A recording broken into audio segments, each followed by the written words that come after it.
Part 1. A Voyage to Lilliput. Chapter 1.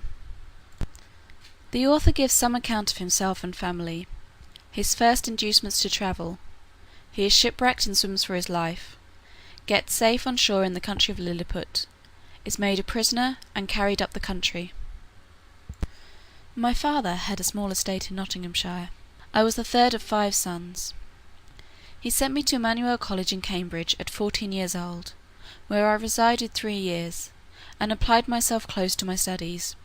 But the charge of maintaining me, although I had a very scanty allowance, being too great for a narrow fortune, I was bound apprentice to Mr. James Bates, an eminent surgeon in London, with whom I continued 4 years.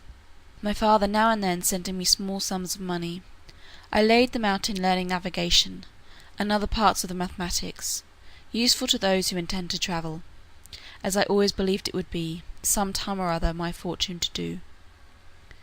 When I left Mr. Bates, I went down to my father, where, by the assistance of him and my uncle John, and some other relations, I got £40, and a promise of £30 a year to maintain me at Leyden.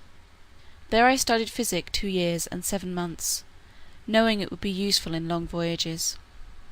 Soon after my return from Leyden, I was recommended by my good master, Mr. Bates, to be surgeon to the Swallow, Captain Abraham Pannell, commander, with whom I continued 3 years and a half, making a voyage or 2 into the Levant and some other parts. When I came back, I resolved to settle in London, to which Mr. Bates, my master, encouraged me, and by him I was recommended to several patients. I took part of a small house in the Old Jewry, and being advised to alter my condition, I married Mrs. Mary Burton, second daughter to Mr. Edmund Burton, hosier, in Newgate Street, with whom I received £400 for a portion. But my good master Bates dying in 2 years after, and I having few friends, my business began to fail, for my conscience would not suffer me to imitate the bad practice of too many among my brethren. Having therefore consulted with my wife and some of my acquaintance, I determined to go again to sea. I was surgeon successively in 2 ships, and made several long voyages, for 6 years, to the East and West Indies, by which I got some addition to my fortune. My hours of leisure I spent in reading the best authors, ancient and modern, being always provided with a good number of books, and when I was ashore, in observing the manners and dispositions of the people, as well as learning their language, wherein I had a great facility by the strength of my memory. The last of these voyages not proving very fortunate, I grew weary of the sea, and intended to stay at home with my wife and family. I removed from the Old Jewry to Fetter Lane, and from thence to Wapping, hoping to get business among the sailors, but it would not turn to account. After 3 years' expectation that things would mend, I accepted an advantageous offer from Captain William Pritchard, master of the Antelope, who was making a voyage to the South Sea. We set sail from Bristol, May 4th, 1699, and our voyage was at first very prosperous. It would not be proper, for some reasons, to trouble the reader with the particulars of our adventures in those seas. Let it suffice to inform him that in our passage from thence to the East Indies, we were driven by a violent storm to the north-west of Van Diemen's Land. By an observation, we found ourselves in the latitude of 30 degrees 2 minutes south. 12 of our crew were dead by immoderate labour and ill food. The rest were in very weak condition. On the 5th of November, which was the beginning of summer in those parts, the weather being very hazy, the seamen spied a rock within half a cable's length of the ship, but the wind was so strong that we were driven directly upon it, and immediately split. 6 of the crew, of whom I was one, having let down the boat into the sea, made a shift to get clear of the ship and the rock. We rowed, by my computation, about 3 leagues, till we were able to work no longer, being already spent with labour while we were in the ship. We therefore trusted ourselves to the mercy of the waves, and in about half an hour the boat was overset by a sudden flurry from the north. What became of my companions in the boat, as well as those who escaped on the rock, or were left in the vessel, I cannot tell, but conclude they were all lost. For my own part, I swam as fortune directed me, and was pushed forward by wind and tide. I often let my legs drop, and could feel no bottom. But when I was almost gone, and able to struggle no longer, I found myself within my depth, and by this time the storm was much abated. The declivity was so small that I walked near a mile before I got to the shore, which I conjectured was about 8 o'clock in the evening. I then advanced forward near half a mile, but could not discover any sign of houses or inhabitants. At least, I was in so weak a condition that I did not observe them. I was extremely tired, and with that, and the heat of the weather, and about half a pint of brandy that I drank as I left the ship, I found myself much inclined to sleep. I lay down on the grass, which was very short and soft, where I slept sounder than ever I remember to have done in my life, and, as I reckoned, about 9 hours, for, when I awaked, it was just daylight. I attempted to rise, but was not able to stir, for, as I happened to lie on my back, I found my arms and legs were strongly fastened on each side to the ground, and my hair, which was long and thick, tied down in the same manner. I likewise felt several slender ligatures across my body, from my armpits to my thighs. I could only look upwards, the sun beginning to grow hot, and the light offended my eyes. I heard a confused noise about me, but in the posture I lay could see nothing except the sky.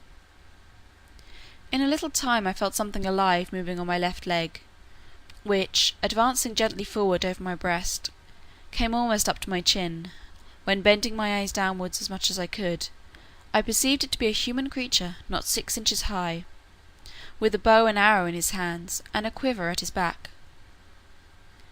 In the mean time I felt at least 40 more of the same kind, as I conjectured, following the first.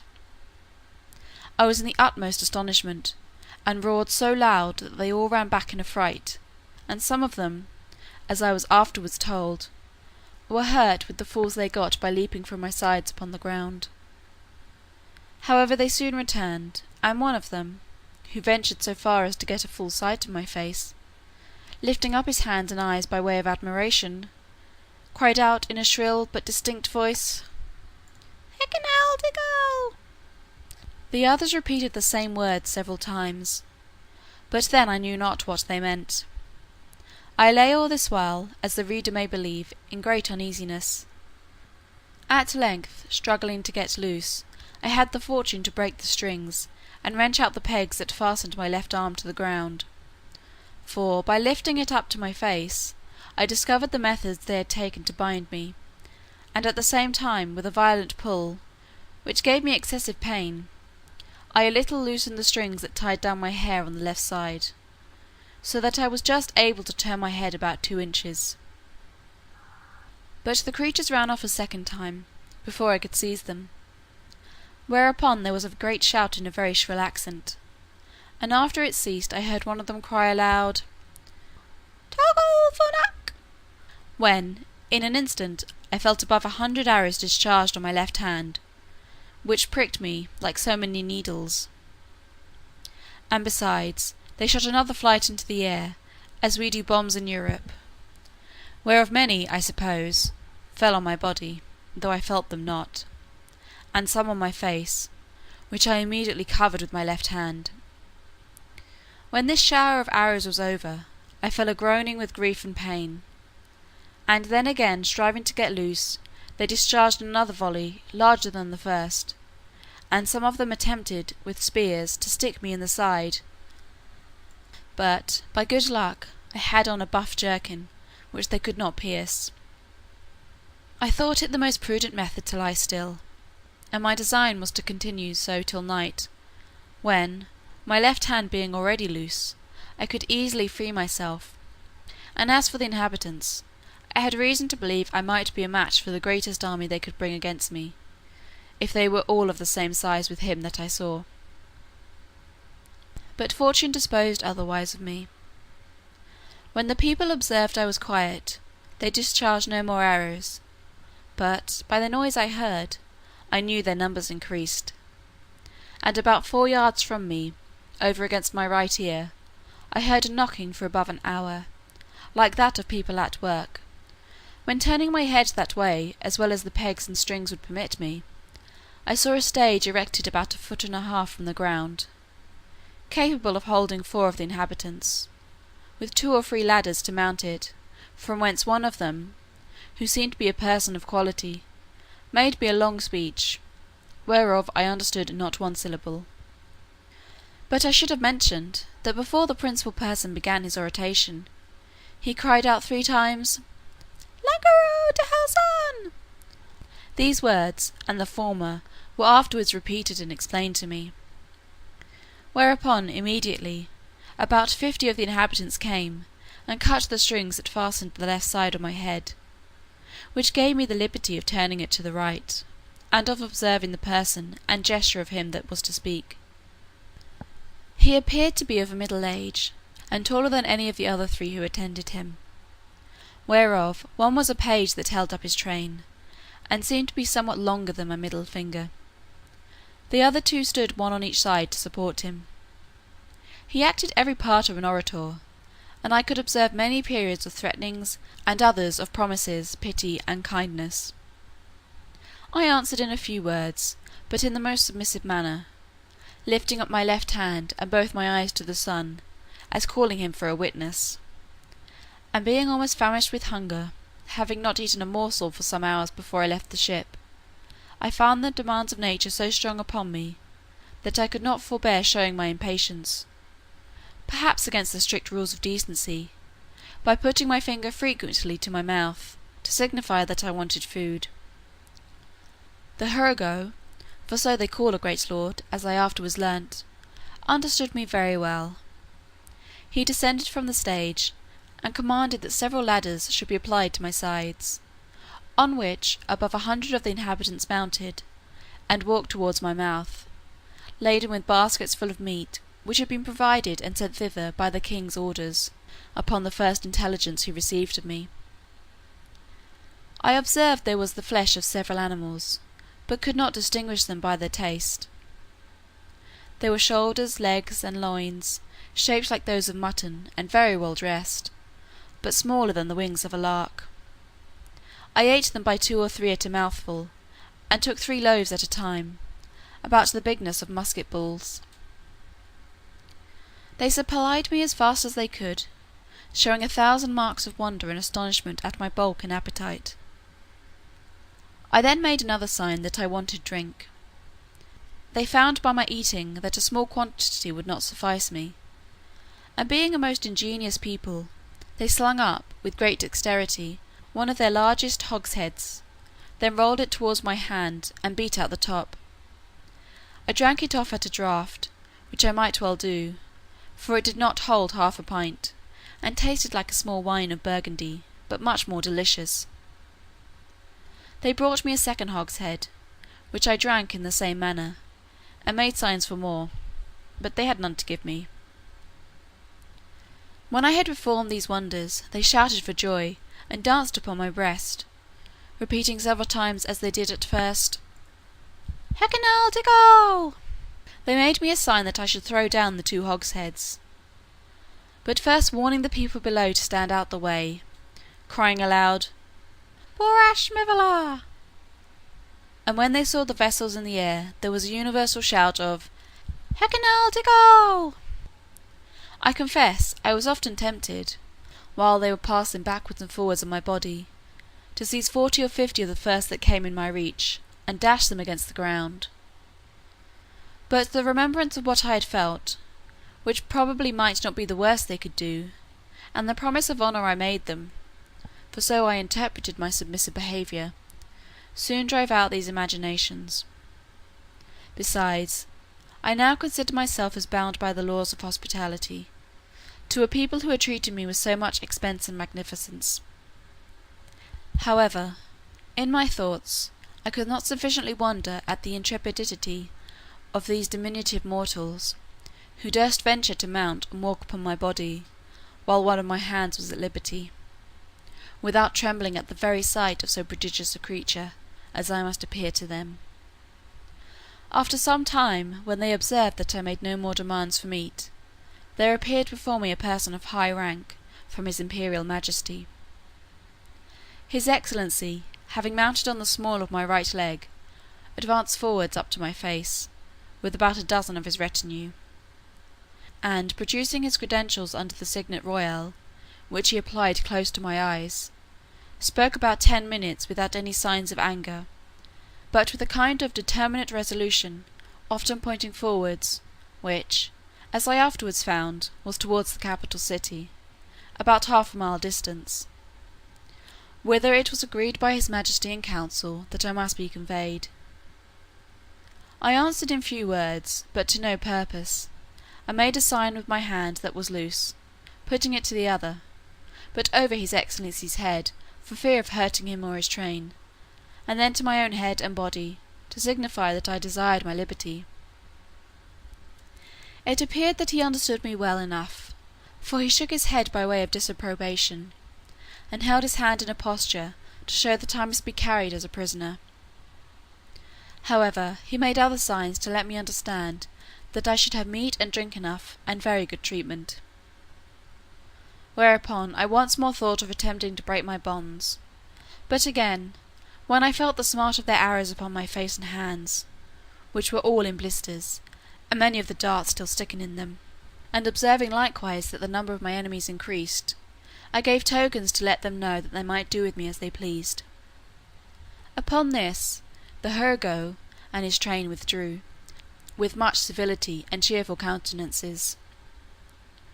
Soon after I heard a general shout, with frequent repetitions of the words, "Pepelom Selan!" and I felt great numbers of people on my left side relaxing the cords to such a degree, that I was able to turn upon my right, and to ease myself with making water, which I very plentifully did, to the great astonishment of the people, who, conjecturing by my motion what I was going to do, immediately opened to the right and left on that side, to avoid the torrent which fell with such noise and violence from me. But before this they had dabbed my face and both my hands with a sort of ointment, very pleasant to the smell, which, in a few minutes, removed all the smart of their arrows.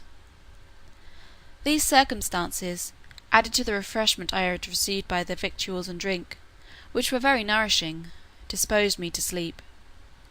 I slept about 8 hours, as I was afterwards assured, and it was no wonder, for the physicians, by the emperor's orders, had mingled a sleepy potion into the hogsheads of wine. It seems that upon the first moment I was discovered sleeping on the ground, after my landing, the emperor had early notice of it by an express, and determined in council that I should be tied in the manner I have related, which was done in the night while I slept, that plenty of meat and drink should be sent to me, and a machine prepared to carry me to the capital city. This resolution may appear very bold and dangerous, and I am confident would not be imitated by any prince in Europe on the like occasion. However, in my opinion, it was extremely prudent, as well as generous, for, supposing these people had endeavoured to kill me with their spears and arrows, while I was asleep, I should certainly have awaked with the first sense of smart, which might so far have roused my rage and strength, as to enable me to break the strings wherewith I was tied. After which, as they were not able to make resistance, so they could expect no mercy. These people are most excellent mathematicians, and arrived to a great perfection in mechanics. By the countenance and encouragement of the emperor, who is a renowned patron of learning, this prince has several machines fixed, on wheels, for the carriage of trees and other great weights. He often builds his largest men of war, whereof some are 9 feet long, in the woods where the timber grows, and has them carried on these engines 300 or 400 yards to the sea. 500 carpenters and engineers were immediately set at work to prepare the greatest engine they had. It was a frame of wood raised 3 inches from the ground, about 7 feet long, and 4 wide, moving upon 22 wheels. The shout I heard was upon the arrival of this engine, which, it seems, set out in 4 hours after my landing.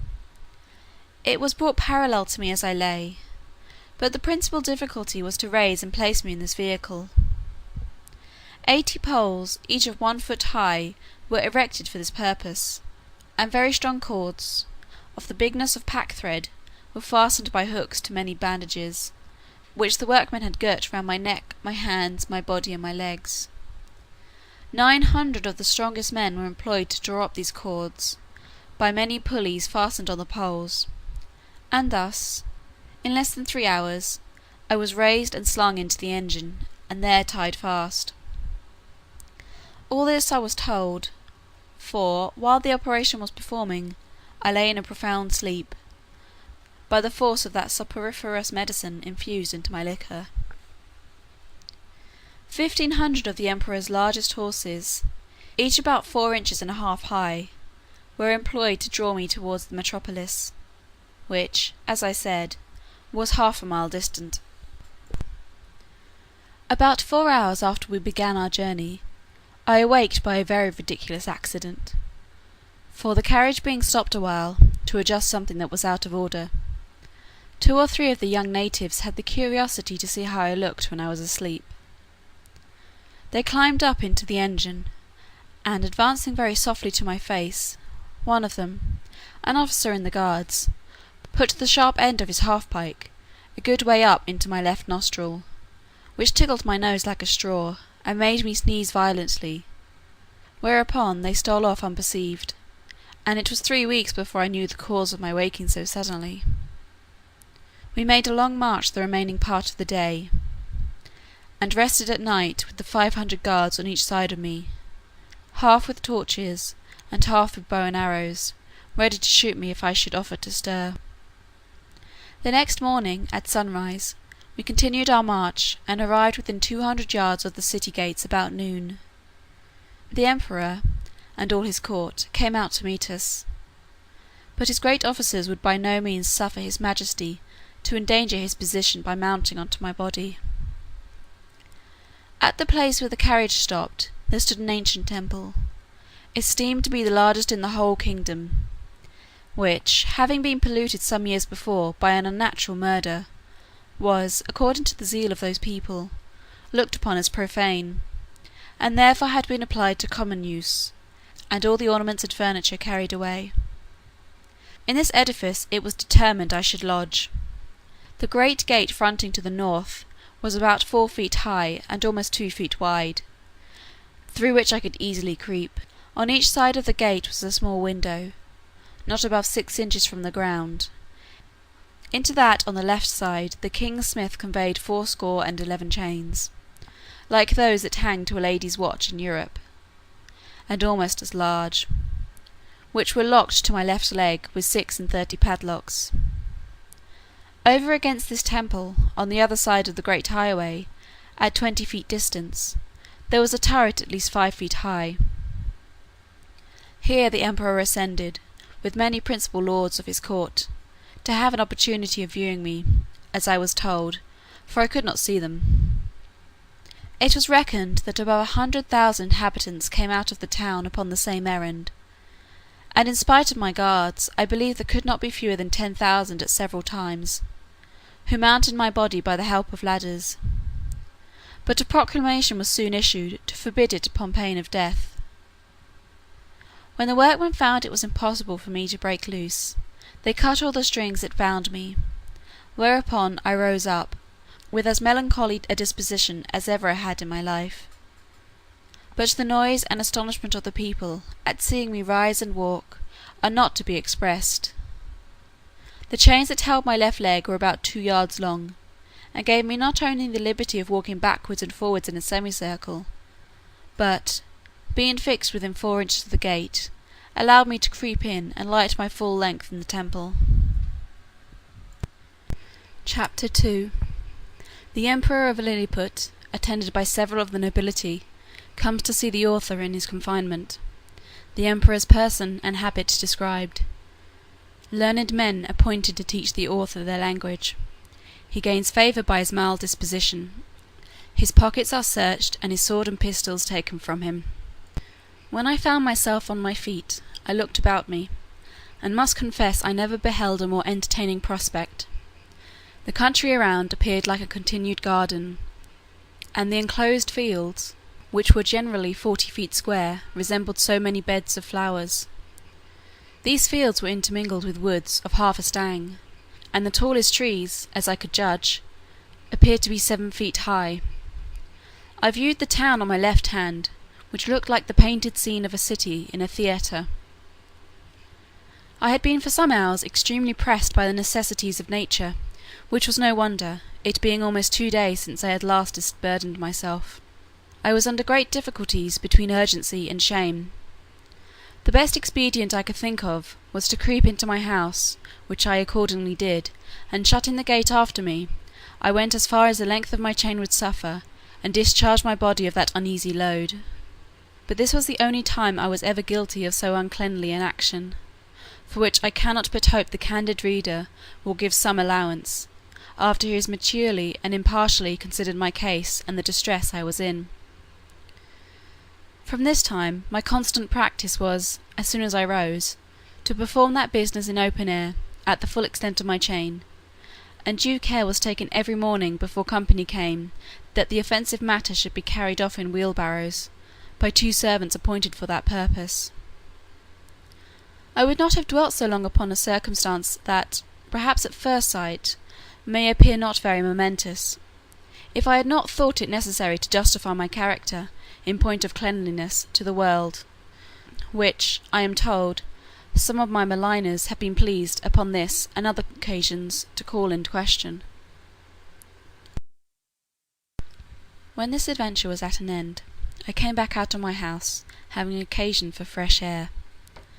The emperor was already descended from the tower, and advancing on horseback towards me, which had like to have cost him dear, for the beast, though very well trained, yet wholly unused to such a sight, which appeared as if a mountain moved before him, reared up on his hind feet. But that prince, who is an excellent horseman, kept his seat, till his attendants ran in, and held the bridle, while his majesty had time to dismount. When he alighted, he surveyed me round with great admiration, but kept beyond the length of my chain. He ordered his cooks and butlers, who were already prepared, to give me victuals and drink, which they pushed forward in a sort of vehicle, upon wheels, till I could reach them. I took these vehicles, and soon emptied them all. 20 of them were filled with meat, and 10 with liqueur. Each of the former afforded me 2 or 3 good mouthfuls, and I emptied the liqueur of 10 vessels, which was contained in earthen vials, into one vehicle, drinking it off at a draught, and so I did with the rest. The empress, and young princes of the blood of both sexes, attended by many ladies, sat at some distance in their chairs. But upon the accident that happened to the emperor's horse, they alighted, and came near his person, which I am now going to describe. He is taller by almost the breadth of my nail than any of his court, which alone is enough to strike an awe into the beholders. His features are strong and masculine, with an Austrian lip and arched nose.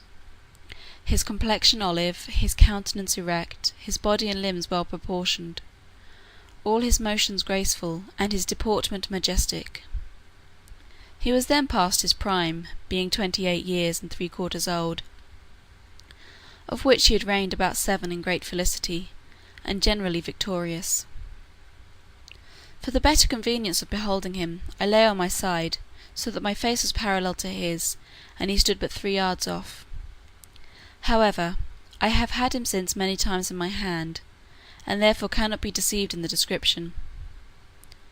His dress was very plain and simple, and the fashion of it between the Asiatic and the European.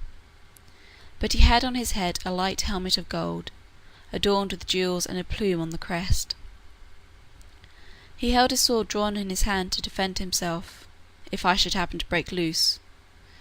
It was almost 3 inches long, the hilt and scabbard were gold enriched with diamonds. His voice was shrill, but very clear and articulate, and I could distinctly hear it when I stood up. The ladies and courtiers were all magnificently clad, so that the spot they stood upon seemed to resemble a petticoat spread upon the ground, embroidered with figures of gold and silver. His imperial majesty spoke often to me, and I returned answers, but neither of us could understand a syllable. There were several of his priests and lawyers present. as I conjectured by their habits, who were commanded to address themselves to me, and I spoke to them in many languages as I had the least smattering of, which were High and Low Dutch, Latin, French, Spanish, Italian, and lingua franca, but all to no purpose. After about 2 hours the court retired, and I was left with a strong guard, to prevent the impertinence, and probably the malice of the rabble, who were very impatient to crowd about me as near as they durst, and some of them had the impudence to shoot their arrows at me, as I sat on the ground by the door of my house, whereof one very narrowly missed my left eye.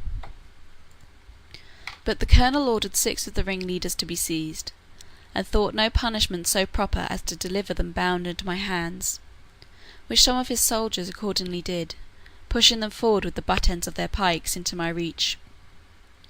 I took them in my right hand, put 5 of them into my coat pocket, and as to the 6th, I made a countenance as if I would eat him alive. The poor man squalled terribly, and the colonel and his officers were in much pain, especially when they saw me take out my penknife. But I soon put them out of fear, for, looking mildly, and immediately cutting the strings he was bound with, I set him gently on the ground, and away he ran. I treated the rest in the same manner, taking them one by one out of my pocket, and I observed both the soldiers and people were highly delighted at this mark of my clemency, which was represented very much to my advantage at court. Towards night I got with some difficulty into my house, where I lay on the ground, and continued to do so about a fortnight, during which time the emperor gave orders to have a bed prepared for me. 600 beds of the common measure were brought in carriages, and worked up in my house. 150 of their beds, sewn together, made up the breadth and length, and these were 4 double, which, however, kept me but very indifferently from the hardness of the floor, that was of smooth stone. By the same computation they provided me with sheets, blankets, and coverlets, tolerable enough for one who had been so long inured to hardships. As the news of my arrival spread through the kingdom, it brought prodigious numbers of rich, idle, and curious people to see me, so that the villages were almost emptied, and a great neglect of tillage and household affairs must have ensued, if his imperial majesty had not provided, by several proclamations and orders of state, against this inconveniency. He directed that those who had already beheld me should return home, and not presume to come within 50 yards of my house, without license from the court, whereby the secretaries of state got considerable fees. In the meantime the emperor held frequent councils, to debate what course should be taken with me, and I was afterwards assured by a particular friend, a person of great quality, who was as much in the secret as any, that the court was under many difficulties concerning me. They apprehended my breaking loose, that my diet would be very expensive, and might cause a famine. Sometimes they determined to starve me, or at least to shoot me in the face and hands with poisoned arrows, which would soon dispatch me, but again they considered that the stench of so large a carcass might produce a plague in the metropolis, and probably spread through the whole kingdom. In the midst of these consultations, several officers of the army went to the door of the great council chamber, and 2 of them being admitted, gave an account of my behaviour to the 6 criminals above mentioned, which made so favourable an impression in the breast of his majesty and the whole board in my behalf, that an imperial commission was issued out, obliging all the villages 900 yards round the city to deliver in every morning 6 beeves, 40 sheep, and other victuals for my sustenance, together with a proportional quantity of bread and wine and other liqueurs, for the due payment of which his majesty gave assignments upon his treasury, for this prince lives chiefly upon his own demences, seldom, except upon great occasions, raising any subsidies upon his subjects, who are bound to attend him in his wars at their own expense. An establishment was also made of 600 persons to be my domestics, who had board wages allowed for their maintenance, and tents built for them very conveniently on each side of my door. It was likewise ordered that 300 tailors should make me a suit of clothes, after the fashion of the country, that 6 of his majesty's greatest scholars should be employed to instruct me in their language, and lastly, that the emperor's horses, and those of the nobility and troops of the guards, should be frequently exercised in my sight, to accustom themselves to me. All these orders were duly put in execution, and in about 3 weeks I made a great progress in learning their language, during which time the emperor frequently honoured me with his visits, and was pleased to assist my masters in teaching me. We began already to converse together in some sort, and the first words I learnt were to express my desire that he would please give me my liberty, which I every day repeated on my knees. His answer, as I could comprehend it, was, that this must be the work of time, not to be thought on without the advice of his council, and that first I must lumos celmin pesso desmalon eposo, that is, swear a peace with him and his kingdom. However, that I should be used with all kindness. And he advised me to acquire, by my patience and discreet behaviour, the good opinion of himself and his subjects. He desired I would not take it ill if he gave orders to certain proper officers to search me, for probably I might carry about me several weapons, which must needs be dangerous things, if they answered the bulk of so prodigious a person. I said, his majesty should be satisfied, for I was ready to strip myself, and turn my pockets before him. This I delivered part in words and part in signs. He replied, that by the laws of the kingdom I must be searched by 2 of his officers, that he knew this could not be done without my consent and assistance, and he had so good an opinion of my generosity and justice as to trust their persons in my hands, that whatever they took from me should be returned when I left the country, or paid for at the rate which I would set upon them.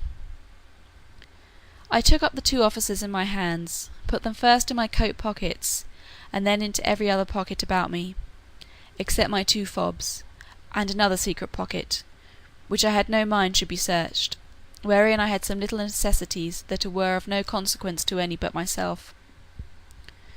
In one of my fobs there was a silver watch, and in the other a small quantity of gold in a purse. These gentlemen, having pen, ink, and paper about them, made an exact inventory of everything they saw, and when they had done, desired I would set them down, that they might deliver it to the emperor. This inventory I afterwards translated into English, and is, word for word, as follows. Imprimis. In the right coat pocket of the great Man Mountain, for so I interpret the words quinbus flesterin, after the strictest search, we found only one great piece of coarse cloth, large enough to be a footcloth for your majesty's chief room of state. In the left pocket we saw a huge silver chest, with a cover of the same metal, which we, the searchers, were not able to lift.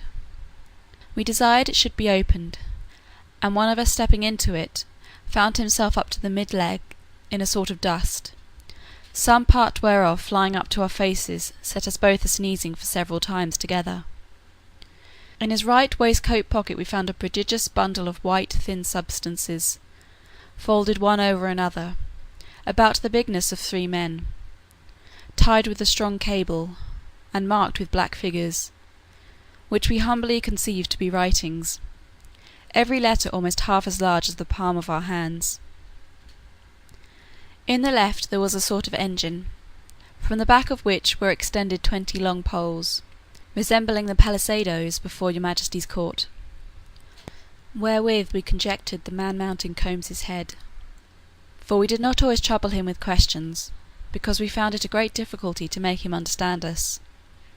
In the large pocket, on the right side of his middle cover, so I translated the word ranfulo, by which they meant my breeches, we saw a hollow pillar of iron, about the length of a man, fastened to a strong piece of timber larger than the pillar, and upon one side of the pillar were huge pieces of iron sticking out, cut into strange figures, which we know not what to make of.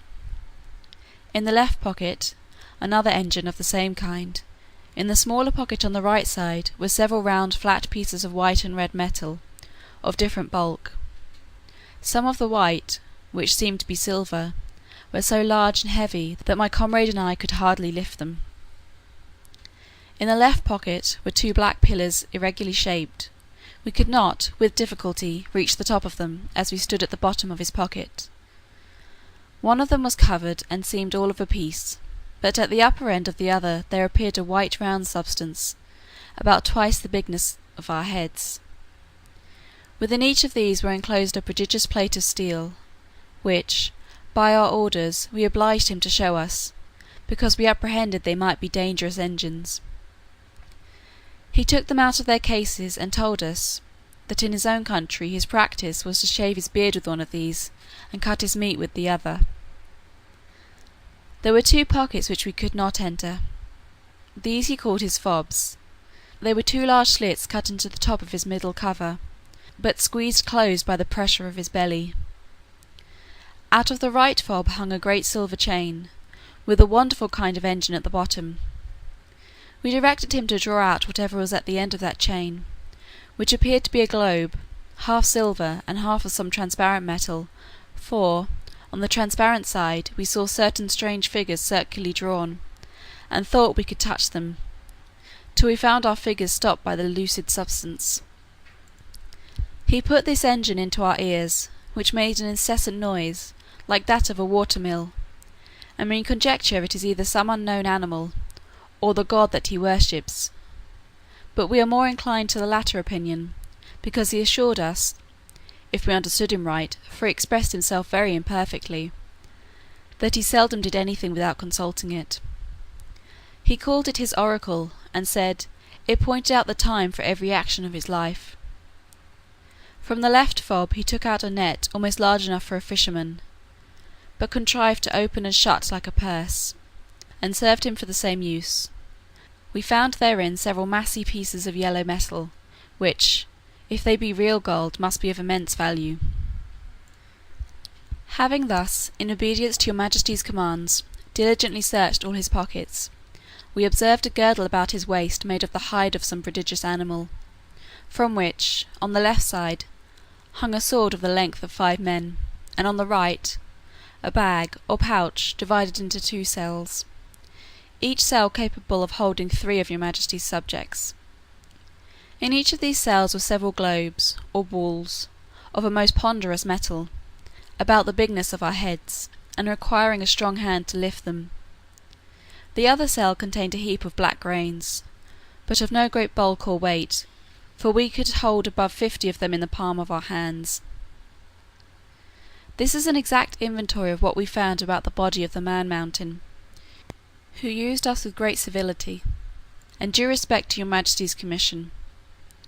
Signed and sealed on the 4th day of the 89th moon of your Majesty's auspicious reign. Clefrin Freelock, Marcy Freelock. When this inventory was read over to the Emperor, he directed me, although in very gentle terms, to deliver up several particulars. He first called for my scimitar, which I took out, scabbard and all. In the meantime he ordered 3,000 of his choicest troops, who then attended him, to surround me at a distance, with their bows and arrows just ready to discharge. But I did not observe it, for mine eyes were wholly fixed upon his Majesty. He then desired me to draw my scimitar, which, although it had got some rust by the sea water, was, in most parts, exceedingly bright. I did so, and immediately all the troops gave a shout between terror and surprise, for the sun shone clear, and the reflection dazzled their eyes. As I waved the scimitar to and fro in my hand, his Majesty, who is a most magnanimous prince, was less daunted than I could expect. He ordered me to return it into the scabbard, and cast it on the ground as gently as I could, about 6 feet from the end of my chain. The next thing he demanded was of the hollow iron pillars, by which he meant my pocket pistols. I drew it out, and at his desire, as well as I could, expressed to him the use of it, and charging it only with powder, which, by the closeness of my pouch, happened to escape wetting in the sea, an inconvenience against which all prudent mariners take special care to provide, I first cautioned the Emperor not to be afraid, and then I let it off in the air. The astonishment here was much greater than at the sight of my scimitar. Hundreds fell down as if they had been struck dead, and even the Emperor, although he stood his ground, could not recover himself for some time. I delivered up both my pistols in the same manner as I had done my scimitar, and then my pouch of powder and bullets, begging him that the former might be kept from fire, for it would kindle with the smallest spark, and blow up his imperial palace into the air. I likewise delivered up my watch, which the emperor was very curious to see, and commanded 2 of his tallest yeoman guards to bear it on a pole upon their shoulders, as draymen in England do a barrel of ale. He was amazed at the continual noise it made, and the motion of the minute hand, which he could easily discern, for their sight is much more acute than ours. He asked the opinions of his learned men about it, which were various and remote, as the reader may well imagine without my repeating, although indeed I could not very perfectly understand them. I then gave up my silver and copper money, my purse with 9 large pieces of gold, and some smaller ones, my knife and razor, my comb and silver snuff box, my handkerchief and journal book. My scimitar, pistols, and pouch were conveyed in carriages to his majesty's stores, but the rest of my goods were returned to me. I had, as I before observed, one private pocket, which escaped their search, wherein there was a pair of spectacles, which I sometimes use for the weakness of mine eyes, a pocket perspective, and some other little conveniences, which, being of no consequence to the emperor, I did not think myself bound in honour to discover, and I apprehended they might be lost or spoiled if I ventured them out of my possession. Part I. A Voyage to Lilliput. Chapter 3. The author diverts the emperor and his nobility of both sexes in a very uncommon manner. The diversions of the court of Lilliput described. The author has his liberty granted him upon certain conditions. My gentleness and good behaviour had gained so far on the emperor and his court, and indeed upon the army and people in general, that I began to conceive hopes of getting my liberty in a short time. I took all possible methods to cultivate this favourable disposition. The natives came, by degrees, to be less apprehensive of any danger from me. I would sometimes lie down, and let 5 or 6 of them dance on my hand, and at last the boys and girls would venture to come and play hide and seek in my hair. I had now made a good progress in understanding and speaking the language. The emperor had a mind one day to entertain me with several of the country shows, wherein they exceed all nations I have known, both for dexterity and magnificence. I was diverted with none so much as that of the rope dancers, performed upon a slender white thread, extended about 2 feet and 12 inches from the ground, upon which I shall desire liberty with the reader's patience to enlarge a little. This diversion is only practised by those persons who are candidates for great employments and high favour at court. They are trained in this art from their youth, and are not always of noble birth or liberal education. When a great office is vacant, either by death or disgrace, which often happens, 5 or 6 of those candidates petition the emperor to entertain his majesty and the court with a dance on the rope, and whoever jumps the highest without falling succeeds in the office. Very often the chief ministers themselves are commanded to show their skill, and to convince the emperor that they have not lost their faculty. Filmnap, the treasurer, is allowed to cut a caper on the straight rope, at least an inch higher than any other lord in the whole empire. I have seen him do the somersault several times together, upon a trencher fixed on a rope which is no thicker than a common pack-thread in England. My friend Reldresal, principal secretary for private affairs, is, in my opinion, if I am not partial, the second after the treasurer. The rest of the great officers are much upon a par. These diversions are often attended with fatal accidents, whereof great numbers are on record. I myself have seen 2 or 3 candidates break a limb. But the danger is much greater when the ministers themselves are commanded to show their dexterity, for, by contending to excel themselves and their fellows, they strain so far that there is hardly one of them who has not received a fall, and some of them 2 or 3. I was assured that, a year or 2 before my arrival, Filmnap would infallibly have broke his neck, if one of the king's cushions, that accidentally lay on the ground, had not weakened the force of his fall. There is likewise another diversion, which is only shown before the emperor and empress, and first minister, upon particular occasions. The emperor lays on the table 3 fine silken threads, of 6 inches long. One is blue, the other red, and the third green. These threads are proposed as prizes for those persons whom the emperor has in mind to distinguish by a peculiar mark of his favour. The ceremony is performed in his Majesty's great chamber of state, where the candidates are to undergo a trial of dexterity very different from the former, and such as I have not observed the least resemblance of in any other country of the New or Old World. The emperor holds a stick in his hands, both ends parallel to the horizon, while the candidates advancing, one by one, sometimes leap over the stick, sometimes creep under it, backward and forward several times, according as the stick is advanced or depressed. Sometimes the emperor holds one end of the stick, and his first minister the other. Sometimes the minister has it entirely to himself. Whoever performs his part with most agility, and holds out the longest in leaping and creeping, is rewarded with the blue-coloured silk. The red is given to the next, and the green to the third, which they all wear girt twice around the middle, and you see few great persons about this court who are not adorned with one of these girdles. The horses of the army, and those of the royal stables, having been daily led before me, were no longer shy, but would come up to my very feet without starting. The riders would leap them over my hand as I held it on the ground, and one of the emperor's huntsmen, upon a larger corsair, took my foot, shoe and all, which was indeed a prodigious leap. I had the good fortune to divert the emperor one day after a very extraordinary manner. I desired he would order several sticks of 2 feet high, and the thickness of an ordinary cane, to be brought to me, whereupon his majesty commanded the master of his woods to give directions accordingly, and the next morning 6 woodmen arrived, with as many carriages, drawn by 8 horses to each. I took 9 of these sticks, and fixing them firmly in the ground, in a quadrangular figure, 2 feet and a half square, I took 4 other sticks, and tied them parallel at each corner, about 2 feet from the ground.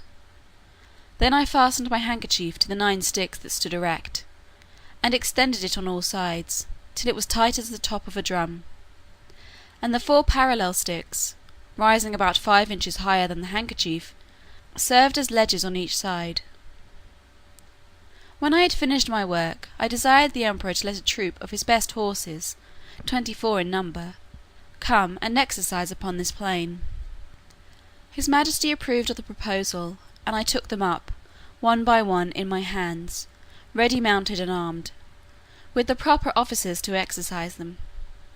As soon as they got into order, they divided into 2 parties, performed mock skirmishes, discharged blunt arrows, drew their swords, fled and pursued, attacked and retired, and in short discovered the best military discipline I ever beheld.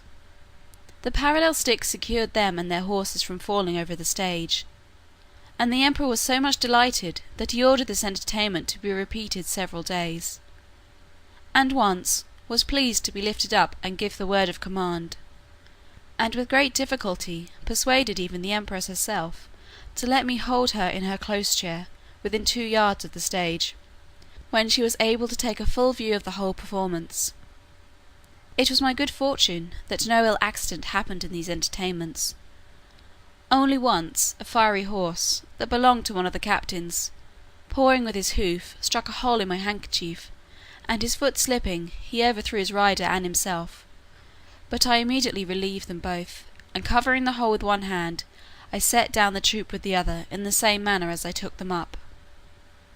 The horse that fell was strained in the left shoulder, but the rider got no hurt, and I repaired my handkerchief as well as I could. However, I would not trust to the strength of it any more, in such dangerous enterprises. About 2 or 3 days before I was set at liberty, as I was entertaining the court with this kind of feat, there arrived an express to inform his majesty that some of his subjects, riding near the place where I was first taken up, had seen a great black substance lying on the ground, very oddly shaped, extending its edges round, as wide as his majesty's bedchamber, and rising up in the middle as high as a man.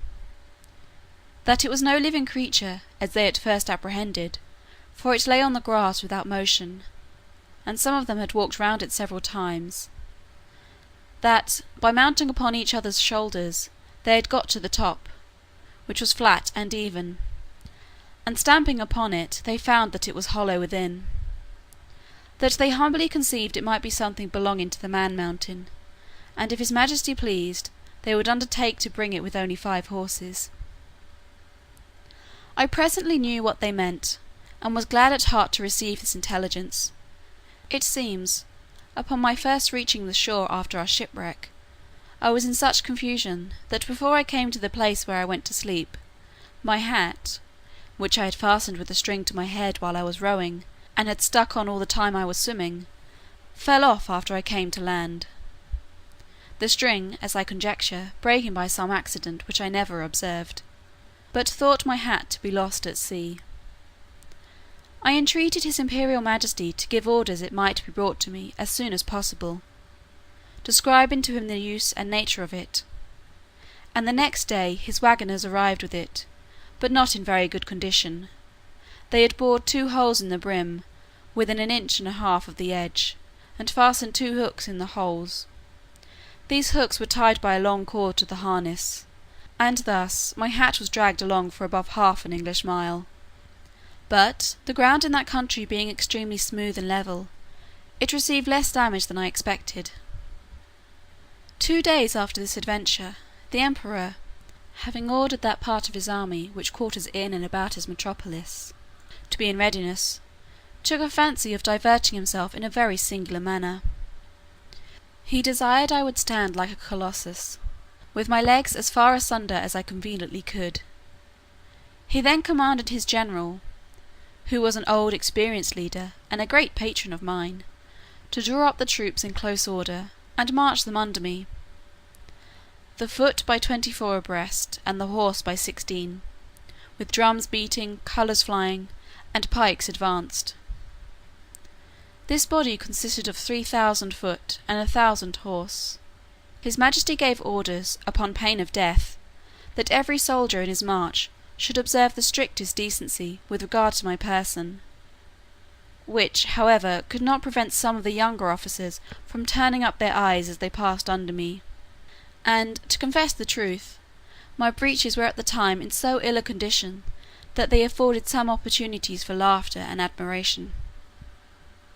I had sent so many memorials and petitions for my liberty, that his majesty at length mentioned the matter, first in the cabinet, and then in a full council, where it was opposed by none, except Skyrish Bolgolam, who was pleased, without any provocation, to be my mortal enemy.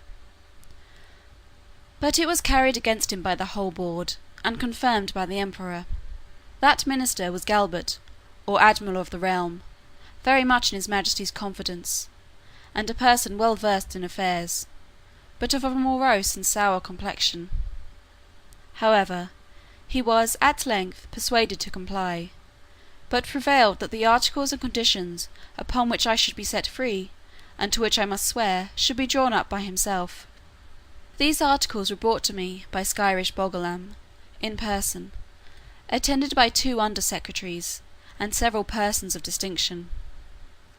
After they were read, I was demanded to swear to the performance of them, first in the manner of my own country, and afterwards in the method prescribed by their laws, which was, to hold my right foot in my left hand, and to place the middle finger of my right hand on the crown of my head, and my thumb on the tip of my right ear. But because the reader may be curious to have some idea of the style and manner of expression peculiar to that people, as well as to know the article upon which I received my liberty, I have made a translation of the whole instrument, word for word, near as I was able, which I here offer to the public. Golbasto Momarem Evlam Gerdilo Shefin Mali Ali Gu. Most mighty emperor of Lilliput, delight and terror of the universe, whose dominions extend 5,000 blustrongs, about 12 miles in circumference, to the extremities of the globe, monarch of all monarchs, taller than the sons of men, whose feet press down to the centre, and whose head strikes against the sun, at whose nod the princes of the earth shake their knees. Pleasant as the spring, comfortable as the summer, fruitful as autumn, dreadful as winter, his most sublime majesty proposes to the Man-Mountain, lately arrived at our celestial dominions, the following articles, which, by a solemn oath, he shall be obliged to perform. First, the Man-Mountain shall not depart from our dominions without our license under our great seal. Second, he shall not presume to come into our metropolis without our express order, at which time the inhabitants shall have 2 hours' warning to keep within doors. Third, the Man-Mountain shall confine his walks to our principal high-roads, and not offer to walk, or lie down, in a meadow or field of corn. Fourth, as he walks the said roads, he shall take the utmost care not to trample upon the bodies of any of our loving subjects, their horses or carriages, nor to take any of our subjects into his hands without their own consent. Fifth, if an express requires extraordinary dispatch, the Man-Mountain shall be obliged to carry, in his pocket, the messenger and horse a 6 days' journey once in every moon, and return the said messenger back, if so required, safe to our imperial presence. Sixth, he shall be our ally against our enemies in the island of Blefusca, and do his utmost to destroy their fleet, which is now preparing to invade us. Seventh, that the said Man-Mountain shall, at his times of leisure, be aiding and assisting to our workmen in helping to raise certain great stones, towards covering the wall of the principal park and other of our royal buildings.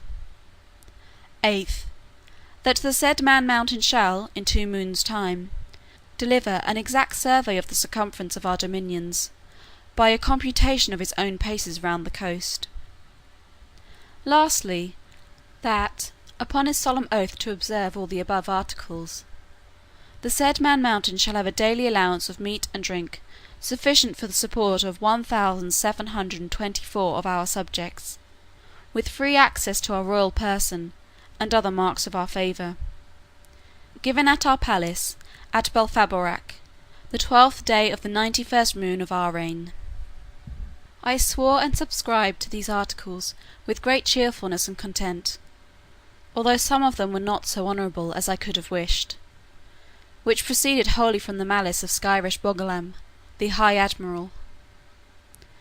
Whereupon my chains were immediately unlocked, and I was at full liberty. The Emperor himself, in person, did me the honour to be by at the whole ceremony.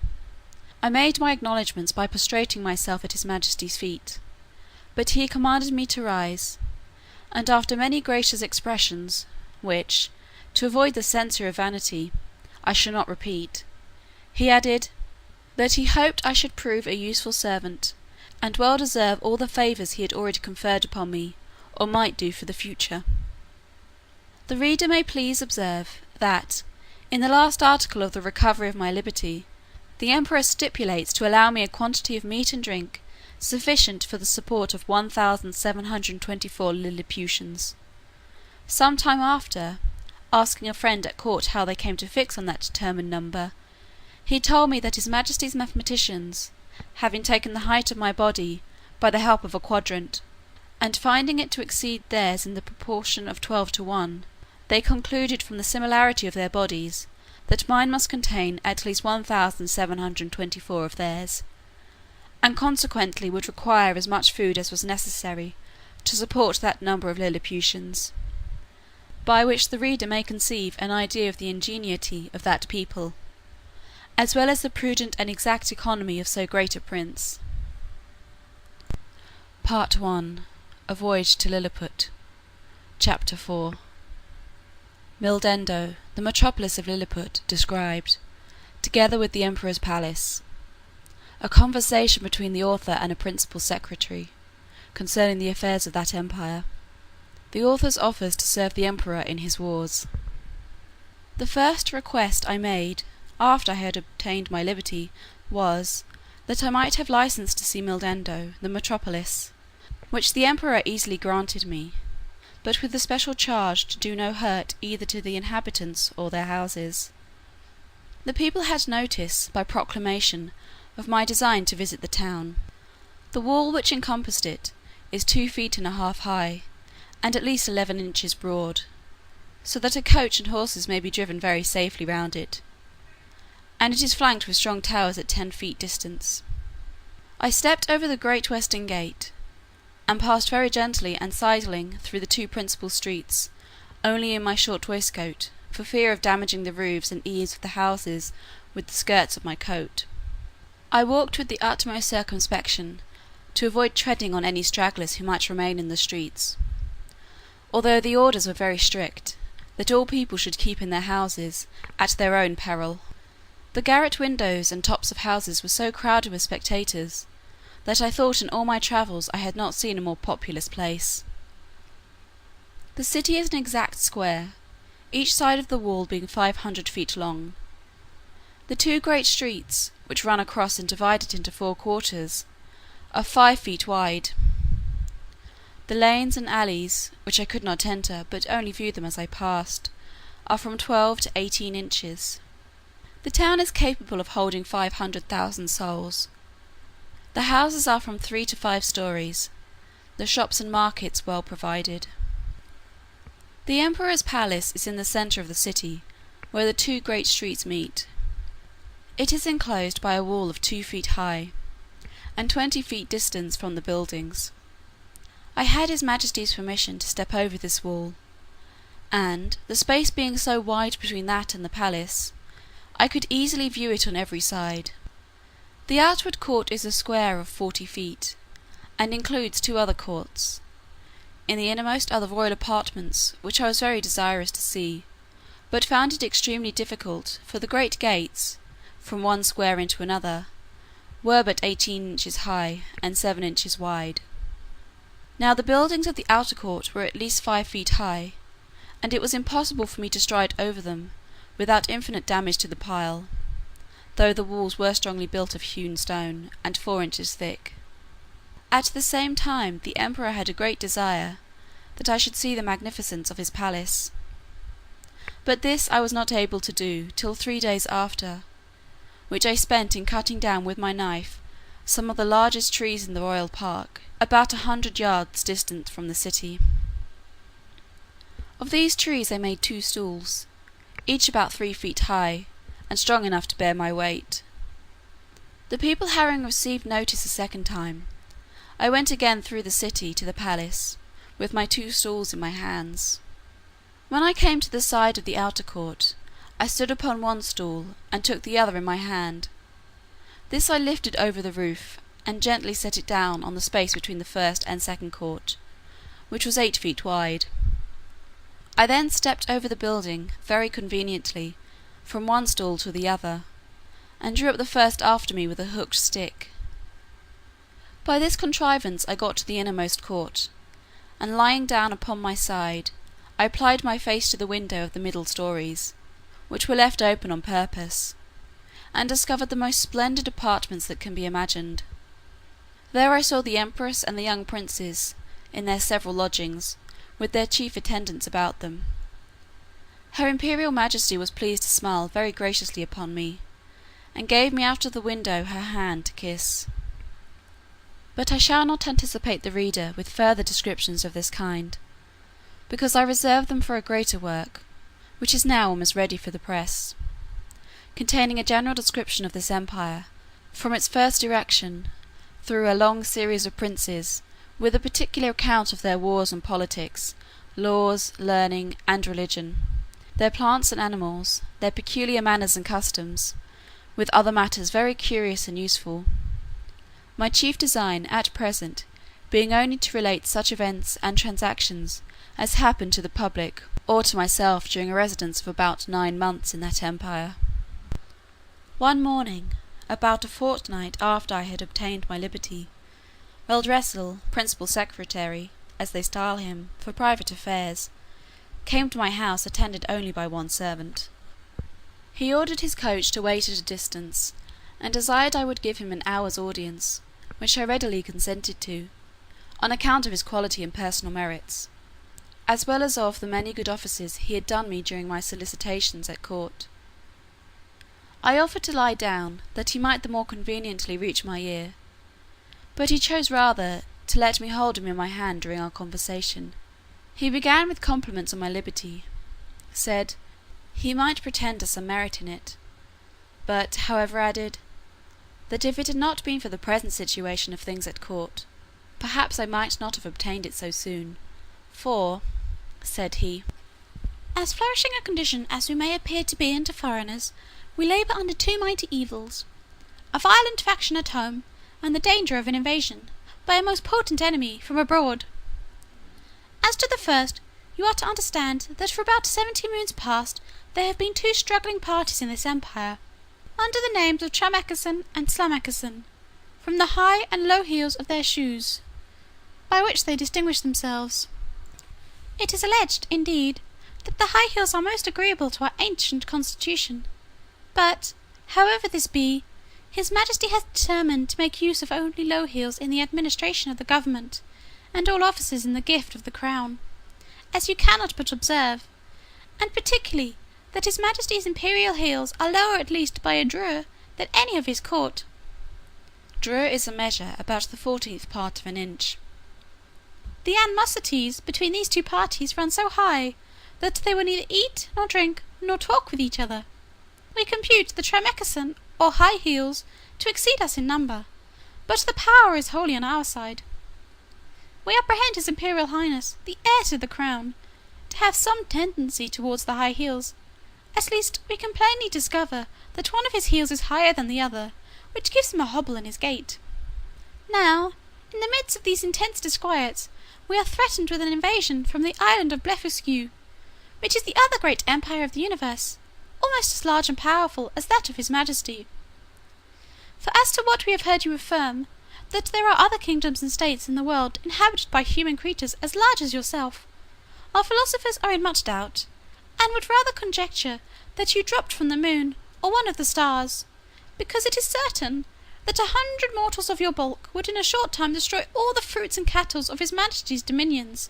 Besides, our histories of 6,000 moons make no mention of any other regions than the two great empires of Lilliput and Blefuscu, which two mighty powers have, as I was going to tell you, been engaged in a most obstinate war for 36 moons past. It began upon the following occasion. It is allowed on all hands that the primitive way of breaking eggs, before we eat them, was upon the larger end. But his present Majesty's grandfather, while he was a boy, going to eat an egg, and breaking it according to the ancient practice, happened to cut one of his fingers. Whereupon the emperor, his father, published an edict, commanding all his subjects, upon great penalties, to break the smaller end of their eggs. The people so highly resented this law that our histories tell us there have been 6 rebellions raised on that account, wherein one emperor lost his life and another his crown. These civil commotions were constantly fomented by the monarchs of Blefuscu, and when they were quelled, the exiles always fled for refuge to that empire. It is computed that 11,000 persons have at several times suffered death, rather than submit to break their eggs at the smaller end. Many hundred large volumes have been published upon this controversy, but the books of the big Indians have been long forbidden, and the whole party rendered incapable by law of holding employments. During the course of these troubles the emperors of Blefuscu did frequently expostulate by their ambassadors, accusing us of making a schism in religion, by offending against a fundamental doctrine of our great prophet Lustrog, in the 54th chapter of the Blunderkral, which is their Alcoran. This, however, is thought to be a mere strain upon the text, for the words are these, that all true believers break their eggs at the convenient end. And which is the convenient end, seems, in my humble opinion, to be left to every man's conscience, or at least in the power of the chief magistrate to determine. Now, the big Indian exiles have found so much credit in the Emperor of Blefuscu's court, and so much private assistance and encouragement from their party here at home, that a bloody war has been carried on between the two empires for 36 moons, with various success, during which time we have lost 40 capital ships, and a much greater number of smaller vessels, together with 30,000 of our best seamen and soldiers. and the damage received by the enemy is reckoned to be somewhat greater than ours. However, they have now equipped a numerous fleet, and are just preparing to make a descent upon us, and his Imperial Majesty, placing great confidence in your valour and strength, has commanded me to lay this account of his affairs before you." I desired the secretary to present my humble duty to the emperor, and to let him know that I thought it would not become me, who was a foreigner, to interfere with parties, but I was ready, with the hazard of my life, to defend his person and state against all invaders. Part 1. A Voyage to Lilliput. Chapter 5. The author, by an extraordinary stratagem, prevents an invasion. A high title of honour is conferred upon him. Ambassadors arrive from the Emperor of Blefuscu and sue for peace. The Empress's apartment on fire by an accident. The author instrumental in saving the rest of the palace. The Empire of Blefuscu is an island situated to the north-east of Lilliput, from which it is parted only by a channel of 800 yards wide. I had not yet seen it, and upon this notice of an intended invasion, I avoided appearing on that side of the coast, for fear of being discovered by some of the enemy's ships, who had received no intelligence of me. All intercourse between the two empires having been strictly forbidden during the war, upon pain of death, and an embargo laid by our emperor upon all vessels whatsoever, I communicated to his majesty a project I had formed of seizing the enemy's whole fleet, which, as our scouts assured us, lay at anchor in the harbour, ready to sail with the first fair wind. I consulted the most experienced seamen upon the depth of the channel, which they had often plumbed, who told me that in the middle, at high water, it was 70 glumgluffs deep, which is about 6 feet of European measure, and the rest of it 50 glumgluffs at most. I walked towards the north-east coast, over against Blefuscu, where, lying down behind a hillock, I took out my small perspective glass, and viewed the enemy's fleet at anchor, consisting of about 50 men of war and a great number of transports. I then came back to my house, and gave orders, for which I had a warrant, for a great quantity of the strongest cable and bars of iron. The cable was about as thick as packthread, and the bars of the length and size of a knitting needle. I trebled the cable to make it stronger, and for the same reason I twisted 3 of the iron bars together, bending the extremities into a hook. Having thus fixed 50 hooks to as many cables, I went back to the north-east coast, and putting off my coat, shoes, and stockings, walked into the sea in my leather jerkin, about half an hour before high water. I waded with what haste I could, and swam in the middle about 30 yards, till I felt ground. I arrived at the fleet in less than half an hour. The enemy was so frightened when they saw me, that they leaped out of their ships, and swam to shore, where there could not be fewer than 30,000 souls. I then took my tackling, and fastening a hook to the hole at the prow of each, I tied all the cords together at the end. While I was thus employed, the enemy discharged several thousand arrows, many of which stuck in my hands and face, and beside the excessive smart, gave me much disturbance in my work. My greatest apprehension was for mine eyes, which I should have infallibly lost, if I had not suddenly thought of an expedient.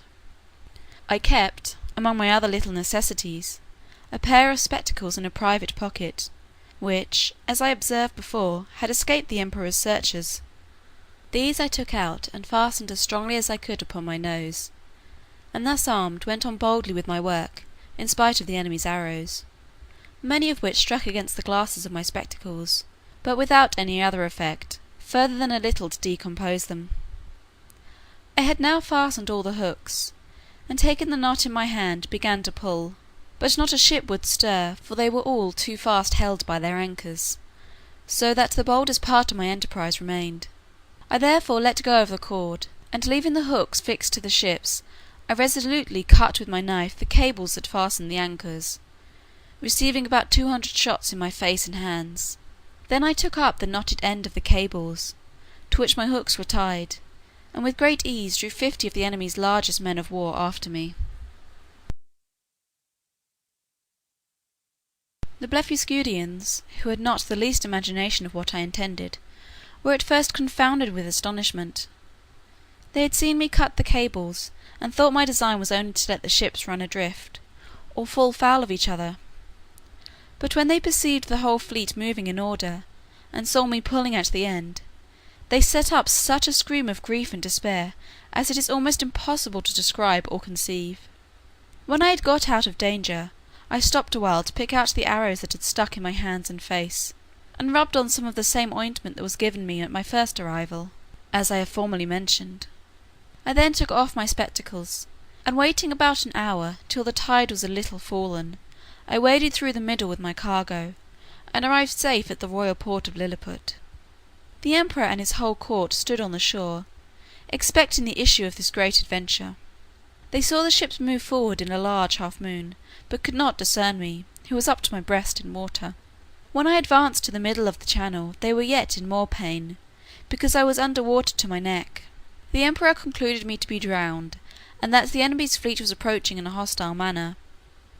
But he was soon eased of his fears, for the channel growing shallower every step I made, I came in a short time within hearing, and holding up the end of the cable by which the fleet was fastened, I cried out in a loud voice, "Long live the most puissant king of Lilliput!" This great prince received me at my landing with all possible encomiums, and created me a nardac upon the spot, which is the highest title of honour among them. His majesty desired I would take some other opportunity of bringing all the rest of his enemy's ships into his ports. And so unmeasurable is the ambition of princes, that he seemed to think of nothing less than reducing the whole empire of Blefuscu into a province, and governing it, by a viceroy, of destroying the big Indian exiles, and compelling that people to break the smaller end of their eggs, by which he would remain the sole monarch of the whole world. But I endeavoured to divert him from this design, by many arguments drawn from the topics of policy as well as justice, and I plainly protested that I would never be an instrument of bringing a free and brave people into slavery. And when the matter was debated in council, the wisest part of the ministry were of my opinion. This open, bold declaration of mine was so opposite to the schemes and politics of his imperial majesty that he could never forgive me.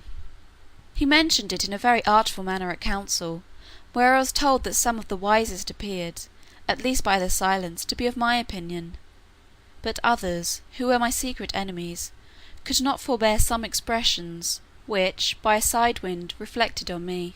And from this time began an intrigue between his majesty and a junto of ministers maliciously bent against me, which broke out in less than 2 months, and had like to have ended in my utter destruction. Of so little weight are the greatest services to princes, when put into the balance with a refusal to gratify their passions. About 3 weeks after this exploit, there arrived a solemn embassy from Blefuscu, with humble offers of peace, which was soon concluded upon conditions very advantageous to our emperor, wherewith I shall not trouble the reader. There were 6 ambassadors, with a train of about 500 persons, and their entry was very magnificent, suitable to the grandeur of their master, and the importance of their business. When their treaty was finished, wherein I did them several good offices by the credit I now had, or at least appeared to have, at court, their excellencies, who were privately told how much I had been their friend, made me a visit in form. They began with many compliments upon my valour and generosity, invited me to that kingdom in the emperor their master's name, and desired me to show them some proofs of my prodigious strength, of which they had heard so many wonders, wherein I readily obliged them, but shall not trouble the reader with the particulars.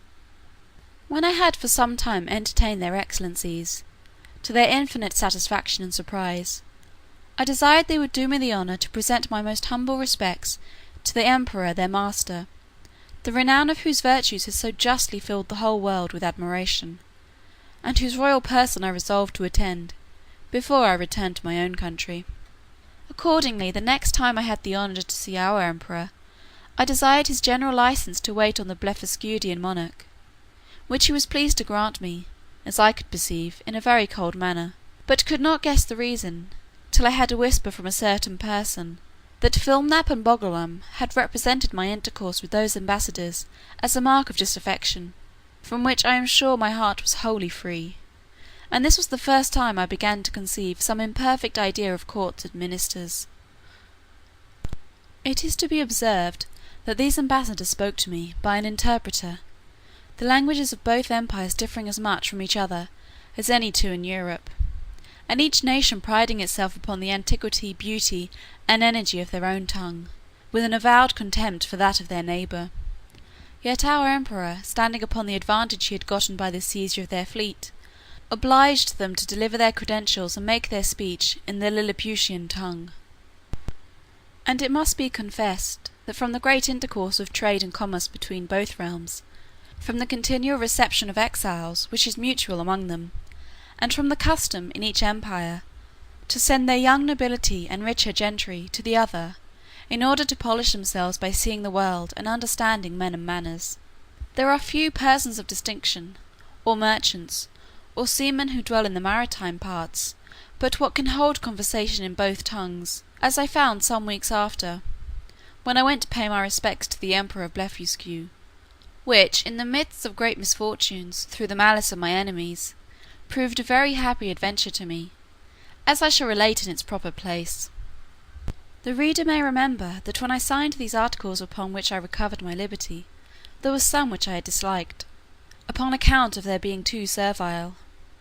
Neither could anything but an extreme necessity have forced me to submit.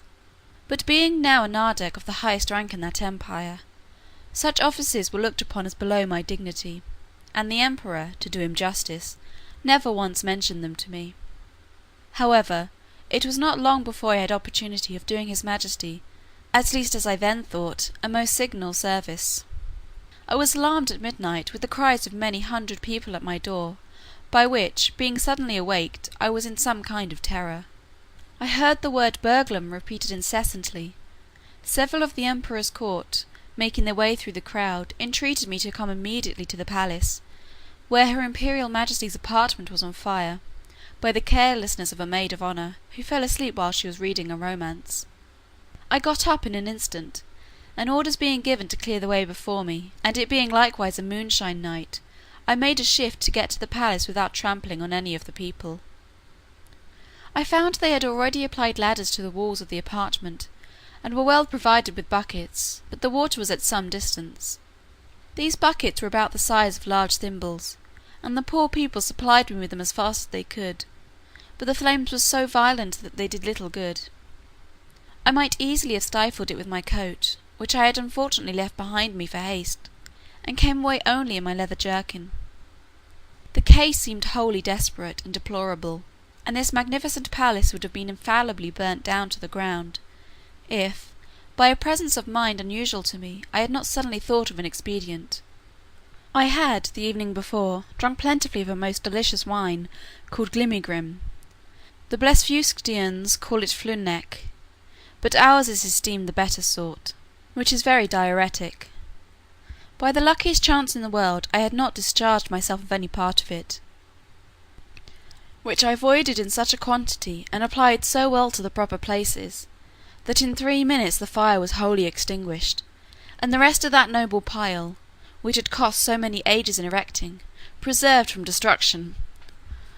It was now daylight, and I returned to my house without waiting to congratulate with the emperor, because, although I had done a very eminent piece of service, yet I could not tell how his majesty might resent the manner by which I had performed it. For, by the fundamental laws of the realm, it is capital in any person, of what quality soever, to make water within the precincts of the palace.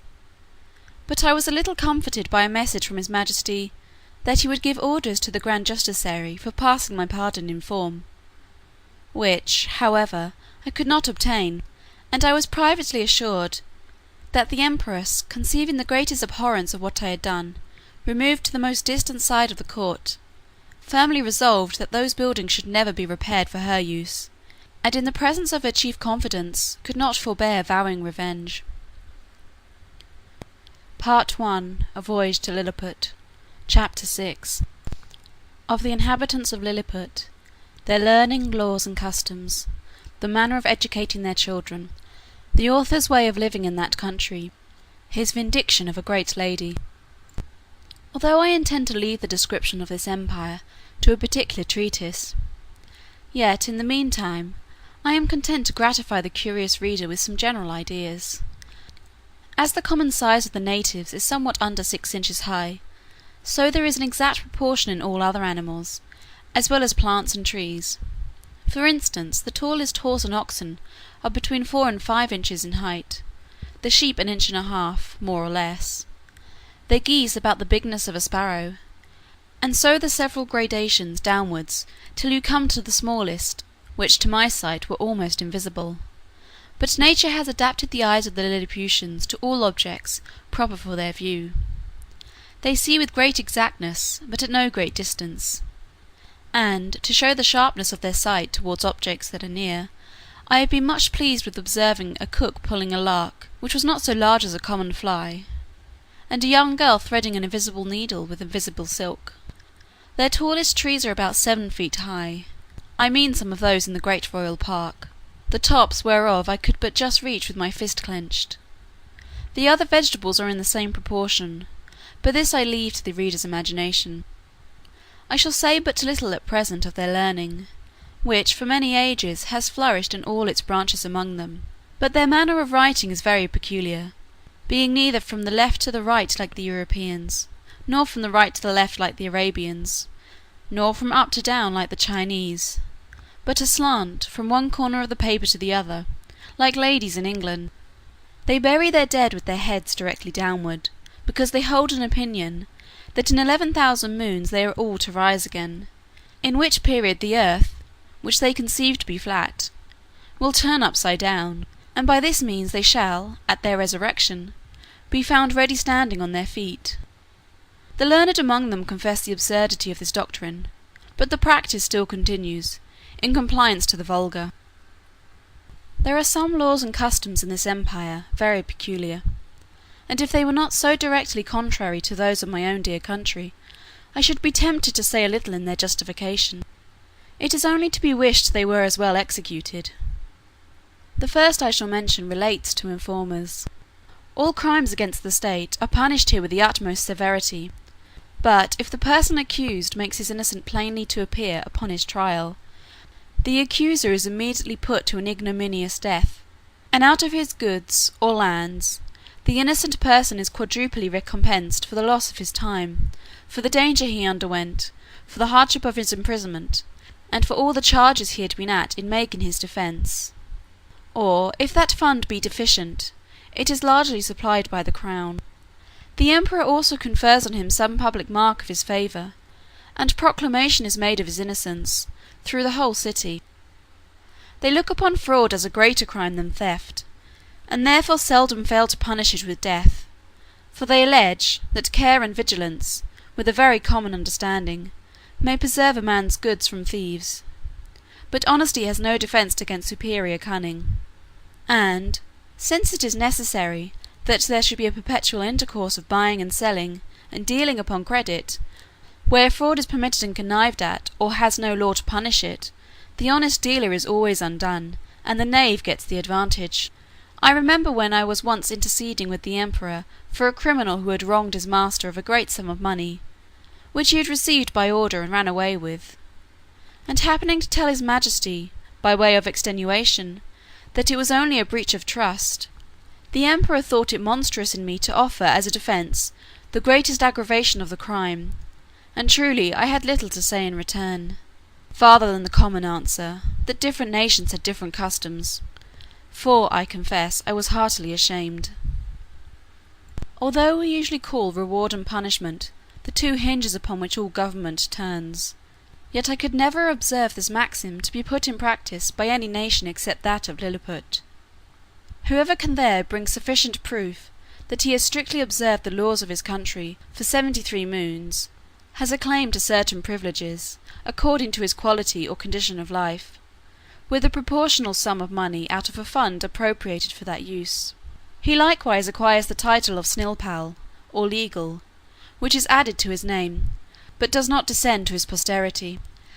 And these people thought it a prodigious defect of policy among us, when I told them that our laws were enforced only by penalties, without any mention of reward. It is upon this account that the image of justice, in their courts of judicature, is formed with 6 eyes, 2 before, as many behind, and on each side one, to signify circumspection, with a bag of gold open in her right hand, and a sword sheathed in her left, to show she is more disposed to reward than to punish. In choosing persons for all employments, they have more regard to good morals than to great abilities.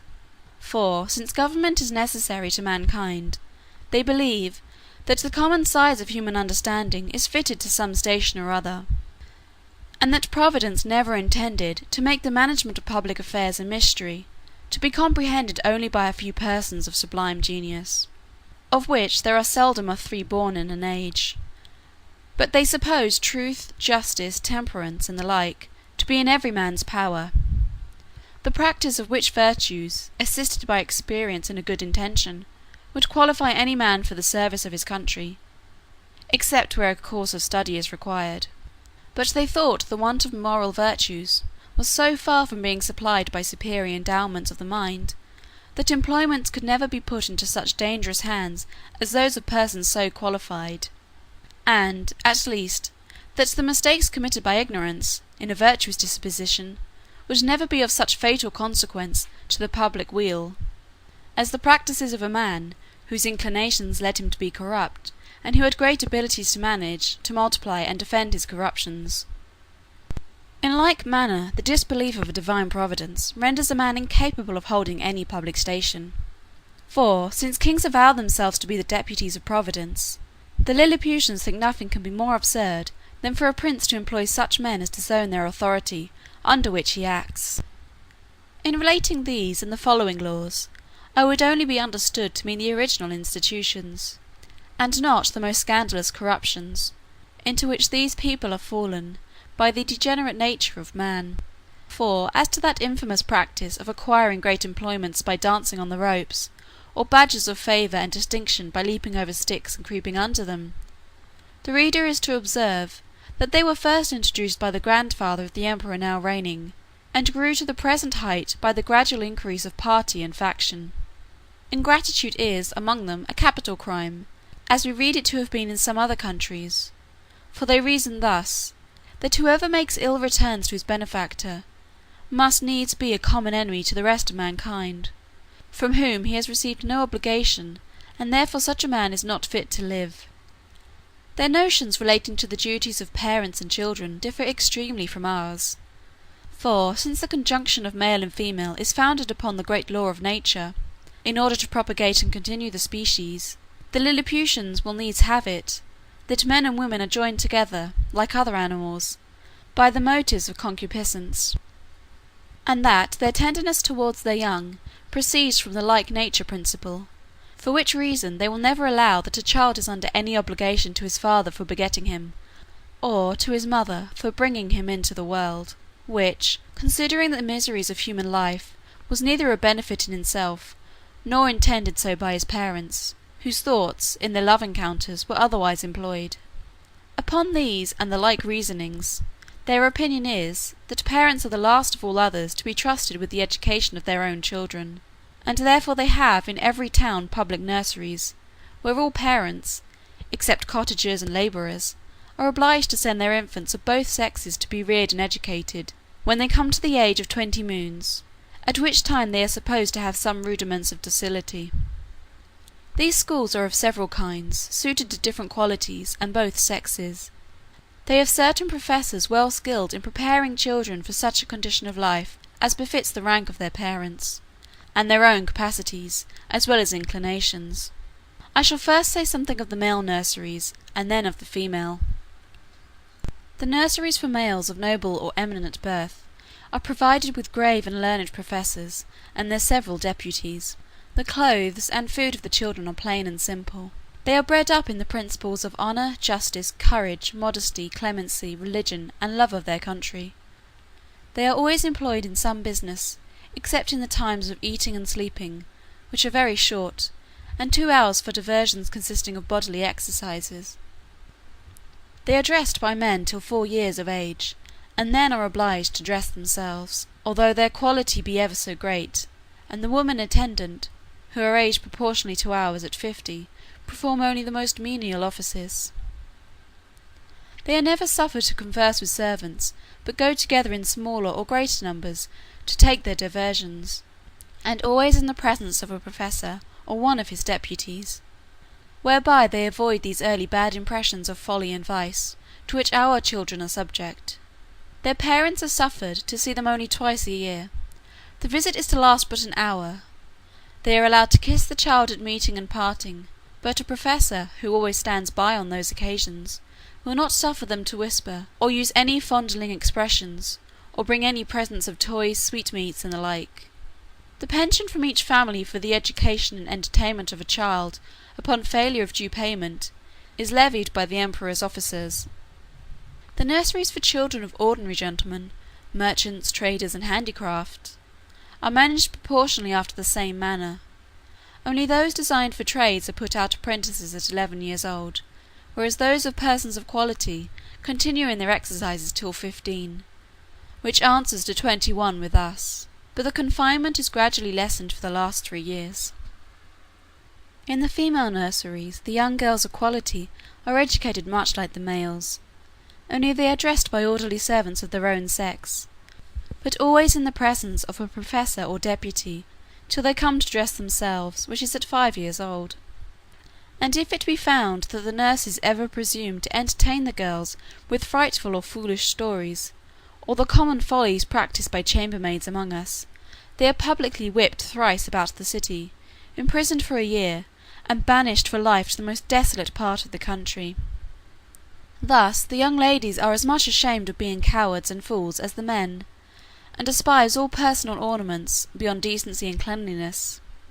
Neither did I perceive any difference in their education made by their difference of sex, only that the exercises of the females were not altogether so robust, and that some rules were given them relating to domestic life, and a smaller compass of learning was enjoined them. For their maxim is, that among peoples of quality, a wife should always be a reasonable and agreeable companion, because she cannot always be young. When the girls are 12 years old, which among them is the marriageable age, their parents or guardians take them home, with great expressions of gratitude to the professors, and seldom without tears of the young lady and her companions. In the nurseries of females of the meaner sort, the children are instructed in all kinds of works proper for their sex, and their several degrees. Those intended for apprentices are dismissed at 7 years old, the rest are kept till 11. The meaner families who have children at these nurseries are obliged, besides their annual pension, which is as low as possible, to return to the steward of the nursery a small monthly share of their gettings, to be apportioned for the child, and therefore all parents are limited in their expenses by the law. For the Lilliputians think nothing can be more unjust than for people, in subservience to their own appetites, to bring children into the world, and leave the burden of supporting them on the public. As to persons of quality, they give security to appropriate a certain sum for each child, suitable to their condition, and these funds are always managed with good husbandry and the most exact justice. The cottagers and labourers keep their children at home, their business being only to till and cultivate the earth, and therefore their education is of little consequence to the public. But the old and diseased among them are supported by hospitals, for begging is a trade unknown in this empire. And here it may, perhaps, divert the curious reader to give some account of my domestics, and my manner of living in this country, during a residence of 9 months and 13 days.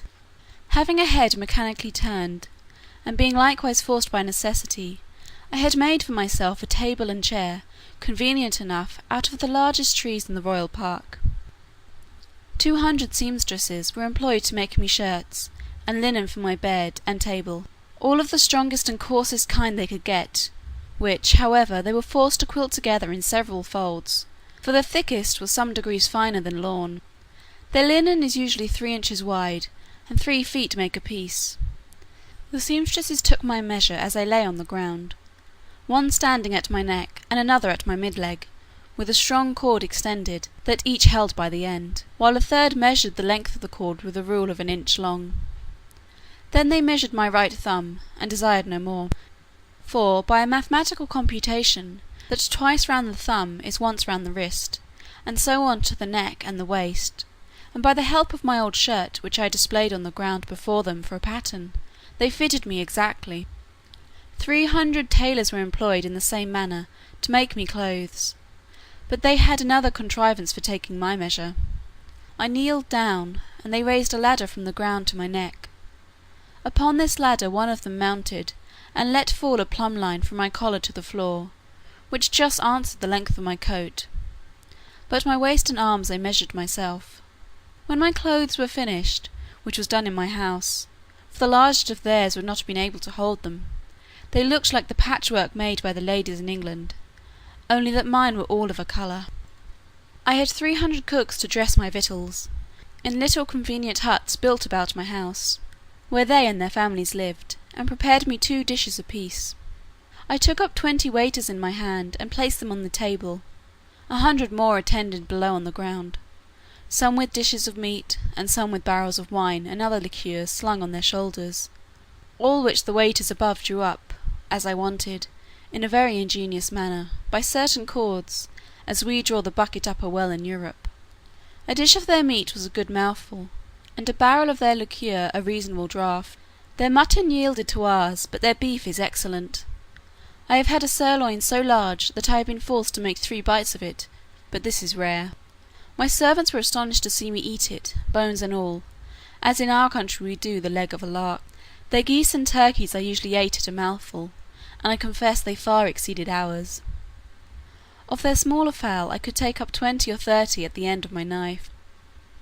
One day his imperial majesty, being informed of my way of living, desired that himself and his royal consort with the young princes of the blood of both sexes might have the happiness, as he was pleased to call it, of dining with me. They came accordingly, and I placed them in chairs of state upon my table, just over against me, with their guards about them. Filnap, the Lord High Treasurer, attended there likewise with his white staff, and I observed he often looked on me with a sour countenance, which I would not seem to regard, but ate more than usual, in honour to my dear country, as well as to fill the court with admiration. I have some private reasons to believe that this visit from his majesty gave Filnap an opportunity of doing me ill offices to his master. That minister had always been my secret enemy, though he outwardly caressed me more than was usual to the moroseness of his nature.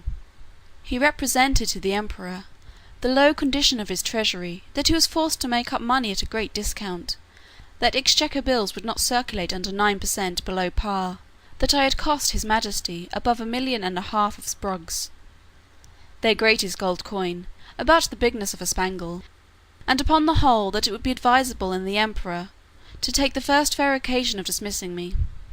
I am here obliged to vindicate the reputation of an excellent lady, who was an innocent sufferer upon my account. The treasurer took a fancy to be jealous of his wife, from the malice of some evil tongues, who informed him that her grace had taken a violent affection for my person, and the court scandal ran for some time, that she was once come privately to my lodging. This I solemnly declared to be a most infamous falsehood, without any grounds, further than that her grace was pleased to treat me with all innocent marks of freedom and friendship. I own she came often to my house, but always publicly, not ever without 3 more in the coach, who were usually her sister and young daughter, and some particular acquaintance. But this was common to many other ladies of the court, and I still appeal to my servants round, whether they at any time saw a coach at my door without knowing what persons were in it. On those occasions, when a servant had given me my notice, my custom was to go immediately to the door, and, after paying my respects, to take up the coach and 2 horses very carefully in my hands; for, if there were 6 horses, the postilion always unharnessed 4, and placed them on a table, where I had fixed a movable rim quite round, of 5 inches high, to prevent accidents; and I often have 4 coaches and horses at once on my table, full of company, while I sat in my chair, leaning my face towards them.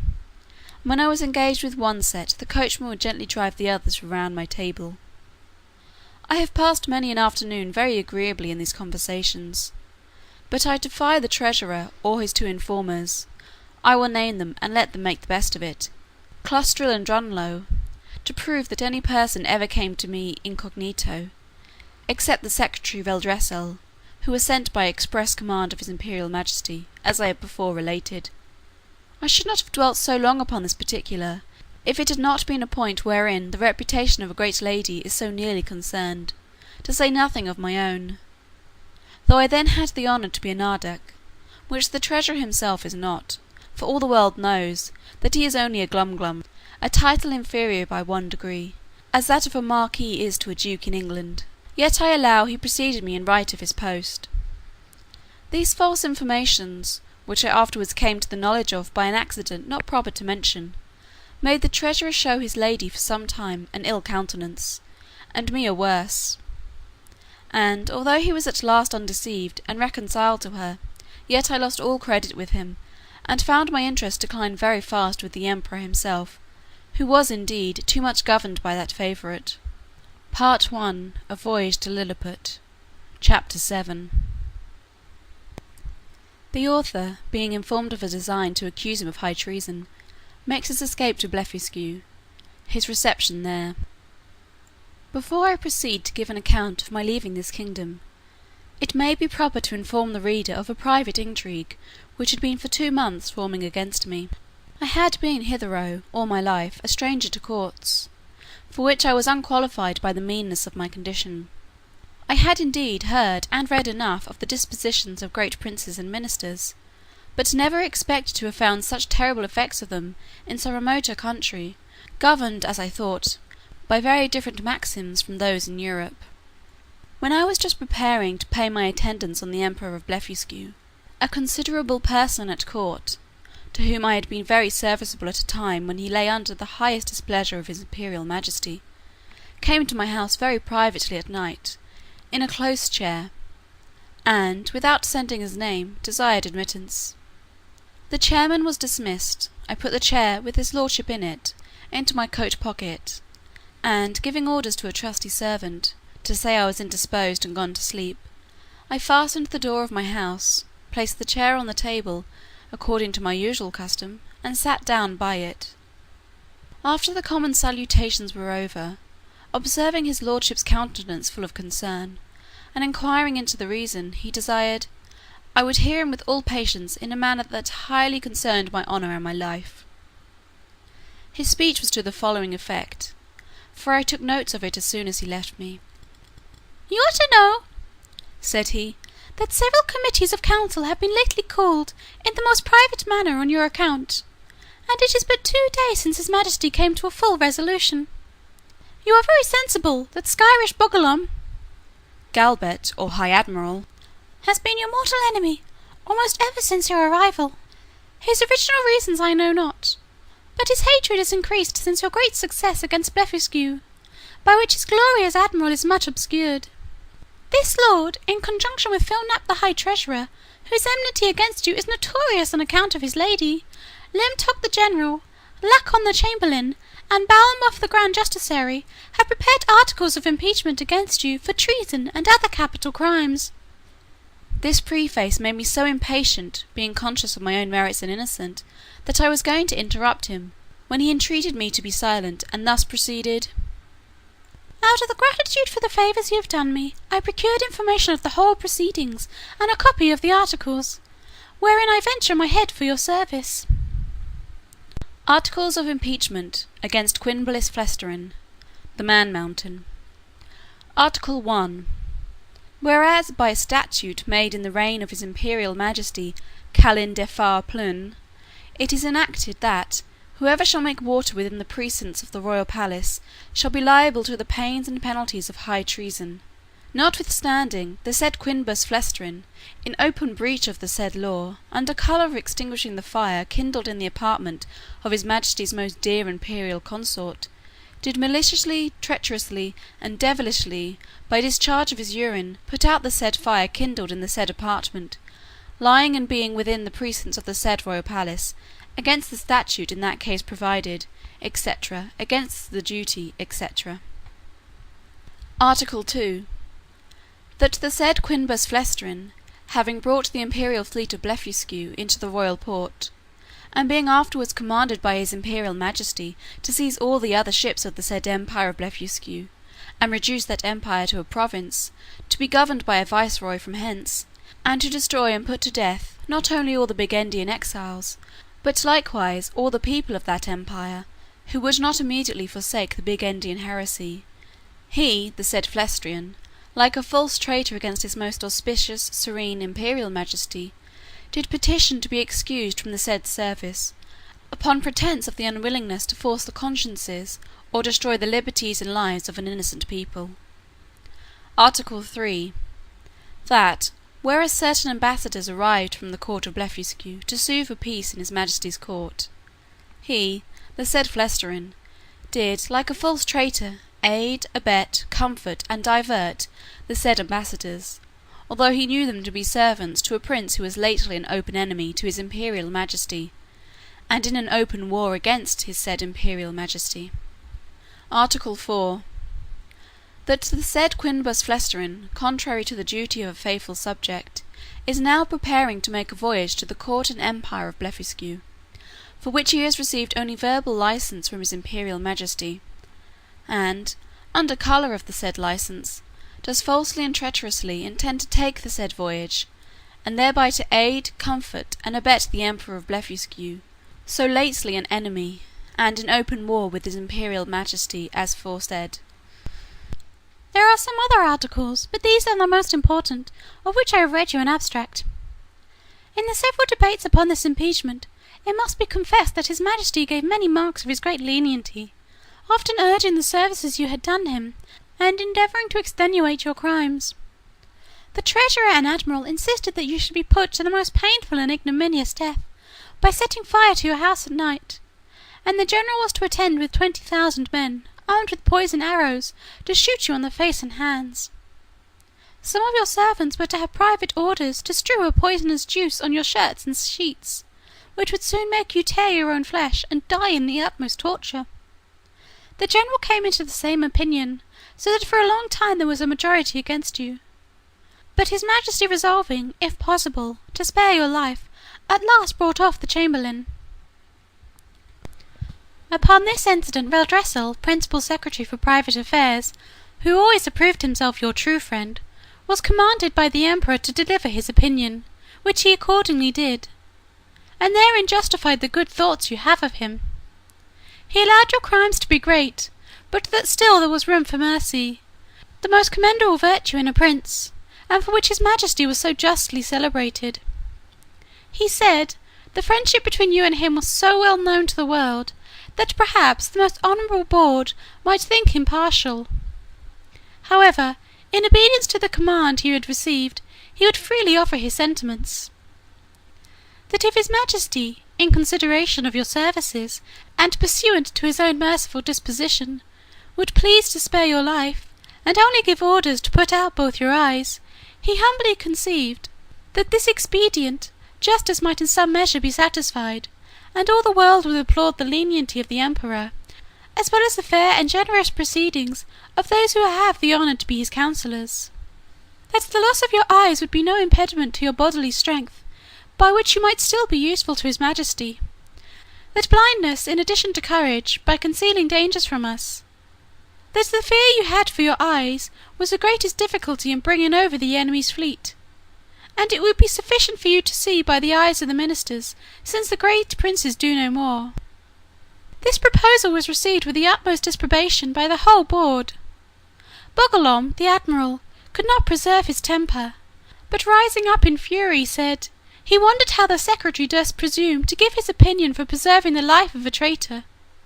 That the services you had performed were, by all true reasons of state, the great aggravation of your crimes. That you, who were able to extinguish the fire by discharge of urine in her majesty's apartment, which he mentioned with horror, might, at another time, raise an inundation by the same means, to drown the whole palace, and the same strength which enabled you to bring over the enemy's fleet might serve, upon the first discontent, to carry it back. That he had good reasons to think you were a Bigendian in your heart, and, as treason begins in the heart, before it appears in overt acts, so he accused you as a traitor on that account, and therefore insisted you should be put to death. The treasurer was of the same opinion. he showed to what straits his majesty's revenue was reduced by the charge of maintaining you, which would soon grow insupportable. That the secretary's expedient of putting out your eyes was so far from being a remedy against this evil, that it would probably increase it, as is manifest from the common practice of blinding some kind of fowls, after which they feed the faster and grow sooner fat. That his sacred majesty and the council, who are your judges, were, in their own consciences, fully conceived of your guilt, which was a sufficient argument to condemn you to death, without the formal proofs required by the strict letter of the law. But his imperial majesty, fully determined against capital punishment, was graciously pleased to say, that since the council thought the loss of your eyes too easy a censure, some other way might be inflicted hereafter. And your friend the secretary, humbly desiring to be heard again, in answer to what the treasurer had objected, concerning the great charge his majesty was at in maintaining you, said that his excellency, who had the sole disposal of the emperor's revenue, might easily provide against the evil by gradually lessening your establishment, by which, for want of sufficient, for you would grow weak and faint, and lose your appetite, and consequently decay and consume in a few months.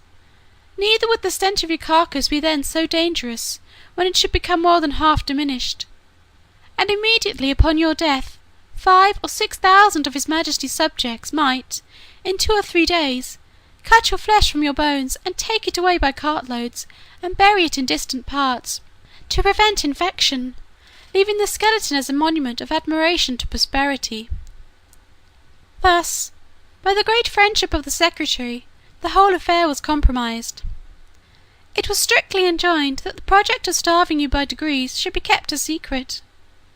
But the sentence of putting out your eyes was entered on the books, none dissenting, except Bogglon the admiral, who, being a creature of the empress, was perpetually instigated by her majesty to insist upon your death, she having borne perpetual malice against you on account of that infamous and illegal method you took to extinguish the fire in her apartment. In 3 days your friend the secretary will be directed to come to your house and read before you the articles of impeachment, and then to signify the great lenity in favour of his majesty and council, whereby you are only condemned to the loss of your eyes, which his majesty does not question you will gratefully and humbly submit to.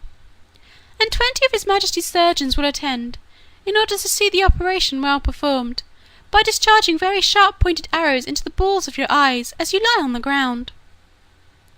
I leave you to your prudence what measures you will take, and to avoid suspicion I must immediately return in as private a manner as I came." His lordship did so, and I remained alone, under many doubts and perplexities of mind. It was a custom introduced by this prince and his ministry, very different, as I had been assured, from the practice of former times, that after the court has decreed any cruel execution, either to gratify the monarch's resentment or the malice of a favourite, the emperor always makes a speech to his whole council, expressing his great lenity and tenderness, as qualities known and confessed by all the world. This speech was immediately published throughout the kingdom, nor did anything terrify the people so much as these encomiums on his majesty's mercy, because it was observed that the more these praises were enlarged and insisted on, the more inhuman was the punishment, and the sufferer more innocent. Yet, as to myself, I must confess, having never been designed for a courtier, either by my birth or education, I was so ill a judge of things that I could not discover the lenity and favour of this sentence, but conceived it, perhaps erroneously, rather to be rigorous than gentle. I sometimes thought of standing my trial, for, although I could not deny the facts alleged in several articles, yet I hoped they would admit of some extenuation. But having in my life pursued many state trials, which I ever observed to terminate as the judges thought fit to direct, I durst not rely on so dangerous a decision, in so critical a juncture, and against such powerful enemies. Once I was strongly bent upon resistance, for, while I had liberty, the whole strength of that empire could hardly subdue me, and I might easily, with stones, pelt the metropolis to pieces. But I soon rejected that project with horror, by remembering the oath I had made to the emperor, the favours I had received from him, and the high title of Nardak he had conferred upon me. Neither had I so soon learned the gratitude of courtiers to persuade myself that his majesty's present 70s acquitted me of all past obligations. At last I fixed upon a resolution, for which it is probable I may incur some censure, and not unjustly; for I confess I owe the preserving of mine eyes, and consequently my liberty, to my own great rashness and want of experience. Because if I had then known the nature of princes and ministers, which I have since observed in many other courts, and their methods of treating criminals less obnoxious than myself, I should, with greater alacrity and readiness, have submitted to so easy a punishment. But hurried on by the precipitancy of youth, and having his imperial majesty's license to pay my attendance upon the emperor of Blefuscu, I took this opportunity, before the 3 days were elapsed, to send a letter to my friend the secretary, signifying my resolution of setting out that morning for Blefuscu, pursuant to the leave I had got; and, without waiting for an answer, I went to that side of the island where our fleet lay. I seized a large man of war, tied a cable to the prow, and lifting up the anchors, I stripped myself, put my clothes, together with my coverlet which I carried under my arm, into the vessel, and, drawing it after me, between wading and swimming, arrived at the royal port of Blefuscu, where the people had long expected me. They lent me 2 guides to direct me to the capital city, which is of the same name. I held them in my hands till I came within 200 yards of the gate, and desired them to signify my arrival to one of the secretaries, and let him know I there waited his majesty's command. I had an answer in about an hour, that his majesty, attended by the royal family, and great officers of the court, was coming out to receive me. I advanced 100 yards. The emperor and his train alighted from their horses, the empress and ladies from their coaches, and I did not perceive they were in any fright or concern. I lay on the ground to kiss his majesty's and the empress's hands. I told his majesty, that I was come according to my promise, and with the license of the emperor my master, to have the honour of seeing so mighty a monarch, and to offer him any service in my power, consistent with my duty to my own prince; not mentioning a word of my disgrace, because I had hitherto no regular information about it, and might suppose myself wholly ignorant of any such design. Neither could I reasonably conceive that the emperor would discover the secret, while I was out of his power, wherein however it soon appeared I was deceived. I shall not trouble the reader with the particular account of my reception at this court, which was suitable to the generosity of so great a prince, nor of the difficulties I was in for want of a house and bed, being forced to lie on the ground, wrapped in my coverlet. Part I. Chapter 8. The author, by a lucky accident, finds means to leave Blefuscu, and, after some difficulties, returns safe to his native country. 3 days after my arrival, walking out of curiosity to the north-east coast of the island, I observed, about half a league off in the sea, somewhat that there looked like a boat overturned. I pulled off my shoes and stockings, and, whaling 200 or 300 yards, I found the object to approach nearer by force of the tide, and then plainly saw it to be a real boat, which I supposed might by some tempest have been driven from a ship. Whereupon I returned immediately towards the city, and desired his imperial majesty to lend me 20 of his tallest vessels he had left, after the loss of his fleet, and 3,000 seamen under the command of his vice-admiral. This fleet sailed round, while I went back the shortest way to the coast, where I first discovered the boat. I found the tide had driven it still nearer. The seamen were all provided with cordage, which I had beforehand twisted to a sufficient strength. When the ships came up, I stripped myself, and waded till I came within 100 yards off the boat, after which I was forced to swim till I got up to it. The seamen threw me the end of the cord, which I fastened to a hole in the fore part of the boat, and the other end to a man of war. But I found all my labour to little purpose, for, being out of my depth, I was not able to work. In this necessity I was forced to swim behind, and push the boat forward, as often as I could, with one of my hands, and the tide favouring me, I advanced so far, that I could just hold up my chin and feel the ground. I rested 2 or 3 minutes, and then gave the boat another shove, and so on, till the sea was no higher than my armpits. And now, the most laborious part being over, I took out my other cables, which were stowed in one of the ships, and fastened them first to the boat and then to the 9 vessels which attended me. The wind being favourable, the seamen towed and I shoved, until we arrived within 40 yards of the shore; and, waiting till the tide was out, I got dry to the boat, and by assistance of 2000 men, with ropes and engines, I made a shift to turn it on its bottom, and found it was but little damaged. I shall not trouble the reader with the difficulties I was under, by the help of certain paddles, which cost me 10 days making, to get my boat to the royal port of Blefuscu, where a mighty concourse of people appeared upon my arrival, full of wonder at the sight of so prodigious a vessel. I told the emperor that my good fortune had thrown this boat in my way, to carry me to some place whence I might return into my native country, and begged his majesty's orders for getting materials to fit it up, together with his license to depart, which, after some kind expostulations, he was pleased to grant. I did very much wonder, in all this time, not to have heard of any express relating to me from our emperor to the court of Blefuscu; but I was afterward given privately to understand, that his imperial majesty, never imagining I had the least notice of his designs, believed I was only gone to Blefuscu in performance of my promise, according to the license he had given me, which was well known at our court, and would return in a few days, when the ceremony was ended. But he was at last in pain at my long absence, and, after consulting with the treasurer and the rest of that cabal, a person of quality was dispatched with the copy of the articles against me. This envoy had instructions to represent to the monarch of Blefuscu the great lenity of his master, who was content to punish me no farther than with the loss of mine eyes; that I had fled from justice, and if I did not return within 2 hours, I should be deprived of my title of Nardak, and declared a traitor. The envoy further added, that in order to maintain the peace and amity between both empires, his master expected that his brother of Blefuscu would give orders to have me sent back to Lilliput, bound hand and foot, to be punished as a traitor. The emperor of Blefuscu, having taken 3 days to consult, returned an answer consisting of many civilities and excuses.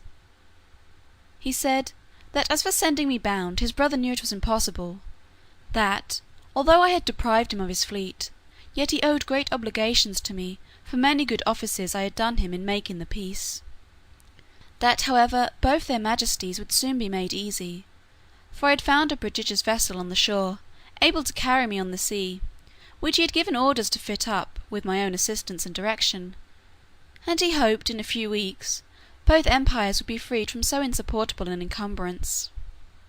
With this answer the envoy returned to Lilliput, and the monarch of Blefuscu related to me all that had passed, offering me at the same time, but under the strictest confidence, his gracious protection, if I would continue in his service; wherein, although I believed him sincere, yet I resolved never more to put any confidence in princes or ministers, where I could possibly avoid it; and therefore, with all due acknowledgments for his favourable intentions, I humbly begged to be excused. I told him, that since fortune, whether good or evil, had thrown a vessel in my way, I was resolved to venture myself on the ocean, rather than be an occasion of difference between 2 such mighty monarchs. Neither did I find the emperor at all displeased; and I discovered, by a certain accident, that he was very glad of my resolution, and so were most of his ministers.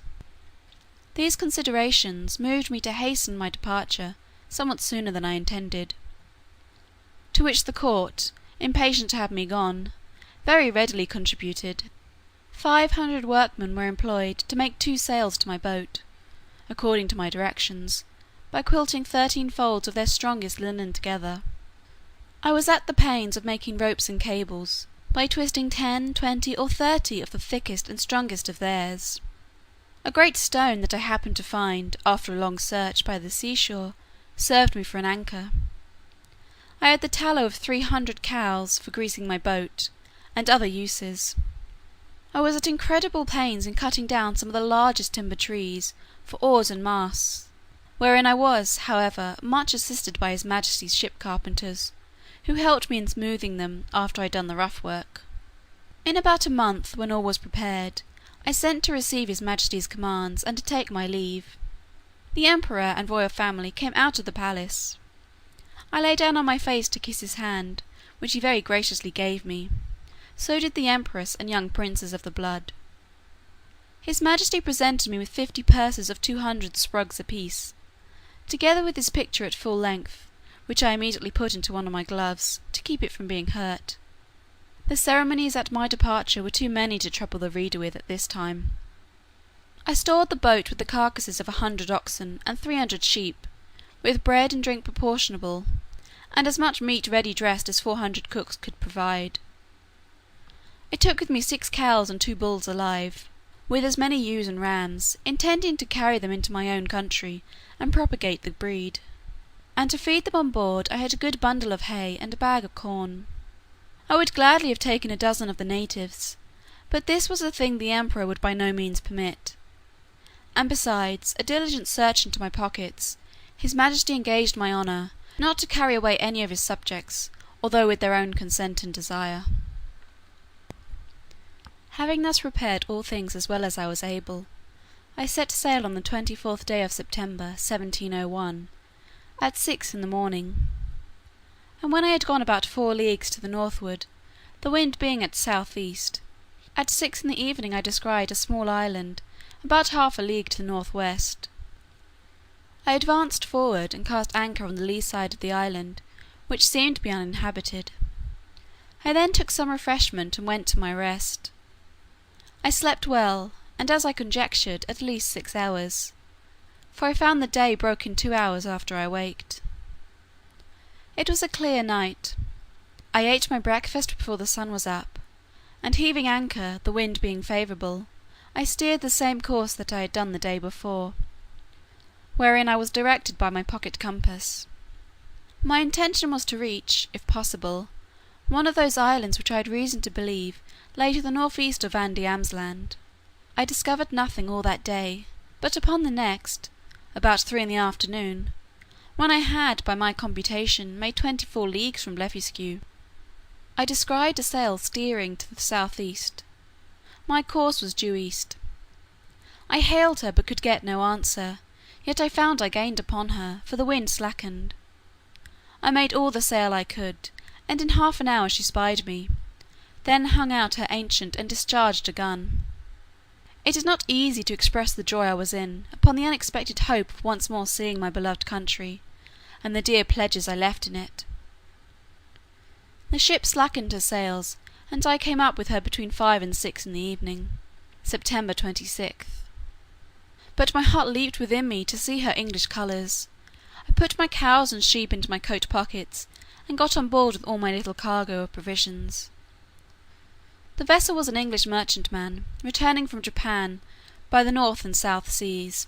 The captain, Mr. John Biddle of Deptford, a very civil man, and an excellent sailor.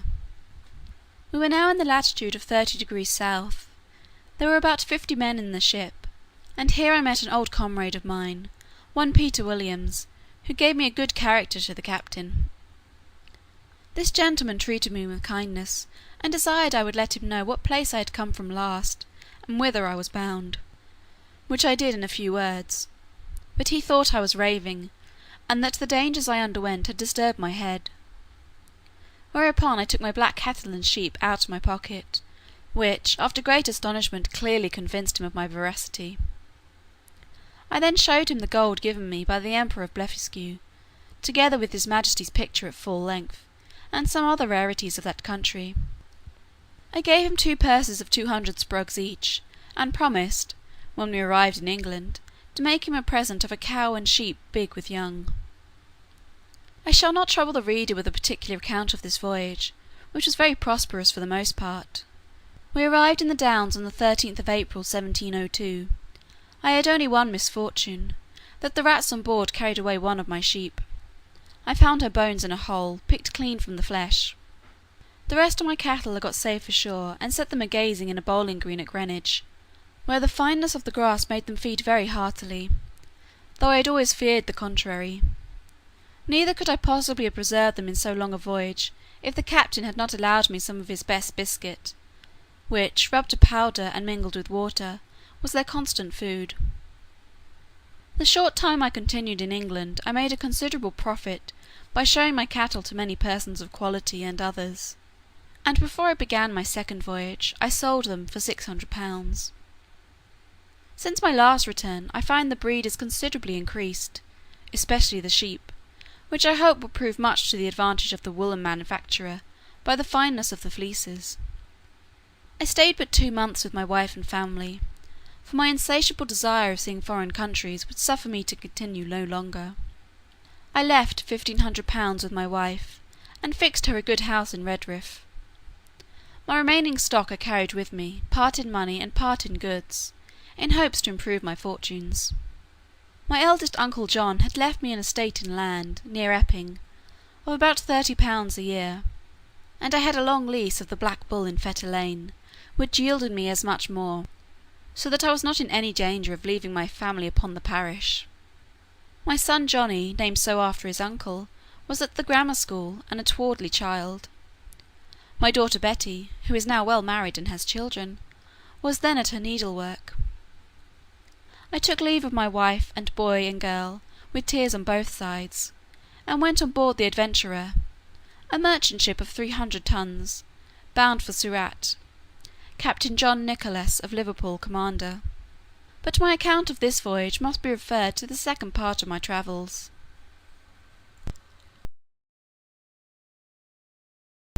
Part 2. A Voyage to Brobdingnag. Chapter 1. A great storm described.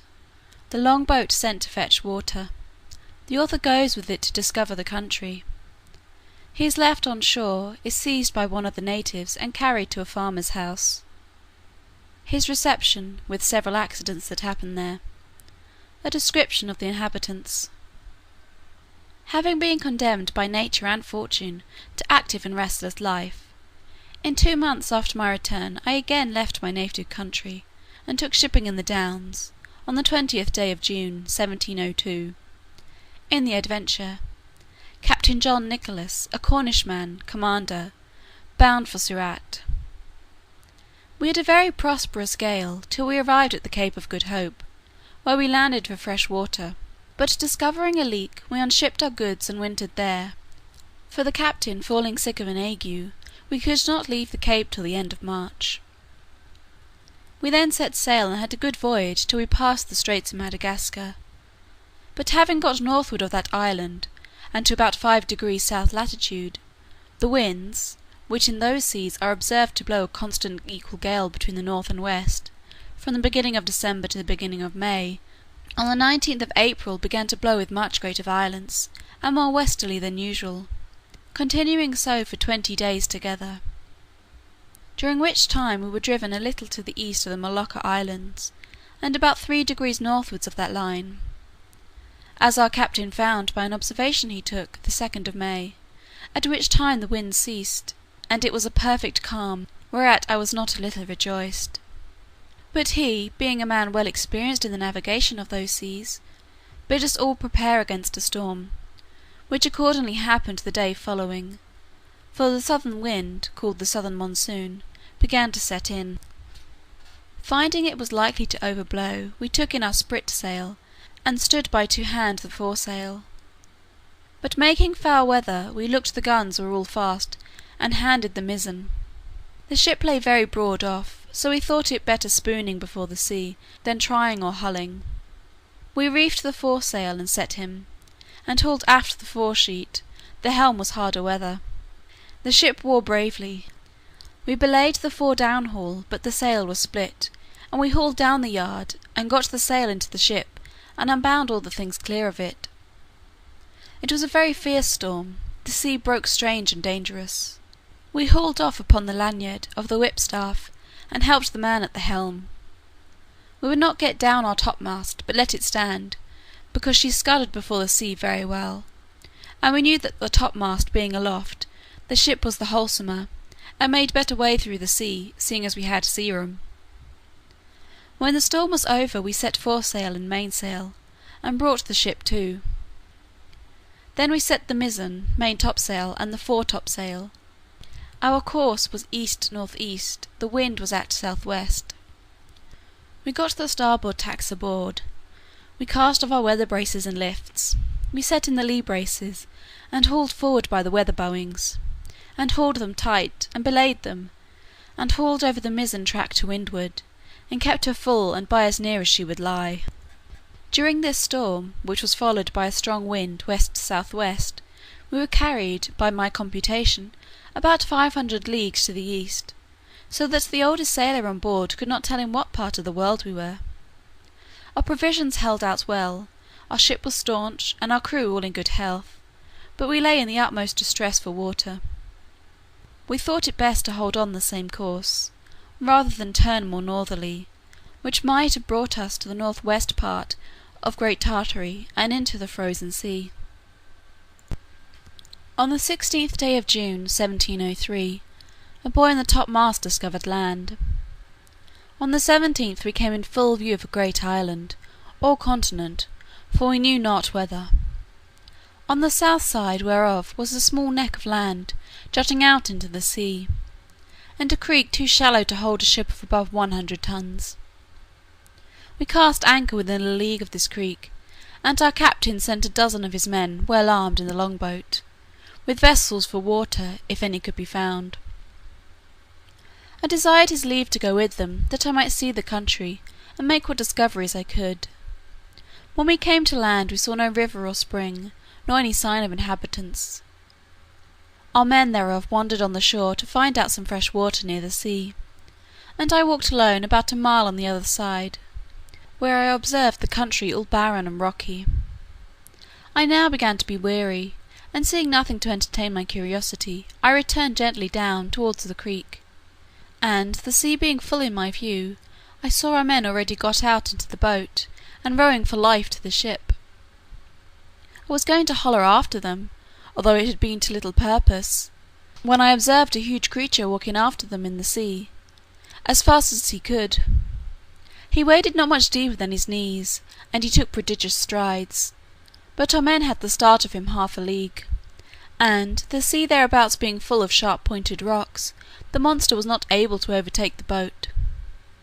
This I was afterwards told, for I durst not stay to see the issue of the adventure, but ran as fast as I could the way I first went, and then climbed up a steep hill, which gave me some prospect of the country. I found it fully cultivated, but that which first surprised me was the length of the grass, which, in those grounds that seemed to be kept for hay, was about 20 feet high. I fell into a high road, for so I took it to be, though it served the inhabitants only as a footpath through a field of barley. Here I walked on for some time, but could see little on either side, it now being near harvest, and the corn rising at least 40 feet. I was an hour walking to the end of this field, which was fenced in with a hedge of at least 120 feet high, and the trees so lofty that I could make no computation of their altitude. There was a stile to pass from this field into the next. It had 4 steps, and a stone to cross over when you came to the uppermost. It was impossible for me to climb this stile, because every step was 6 feet high, and the upper stone about 20. I was endeavouring to find some gap in the hedge, when I discovered one of the inhabitants in the next field, advancing towards the stile, of the same size with him whom I saw in the sea, pursuing our boat. He appeared as tall as an ordinary spire steeple, and took about 10 yards at every stride, as near as I could guess. I was struck with the utmost fear and astonishment, and ran to hide myself in the corn, whence I saw him at the top of the stile looking back into the next field on the right hand, and heard him call in a voice many degrees louder than a speaking trumpet. But the noise was so high in the air, that at first I certainly thought it was thunder. Whereupon several monsters, like himself, came towards him with reaping hooks in their hands, each hook about the largeness of 6 scythes. These people were not so well clad as the first, whose servants or labourers they seemed to be, for, upon some words he spoke, they went to reap the corn in the field where I lay. I kept from them at a great distance as I could, but was forced to move with extreme difficulty, for the stalks of the corn were sometimes not above a foot distant, so that I could hardly squeeze my body betwixt them. However, I made a shift to go forward, till I came to a part of the field where the corn had been laid by the rain and wind. Here it was impossible for me to advance a step, for the stalks were so interwoven that I could not creep through, and the beards of the fallen ears so strong and pointed, that they pierced through my clothes into my flesh. At the same time I heard the reapers not 100 yards behind me. Being quite dispirited with toil, and wholly overcome by grief and despair, I lay down between two ridges, and heartily wished I might there end my days. I bemoaned my desolate widow and fatherless children. I lamented my own folly and wilfulness, in attempting a second voyage, against the advice of all my friends and relations. In this terrible agitation of mind I could not forbear thinking of Lilliput, whose inhabitants looked upon me as the great prodigy that ever appeared in the world, where I was able to draw an imperial fleet in my hand, and perform these other actions, which will be recorded for ever in the chronicles of that empire, while posterity shall hardly believe them, although attested by millions. I reflected what a mortification it must prove to me, to appear as inconsiderable in this nation as one single Lilliputian would be among us. But this I conceived was to be the least of my misfortunes; for, as human creatures are observed to be more savage and cruel in proportion to their bulk, what could I expect but to be a morsel in the mouth of the first among these enormous barbarians that should happen to seize me? Undoubtedly philosophers are in the right, when they tell us that nothing is great or little otherwise than by comparison. It might have pleased fortune to have let the Lilliputians find some nation where the people were as diminutive with respect to them as they were to me; and who knows but that even this prodigious race of mortals might be equally overmatched in some distant part of the world, whereof we have yet no discovery. Scared and confounded as I was, I could not forbear going on with these reflections, when one of the reapers, approaching within 10 yards of the ridge where I lay, made me apprehend that with the next step I should be squashed to death under his foot, or cut in two with his reaping hook; and therefore, when he was again about to move, I screamed as loud as fear could make me, whereupon the huge creature trod short, and looking round about under him for some time, at last espied me as I lay on the ground. He considered a while, with the caution of one who endeavours to lay hold on a small dangerous animal in such a manner that it shall not be able either to scratch or bite him, as I myself have sometimes done with the weasel in England. At length he ventured to take me behind, by the middle, between his forefinger and thumb, and brought me within 3 yards of his eyes, that he might behold my shape more perfectly. I guessed his meaning, and my good fortune gave me so much presence of mind, that I resolved not to struggle in the least, as he held me in the air above 60 feet from the ground, although he grievously pinched my sides, for fear I should slip through his fingers. All I ventured was to raise mine eyes towards the sun, and place my hands together in a supplicating posture, and to speak some words in a humble melancholy tone, suitable to the condition I was then in; for I apprehended every moment that he would dash me against the ground, as we usually do a little hateful animal, which we have a mind to destroy. But my good star would have it that he appeared pleased with my voice and gestures, and began to look upon me as a curiosity, much wondering to hear me pronounce articulate words, although he could not understand them. In the mean time I was not able to forbear groaning and shedding tears, and turning my head towards my sides, letting him know as well as I could how cruelly I was hurt by the pressure of his thumb and finger. He seemed to apprehend my meaning, for, lifting up the lappet of his coat, he put me gently into it, and immediately ran along with me to his master, who was a substantial farmer, and the same person I had first seen in the field.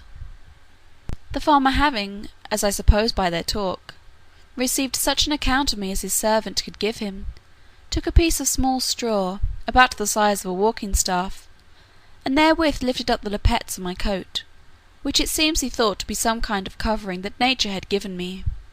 He blew my hairs aside to take a better view of my face.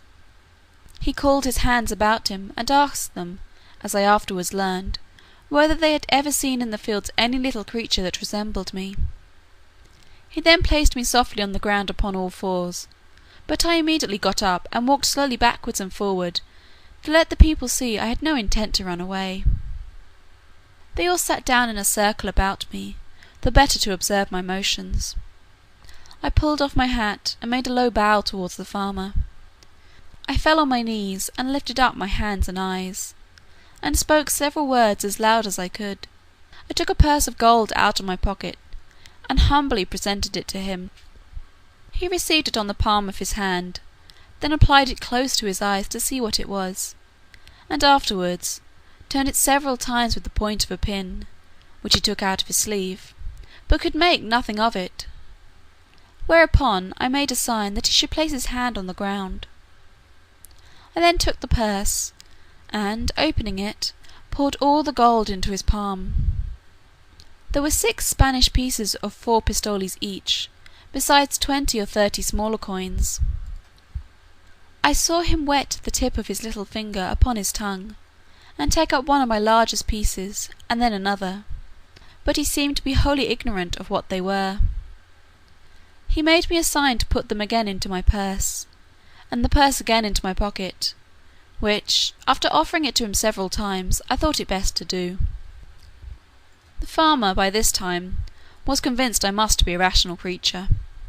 He spoke often to me, but the sound of his voice pierced my ears like that of a water-mill, yet his words were articulate enough.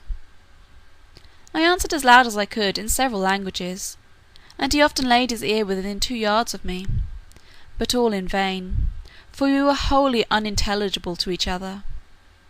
He then sent his servants to their work, and taking his handkerchief out of his pocket, he doubled and spread it on his left hand, which he placed flat on the ground with the palm upward, making me a sign to step into it, as I could easily do, for it was not above a foot in thickness. I thought it my part to obey, and, for fear of falling, laid myself at full length upon the handkerchief, with the remainder of which he lapped me up to the head for further security, and in this manner carried me home to his house. There he called his wife, and showed me to her, but she screamed and ran back, as women in England do at the sight of a toad or a spider. However, when she had a while seen my behaviour, and how well I observed the signs her husband made, she was soon reconciled, and by degrees grew extremely tender of me. It was about 12 at noon, and a servant brought in dinner. It was only one substantial dish of meat, fit for the plain condition of a husbandman, in a dish of about 24 feet diameter. The company were, the farmer and his wife, 3 children, and an old grandmother.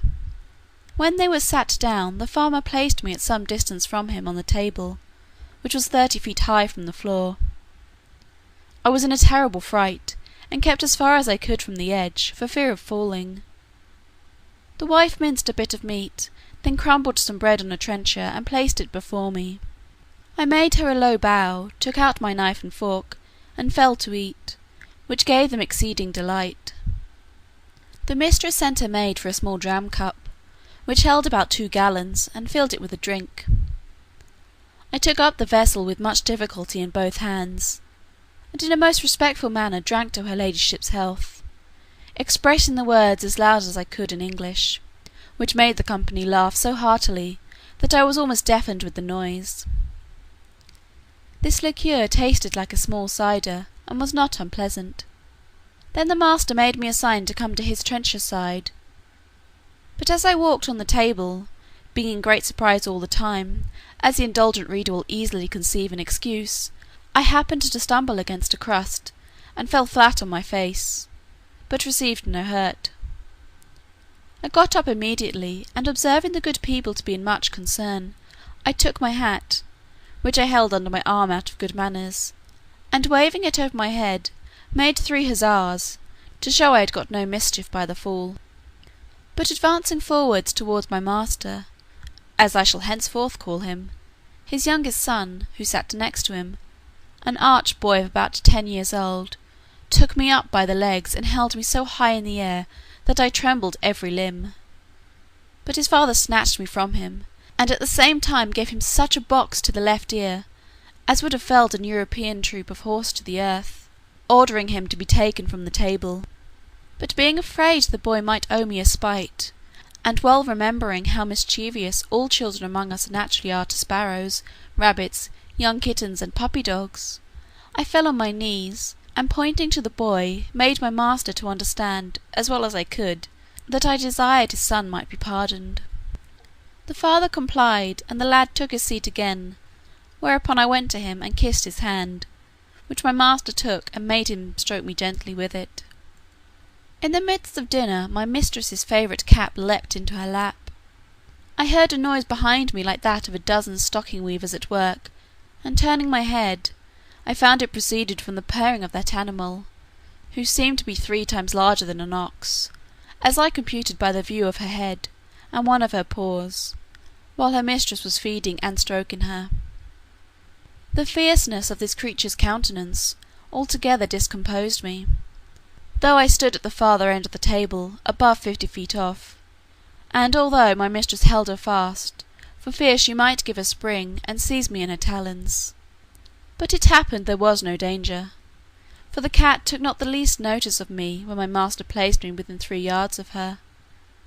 And as I have always been told, and found true by experience in my travels, that flying or discovering fear before a fierce animal is a certain way to make it pursue or attack you, so I resolved, in this dangerous juncture, to show no manner of concern.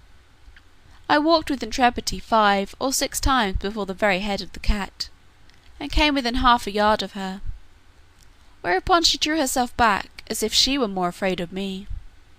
I had less apprehension concerning the dogs, whereof 3 or 4 came into the room, as it is usual in a farmer's house, one of which was a mastiff, equal in bulk to 4 elephants, and another a greyhound, somewhat taller than the mastiff, but not so large.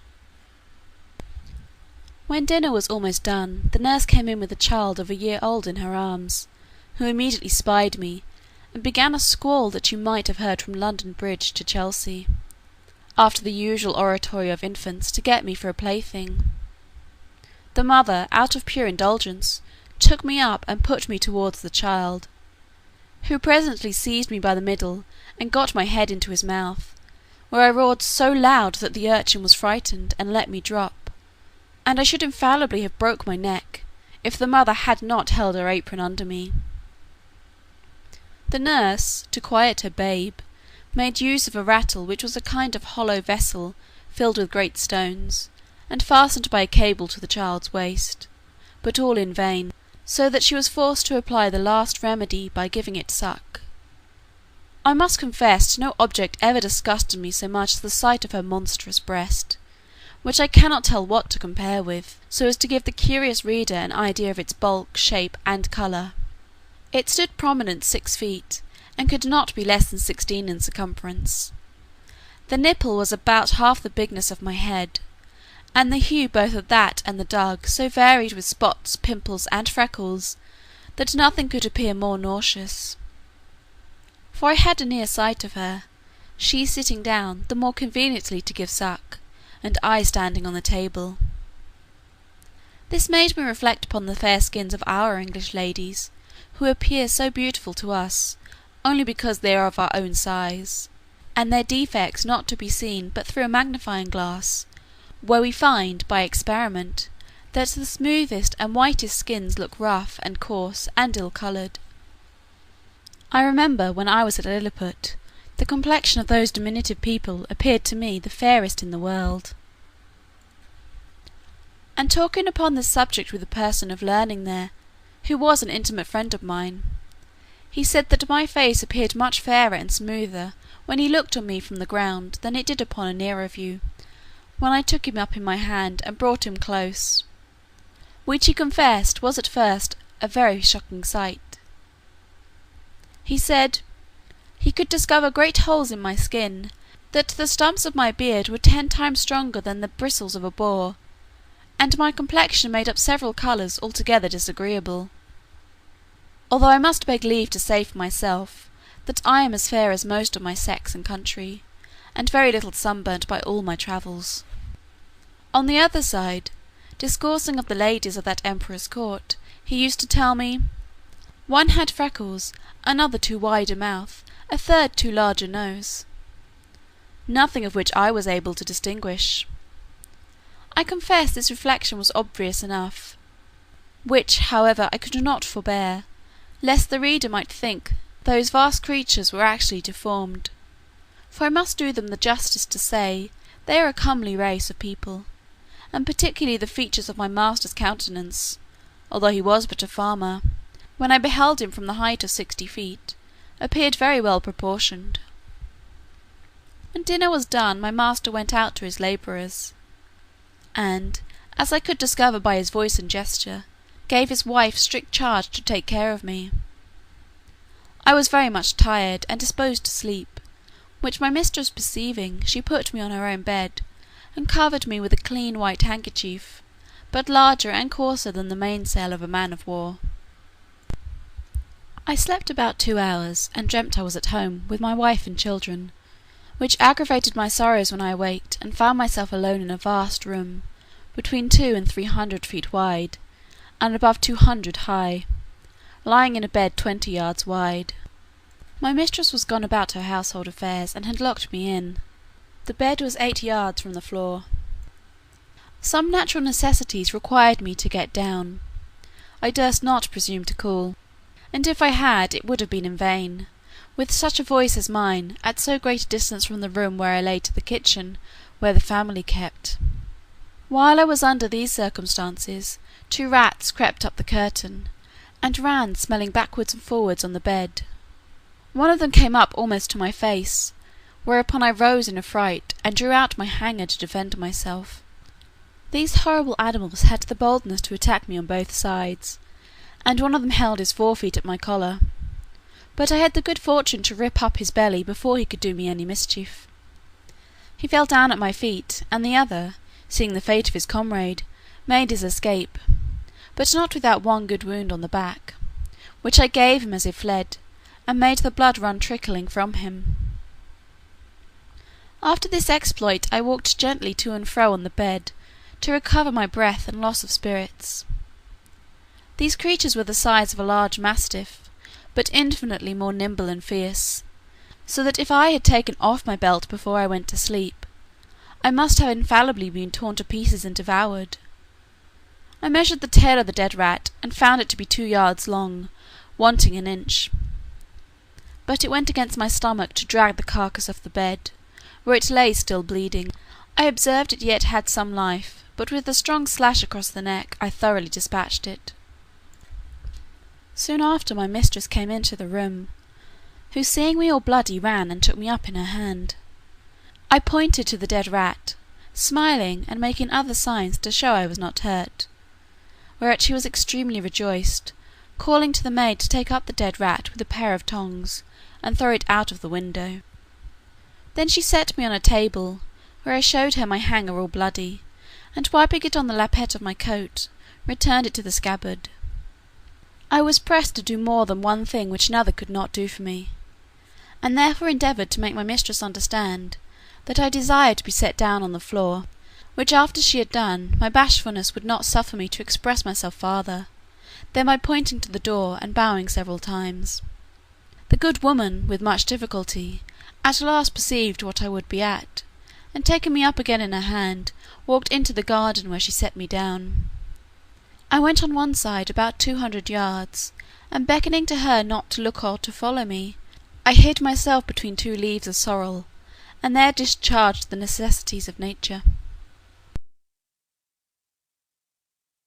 I hope the gentle reader will excuse me for dwelling on these and the like particulars, which, however insignificant they may appear to grovelling vulgar minds, yet will certainly help a philosopher to enlarge his thoughts and imagination, and apply them to the benefit of public as well as private life, which was my sole design in presenting this and other accounts of my travels to the world, wherein I have been chiefly studious of truth, without affecting any ornaments of learning or of style. But the whole scene of this voyage made so strong an impression on my mind, and is so deeply fixed in my memory, that, in committing it to paper, I did not omit one material circumstance. However, upon a strict review, I blotted out several passages of less moment, which were in my first copy, for fear of being censured as tedious and trifling, whereof travellers are often, perhaps not without justice, accused. Part II. A Voyage to Brobdingnag. Chapter 2. A description of the farmer's daughter. The author carried to a market town, and then to the metropolis. The particulars of his journey. My mistress has a daughter of 9 years old, a child of towardly parts for her age, very dexterous at her needle, and skilful in dressing her baby. Her mother and she contrived to fit up the baby's cradle for me against night. The cradle was put into a small drawer of a cabinet, and the drawer placed upon a hanging shelf, for fear of the rats. This was my bed all the time I stayed with those people, though made more convenient by degrees, as I began to learn their language and make my wants known.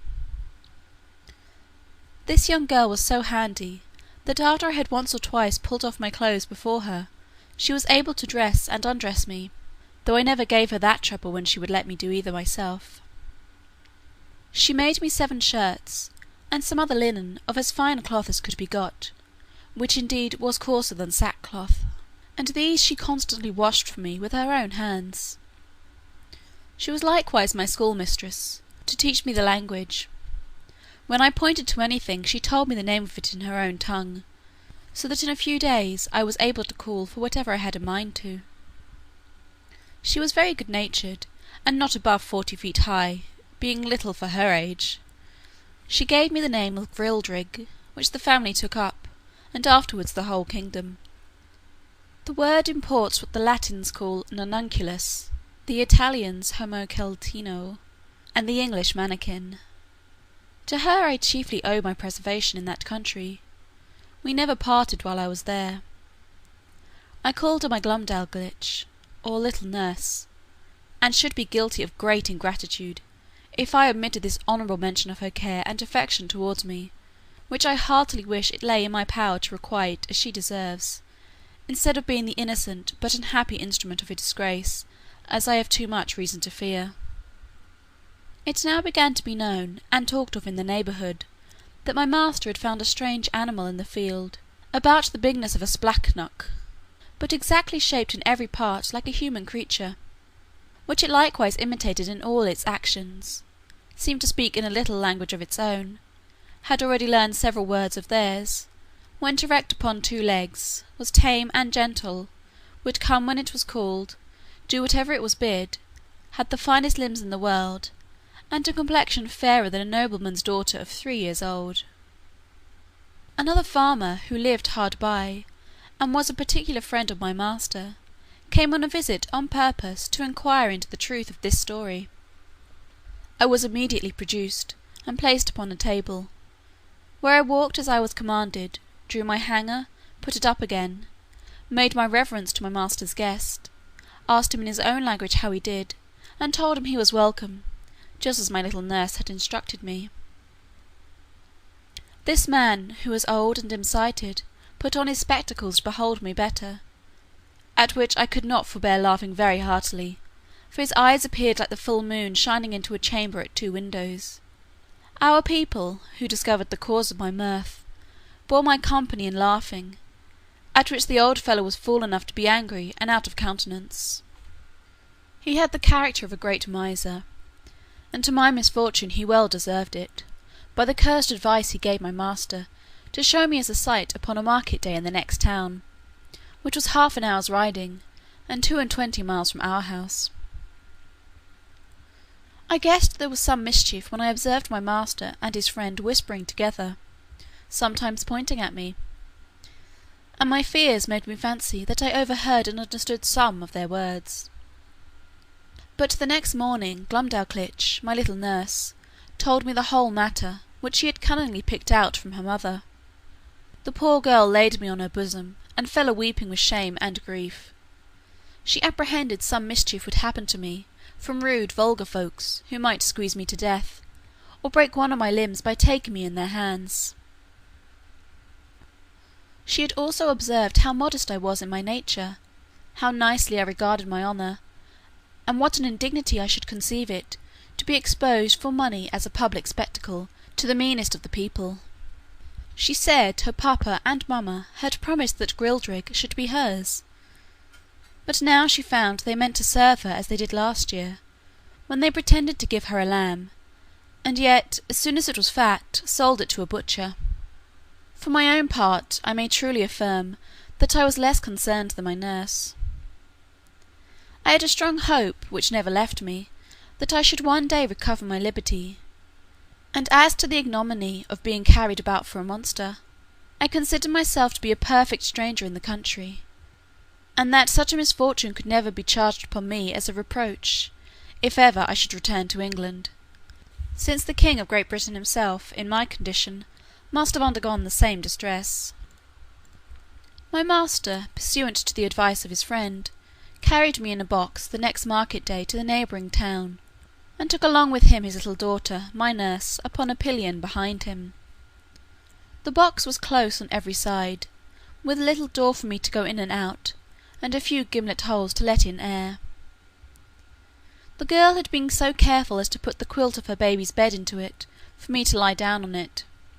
However, I was terribly shaken and discomposed in this journey, though it was but of half an hour, for the horse went about 40 feet at every step, and trotted so high that the agitation was equal to the rising and falling of a ship in a great storm, but much more frequent. Our journey was somewhat farther than from London to St. Albans. My master alighted at an inn, which he used to frequent, and after consulting a while with the innkeeper, and making some necessary preparations, he hired the Goltrud, or crier, to give notice through the town of a strange creature to be seen at the sign of the Green Eagle, not so big as a spluknuck, an animal in that country very finely shaped, about 6 feet long, and in every part of the body resembling a human creature, could speak several words, and perform 100 diverting tricks. I was placed upon a table in the largest room of the inn, which might be near 300 feet square. My little nurse stood on a low stool close to the table to take care of me, and direct what I should do. My master, to avoid a crowd, would suffer only 30 people at a time to see me. I walked about on the table as the girl commanded. She asked me questions, as far as she knew my understanding of the language reached, and I answered them as loud as I could. I turned about several times to the company, paid my humble respects, said they were welcome, and used some other speeches I had been taught. I took up a thimble filled with liqueur, which Glumdalclitch had given me for a cup, and drank their health. I drew out my hanger, and flourished with it after the manner of fencers in England. My nurse gave me a part of a straw, which I exercised as a pike, having learnt the art in my youth. I was that day shown to 12 sets of company, and as often forced to act over again the same fopperies, till I was half dead with weariness and vexation. For those who had seen me made such wonderful reports, that the people were ready to break down the doors to come in.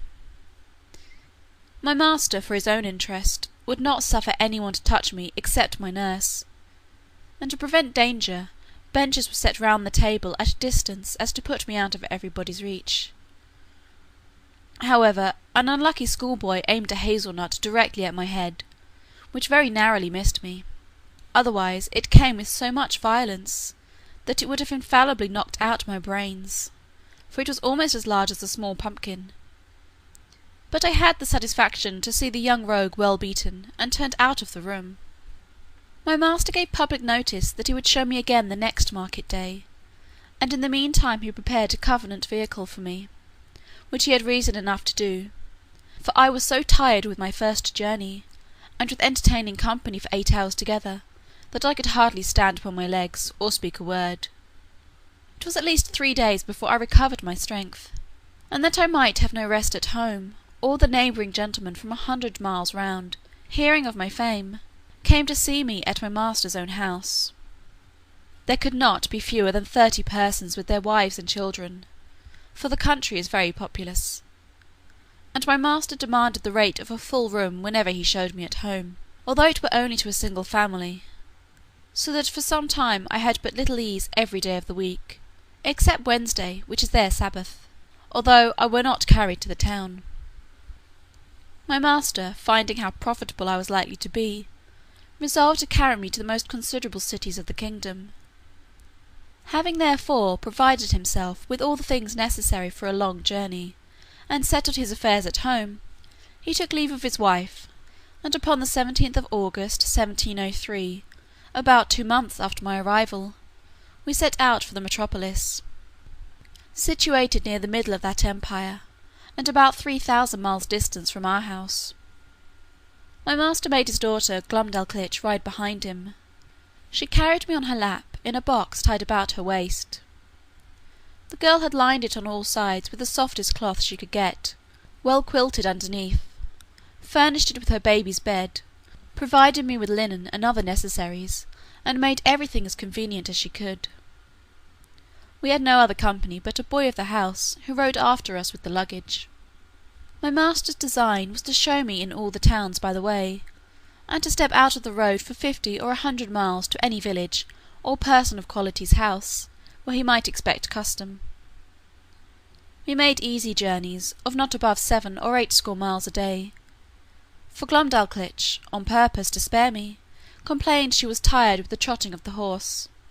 She often took me out of my box, at my own desire, to give me air, and show me the country, but always held me fast by a leading string. We passed over 5 or 6 rivers, many degrees broader and deeper than the Nile, or the Ganges, and there was hardly a rivulet so small as the Thames at London Bridge. We were 10 weeks in our journey, and I was shown in 18 large towns, beside many villages and private families. On the 26th day of October we arrived at the metropolis, called in their language Lorbrulgrud, or Pride of the Universe. My master took a lodging in the principal street of the city, not far from the royal palace, and put out bills in the usual form, containing an exact description of my person and parts. He hired a large room between 300 and 400 feet wide.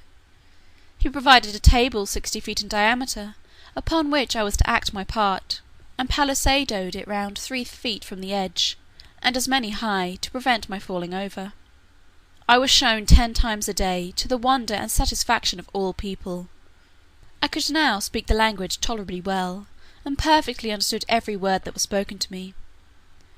Besides, I had learnt their alphabet, and could make a shift to explain a sentence here and there, for Glumdalclitch had been my instructor while we were at home, and at leisure hours during our journey. She carried a little book in her pocket, not much larger than a Sanson's Atlas. It was a common treatise for the use of young girls, giving a short account of their religion. Out of this she taught me my letters, and interpreted the words. Part 2. A Voyage to Brobdingnag. Chapter 3. The author sent for to court. The queen buys him of his master the farmer, and presents him to the king. He disputes with his majesty's great scholars. An apartment at court provided for the author. He is in high favour with the queen. He stands up for the honour of his own country.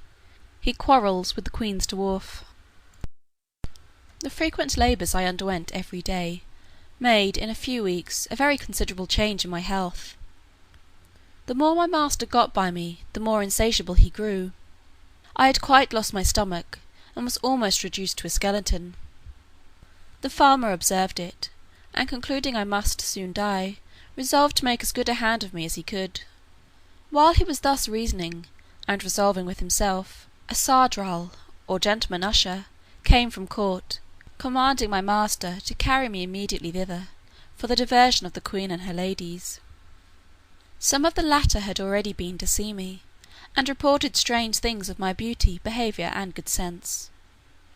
Her majesty, and those who attended her, were beyond measure delighted with my demeanour. I fell on my knees, and begged the honour of kissing her imperial foot. But this gracious princess held out a little finger towards me, after I was set on the table, which I embraced in both my arms, and put the tip of it with the utmost respect to my lip. She made me some general questions about my country and my travels, which I answered as distinctly in as few words as I could. She asked, whether I could be content to live at court? I bowed down to the board of the table, and humbly answered, that I was my master's slave, but if I were at my own disposal, I should be proud to devote my life to her Majesty's service." So then she asked my master whether he was willing to sell me at a good price.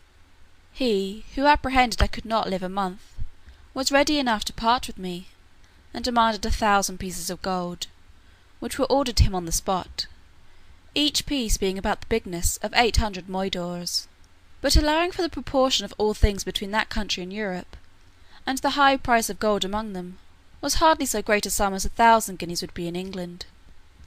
I then said to the queen, since I was now her Majesty's most humble creature and vassal, I must beg the favour that Glumdalclitch, who had always tended me with so much care and kindness, and understood to do it so well, might be admitted into her service and continue to be my nurse and instructor.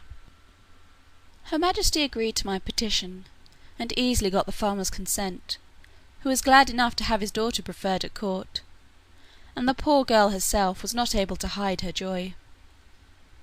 My late master withdrew, bidding me farewell, and saying he had left me in a good service, to which I replied not a word, only making a slight bow. The queen observed my coldness, and when the farmer was gone out of the apartment, asked me the reason. I made bold to tell her Majesty that I owed no other obligation to my late master than his not dashing out the brains of a poor harmless creature found by chance in his fields, which obligation was amply recompensed by the gain he had made in showing me through half the kingdom, and the price he had now sold me for. That the life I had since led was laborious enough to kill an animal of 10 times my strength, that my health was much impaired by the continual drudgery of entertaining the rabble every hour of the day, and that, if my master had not thought my life in danger, her Majesty would not have got so cheap a bargain. But as I was out of all fear of being ill-treated under the protection of so great and good an empress, the ornament of nature, the darling of the world, the delight of her subjects, the phoenix of the creation, so I hoped my late master's apprehensions would appear to be groundless, for I had already found my spirits revive by the influence of her most august presence. This was the sum of my speech, delivered with great improprieties and hesitation. The latter part was altogether framed in the style peculiar to that people, whereof I learned some phrases from Glumdalclitch, while she was carrying me to court. The queen, giving great allowance for my defectiveness in speaking, was however surprised at so much wit and good sense in so diminutive an animal. She took me in her own hand, and carried me to the king, who was then retired to his cabinet. His Majesty, a prince of much gravity and austere countenance, not well observing my shape at first view, asked the queen, after a cold manner, how long it was since she grew fond of Spluknuck, for such it seems he took me to be, as I lay upon my breast on her Majesty's right hand.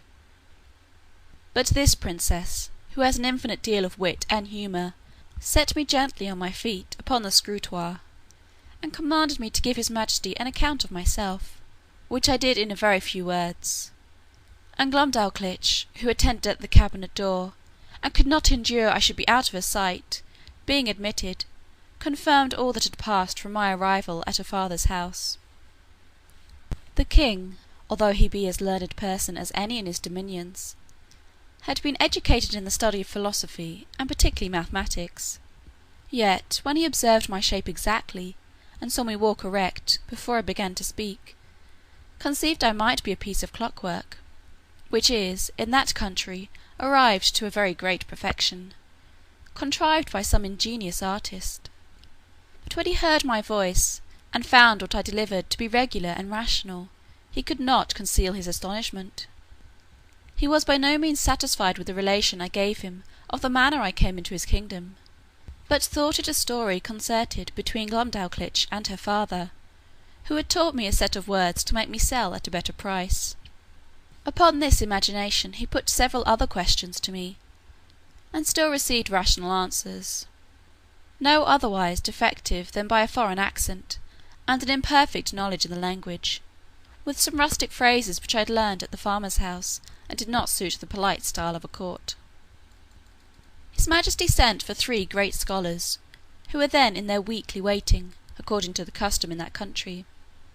These gentlemen, after they had a while examined my shape with much nicety, were of different opinions concerning me.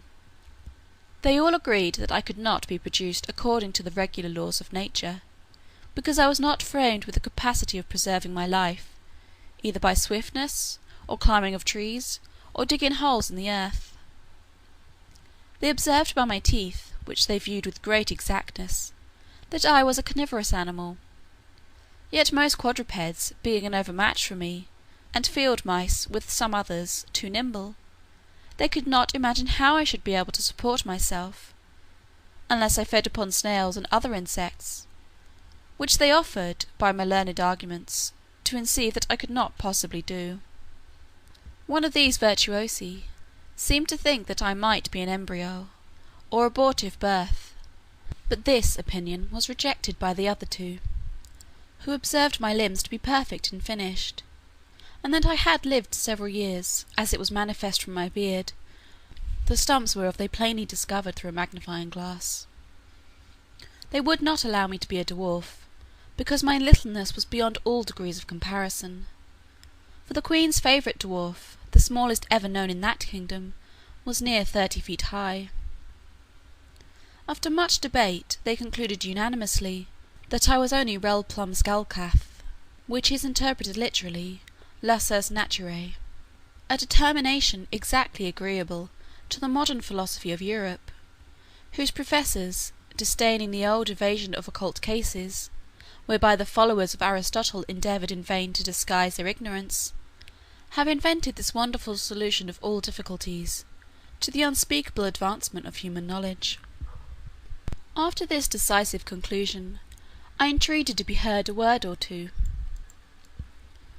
I applied myself to the king, and assured his majesty, that I came from a country which abounded with several millions of both sexes, and of my own stature, where the animals, trees, and houses were all in proportion, and where, by consequence, I might be able to defend myself, and to find sustenance, as any of his majesty's subjects could do here, which I took for a full answer to those gentlemen's arguments.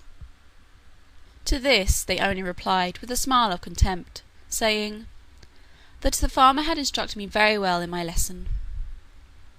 The king, who had a much better understanding, dismissing his learned men, sent for the farmer, who by good fortune was not yet gone out of town.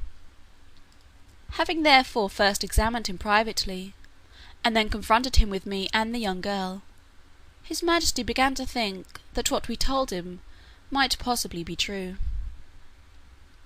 He desired the queen to order that a particular care should be taken of me, and was of opinion that Glumdalclitch should still continue in her office of tending me, because he observed we had a great affection for each other.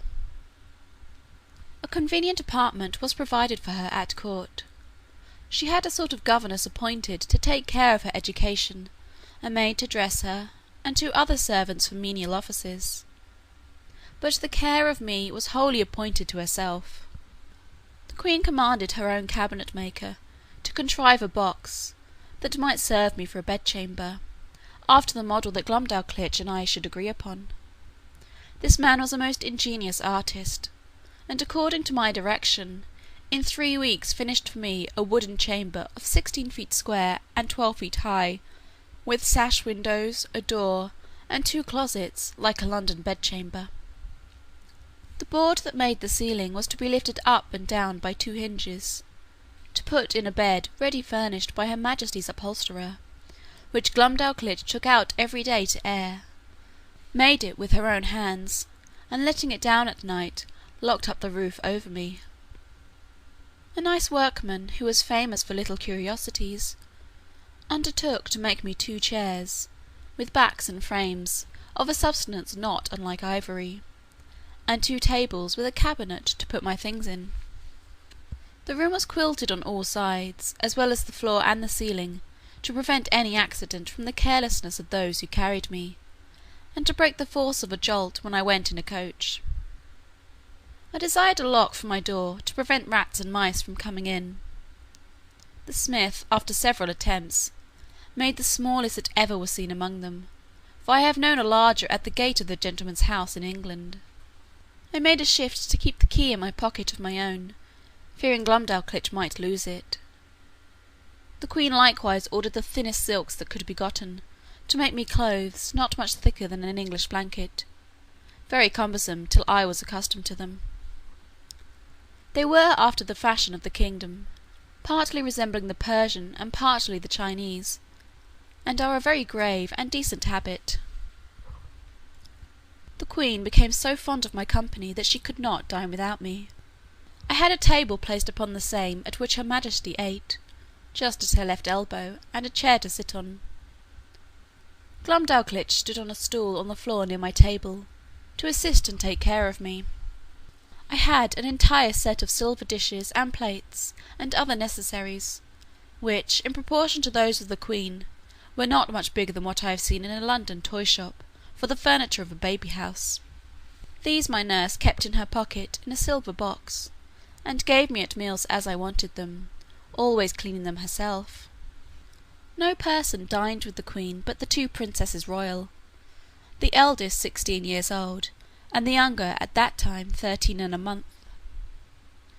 Her majesty used to put a bit of meat upon one of my dishes, out of which I carved for myself, and her diversion was to see me eat in miniature; for the queen, who had indeed but a weak stomach, took up, at one mouthful, as much as a dozen English farmers could eat at a meal, which to me was for some time a very nauseous sight. She would crunch the wings of a lark, bones and all, between her teeth, although it were 9 times as large as that of a full-grown turkey, and put a bit of bread into her mouth as big as 2 12-penny loaves. She drank out of a golden cup, above a hogshead at a draught. Her knives were twice as long as a scythe, set straight upon the handle. The spoons, forks, and other instruments, were all in the same proportion. I remember when Glumdalclitch carried me, out of curiosity, to see some of the tables at court, where 10 or a dozen of these enormous knives and forks were lifted up together. I thought I had never till then beheld so terrible a sight. It is the custom that every Wednesday, which, as I have observed, is their Sabbath, the king and queen, with the royal issue of both sexes, dine together in the apartment of his majesty, to whom I now became a great favourite; and at these times my little chair and table were placed at his left hand, before one of the salt cellars. This prince took a pleasure in conversing with me, inquiring into the manners, religion, laws, government, and learning of Europe, wherein I gave him the best account I was able. His apprehension was so clear, and his judgment so exact, that he made very wise reflections and observations upon all I said. But I confess, that after I had been a little too copious in talking of my own beloved country, of our trade and wars by sea and land, of our schisms in religion, and parties in the state, the prejudices of his education prevailed so far, that he could not forbear taking me up in his right hand, and stroking me gently with the other, after a hearty fit of laughing, asked me, whether I was a Whig or Tory? Then turning to his first minister, who waited behind him with a white staff, near as tall as the main mast of the royal sovereign, he observed, "How contemptible a thing was human grandeur, which could be mimicked by such diminutive insects as I, and yet," said he, "I dare engage these creatures have their titles and distinctions of honour. They contrive little nests and burrows, that they call houses and cities. They make a figure in dress and equipage. They love, they fight, they dispute, they cheat, they betray."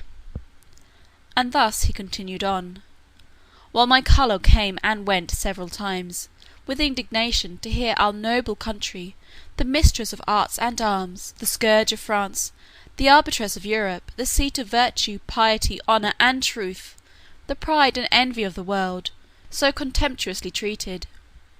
But as I was not in a condition to resent injuries, so upon mature thoughts I began to doubt whether I was injured or no. For after having been accustomed several months to the sight and converse of these people, and observed every object upon which I cast mine eyes to be of proportional magnitude, the horror I had at first conceived from their bulk and aspect was so far worn off, that if I had then beheld a company of English lords and ladies in their finery and birthday clothes, acting their several parts in the most courtly manner of strutting, and bowing, and prating.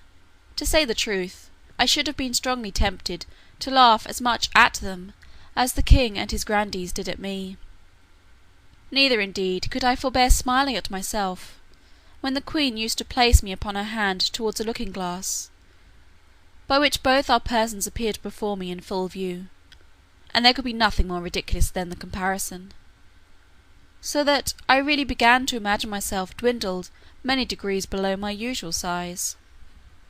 Nothing angered and mortified me so much as the queen's dwarf, who being of the lowest stature that was ever in that country, for I verily think he was not full 30 feet high, became so insolent at seeing a creature so much beneath him, that he would always affect to swagger and look big as he passed by me in the queen's antechamber, while I was standing on some table talking with the lords or ladies of the court, and he seldom failed of a smart word or two upon my littleness; against which I could only revenge myself by calling him brother, challenging him to wrestle, and such repartees as are usually in the mouths of court pages.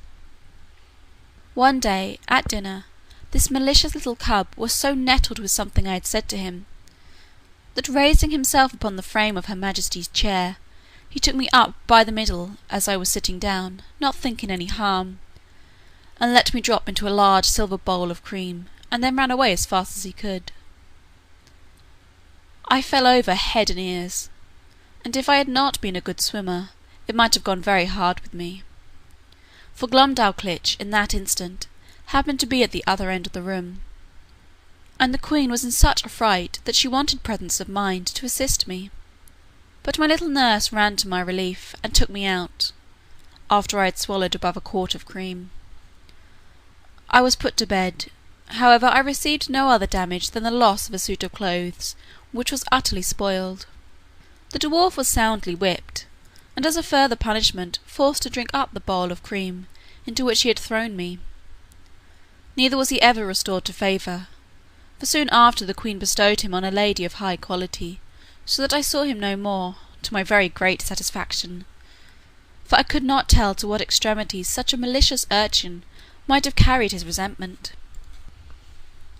He had before served me a scurvy trick, which sent the queen a-laughing, although at the same time she was heartily vexed, and would have immediately cashiered him, if I had not been so generous as to intercede. Her majesty had taken a marrow bone upon her plate, and after knocking out the marrow, placed the bone again in the dish erect, as it stood before. The dwarf, watching his opportunity, while Glumdalclitch was gone to the sideboard, mounted the stool that she stood on to take care of me at meals, took me up in both hands, and squeezing my leg together wedged them into the marrow bone above my waist, where I stuck for some time and made a very ridiculous figure. I believe it was near a minute before any one knew what was become of me, for I thought it below me to cry out; but as princes seldom get their meat hot, my legs were not scalded, only my stockings and breeches in a sad condition. The dwarf, at my entreaty, had no other punishment than a sound whipping. I was frequently rallied by the queen upon account of my fearfulness, and she used to ask me whether the people of my country were as great cowards as myself. The occasion was this: the kingdom is much pestered with flies in summer, and these odious insects, each of them as big as a Dunstable lark, hardly gave me any rest while I sat at dinner, with their continual humming and buzzing about mine ears. They would sometimes alight upon my victuals, and leave their loathsome excrement or spawn behind, which to me was very visible, though not to the natives of that country, whose large optics were not so acute as mine in viewing smaller objects. Sometimes they would fix upon my nose or forehead, where they stung me to the quick, smelling very offensively, and I could easily trace that vicious matter which our naturalists tell us enable those creatures to walk with their feet upwards upon a ceiling. I had much ado to defend myself against these detestable animals, and could not forbear starting when they came on my face. It was the common practice of the dwarf to catch a number of these insects in his hand, as schoolboys do among us, and let them out suddenly under my nose, on purpose to frighten me, and divert the queen. My remedy was to cut them in pieces with my knife as they flew in the air, wherein my dexterity was much admired. I remember, one morning, when Glumdalclitch had set me in a box upon a window as she usually did in fair days to give me air, for I durst not venture to let the box be hung on a nail out of the window, as we do with cages in England. After I had lifted up one of my sashes, and sat down at my table to eat a piece of sweet cake for my breakfast, above 20 wasps, allured by the smell, came flying into the room, humming louder than the drones of as many bagpipes. Some of them seized my cake, and carried it piecemeal away. Others flew about my head and face, confounding me with the noise, and putting me in the utmost terror of their stings. However, I had the courage to rise and draw my hanger, and attack them in the air. I dispatched 4 of them, but the rest got away, and I presently shut my window. These insects were as large as partridges. I took out their stings, found them 1.5 inches long, and as sharp as needles. I carefully preserved them all, and having since shown them, with some other curiosities, in several parts of Europe, upon my return to England I gave 3 of them to Gresham College, and kept the 4th for myself. Part II. A Voyage to Brobdingnag. Chapter 4. The country described. A proposal for correcting modern maps. The King's Palace, and some account of the metropolis. The author's way of travelling. The chief temple described. I now intend to give the reader a short description of this country, as far as I travelled in it, which was not above 2,000 miles, round Lorbrulgrud, the metropolis. For the Queen, whom I always attended, never went farther when she was accompanying the King in his progress, and there stayed till his Majesty returned from viewing his frontiers. The whole extent of this prince's dominions reached about 6,000 miles in length, and from 3 to 5 in breadth. Whence I cannot but conclude that our geographers of Europe are in a great error, by supposing nothing but sea between Japan and California. For it was ever my opinion that there must be a balance of earth to counterpose the great continent of Tartary, and therefore they ought to correct their maps and charts, by joining this vast tract of land to the north-west parts of America, wherein I shall be ready to lend them my assistance. The kingdom is a peninsula, terminated to the north-east by a ridge of mountains 30 miles high, which are altogether impassable, by reason of the volcanoes upon the tops. Neither do most of the learned know what sort of mortals inhabit beyond those mountains, or whether they be inhabited at all. On the 3 other sides it is bounded by the ocean. There is not one seaport in the whole kingdom, and those parts of the coasts into which the rivers issue are so full of pointed rocks, and the sea generally so rough, that there is no venturing with the smallest of their boats, so that these people are wholly excluded from any commerce with the rest of the world. But the large rivers are full of vessels, and abound with excellent fish, for they seldom get any from the sea, because the sea fish are on the same size with those in Europe, and consequently not worth catching. Whereby it is manifest that nature, in the production of plants and animals of so extraordinary a bulk, is wholly confined to this continent, of which I leave the reasons to be determined by philosophers. However, now and then they take a whale that happens to be dashed against the rocks, which the common people feed on heartily. These whales I have known so large, that a man could hardly carry one upon his shoulders, and sometimes, for curiosity, they are brought in hampers to Lorbrulgrud. I saw one of them in a dish at the king's table, which passed for a rarity, but I did not observe he was fond of it, for I think indeed the bigness disgusted him, although I have seen one somewhat larger in Greenland. The country is well inhabited, for it contains 51 cities, near 100 walled towns, and a great number of villages. To satisfy my curious reader, it may be sufficient to describe Lorbrulgrud. This city stands upon almost 2 equal parts on each side of the river that passes through. It contains above 80,000 houses, and about 600,000 inhabitants. It is, in length, 3 glomglungs, which make about 54 English miles, and 2½ in breadth, as I measured it myself in the royal map made by the king's order, which was laid on the ground on purpose for me, and extended 100 feet. I paced the diameter and circumference several times barefoot, and computing by the scale, measured it pretty exactly. The king's palace is no regular edifice, but a heap of buildings about 7 miles round.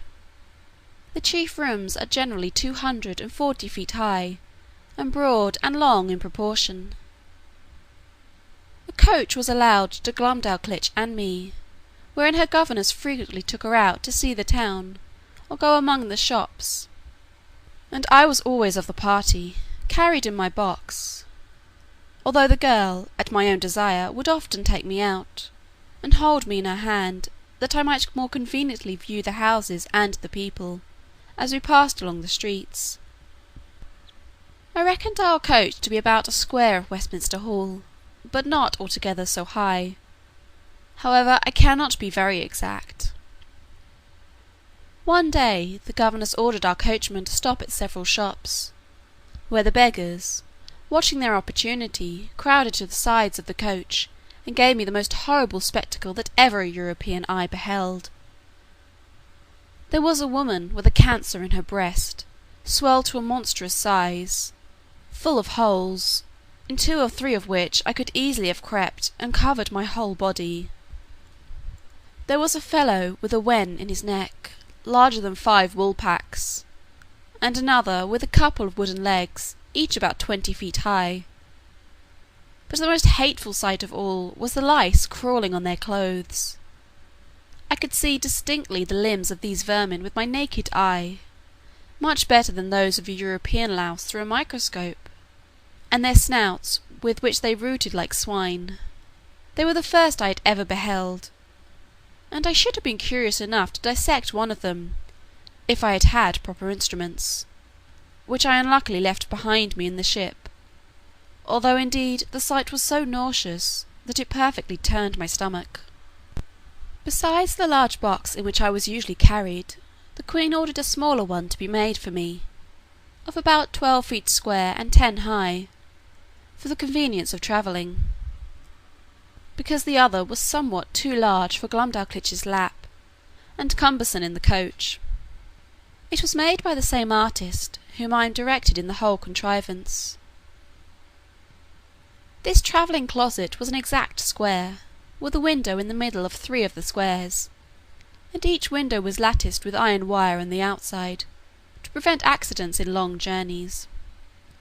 On the 4th side, which had no window, 2 strong staples were fixed, through which the person that carried me, when I had a mind to be on horseback, put a leathern belt, and buckled it about his waist. This was always the office of some grave trusty servant, in whom I could confide, whether I attended the king and queen in their progresses, or were disposed to see the gardens, or pay a visit to some great lady or minister of state in the court, when Glumdalclitch happened to be out of order. For I soon began to be known and esteemed among the greatest officers, I suppose more upon account of their majesties' favour than any merit of my own. In journeys, when I was weary of the coach, a servant on horseback would buckle on my box, and place it on a cushion before him, and there I had a full prospect of the country on 3 sides, from my 3 windows. I had, in this closet, a field bed and a hammock hung from the ceiling, 2 chairs and a table neatly screwed to the floor, to prevent being tossed about by the agitation of the horse or the coach, and having been long used to sea voyages, those motions, although sometimes very violent, did not much discompose me. Whenever I had a mind to see the town, it was always in my travelling closet, which Glumdalclitch held in her lap in a kind of open sedan, after the fashion of the country, borne by 4 men and attended by 2 others in the queen's livery. The people, who had often heard of me, were very curious to crowd about the sedan, and the girl was complaisant enough to make the bearers stop and take me in her hand, that I might be more conveniently seen. I was very desirous to see the chief temple, and particularly the tower belonging to it, which is reckoned the highest in the kingdom. Accordingly one day my nurse carried me thither, but I may truly say I came back disappointed, for the height is not above 3,000 feet, reckoning from the ground to the highest pinnacle top, which, allowing for the difference between the size of those people and us in Europe, is no great matter for admiration, nor at all equal in proportion, if I rightly remember, to Salisbury steeple.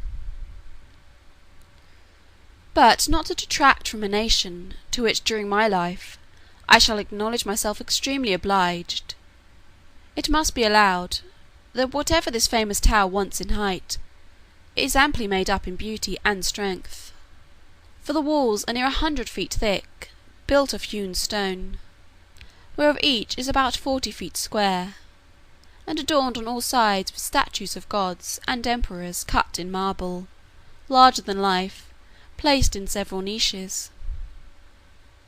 I measured a little finger which had fallen down from one of these statues, and lay unperceived among some rubbish, and found it exactly 4 feet and an inch in length. Glumdalclitch wrapped it up in her handkerchief, and carried it home in her pocket, to keep among other trinkets, of which the girl was very fond, as children at her age usually are. The king's kitchen is indeed a noble building, vaulted at top, and about 600 feet high. The great oven is not so wide, by 10 paces, as the cupola at St. Paul's, for I measured the latter on purpose after my return. But if I should describe the kitchen grate, the prodigious pots and kettles, the joints of meat turning on the spits, with many other particulars, perhaps I should be hardly believed. At least a severe critic would be apt to think I enlarged a little, as travellers are often suspected to do.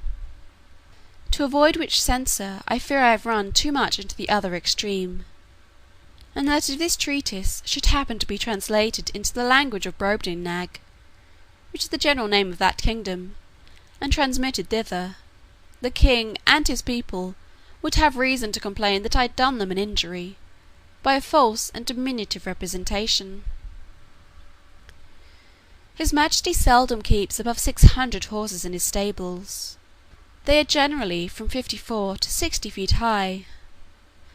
But when he goes abroad on solemn days, he is attended, for state, by a military guard of 500 horses, which indeed I thought was the most splendid sight that could ever be beheld, till I saw part of his army in battle, whereof I shall find another occasion to speak.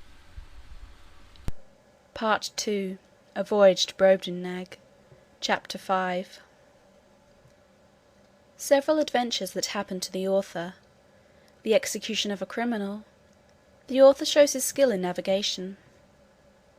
I should have lived happily enough in that country, if my littleness had not exposed me to several ridiculous and troublesome accidents, some of which I shall venture to relate. Glumdalclitch often carried me into the gardens of the court in my smaller box, and would sometimes take me out of it and hold me in her hand, or set me down to walk. I remember, before the dwarf left the queen, he followed us one day into those gardens, and my nurse having set me down, he and I being close together, near some dwarf apple trees, I must needs show my wit, by a silly allusion between him and the trees, which happened to hold in their language as it does in ours. Whereupon the malicious rogue, watching his opportunity, when I was walking under one of them, shook it directly over my head, by which a dozen apples, each of them near as large as a Bristol barrel, came tumbling about my ears.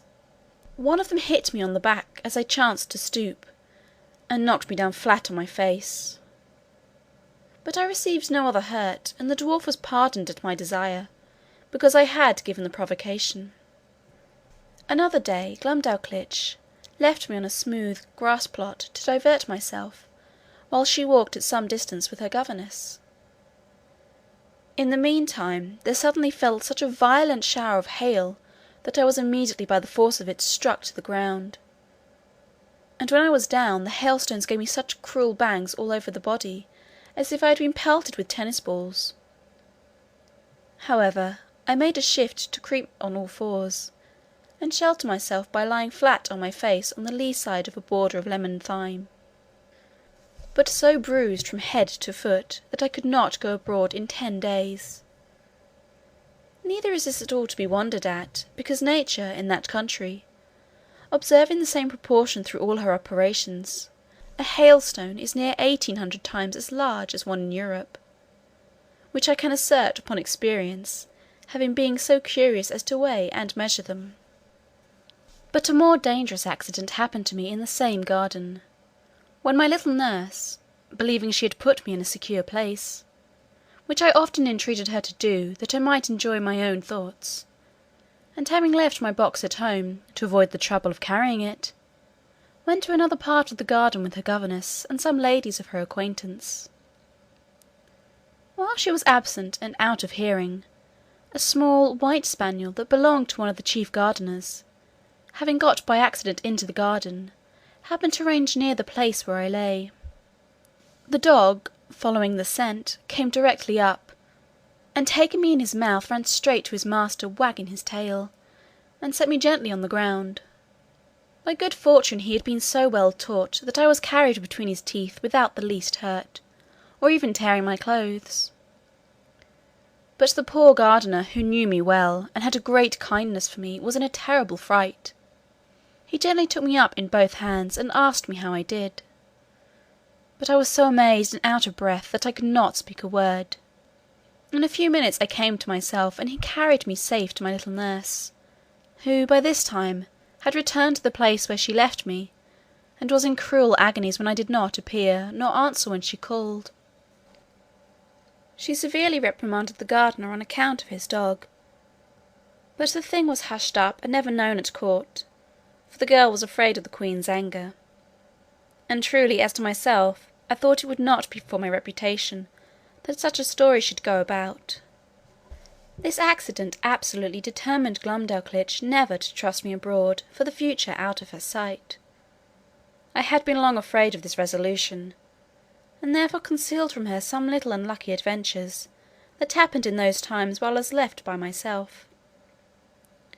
Once a kite, hovering over the garden, made a stoop at me, and if I had not resolutely drawn my hanger and run under a thick espalier, he would have certainly carried me away in his talons. Another time, walking to the top of a fresh molehill, I fell to my neck in the hole, through which that animal had cast up the earth, and coined some lie, not worth remembering, to excuse myself from spoiling my clothes. I likewise broke my right shin against the shell of a snail, which I happened to stumble over, as I was walking alone and thinking on poor England.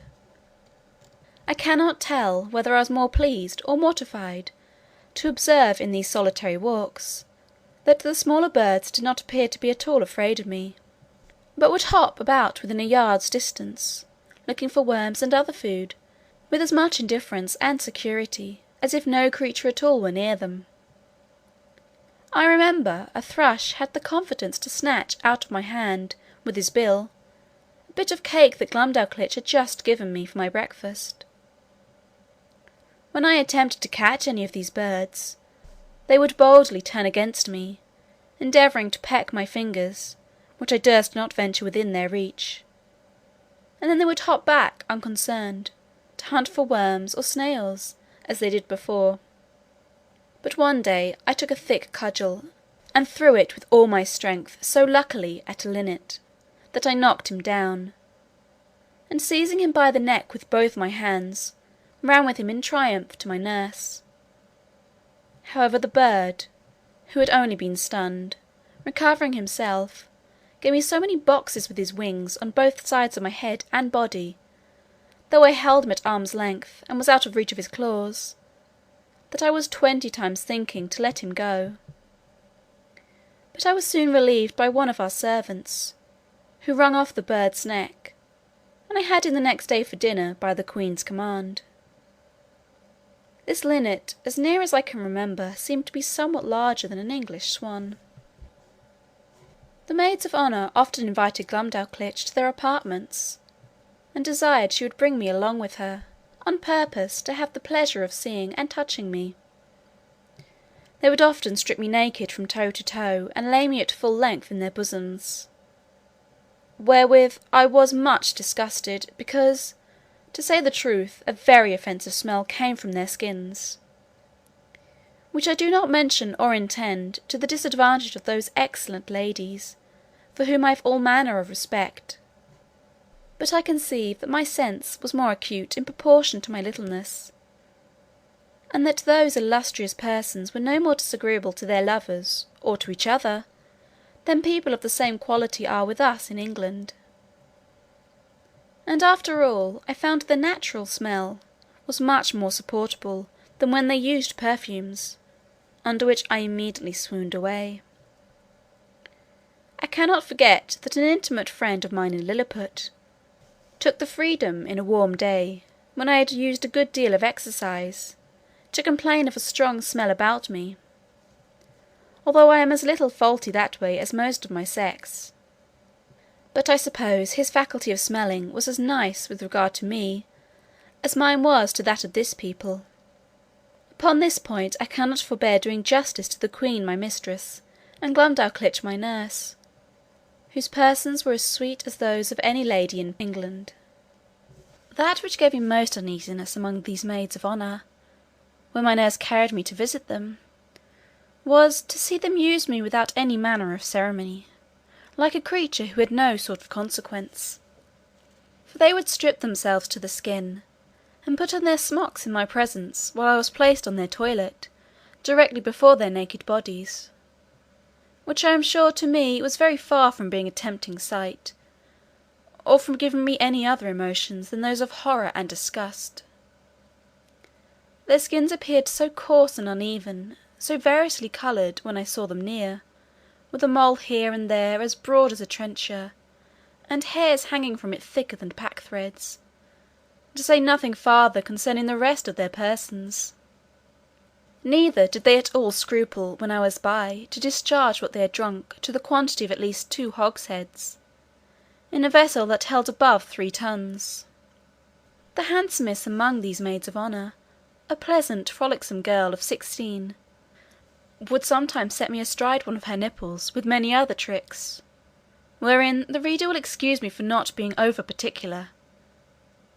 But I was so much displeased, that I entreated Glumdalclitch to contrive some excuse for not seeing that young lady any more.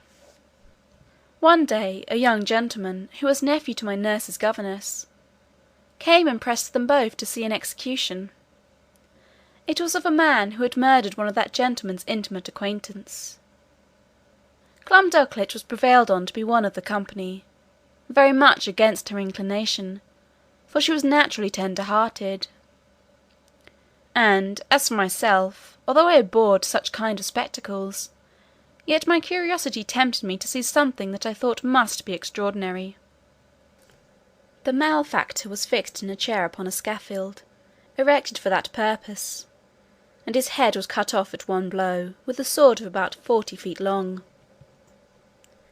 The veins and arteries spouted up with such a prodigious quantity of blood, and so high in the air, that the great jet d'eau at Versailles was not equal to it for the time it lasted; and the head, when it fell on the scaffold floor, gave such a bounce as made me start, although I was at least half an English mile distant. The queen, who often used to hear me talk of my sea voyages, and took all occasions to divert me when I was melancholy, asked me whether I understood how to handle a sail or an oar, and whether a little exercise or rowing might not be convenient for my health. I answered that I understood both very well; for although my proper employment had been to be a surgeon or a doctor to the ship, yet often upon a pinch I was forced to work like a common mariner. but I could not see how this could be done in their country, where the smallest wherry was equal to a first-rate man-of-war among us, and such a boat as I could manage would never live in any of their rivers. Her majesty said, if I would contrive a boat, her own joiner should make it, and she would provide a place for me to sail in. The fellow was an ingenious workman, and by my instructions in 10 days finished a pleasure boat with all its tackling, able conveniently to hold 8 Europeans. When it was finished, the queen was so delighted that she ran with it in her lap to the king, who ordered it to be put into a cistern full of water with me in it, by way of a trial, where I could not manage my 2 sculls or little oars for want of room. But the queen had before contrived another project. She ordered the joiner to make a wooden trough of 300 feet long, 50 broad, and 8 deep, which, being well pitched to prevent leaking, was placed on the floor along the wall, in the outer room of the palace. It had a cork near the bottom to let out the water when it began to grow stale, and 2 servants could easily fill it in half an hour. Here I often used to row for my own diversion, as well as that of the queen and her ladies, who thought themselves well entertained with my skill and agility. Sometimes I would put up my sail, and then my business was only to steer, while the ladies gave me a gale with their fans; and when they were weary, some of their pages would blow my sail forward with their breath, while I showed my art by steering starboard or larboard as I pleased. When I had done, Glumdalclitch always carried back my boat into a closet, and hung it on a nail to dry. In this exercise I once met an accident, which should have liked to have cost me my life. For one of the pages having put my boat into the trough, the governess who attended Glumdalclitch very officiously lifted me up to place me in the boat, but I happened to slip through her fingers, and should have infallibly fallen down 40 feet upon the floor, if, by the luckiest chance in the world, I had not been stopped by a corking pin that stopped in the good woman's stomacher, the head of the pin passing between my shirt and the waistband of my breeches, and thus I was held by the middle in the air, till Glumdalclitch ran to my relief. Another time, one of the servants, whose office it was to fill my trough every 3rd day with fresh water, was so careless as to let a huge frog, not perceiving it, slip out of his pail. The frog lay concealed till I was put into my boat, and then, sensing a resting place, climbed up, and made it lean so much on one side that I was forced to balance it with all my weight on the other, to prevent overturning. When the frog was got in, it hopped at once half the length of my boat, and then over my head, backward and forward, dabbing my face and clothes with its odious slime. The largeness of its features made it appear the most deformed animal that can be conceived. However, I desired Glumdalclitch to let me deal with it alone. I banged it a good while with one of my sculls, and at last forced it to leap out of the boat. But the greatest danger I ever underwent in that kingdom was from a monkey, who belonged to one of the clerks of the kitchen. Glumdalclitch had locked me up in her closet, while she went somewhere upon business, or a visit. The weather being very warm, the closet window was left open, as well as the windows and the door of my bigger box, in which I usually lived, because of its largeness and conveniency. As I sat quietly meditating at my table, I heard something bounce in at the closet window, and skip about from one side to the other, whereat, although I was very much alarmed, yet I ventured to look out, but not stirring from my seat. And then I saw this frolicsome animal frisking and leaping up and down, till at last he came to my box, which he seemed to view with great pleasure and curiosity, peeping in at the door and every window. I retreated to the farther corner of my room, or box, but the monkey, looking in at every side, put me in such a fright that I wanted presence of mind to conceal myself under the bed, as I might easily have done. After some time spent in peeping, grinning, and chattering, he at last espied me, and reaching one of his paws in at the door, as a cat does when she plays with a mouse, although I often shifted place to avoid him, he at length seized the lappet of my coat, which, being made of that country silk, was very thick and strong, and dragged me out. He took me in his right forefoot, and held me as a nurse does a child she is going to suckle, just as I have seen the same sort of creature do with a kitten in Europe. And when I offered to struggle, he squeezed me so hard that I thought it more prudent to submit. I have good reason to believe that he took me for a young of one of his own species, by his often stroking my face very gently with his other paw. In these diversions he was interrupted by a noise at the closet door, as if somebody was opening it, whereupon he suddenly leaped up to the window at which he had come in, and thence upon the leads of the gutter, walking upon 3 legs, and holding me in the 4th till he climbed up to a roof that was next to ours. I heard Glumdalclitch give a shriek at the moment he was carrying me out. The poor girl was almost distracted. That quarter of the palace was all in an uproar. The servants ran for ladders. The monkey was seen by hundreds in the court, sitting upon the ridge of a building, holding me like a baby in one of his forepaws, and feeding me with the other, by cramming into my mouth some victuals he had squeezed out of the bag on one side of his chaps, and patting me when I would not eat, whereat many of the rabble below could not forbear laughing. Neither do I think they justly ought to be blamed, for without question the sight was ridiculous enough to everybody but myself. Some of the people threw up stones, hoping to drive the monkey down, but this was strictly forbidden, or else very probably my brains had been dashed out. The ladders were now applied and mounted by several men, which the monkey observing, and finding himself almost encompassed, not being able to make enough speed with his 3 legs, let me drop on a ridge tile and made his escape. Here I sat for some time, 500 yards from the ground, expecting every moment to be blown down by the wind, or to fall by my own giddiness, and come tumbling over and over from the ridge to the eaves. But an honest lad, one of my nurse's footmen, climbed up, and putting me into his breeches pocket, brought me down safe. I was almost choked with the filthy stuff the monkey had crammed down my throat, but my dear little nurse picked it out of my mouth with a small needle, and then I fell a vomiting, which gave me great relief. Yet I was so weak and bruised in the sides with the squeezes given by this odious animal, that I was forced to keep my bed a fortnight. The king, queen, and all the court sent every day to inquire after my health, and her majesty made me several visits during my sickness. The monkey was killed, and an order made that no such animal should be kept about the palace.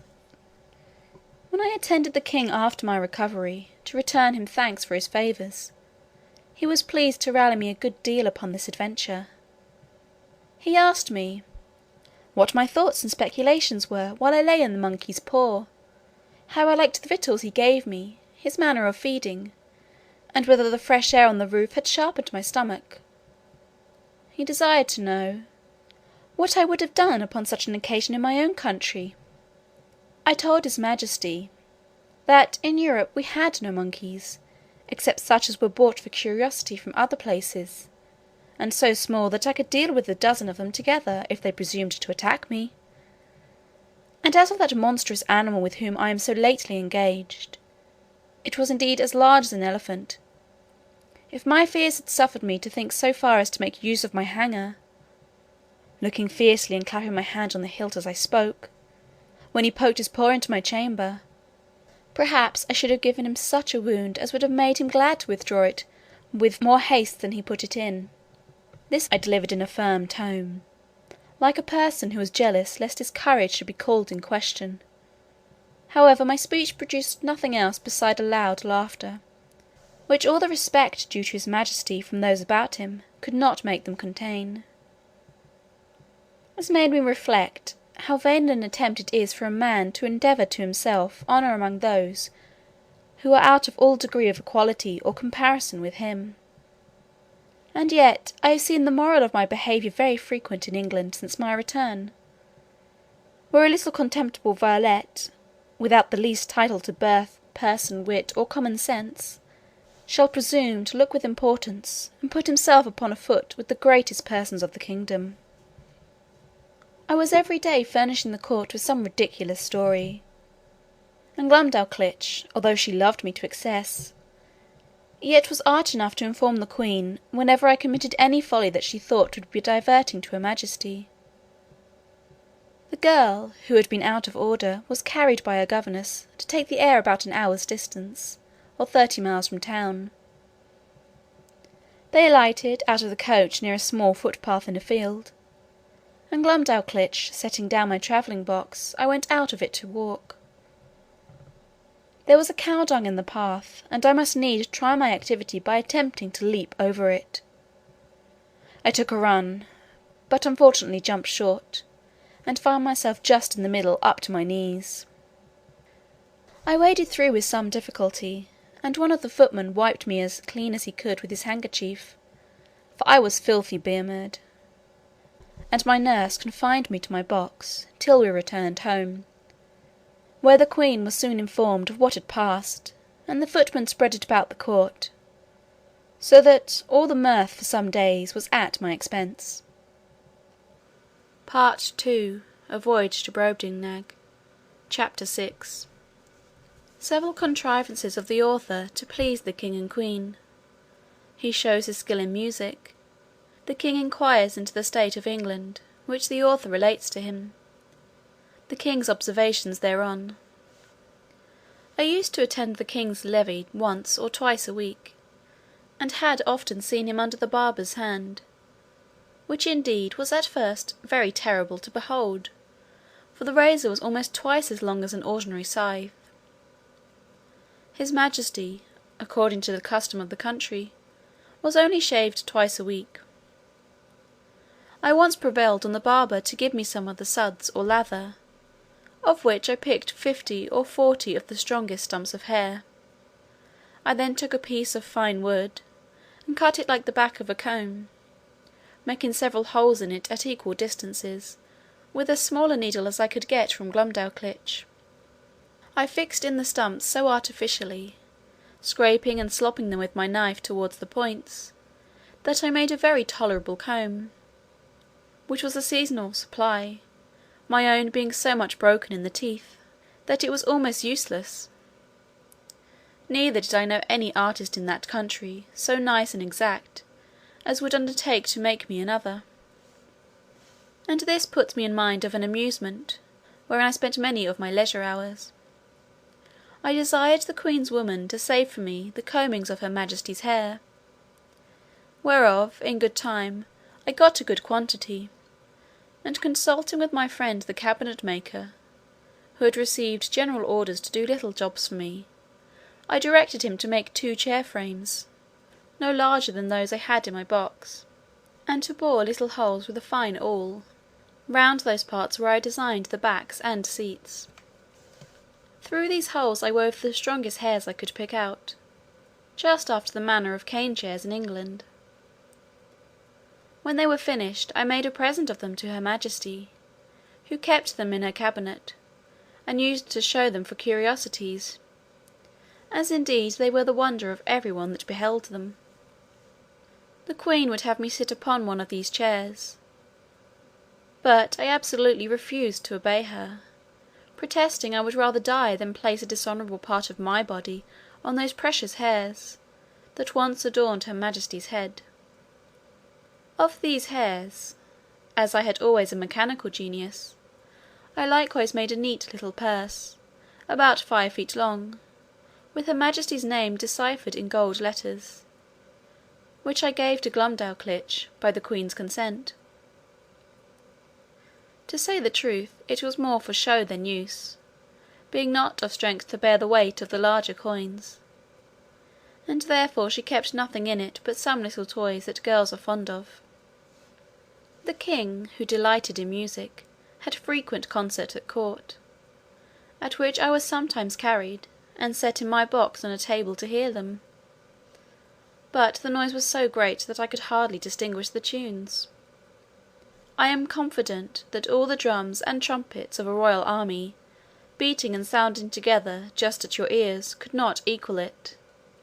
My practice was to have my box removed from the place where the performers sat, as far as I could; then to shut the doors and windows of it, and draw the window curtains; after which I found their music not disagreeable. I had learned in my youth to play a little upon the spinet. Glumdalclitch kept one in her chamber, and a master attended twice a week to teach her. I called it a spinet, because it somewhat resembled that instrument, and was played upon in the same manner. A fancy came into my head, that I would entertain the king and queen with an English tune upon this instrument; but this appeared extremely difficult, for the spinet was near 60 feet long, each key being almost a foot wide, so that, with my arms extended, I could not reach to above 5 keys, and to press them down required a good smart stroke with my fist, which would be too great a labour, and to no purpose. The method I contrived was this: I prepared 2 round sticks, about the bigness of common cudgels; they were thicker at one end than the other, and I covered the thicker ends with pieces of a mouse's skin, that by rapping on them I might neither damage the tops of the keys, nor interrupt the sound. Before the spinet a bench was placed, about 4 feet below the keys, and I was put upon the bench. I ran sidelong upon it, that way and this, as fast as I could, banging the proper keys with my 2 sticks, and made a shift to play a jig, to the great satisfaction of both their majesties. But it was the most violent exercise I ever underwent, and yet I could not strike above 16 keys, nor consequently play the bass and treble together, as other artists do, which was a great disadvantage to my performance. The king, who, as I before observed, was a prince of excellent understanding, would frequently order that I should be brought in my box, and set upon the table in his closet. He would then command me to bring one of my chairs out of the box, and sit down within 3 yards distance upon the top of the cabinet, which brought me almost to a level with his face. In this manner I had several conversations with him.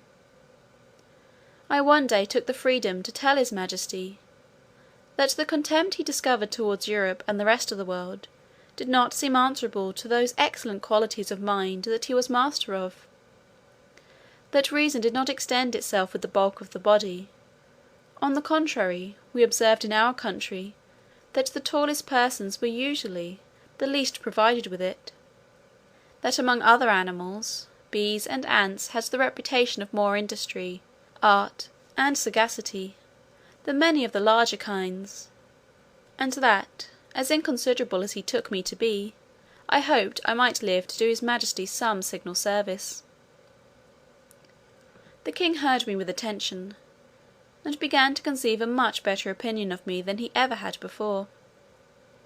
He desired I would give him as exact an account of the government of England as I possibly could, because, as fond as princes commonly are of their own customs, for so he conjectured of other monarchs, by my former discourses, he should be glad to hear of anything that might deserve imitation. Imagine with thyself, courteous reader, how often I then wished for the tongue of Demosthenes or Cicero, that might have enabled me to celebrate the praise of my own dear native country in a style equal to its merits and felicity. I began my discourse by informing his majesty that our dominions consisted of 2 islands, which composed 3 mighty kingdoms under one sovereign, besides our plantations in America. I dwelt long upon the fertility of our soil, and the temperature of our climate. I then spoke at large upon the constitution of an English parliament, partly made up of an illustrious body called the House of Peers, persons of the noblest blood, and of the most ancient and ample patrimonies. I described that extraordinary care always taken of their education in arts and arms, to qualify them for being counsellors both to the king and kingdom, to have a share in the legislature, to be member of the highest court of judicature, whence there can be no appeal, and to be champions, always ready for the defence of their prince and country, by their valour, conduct, and fidelity. That these were the ornament and bulwark of the kingdom, worthy followers of their most renowned ancestors, whose honour had been the reward of their virtue, from which their posterity were never once known to degenerate. To these were joined several holy persons, as part of that assembly, under the title of bishops, whose peculiar business is to take care of religion, and of those who instruct the people therein. These were searched and sought out through the whole nation, by the prince and his wisest counsellors, among such of the priesthood as were most deservedly distinguished by the sanctity of their lives, and the depth of their erudition, who were indeed the spiritual fathers of the clergy and the people. That the other part of the parliament consisted of an assembly called the House of Commons, who were all principal gentlemen, freely picked and culled out by the people themselves, for their great abilities and love of their country, to represent the wisdom of the whole nation; and that these two bodies made up the most august assembly in Europe, to whom, in conjecture with the prince, the whole legislature is committed.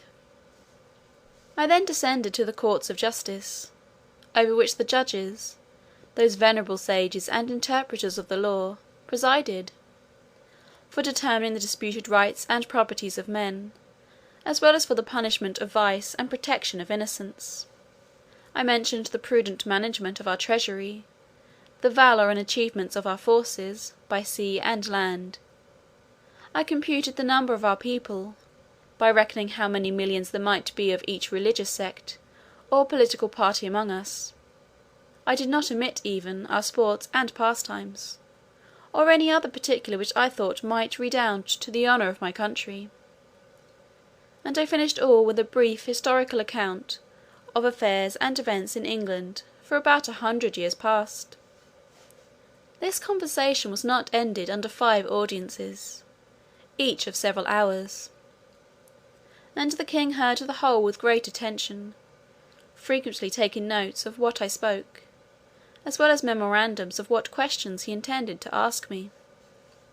When I had put an end to these long discourses, his majesty, in a 6th audience, consulting his notes, proposed many doubts, queries, and objections upon every article.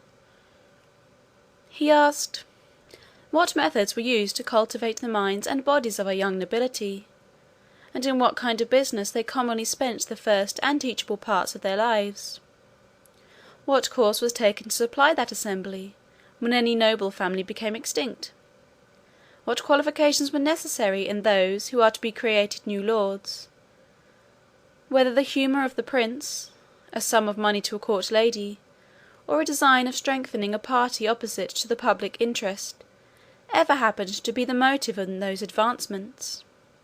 What share of knowledge these lords had in the laws of their country, and how they came by it, so as to enable them to decide the properties of their fellow subjects in the last resort? Whether they were always so free from avarice, partialities, or want, that a bribe or some other sinister view could have no place among them? Whether those holy lords I spoke of were always promoted to that rank upon account of their knowledge of religious matters, and the sanctity of their lives, had never been compliers with the times, while they were common priests, or slavish prostitute chaplains to some nobleman, whose opinions they continued servilely to follow after they were admitted into the assembly. He then desired to know, what arts were practised in electing those whom I called commoners? Whether a stranger with a strong purse might not influence the vulgar voters to choose him before their own landlord, or the most considerable gentleman in the neighbourhood? How it came to pass that people were so violently bent upon getting into this assembly, which I allowed to be a great trouble and expense, often to the ruin of their families, without any salary or pension, because this appeared such an exalted strain of virtue and public spirit, that his majesty seemed to doubt it might possibly not be always sincere. and he desired to know whether such zealous gentlemen could have any views of refunding themselves for the charge and trouble they were at by sacrificing the public good to the designs of a weak and vicious prince, in conjunction with a corrupted ministry. He multiplied his questions, and sifted me thoroughly upon every part of this head, proposing numberless inquiries and objections, which I think it is not prudent or convenient to repeat. Upon what I said in relation to our courts of justice, his majesty desired to be satisfied in several points, and this I was better able to do, having been formerly almost ruined by a long suit in chancery, which was decreed for me with costs. He asked, what time was usually spent in determining between right and wrong, and what degree of expense? Whether advocators and orators had liberty to plead in cases manifestly known to be unjust, vexatious, or oppressive? Whether party, in religion or politics, were observed to be any weight in the scale of justice? Whether those pleading orators were persons educated in the general knowledge of equity, or only in provincial, national, and other local customs? Whether they, or their judges, had any part in penning those laws, which they assumed the liberty of interpreting, and glossing upon at their pleasure? Whether they had ever, at different times, pleaded for and against the same cause, and cited precedents to prove contrary opinions? Whether they were a rich or a poor corporation? Whether they received any pecuniary reward for pleading or delivering their opinions? And particularly, whether they were ever admitted as members in the lower senate?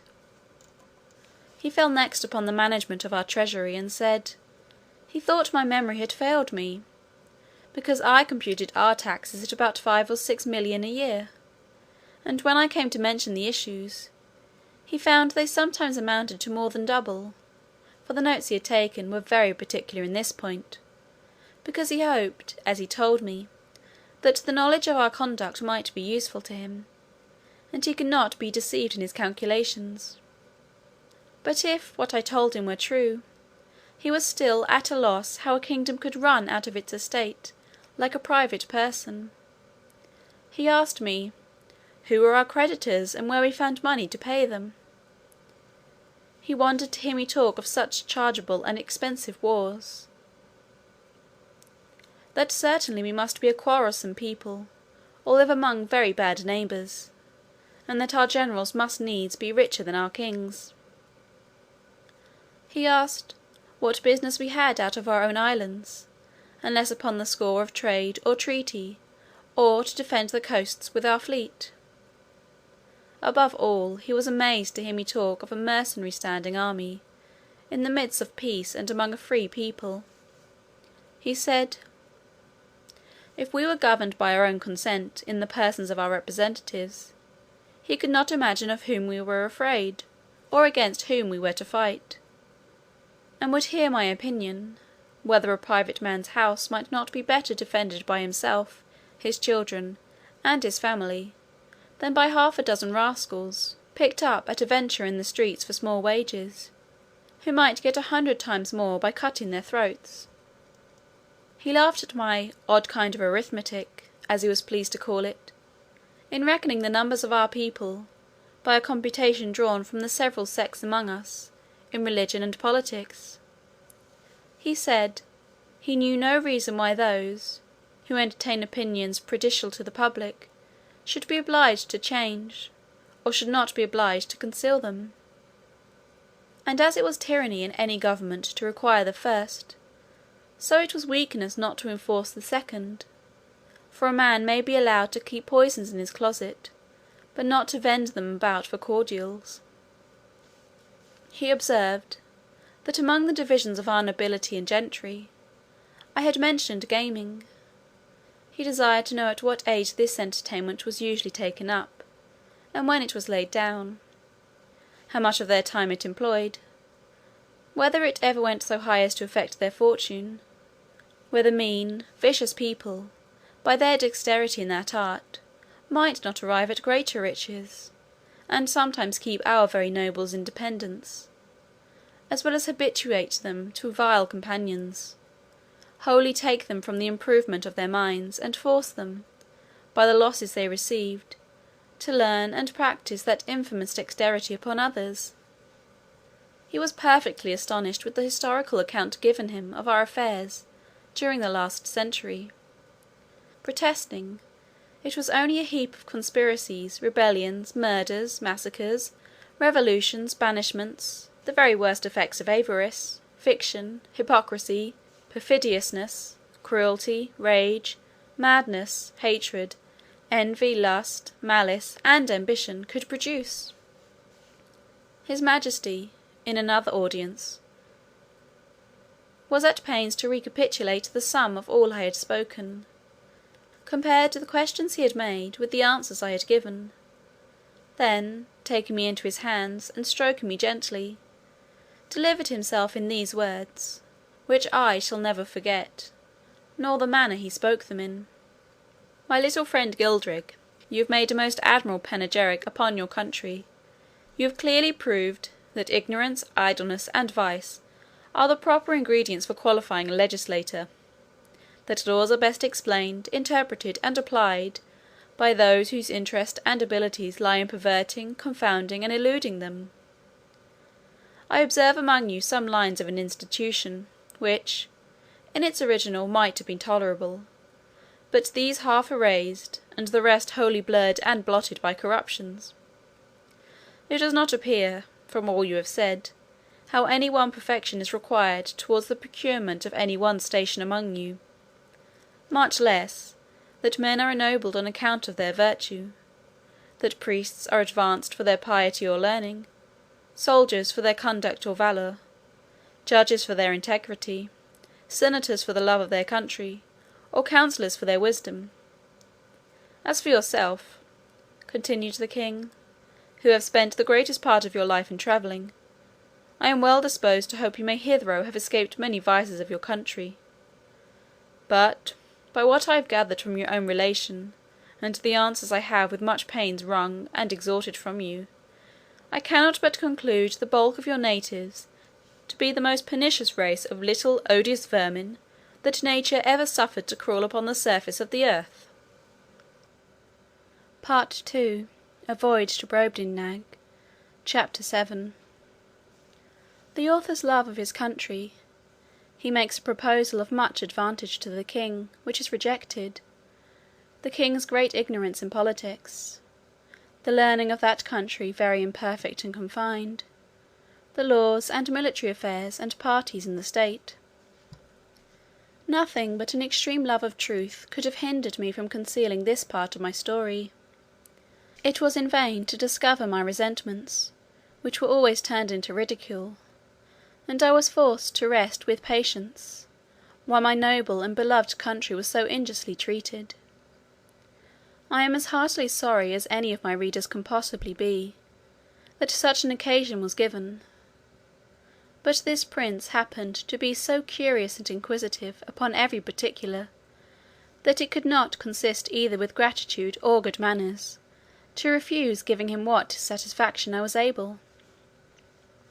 Yet thus much I may be allowed to say in my own vindication, that I artfully eluded many of his questions, and gave to every point a more favourable turn, by many degrees, than the strictness of truth would allow. For I have always borne that laudable partiality to my own country, which Dionysius Halicarnassus, with so much justice, recommends to an historian. I would hide the frailties and deformities of my political mother, and place her virtues and beauties in the most advantageous light. This was my sincere endeavour in those many discourses I had with that monarch, although it unfortunately failed of success. But great allowances should be given to a king, who lives wholly secluded from the rest of the world, and must therefore be altogether unacquainted with the manners and customs that most prevail in other nations, the want of which knowledge will ever produce many prejudices, and a certain narrowness of thinking, for which we, and the politer countries of Europe, are wholly exempt. And it would be hard, indeed, if so remote a prince's notions of virtue and vice were to be offered as a standard for all mankind. To confirm what I have now said, and further to show the miserable effects of a confined education, I shall here insert a passage, which will hardly obtain belief. In hopes to ingratiate myself further into his majesty's favour, I told him of an invention, discovered between 300 and 400 years ago, to make a certain powder, into a heap of which the smallest spark of fire falling would kindle the whole in a moment, although it were as big as a mountain, and make it all fly up in the air together, with a noise and agitation greater than thunder. That a proper quantity of this powder, rammed into a hollow tube of brass or iron, according to its bigness, would drive a ball of iron or lead with such violence and speed, as nothing was able to sustain its force.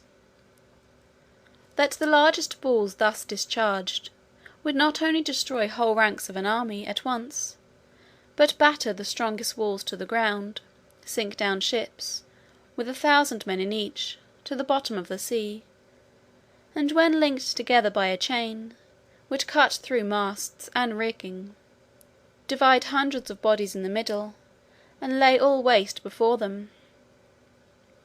That we often put this powder into large hollow balls of iron, and discharged them by an engine into some city we were besieging, which would rip up the pavements, tear the houses to pieces, burst and throw splinters on every side, dashing out the brains of all who came near.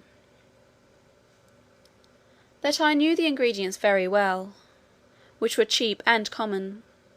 I understood the manner of compounding them, and could direct his workmen how to make those tubes, of a size proportional to all other things in his majesty's kingdom,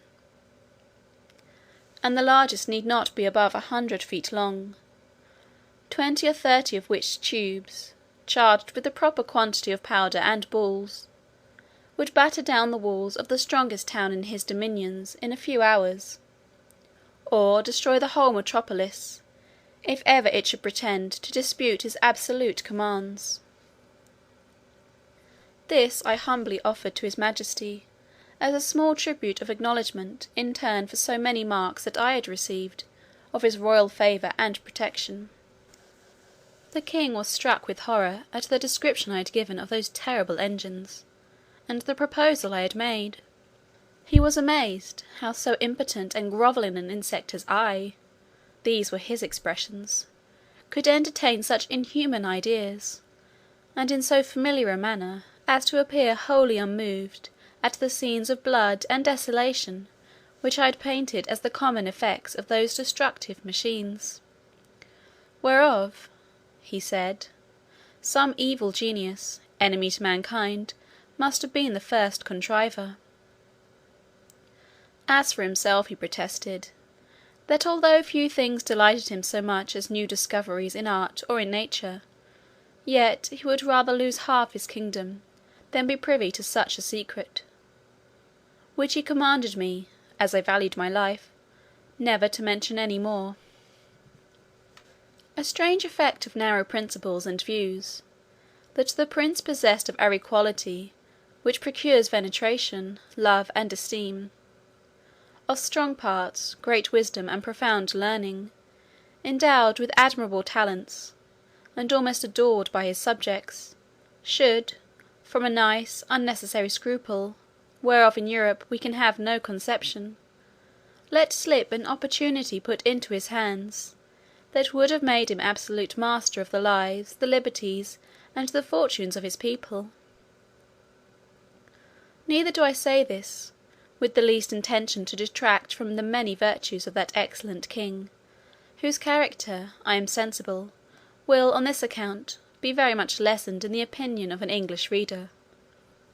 But I take this defect among them to have risen from their ignorance, by not having hitherto reduced politics into a science, as the more acute wits of Europe have done. For I remember very well, In a discourse one day with the king, when I happened to say, that there were several thousand books among us written upon the art of government, it gave him, directly contrary to my intention, a very mean opinion of our understandings. He professed both to abominate and despise all mystery, refinement, and intrigue, either in a prince or a minister. He could not tell what I meant by secrets of state, where an enemy or some rival nation were not in the case. He confined the knowledge of governing within very narrow bounds, to common sense and reason, to justice and lenity, to the speedy determination of civil and criminal causes, with some other obvious topics which are not worth considering. And he gave it for his opinion, that whoever could make 2 ears of corn or 2 blades of grass to grow upon a spot of ground where only one grew before, would deserve better of mankind, and do more essential service to his country than the whole race of politicians put together. The learning of this people is very defective, consisting only in morality, history, poetry, and mathematics, wherein they must be allowed to excel. But the last of these is wholly applied to what may be useful in life, to the improvement of agriculture, and all mechanical arts, so that among us it would be little esteemed. And as to ideas, entreaties, abstractions, and transcendentals, I could never drive the least conception into their heads. No law in that country must exceed in words the number of letters in their alphabet, which consists only of 22, but indeed few of them extend even to that length. They are expressed in the most plain and simple terms, wherein those people are not mercurial enough to discover above one interpretation, and to write a comment upon any law is a capital crime. As to the decision of civil causes, or proceedings against criminals, their precedents are so few, that they have little reason to boast of any extraordinary skill in either. They have had the art of printing, as well as the Chinese, time out of mind, but their libraries are not very large; for that of the king, which is reckoned the largest, does not amount to above 1,000 volumes, placed in a gallery of 1200 feet long, whence I had liberty to borrow what books I pleased. The queen's joiner had contrived in one of Glumdalclitch's rooms a kind of wooden machine 25 feet high, formed like a standing ladder. The steps were each 50 feet long. It was indeed a movable pair of stairs, the lowest end placed at 10 feet distance from the wall of the chamber. The book I had a mind to read was put up leaning against the wall. I first mounted to the upper step of the ladder, and turning my face towards the book, began at the top of the page, and so, walking to the right and left about 8 or 10 paces, according to the length of the lines, till I had gotten a little below the level of mine eyes, and then ascended gradually till I came to the bottom, after which I mounted again, and began the other page in the same manner, and so turned over the leaf, which I could easily do with both my hands, for it was as thick and stiff as a pasteboard, and in the largest folios not above 18 or 20 feet long. Their style is clear, masculine, and smooth, but not florid, for they avoid nothing more than multiplying unnecessary words, or using various expressions. I have perused many of their books, especially those in history and morality. Among the rest, I was much diverted with a little old treatise, which always lay in Glumdalclitch's bedchamber, and belonged to her governess, a grave elderly gentlewoman, who dwelt in writings of morality and devotion. The book treats of the weakness of humankind, and is in little esteem, except among the women and the vulgar. However, I was curious to see what an author of that country could say upon such a subject. This writer went through all the usual topics of European moralists, showing how diminutive, contemptible, and helpless an animal was man in his own nature; how unable to defend himself from inclemencies of the air or the fury of wild beasts; how he was much excelled by one creature in strength, by another in speed, by a third in foresight, by a fourth in industry. He added, that nature was degenerated in these latter declining ages of the world, and could now produce only small abortive births, in comparison of those in ancient times. He said, it was very reasonable to think, not only that the species of men were originally much larger, but also that there must have been giants in former ages, which, as it is asserted by history and tradition, so it has been confirmed by huge bones and skulls, casually dug up in several parts of the kingdom, far exceeding the common dwindled race of men in our days. He argued that the very laws of nature absolutely required we should have been made, in the beginning, of a size more large and robust, not so liable to destruction from every little corner, or of a tile falling from a house, or a stone cast from the hand of a boy, or being drowned in a little brook.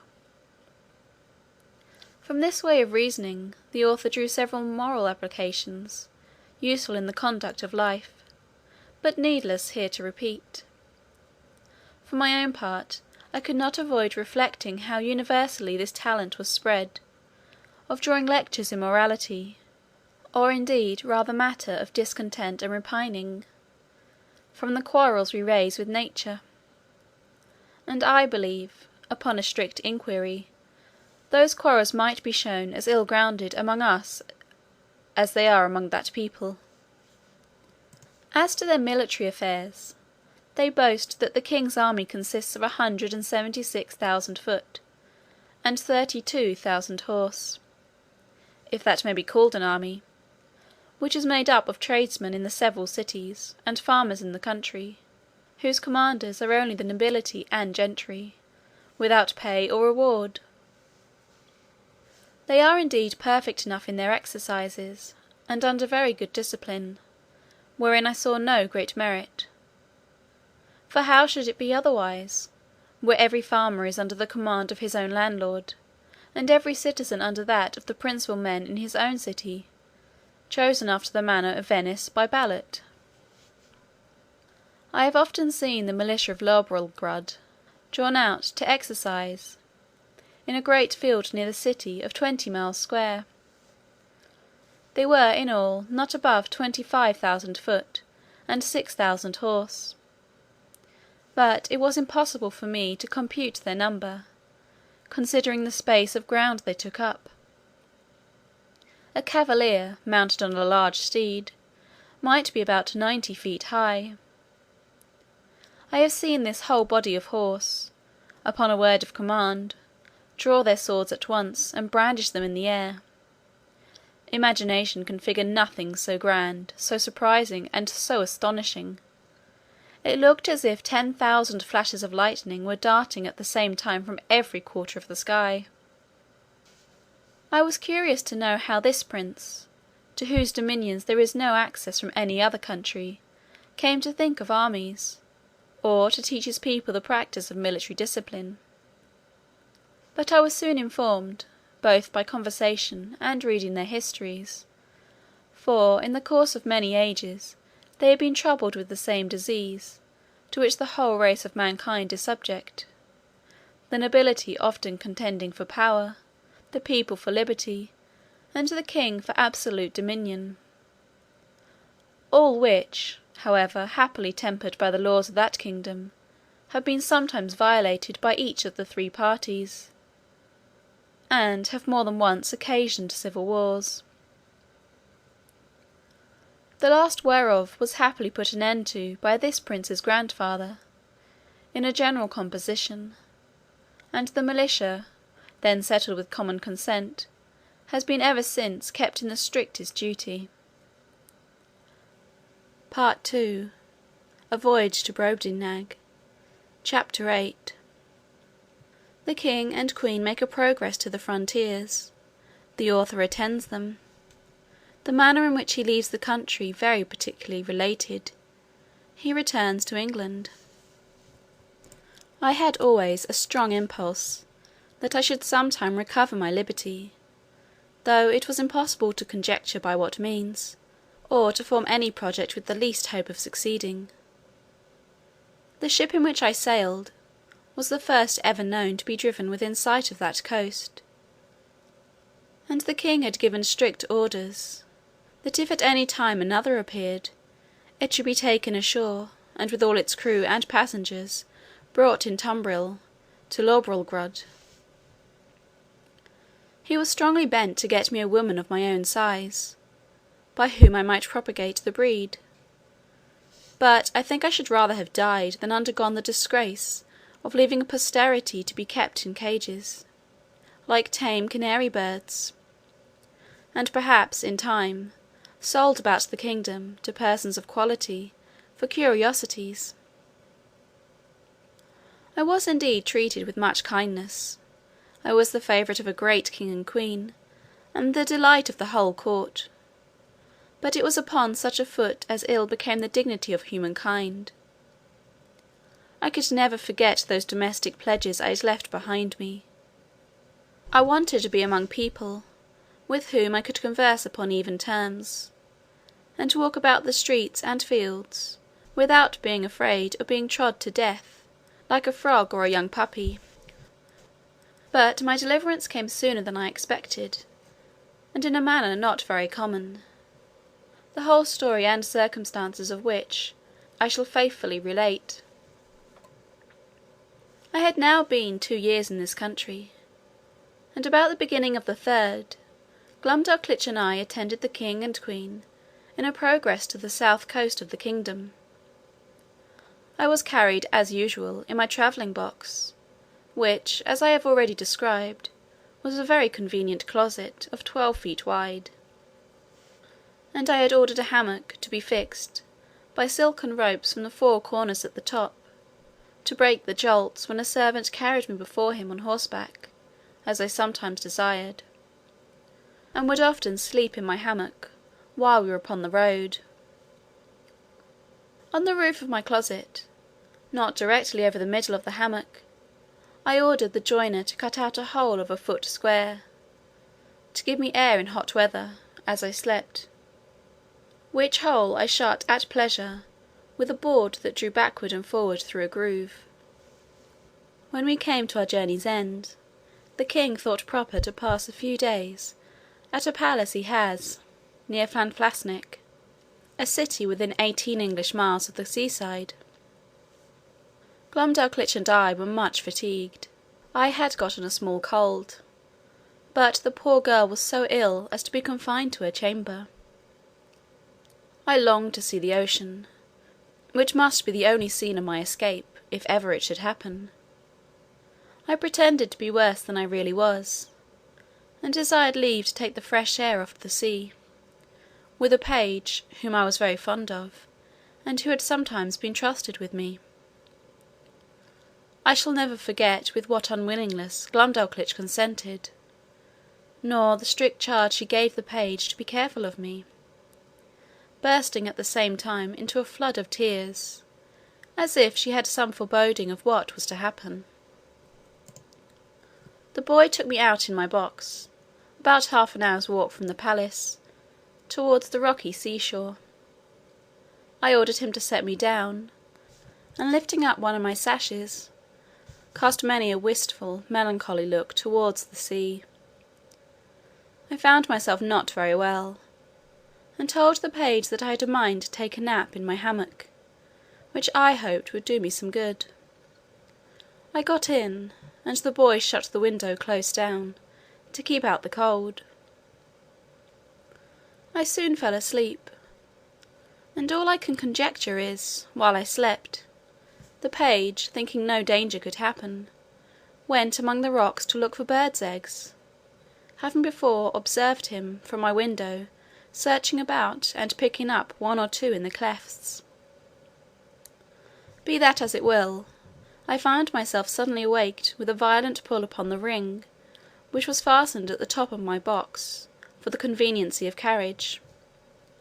I felt my box rise very high in the air, and then borne forward with prodigious speed. The first jolt had like to have shaken me out of my hammock, but afterwards the motion was easy enough.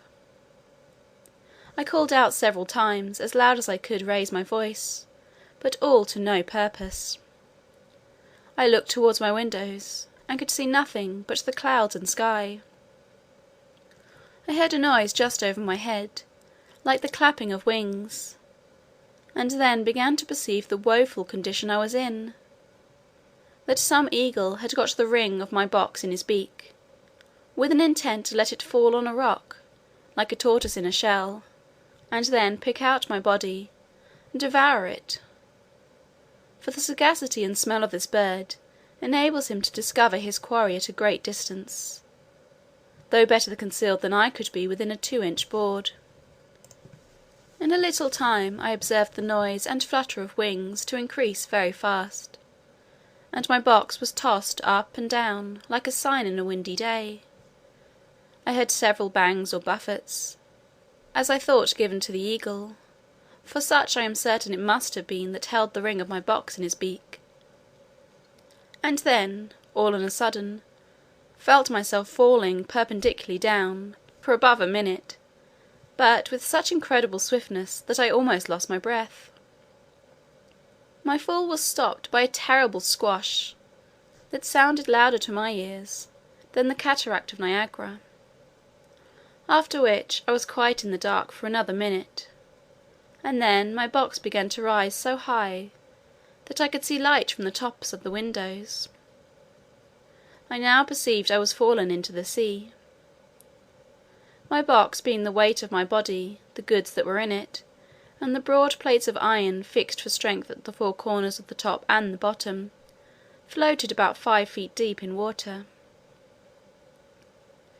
I did then, and do now suppose, that the eagle which flew away with my box was pursued by 2 or 3 others, and forced to let me drop, while he defended himself against the rest, who hoped to share in the prey.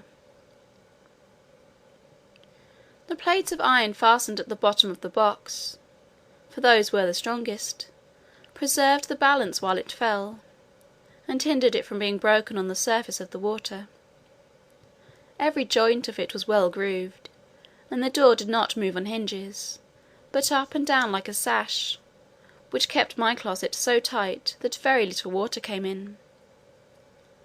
I got with much difficulty out of my hammock, having first ventured to draw back the slip-board on the roof already mentioned, contrived on purpose to let air in, for want of which I found myself almost stifled.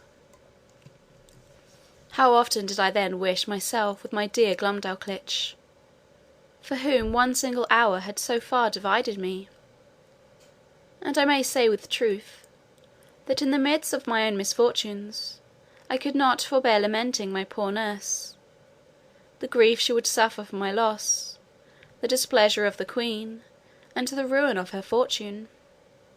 Perhaps many travellers have not been under greater difficulties and distress than I was at this juncture, expecting every moment to see my box dashed to pieces, or at least overset by the first violent blast or rising wave. A breach in one single pane of glass would have been immediate death, nor could anything have preserved the windows, but the strong lattice wires placed on the outside against accidents in travelling. I saw the water ooze in at several crannies, although the leaks were not considerable, and I endeavoured to stop them as well as I could. I was not able to lift up the roof of my closet, which otherwise I certainly should have done, and sat on top of it, where I might at least preserve myself some hours longer, than by being shut up, as I may call it, in the hold. Or if I escaped these dangers for a day or 2, what could I expect but a miserable death of cold and hunger? I was 4 hours under these circumstances, expecting, and indeed wishing, every moment to be my last. I have already told the reader that there were two strong staples fixed upon that side of my box which had no window, and into which the servant, who used to carry me on horseback, would put a leathern belt and buckle it about his waist. Being in this disconsolate state, I heard, or at least thought I heard, some kind of grating noise on that side of my box where the staples were fixed, and soon after I began to fancy that the box was pulled or towed along the sea, for I now and then felt a sort of tugging, which made the waves rise near the tops of my windows, leaving me almost in the dark. This gave me some faint hopes of relief, although I was not able to imagine how it could be brought about. I ventured to unscrew one of my chairs, which were always fastened to the floor, and having made a hard shift to screw it down again, directly under the slipping board that I had lately opened, I mounted on the chair, and putting my mouth as near as I could to the hole, I cried for help in a loud voice, and in all the languages I understood. I then fastened my handkerchief to a stick I usually carried, and thrusting it up the hole, waved it several times in the air, that if any boat or ship were near, the seamen might conjecture some unhappy mortal to be shut up in the box. I found no effect from all I could do, but plainly perceived my closet to be moved along, and in the space of an hour or better, that side of the box, where the staples were, and had no windows, struck against something that was hard. I apprehended it to be a rock, and found myself tossed more than ever. I plainly heard a noise upon the cover of my closet, like that of a cable, and the grating of it as it passed through the ring. I then found myself hoisted up, by degrees, at least 3 feet higher than I was before, whereupon I again thrust up my stick and handkerchief, calling for help till I was almost hoarse. In return to which, I heard a great shout repeated 3 times, giving me such transports of joy as are not to be conceived but by those who feel them. I now heard a trampling over my head, and somebody calling through the hole with a loud voice, in the English tongue, "If there be anybody below, let them speak." I answered, I was an Englishman, drawn by ill fortune into the greatest calamity that any creature underwent, and begged, by all that was moving, to be delivered out of this dungeon I was in.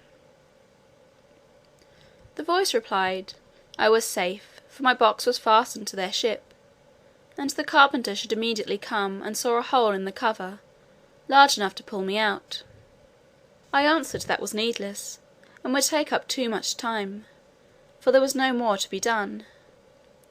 But to let one of the crew put his finger into the ring, and take the box out of the sea into the ship, and so into the captain's cabin. Some of them, upon hearing me talk so wildly, thought I was mad. Others laughed, for indeed it never came into my head that I was now got among people of my own stature and strength. The carpenter came, and in a few minutes sawed a passage about 4 feet square, then let down a small ladder, upon which I mounted, and thence was taken into the ship in a very weak condition. The sailors were all in amazement, and asked me 1,000 questions, which I had no inclination to answer. I was equally confounded at the sight of so many pygmies, for such I took them to be, after having so long accustomed mine eyes to the monstrous objects I had left. But the captain, Mr. Thomas Wilcox, an honest worthy Shropshireman, observing I was ready to faint, took me into his cabin, gave me a cordial to comfort me, and made me turn in upon his own bed, advising me to take a little rest, of which I had great need. Before I went to sleep, I gave him to understand that I had some valuable furniture in my box, too good to be lost: a fine hammock, a handsome field bed, 2 chairs, a table, and a cabinet. that my closet was hung on all sides, or rather quilted, with silk and cotton; that if he would let one of the crew bring my closet into his cabin, I would open it there before him, and show him my goods.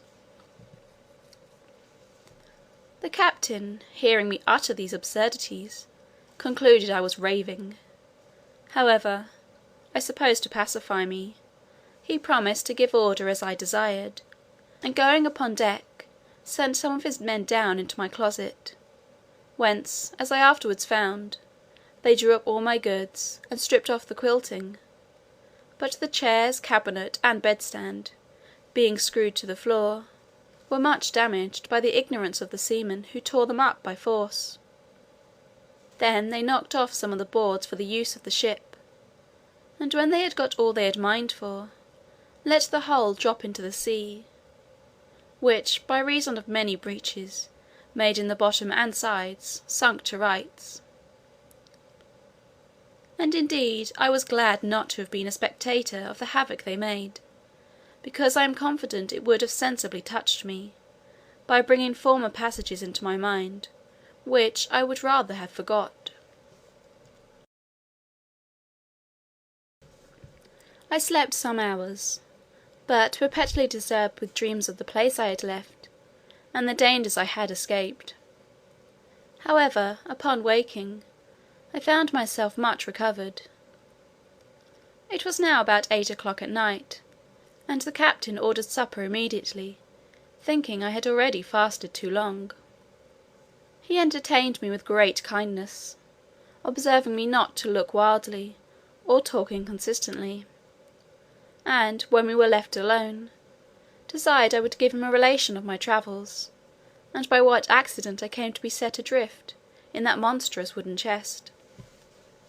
He said, that about 12 o'clock at noon, as he was looking through his glass, he spied it at a distance, and thought it was a sail, which he had a mind to make, being not much out of his course, in hopes of buying some biscuit, his own beginning to fall short.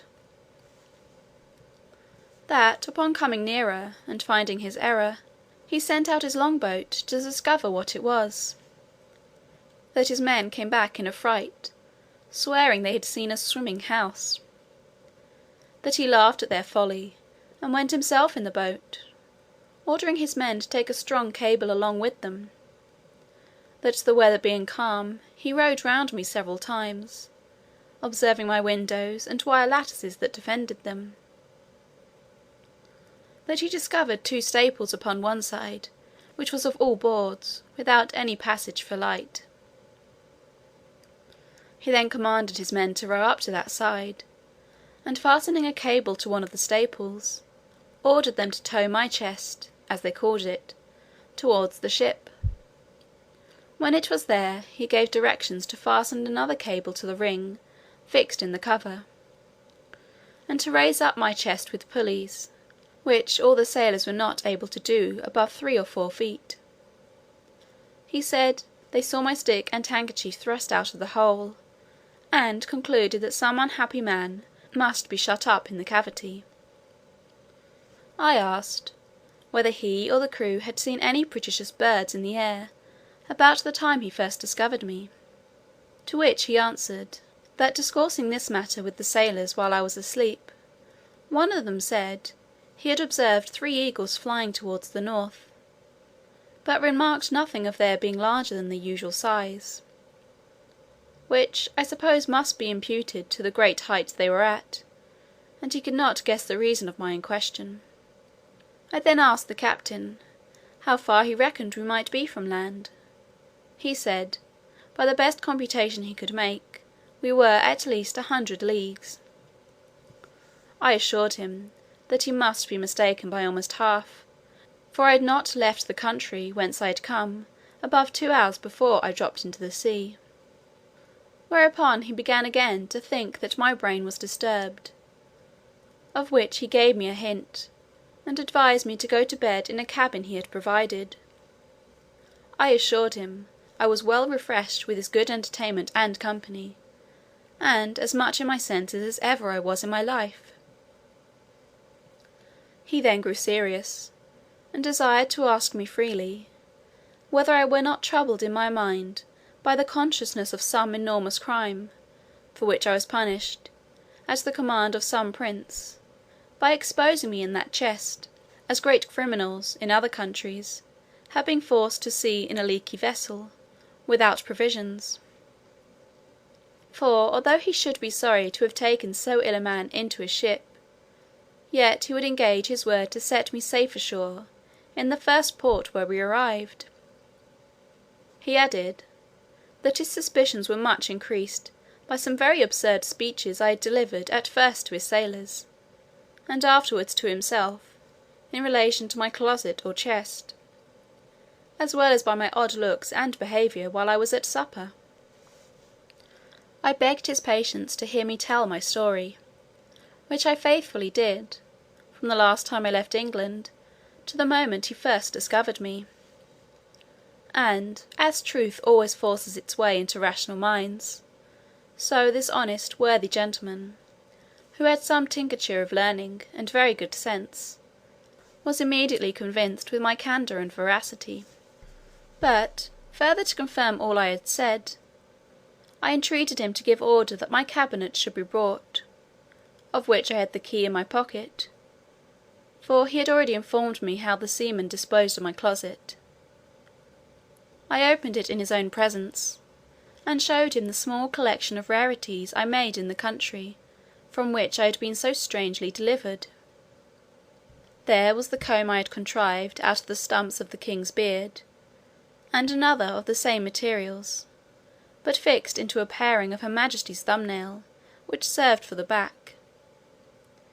There was a collection of needles and pins, from a foot to half a yard long, 4 wasp stings, like joiners' tacks, some combings of the queen's hair, a gold ring, which one day she made me a present of, in a most obliging manner, taking it from her little finger, and throwing it over my head like a collar.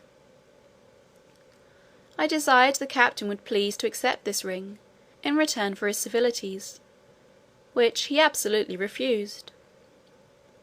I showed him a corn that I had cut off with my own hand, from a maid of honour's toe. It was about the bigness of a Kentish pippin, and grown so hard, that when I returned to England, I got it hollowed into a cup, and set in silver. Lastly, I desired him to see the breeches I had then on, which were made of a mouse's skin. I could force nothing on him but a footman's tooth, which I observed him to examine with great curiosity, and found he had a fancy for it. He received it with abundance of thanks, more than such a trifle could deserve. It was drawn by an unskilful surgeon, in a mistake, from one of Glumdalclitch's men, who was afflicted with the toothache, but it was as sound as any in his head. I got it cleaned and put it into my cabinet. It was about a foot long, and 4 inches in diameter. The captain was well satisfied with this plain relation I had given him, and said, he hoped, when we returned to England, I would oblige the world by putting it on paper, and making it public. My answer was, that we were overstocked with books of travels, that nothing could now pass which was not extraordinary, wherein I doubted some authors less consulted truth than their own vanity or interest, or the diversion of ignorant readers; that my story could contain little beside common events, without those ornamental descriptions of strange plants, trees, birds, and other animals, or of the barbarous customs and idolatry of savage people, with which most writers abound. However, I thanked him for his good opinion, and promised to take the matter into my thoughts. He said, he wondered at one thing very much, which was to hear me speak so loud, asking me, whether the king or queen of that country were thick of hearing.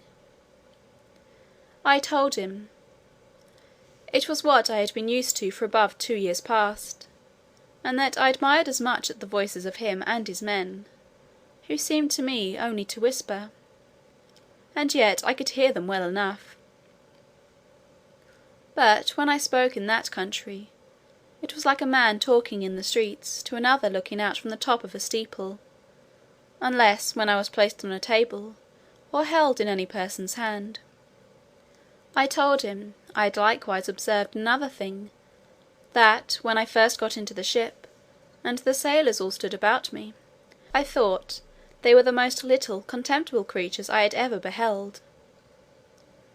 For indeed, while I was in that prince's country, I could never endure to look in a glass, after mine eyes had become accustomed to such prodigious objects, because the comparison gave me so despicable a conceit of myself. The captain said, that while we were at supper he observed me to look at everything with a sort of wonder, and that I often seemed hardly able to contain my laughter, which he knew not well how to take, but imputed it to some disorder in my brain. I answered, it was very true, and I wondered how I could forbear, when I saw his dishes of the size of a silver threepence, a leg of pork hardly a mouthful, a cup not so big as a nutshell, and so I went on, describing the rest of his household stuff and provisions after the same manner. For although the queen had ordered a little equipage of all things necessary for me, while I was in her service, yet my ideas were wholly taken up with what I saw on every side of me, and I winked at my own littleness, as people do at their own faults. The captain understood my raillery very well, and merrily replied with the old English proverb, that he doubted mine eyes were bigger than my belly, for he did not observe my stomach so good, although I had fasted all day; and continuing in his mirth, protested he would have gladly given £100 to have seen my closet in the Eagle's Bill, and afterwards in its fall from so great a height into the sea, which would certainly have been a most astonishing object, worthy to have the description of it transmitted to future ages. And the comparison of Phaeton was so obvious, that he could not forbear applying it, although I did not much admire the conceit. The captain, having been at Tonquin, was, in his return to England, driven north eastward to the latitude of 44 degrees, and longitude of 143. But, meeting a trade wind 2 days after I came on board, we sailed southward a long time, and coasting New Holland, kept our course west south west, and then south south west, till we doubled the Cape of Good Hope. Our voyage was very prosperous, but I shall not trouble the reader with a journal of it. The captain called in at 1 or 2 ports, and sent in his longboat for provisions and fresh water, but I never went out of the ship till we came into the Downs, which was on the 3rd day of June 1706, about 9 months after my escape. I offered to leave my goods in security for payment of my freight, but the captain protested he would not receive 1 farthing. We took a kind of leave of each other, and I made him promise he would come to see me at my house in Redriff. I hired a horse and guide for 5 shillings, which I borrowed of the captain. As I was on the road, observing the littleness of the houses, the trees, the cattle, and the people, I began to think myself in Lilliput. I was afraid of trampling on every traveller I met, and often called aloud to have them stand out of the way, so that I had like to have gotten 1 or 2 broken heads for my impertinence. When I came to my house, for which I was forced to inquire, one of the servants opening the door, I bent down to go in, like a goose under a gate, for fear of striking my head. My wife ran out to embrace me, but I stooped lower than her knees, thinking she could otherwise never be able to reach my mouth. My daughter kneeled to ask my blessing, but I could not see her till she arose, having been so long used to stand with my head and my eyes erect to above 60 feet, and then I went to take her up with one hand by the waist. I looked down upon the servants, and one or two friends who were in the house, as if they had been pygmies and I a giant. I told my wife she had been too thrifty, for I found she had starved herself and her daughter to nothing. In short, I behaved myself so unaccountably, that they were all of the captain's opinion when he first saw me, and concluded I had lost my wits. This I mention as an instance of the great power of habit and prejudice. In a little time, I and my family and friends came to a right understanding, but my wife protested I should never go to sea any more, although my evil destiny so ordered that she had not power to hinder me, as the reader may know hereafter. In the meantime, I here conclude the second part of my unfortunate voyages. Part 3. A Voyage to Laputa, Balnibarbi, Luggnagg, Glubbdubdrib, and Japan. Chapter 1. The author sets out on his third voyage, is taken by pirates, the malice of a Dutchman, his arrival at an island, he is received into Laputa. I had not been at home above 10 days, when Captain William Robinson, a Cornish man, commander of the Hopewell, a stout ship of 300 tons, came to my house. I had formerly been surgeon of another ship where he was master, and a fourth part owner, in voyage to the Levant. He had always treated me like a brother, than an inferior officer, and, hearing of my arrival, made me a visit, as I apprehended only out of friendship, for nothing passed more than what is usual after long absences. But, repeating his visits often, expressing his joy to find me in good health, asking, whether I were now settled for life, adding, that he intended a voyage to the East Indies in 2 months. At last he plainly invited me, though with some apologies, to be surgeon of the ship, that I should have another surgeon under me, besides our 2 mates, that my salary should be double to the usual pay, and that having experienced my knowledge in sea affairs to be at least equal to his, he would enter into any engagement to follow my advice, as much as if I had shared in the command. He said so many other obliging things, and I knew him to be so honest a man, that I could not reject this proposal. The thirst I had of seeing the world, notwithstanding my past misfortunes, continuing as violent as ever. The only difficulty that remained was to persuade my wife, whose consent, however, I at last obtained, by the prospect of advantage she proposed to her children. We set out the 5th day of August, 1706, and arrived at Fort St. George the 11th of April, 1707. We stayed there 3 weeks to refresh our crew, many of whom were sick. From thence we went to Tonquin, where the captain resolved to continue some time, because many of the goods he intended to buy were not ready, nor could he expect to be dispatched in several months. Therefore, in hopes to defray some of the charges he must be at, he brought a sloop, loaded it with several sorts of goods, wherewith the Tonquinese usually trade to the neighbouring islands, and putting 14 men on board, whereof 3 were of the country, he appointed me master of the sloop, and gave me power to traffic, while he transacted his affairs at Tonquin. We had not sailed above 3 days, when a great storm arising, we were driven 5 days to the north-north-east, and then to the east, after which we had fair weather, but still with a pretty strong gale from the west. Upon the 10th day we were chased by 2 pirates, who soon overtook us, for my sloop was so deep laden, that she sailed very slow, neither were we in a condition to defend ourselves. We were boarded about the same time by both the pirates, who entered furiously at the head of their men, but finding us all prostrate upon our faces, for so I gave order, They pinioned us with strong ropes, and setting guard upon us, went to search the sloop. I observed among them a Dutchman, who seemed to be of some authority, though he was not commander of either ship.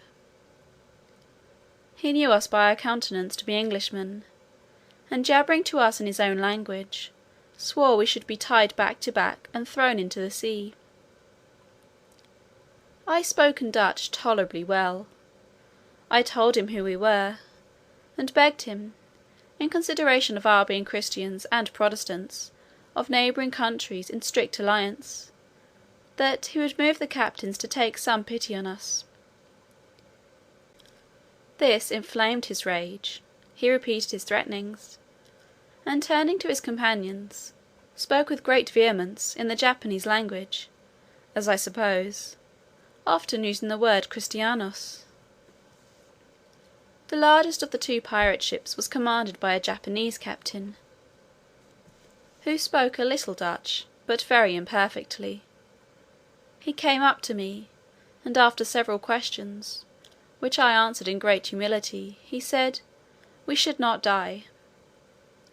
I made the captain a very low bow, and then turning to the Dutchman, said, "I was sorry to find more mercy in a heathen than in a brother Christian."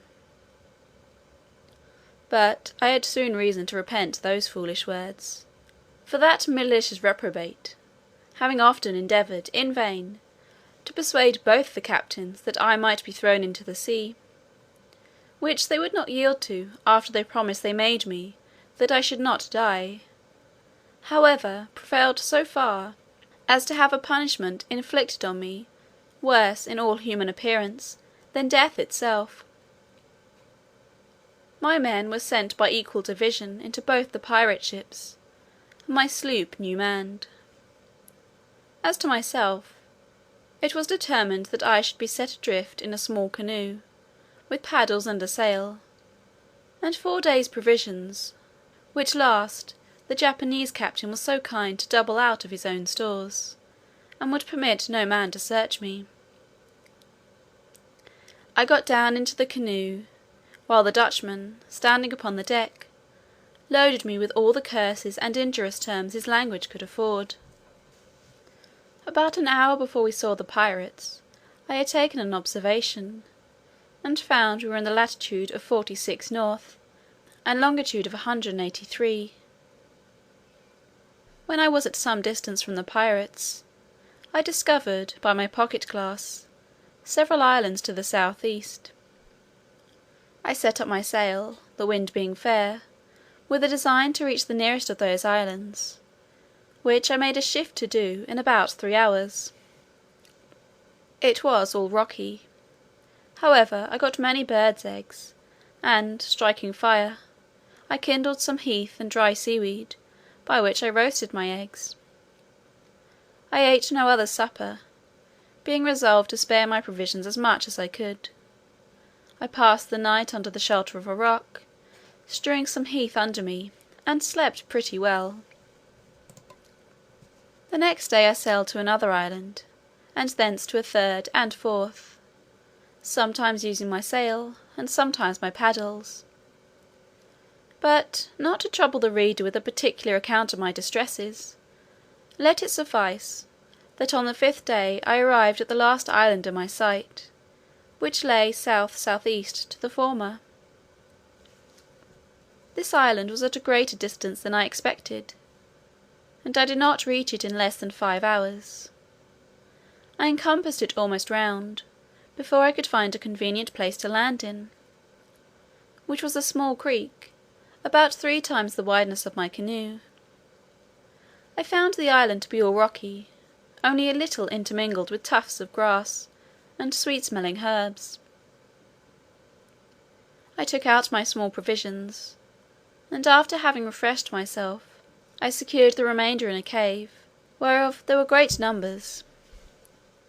I gathered plenty of eggs upon the rocks, and got a quantity of dry seaweed, and parched grass, which I designed to kindle the next day, and roast my eggs as well as I could; for I had about me my flint, steel, match, and burning glass.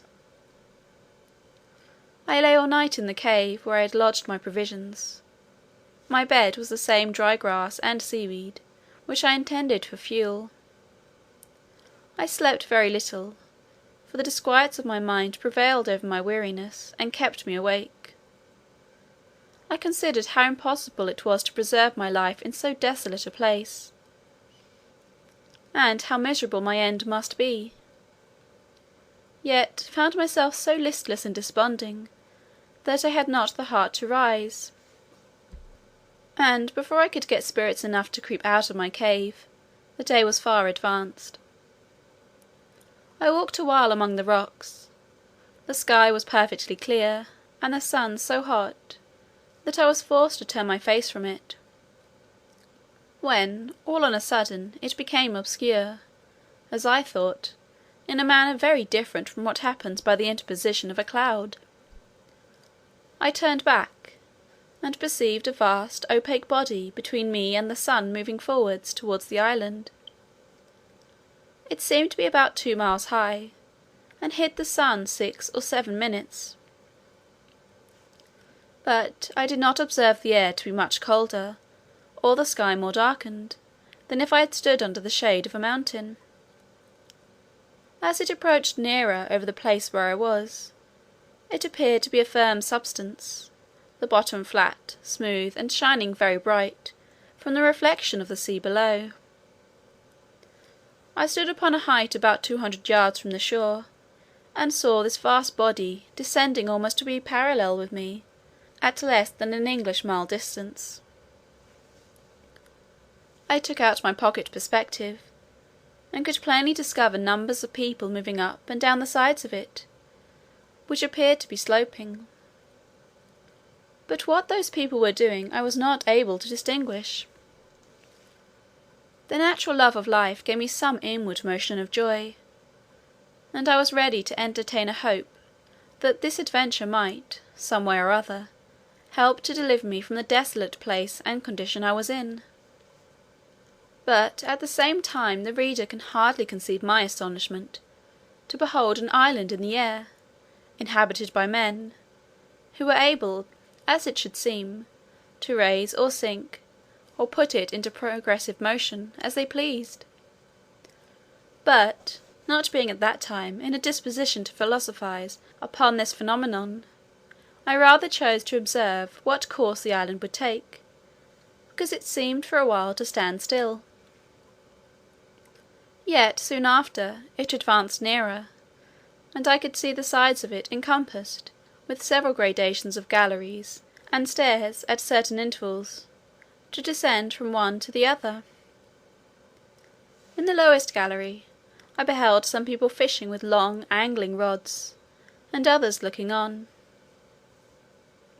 I waved my cap, for my hat was long since worn out, and my handkerchief towards the island, and upon its nearer approach I called and shouted with the utmost strength of my voice; and then, looking circumspectly, I beheld a crowd gather to that side which was most in my view. I found, by their pointing towards me and to each other, that they plainly discovered me, although they made no return to my shouting. But I could see 4 or 5 men running in great haste up the stairs to the top of the island, who then disappeared.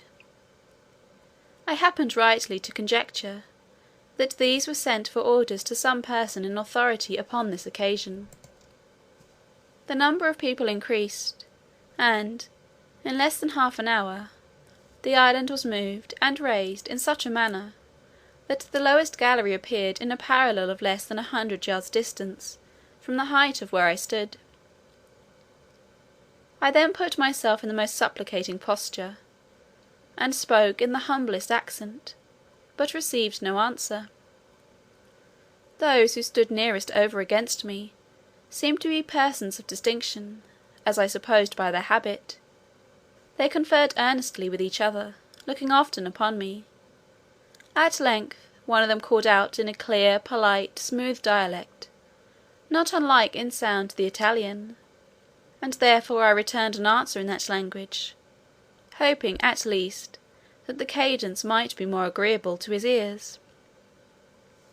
Although neither of us understood the other, yet my meaning was easily known, for the people saw the distress I was in. They made signs for me to come down from the rock, and go towards the shore, which I accordingly did; and the flying island being raised to a convenient height, the verge directly over me, a chain was let down from the lowest gallery, with a seat fastened to the bottom, to which I fixed myself, and was drawn up by pulleys. Part III. A voyage to Laputa, Balnibarbi, Luggnagg, Glubbdubdrib, and Japan. Chapter II. The humours and dispositions of the Laputians described.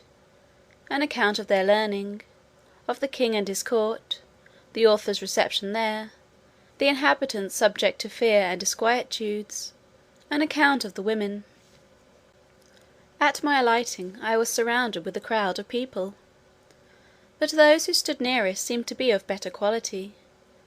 They beheld me with all the marks and circumstances of wonder; neither indeed was I much in their debt, having never till then seen a race of mortals so singular in their shapes, habits, and countenances.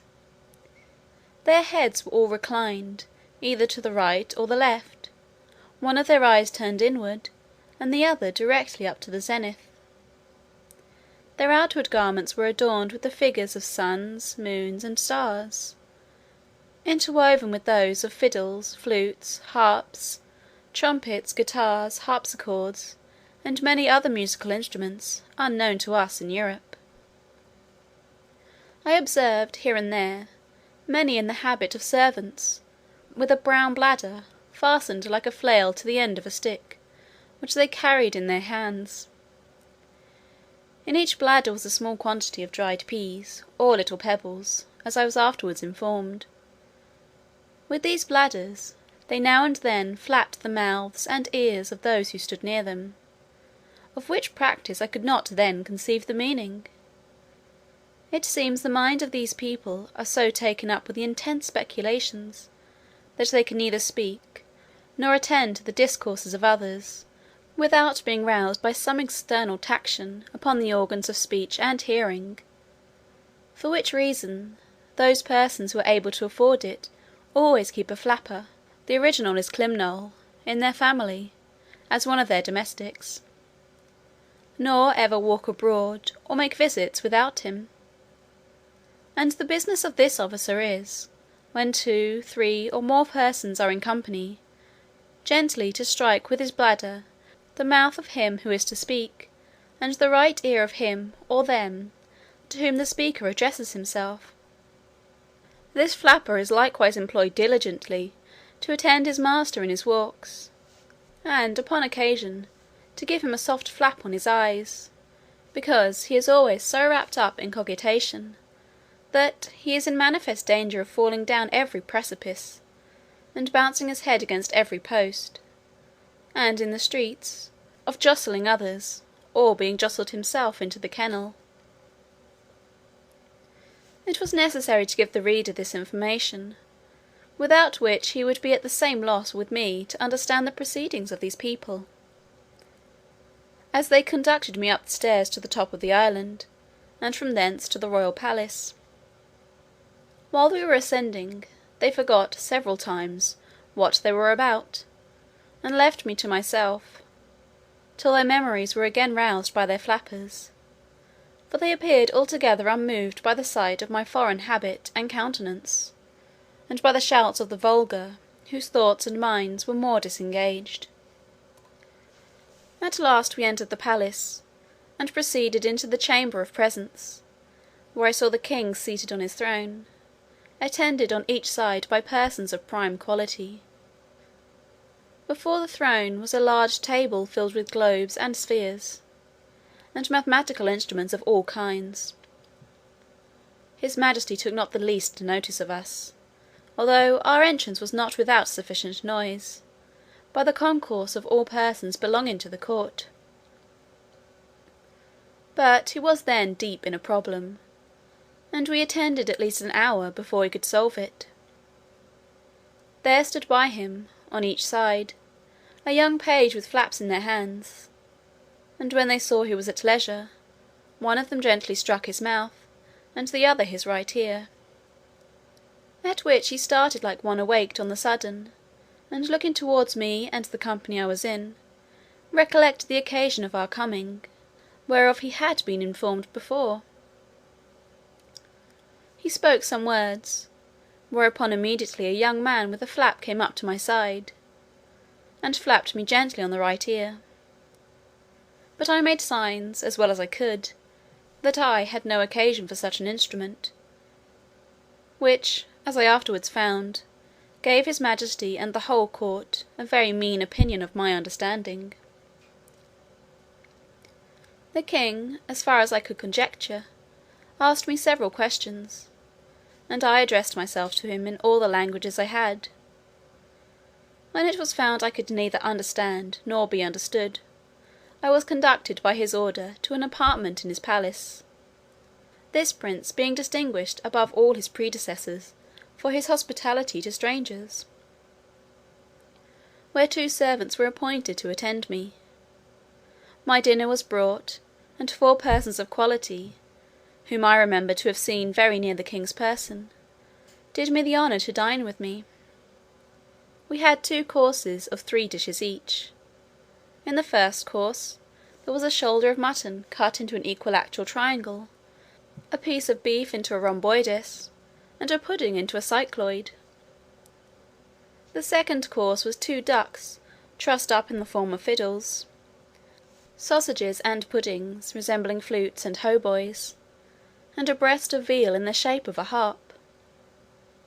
The servants cut our bread into cones, cylinders, parallelograms, and several other mathematical figures. After dinner my company withdrew, and a person was sent to me by the king's order, attended by a flapper. He brought with him pen, ink, and paper, and 3 or 4 books, giving me to understand by signs that he was sent to teach me the language. We sat together 4 hours, in which time I wrote down a great number of words in columns, with the translations over against them. I likewise made a shift to learn several short sentences; for my tutor would order one of my servants to fetch something, to turn about, to make a bow, to sit, or to stand, or walk, and the like. Then I took down the sentence in writing. He showed me also, in one of his books, the figures of the sun, moon, and stars, the zodiac, the tropics, and polar circles, together with the denominations of many planes and solids.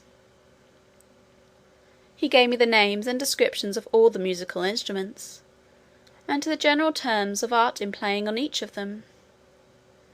After he had left me, I placed all my words, with their interpretations, in alphabetical order; and thus, in a few days, by the help of a very faithful memory, I got some insight into their language.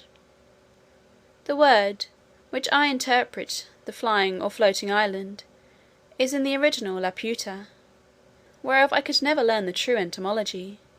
Lap, in the old obsolete language, signifies high; and untar, a governor, from which they say, by corruption, was derived Laputa, from La Punta. But I do not approve of this derivation, which seems to be a little strained.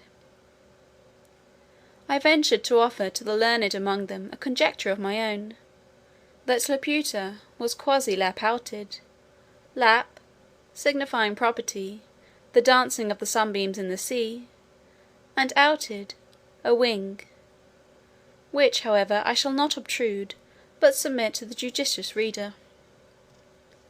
Those to whom the king had entrusted me, observing how ill I was clad, ordered a tailor to come next morning and take measure for a suit of clothes. The operator did his office after a different manner from those of his trade in Europe. He first took my altitude by a quadrant, and then, with a rule and a compass, described the dimensions and outlines of my whole body; all which he entered upon paper, and in 6 days brought me clothes very ill made, and quite out of shape, by happening to mistake a figure in the calculation. But my comfort was, that I observed such accidents very frequent, and little regarded. During my confinement for want of clothes, and by an indisposition that held me some days longer, I much enlarged my dictionary, and when I went next to court, was able to understand many things the king spoke, and to return him some kind of answers. His majesty had given orders that the island should move north east and by east, to a vertical point, over Lagado, the metropolis of the whole kingdom below, upon the firm earth. It was about 90 leagues distant, and our voyage lasted 4 days and a half. I was not in the least sensible of the progressive motion in the air by the island. On the second morning, about 11 o'clock, the king himself in person, attended by his nobility, courtiers, and officers, having prepared all their musical instruments, played on them for 3 hours, without intermission, so that I was quite stunned with the noise. Neither could I possibly guess the meaning, till my tutor informed me. He said, that the people of their island had their ears adapted to hear the music of the spheres, which always played at certain periods, and the court was now prepared to bear their part, in whatever instrument they most excelled. In our journey towards Lagado, the capital city, his majesty ordered that the island should stop over certain towns and villages, from whence he might receive the petitions of his subjects. And to this purpose several pack-threads were let down, with small weights at the bottom. On these pack-threads the people strung their petitions, which mounted up directly, like the scraps of paper fastened by schoolboys at the end of the string that holds their kite. Sometimes we received wines and victuals from below, which were drawn up by pulleys. The knowledge I had in mathematics gave me great assistance in acquiring their phraseology, which depended much upon that science, and music, and in the latter I was not unskilled. Their ideas are perpetually conservant in lines and figures. If they would, for example, praise the beauty of a woman, or any other animal, they described it by rhombus, circles, parallelograms, ellipses, and other geometric terms, or by words of art drawn from music, needless here to repeat. I observed in the king's kitchen all sorts of mathematical and musical instruments, after the figures of which they cut up the joints that were served to his majesty's table. Their houses are very ill built, the walls bevel, without one right angle in any apartment, and this defect arises from the contempt they bear to practical geometry, which they despise as vulgar and mechanic, those instructions they give being too refined for the intellects of their workmen, which occasions perpetual mistakes. And although they are dexterous enough upon a piece of paper, in the management of the rule, the pencil, and the divider, yet in the common actions and behaviour of life, I have not seen a more clumsy, awkward, and unhandy people, nor so slow and perplexed in their conceptions upon all other subjects, except those of mathematics and music. They are very bad reasoners, and vehemently given to opposition, unless when they happen to be of the right opinion, which is seldom their case. Imagination, fancy, and invention, they are wholly strangers to, nor have any words in their language, by which these ideas can be expressed, the whole compass of their thoughts and minds being shut up within the 2 forementioned sciences. Most of them, and especially those who deal in the astronomical part, have great faith in judicial astrology, although they are ashamed to own it publicly. But what I chiefly admire, and thought altogether unaccountable, was the strong disposition I observed in them towards news and politics, perpetually inquiring into public affairs, giving their judgments in matters of state, and passionately disputing every inch of a party opinion. I have indeed observed the same disposition among most of the mathematicians I have known in Europe, although I could never discover the least analogy between the two sciences, unless those people suppose, that because the smallest circle has as many degrees as the largest, therefore the regulation and management of the world require no more abilities than the handling and turning of a globe. But I rather take this quality to spring from a very common infirmity of human nature, inclining us to be most curious and conceited in matters where we have least concern, and from which we are least adapted by study or nature. These people are under continual disquietudes, never enjoying a minute's peace of mind, and their disturbances proceed from causes which very little affect the rest of mortals. Their apprehensions arise from several changes they dread in the celestial bodies. For instance, that the earth, by the continual approaches of the sun towards it, must, in course of time, be absorbed or swallowed up; that the face of the sun will, by degrees, be encrusted with its own effluvia, and give no more light to the world; that the earth very narrowly escaped a brush from the tail of the last comet, which would have infallibly reduced it to ashes; and that the next, which they have calculated for 31 years hence, will probably destroy us. For if, in its perihelion, it should approach within a certain degree of the sun, as by their calculations they have reason to dread, it will receive a degree of heat 10,000 times more intense than that of a red hot glowing iron, and, in its absence from the sun, carry a blazing tail 100,014 miles long, through which, if the earth should pass at a distance of 100 miles from the nucleus, or the main body of the comet, it must in its passage be set on fire, and reduced to ashes; that the sun, daily spending its rays without any nutriment to supply them, will at last be wholly consumed and annihilated, which must be attended with the destruction of this earth, and of all the planets that receive their light from it. They are so perpetually alarmed with the apprehensions of these, and the like impending dangers, that they can neither sleep quietly in their beds, nor have any relish for the common pleasures and amusements of life.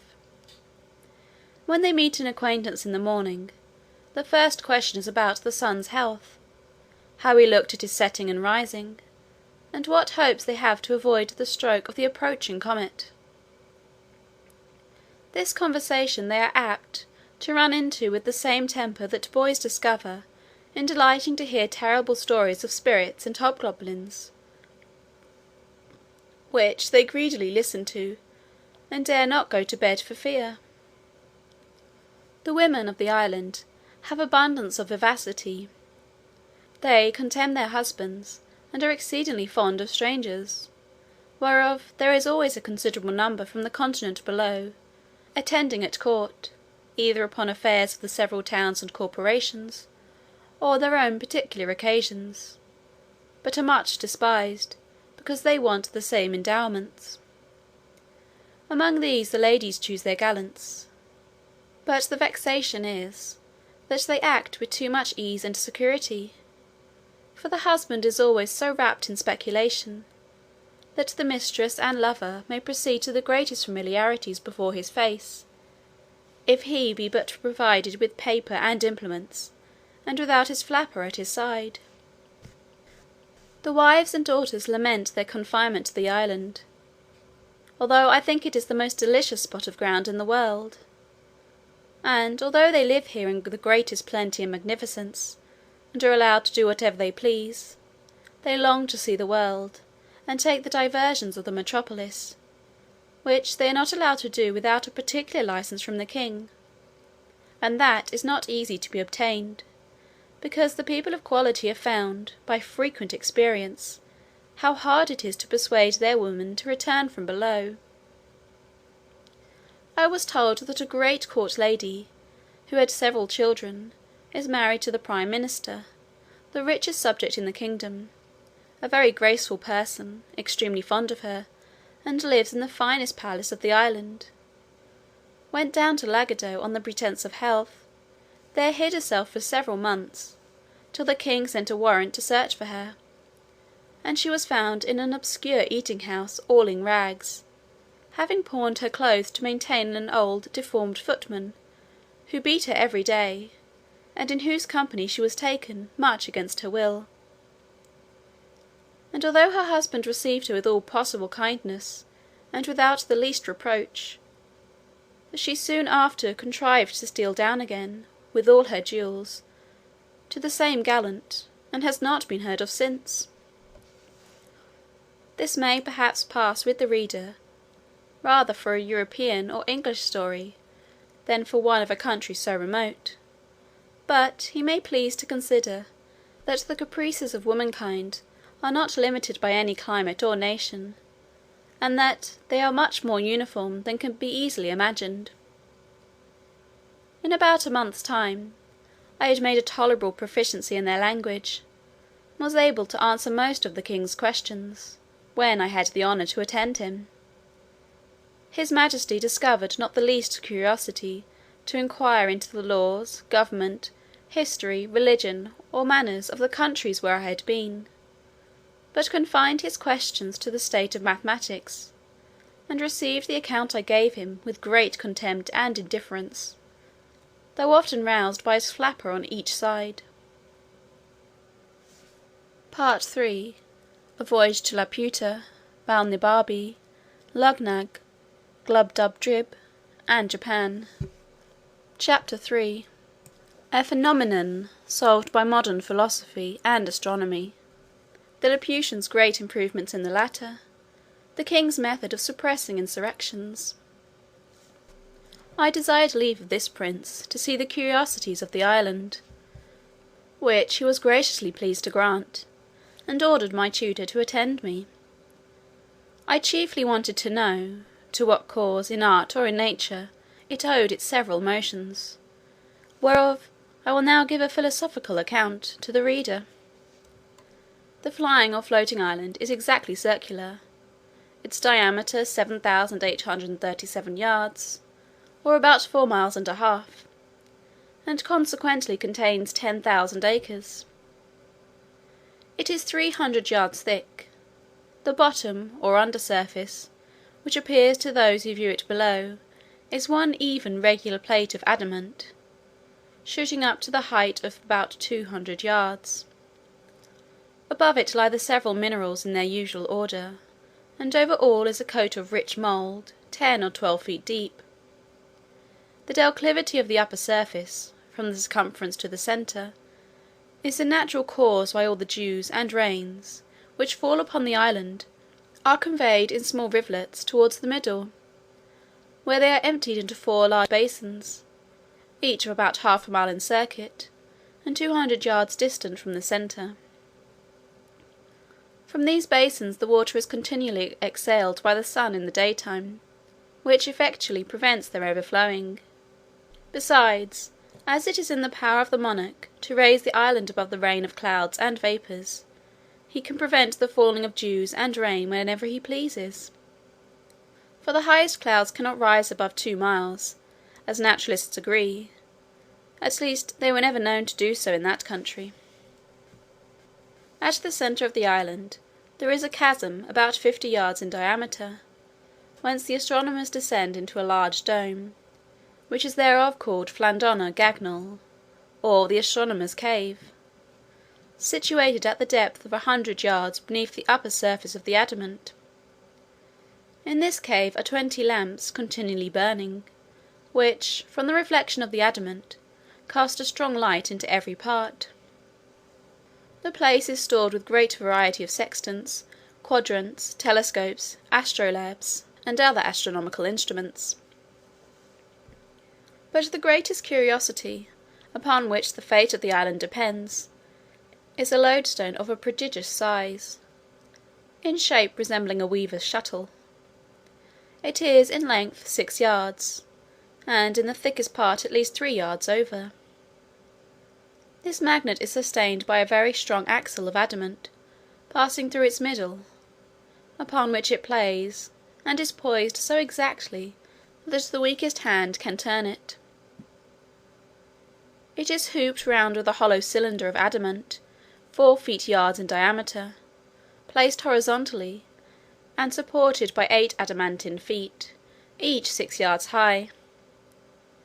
In the middle of the concave side there is a groove 12 inches deep, in which the extremities of the axle are lodged, and turned round as there is occasion. The stone cannot be removed from its place by any force, because the hoop and its feet are one continued piece with that body of adamant, which constitutes the bottom of the island. By means of this lodestone, the island is made to rise and fall, and move from one place to another. For with respect to that part of the earth over which the monarch presides, the stone is endued at one side of its side with an attractive power, and at the other with a repulsive. Upon placing the magnet erect, with its attracting end towards the earth, the island descends; but when the repelling extremity points downwards, the island mounts directly upwards. When the position of the stone is oblique, the motion of the island is too, for in this magnet the forces always act in lines parallel to its direction. By this oblique motion the island is conveyed to different parts of the monarch's dominions. To explain the manner of its progress, let AB represent a line drawn across the dominions of Balnibarbi. Let the line CD represent the lodestone, of which D be the repelling end, and C the attracting end. The island being over capital C, let the stone be placed in position CD, with its repelling end downwards. Then the island will be driven upwards obliquely towards capital D. When it has arrived at capital D, let the stone be turned upon its axle, till the attracting end points towards E, and then the island will be carried obliquely towards E, where, if the stone being again turned upon its axle till it stands in the position EF, with its repelling point downwards, the island will rise obliquely towards F, where, by directing the attracting end towards G, the island may be carried to G, and from G to H, by turning the stone, so as to make its repelling extremity to point directly downwards. And thus, by changing the situation of the stone, as often as there is occasion, the island is made to rise and fall by turns in an oblique direction, and by those alternate risings and fallings, the obliquity being not considerable, is conveyed from one part of the dominions to the other. But it must be observed that this island cannot move beyond the extent of the dominions below, nor can it rise above the height of 4 miles, for which the astronomers, who have written large systems concerning the stone, assign the following reason: that the magnetic virtue does not extend beyond the distance of 4 miles, and that the mineral, which acts upon the stone in the bowels of the earth, and in the sea about 6 leagues distant from the shore, is not diffused through the whole globe, but terminated with the limits of the king's dominions. And it was easy, from the great advantage of such a superior situation, for a prince to bring under his obedience whatever country lay within the attraction of that magnet. When the stone is put parallel to the plane of the horizon, the island stands still, for in that case the extremities of it, being at equal distance from the earth, act with equal force, the one in drawing downwards, the other in pushing upwards, and consequently no motion can ensue. This lodestone is under the care of certain astronomers, who from time to time give it such positions as the monarch directs. They spend the greatest part of their lives in observing the celestial bodies, which they do by the assistance of glasses, far excelling ours in goodness. For, although their largest telescopes do not exceed 3 feet, they magnify much more than those of 100 with us, and show the stars with greater clearness. This advantage has enabled them to extend their discoveries much further than our astronomers in Europe, for they have made a catalogue of 10,000 fixed stars, whereas the largest of ours do not contain above 1/3 part of that number.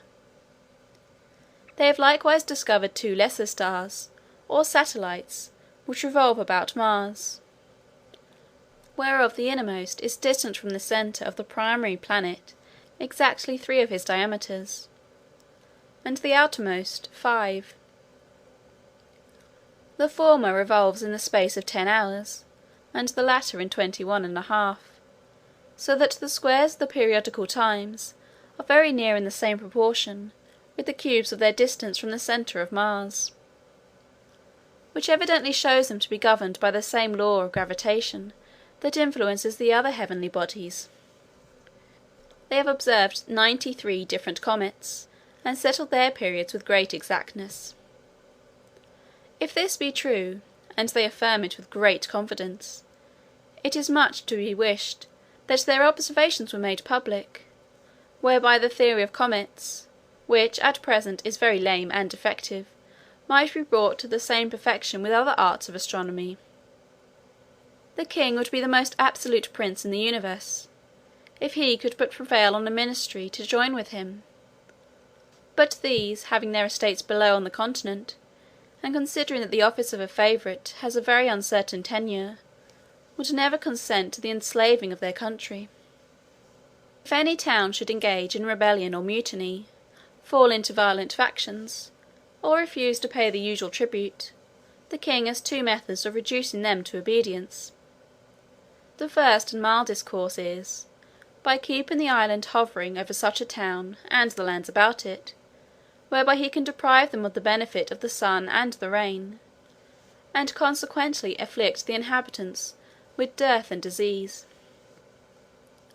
And if the crime deserve it, they are at the same time pelted from above with great stones, against which they have no defence but by creeping into cellars or caves, while the roofs of their houses are beaten to pieces. But if they still continue obstinate, or offer to raise insurrections, he proceeds to the last remedy, by letting the island drop directly upon their heads, which makes a universal destruction both of houses and men. However, this is an extremity to which the prince is seldom driven, neither indeed is he willing to put it in execution, nor dare his ministers advise him to an action, which, as it would render them odious to the people, so it would be a great damage to their own estates, which all lie below, for the island is the king's domain. But there is still indeed a more weighty reason why kings of this country have always been averse from executing so terrible an action, unless upon the utmost necessity. For if the town intended to be destroyed should have in it any tall rocks, as it generally falls out in the larger cities, a situation probably chosen at first with a view to prevent such a catastrophe, or if it abound in high spires, or pillars of stone, a sudden fall might endanger the bottom or under surface of the island, which, although it consist, as I have said, of one entire adamant, 200 yards thick, might happen to crack by too great a shock, or burst by approaching too near the fires from the houses below, as the backs, both of iron and stone, will often do in our chimneys. Of all this the people are well apprised, and understand how far to carry their obstinacy, where their liberty or property is concerned. And the king, when he is highest provoked, and most determined to press a city to rubbish, orders the island to descend with great gentleness, out of a pretence of tenderness to his people, but, indeed, for fear of breaking the adamantine bottom. In which case, it is the opinion of all the philosophers, that the lodestone could no longer hold it up, and the whole mass would fall to the ground. By a fundamental law of this realm, neither the king, nor either of his 2 eldest sons, are permitted to leave the island, nor the queen, till she is past childbearing. Part III. A Voyage to Laputa, Balnibarbi, Luggnagg, Glubbdubdrib, and Japan. Chapter 4. The author leaves Laputa, is conveyed to Balnibarbi, arrives at the metropolis. A description of the metropolis and the country adjoining. The author hospitably received by a great lord. His conversation with that lord. Although I cannot say that I was ill treated in this island, yet I must confess I thought myself too much neglected, not without some degree of contempt, for neither prince nor people appeared to be curious in any part of knowledge, except mathematics and music, wherein I was far their inferior, and upon that account very little regarded.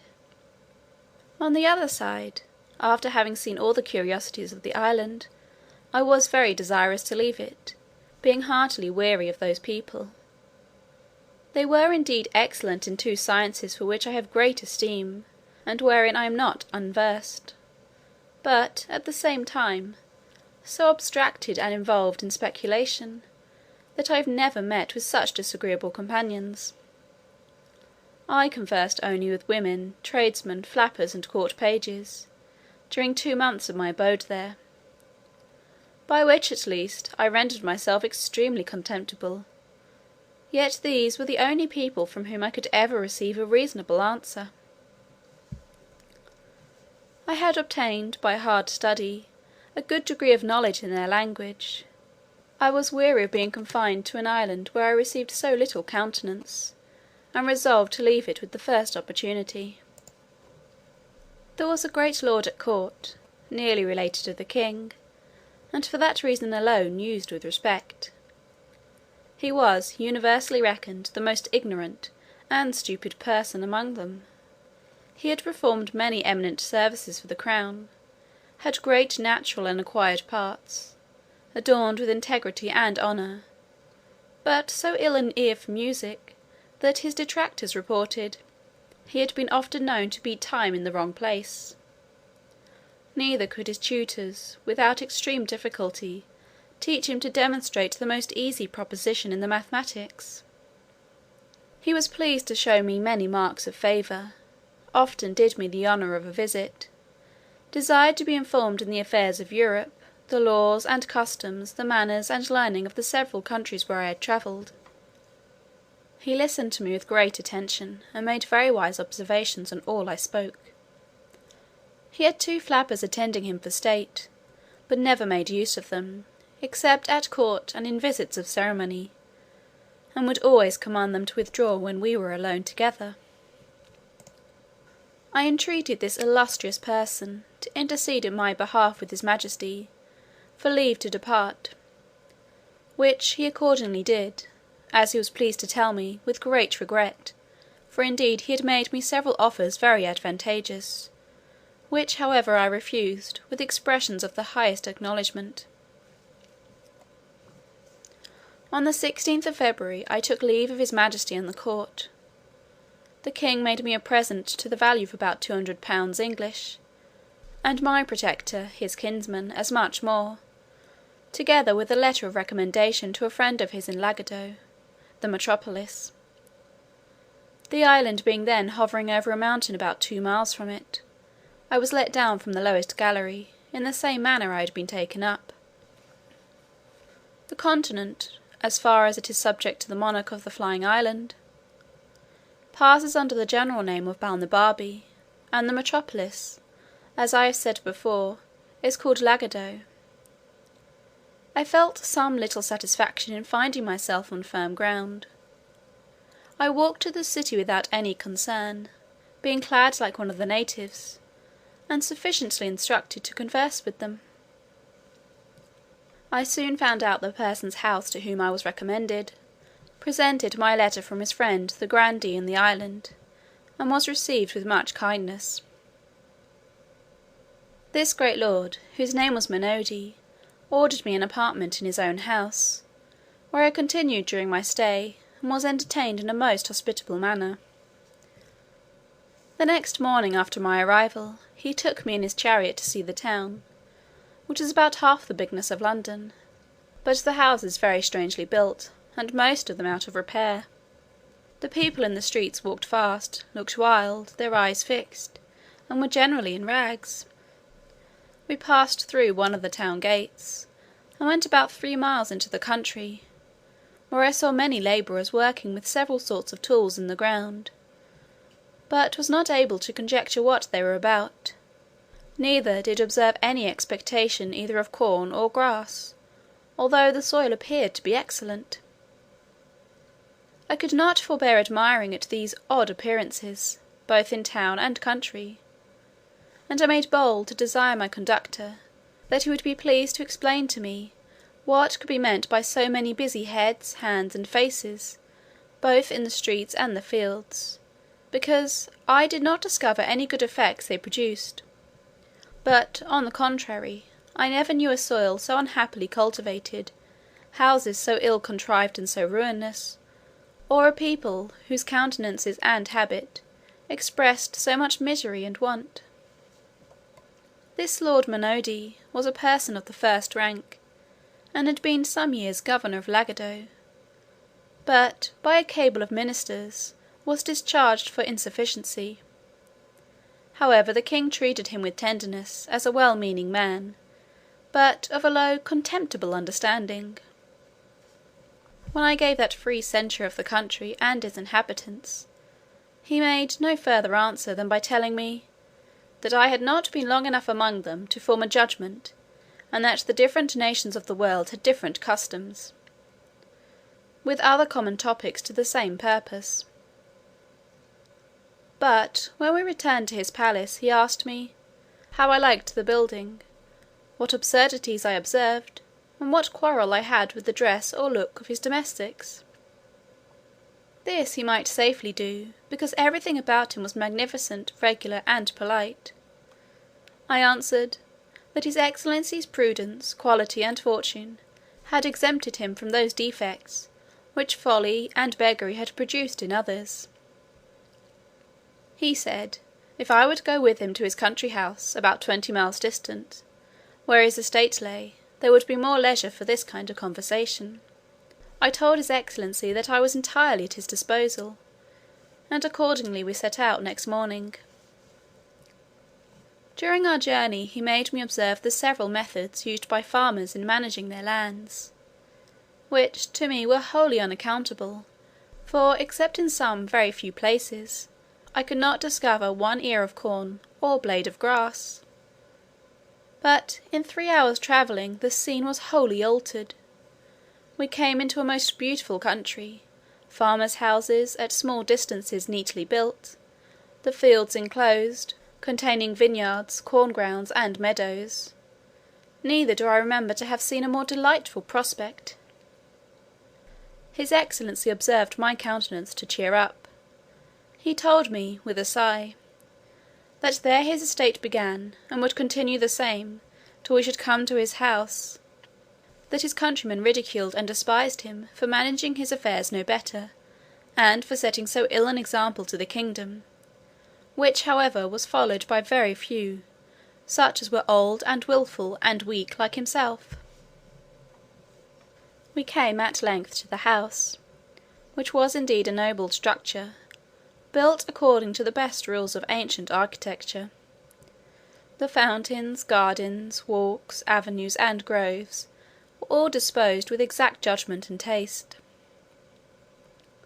I gave due praises to everything I saw, whereof his excellency took not the least notice till after supper, when, there being no third companion, he told me with a very melancholy air, that he doubted he must throw down his houses in town and country, to rebuild them after the present mode, destroy all his plantations, and cast others into such a form as modern usage required, and give the same directions to all his tenants, unless he would submit to incur the censure of pride, singularity, affectation, ignorance, caprice, and perhaps increase his majesty's displeasure; that the admiration I appeared to be under would cease or diminish, when he had informed me of some particulars, which, probably, I had never heard of at court, the people there being too much taken up in their own speculations, to have regard to what passed here below.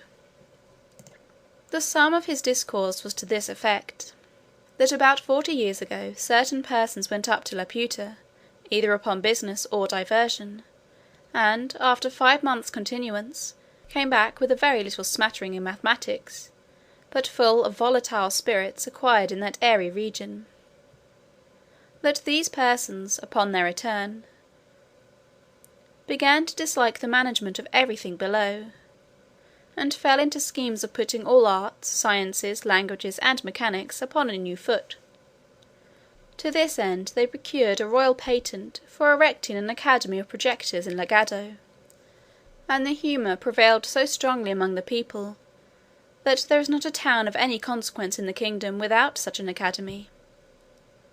In these colleges the professors contrive new rules and methods of agriculture and building, and new instruments and new tools for all trades and manufacturers, whereby, as they undertake, one man shall do the work of 10, a palace may be built in a week of materials so durable as to last for ever without repairing. All the fruits of the earth shall come to maturity at whatever season we think fit to choose, and increase 100-fold more than they do at present, with innumerable other happy proposals. The only inconvenience is, that none of these projects are yet brought to perfection, and in the meantime the whole country lies miserably waste, the houses in ruin, and the people without food or clothes. By all which, instead of being discouraged, they are 50 times more violently bent upon prosecuting their schemes, driven equally on by hope and despair. That as for himself, being not of an enterprising spirit, he was content to go on in the old forms, to live in a house as his ancestors had built, and act as they did in every part of life, without innovation. That some few other persons of quality and gentry had done the same, but were looked on with an eye of contempt and ill will, as enemies to art, ignorant and ill commonwealth's men, preferring their own ease and sloth before the general improvement of their country. His lordship added, that he would not, by any further particulars, prevent the pleasure I should certainly take in viewing the grand academy, whither he was resolved I should go.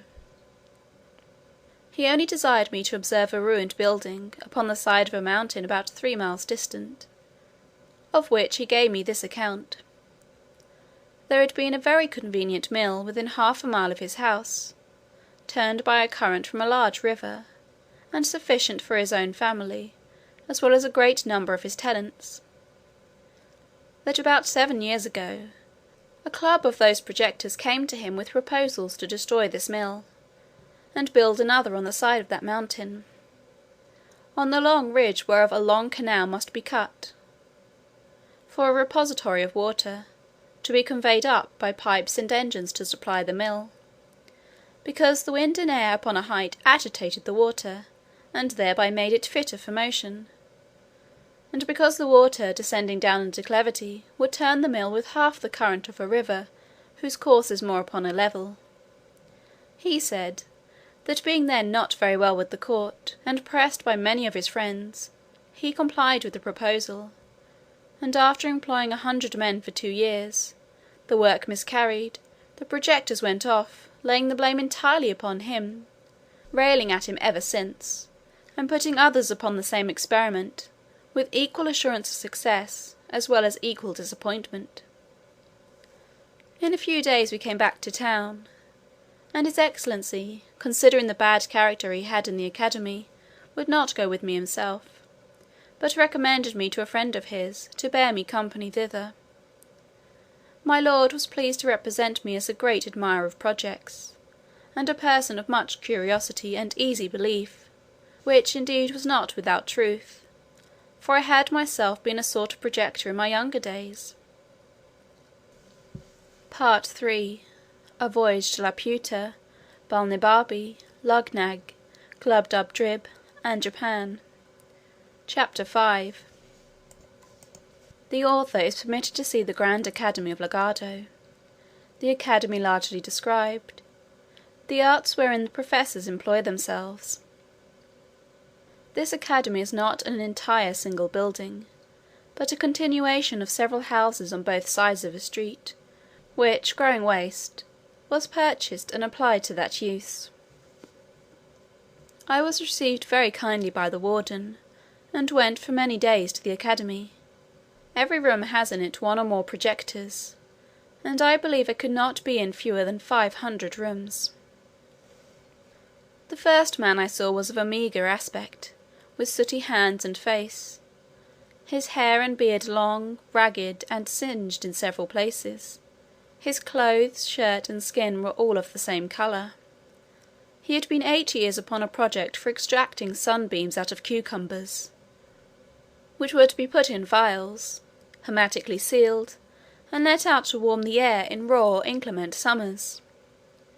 He told me, he did not doubt that in 8 years more he should be able to supply the governor's gardens with sunshine at a reasonable rate; but he complained that his stock was low, and entreated me to give him something as an encouragement to ingenuity, especially since this had been a very dear season for cucumbers.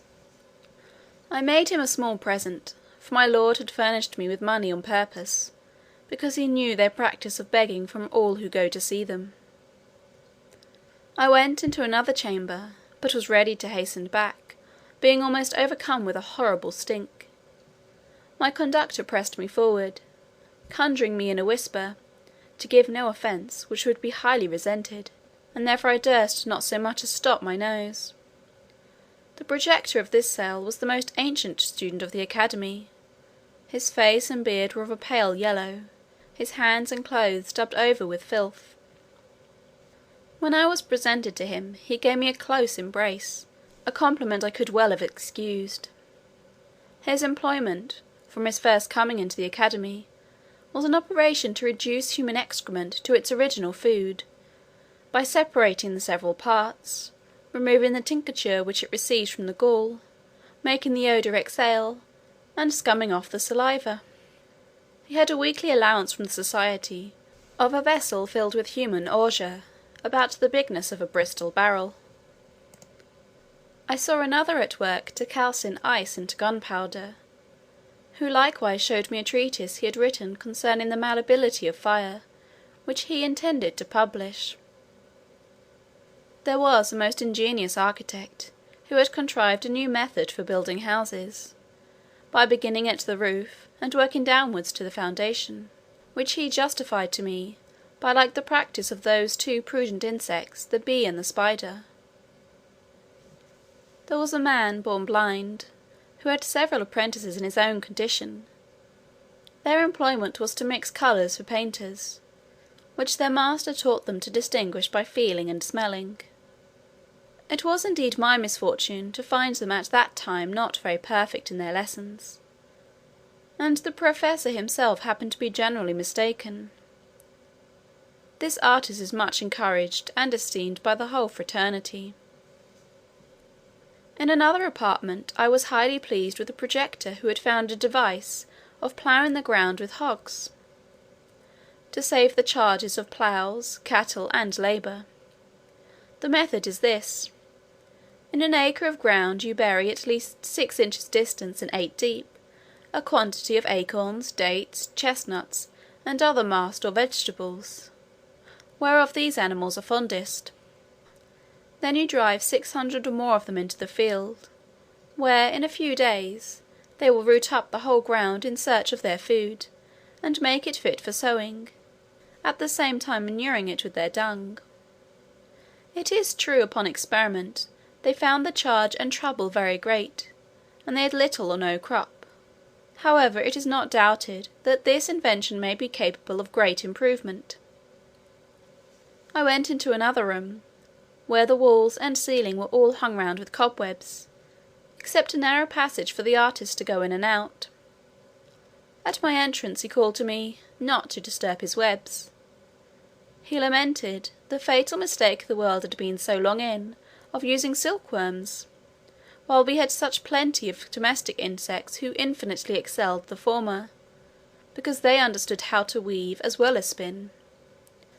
And he proposed further, that by employing spiders the charge of dyeing silk should be wholly saved, whereof I was fully convinced, when he showed me a vast number of flies most beautifully covered, wherewith he fed his spiders, assuring us that the webs would take a tincture from them, and as he had them of all hues, he hoped to fit everybody's fancy, as soon as he could find proper food for the flies, of certain gums, oils, and other glutinous matter, to give a strength and consistence to the threads. There was an astronomer who had undertaken to place a sundial upon the great weathercock on the town-house, by adjusting the annual and diurnal motions of the earth and sun, so as to answer and coincide with all accidental turnings of the wind. I was complaining of a small fit of the colic, upon which my conductor led me into a room where a great physician resided, who was famous for curing that disease by contrary operations from the same instrument. He had a large pair of bellows, with a long slender muzzle of ivory. This he conveyed 8 inches up the anus, and drawing in the wind, he affirmed he could make the guts as lank as a dried bladder. But when the disease was more stubborn and violent, he let in the muzzle while the bellows were full of wind, which he discharged into the body of the patient, then withdrew the instrument to replenish it, clapping his thumb strongly against the orifice of then fundament, and this being repeated 3 or 4 times, the adventitious wind would rush out, bringing the noxious along with it, like water put into a pump, and the patient recovered. I saw him try both experiments upon a dog, but could not discern any effect from the former. After the latter the animal was ready to burst, and made so violent a discharge as was very offensive to me and my companion. The dog died on the spot, and we left the doctor endeavouring to recover him by the same operation. I visited many other apartments, but shall not trouble my reader with all the curiosities I observed, being studious of brevity. I had hitherto seen only one side of the academy, the other being appropriated to the advances of speculative learning, of whom I shall say something, when I have mentioned one illustrious person more, who is called among them the universal artist. He told us, he had been 30 years employing his thoughts for the improvement of human life. He had 2 large rooms full of wonderful curiosities, and 50 men at work. Some were condensing air into a dry tangible substance, by extracting the nater, and letting the aqueous or fluid particles percolate; others softening marble for pillows and pincushions; others petrifying the hoofs of a living horse, to preserve them from foundering. The artist himself was at that time busy upon 2 great designs: the first to sow land with chaff, wherein he affirmed the true seminal virtue to be contained, as he demonstrated by several experiments, which I was not skilful enough to comprehend. The other was, by a certain composition of gums, minerals, and vegetables, outwardly applied to prevent the growth of wool upon 2 young lambs; and he hoped in a reasonable time to propagate the breed of naked sheep all over the kingdom. We crossed a walk to the other part of the academy, where, as I have already said, the projectors in speculative learning resided. The first professor I saw was in a very large room, with 40 pupils about him. After salutation, observing me to look earnestly upon a frame, which took up the greatest part of both the length and breadth of the room, he said, perhaps I might wonder to see him employed in a project for improving speculative knowledge by practical and mechanical operations; but the world would soon be sensible of its usefulness, and he flattered himself that a more noble, exalted thought never sprang in any other man's head. Every one knew how laborious the usual method is of attaining to arts and sciences, whereas, by his contrivance, the most ignorant person, at a reasonable charge, and with a little bodily labour, might write books in philosophy, poetry, politics, laws, mathematics, and theology, without the least assistance from genius or study. He then led me to the frame, about the sides, whereof all his pupils stood in ranks. It was 20 feet square, placed in the middle of the room. The superficies was composed of several bits of wood, about the bigness of a die, but some larger than others. They were all linked together by slender wires. These bits of wood were covered, on every square, with paper pasted on them, and on these papers were written all the words of their language in their several moods, tenses, and declensions, but without any order. The professor then desired me to observe, for he was going to set his engine at work. The pupils, at his command, took each of them hold of an iron handle, whereof there were 40 fixed round the edges of the frame, and giving them a sudden turn, the holder's position of the words was entirely changed. He then commanded 36 of the lads to read the several lines softly as they appeared on the frame, and where they found 3 or 4 words together that might make part of a sentence, they dictated to the 4 remaining boys, who were scribes.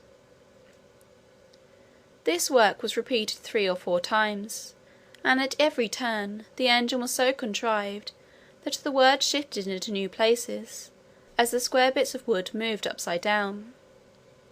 6 hours a day the young students were employed in this labour, and the professor showed me several volumes in large folio, already collected, of broken sentences, which he intended to piece together, and out of those rich materials, to give the world a complete body of all arts and sciences, which however might be still improved and much expedited, if the public would raise a fund for making and employing 500 such frames in Lagado, and oblige the managers to contribute in common their several collections.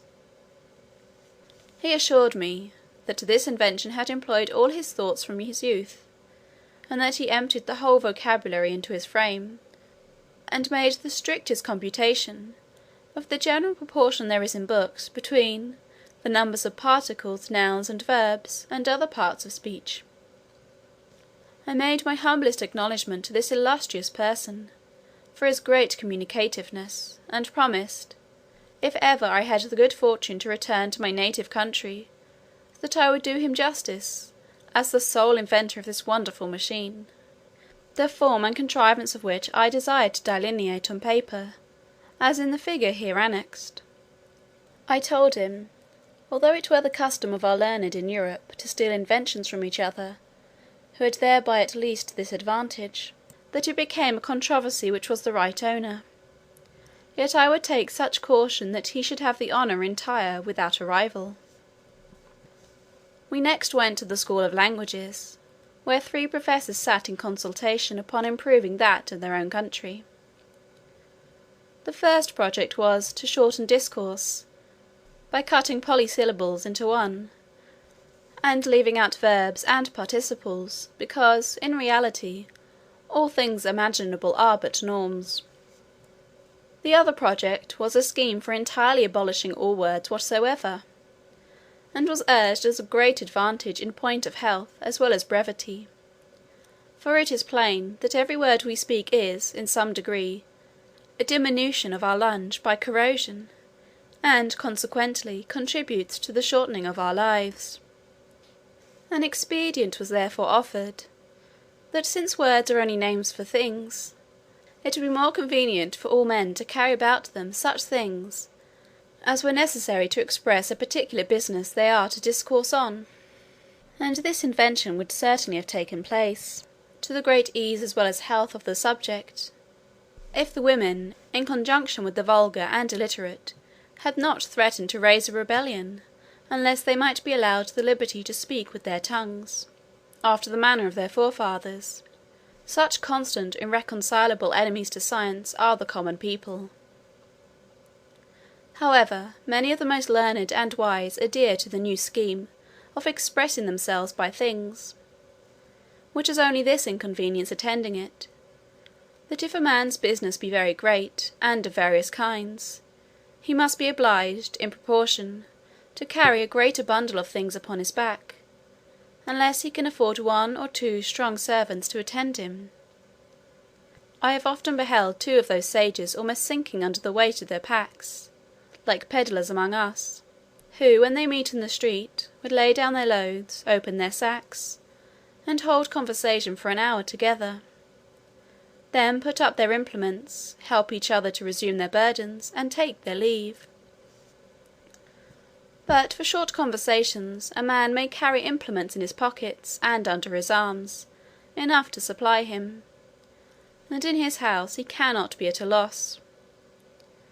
Therefore the room where company meet who practise this art is full of all things, ready at hand, requisite to furnish matter for this kind of artificial converse. Another great advantage proposed by this invention was, that it would serve as a universal language, to be understood in all civilized nations, whose goods and utensils are generally of the same kind, or nearly resembling, so that their uses might easily be comprehended. And thus ambassadors would be qualified to treat with foreign princes, or ministers of state to whose tongues they were utter strangers. I was at the mathematical school, where the master taught his pupils after the method scarce imaginable to us in Europe. The proposition and demonstration were fairly written on a thin wafer, with ink composed of a cephalic tincture. This the student was to swallow upon a fasting stomach, and for 3 days following eat nothing but bread and water. As the wafer digested, the tincture mounted to his brain, bearing the proposition along with it. But the success has not hitherto been answerable, partly by some error in the quantum, or composition, and partly by the perverseness of lads, to whom this bolus is so nauseous, that they generally steal aside, and discharge it upwards, before it can operate. Neither have they yet been persuaded to use so long an abstinence as the prescription requires.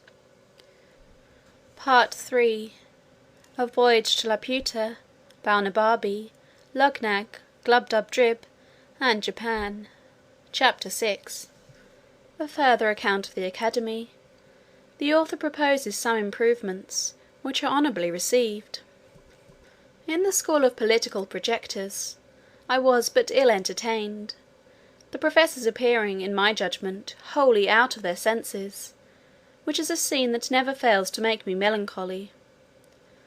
These unhappy people were proposing schemes for persuading monarchs to choose favourites upon the score of their wisdom, capacity, and virtue, of teaching ministers to consult the public good, of rewarding merit, great abilities, eminent services, of instructing princes to know their true interest by placing it on the same foundation with that of their people, of choosing for employments persons qualified to exercise them, with many other wild, impossible chimeras, that never entered before into the heart of men to conceive, and confirmed in me the old observation, that there is nothing so extravagant and irrational which some philosophers have not maintained for truth. But, however, I shall so far do justice to this part of the Academy, as to acknowledge that all of them were not so visionary.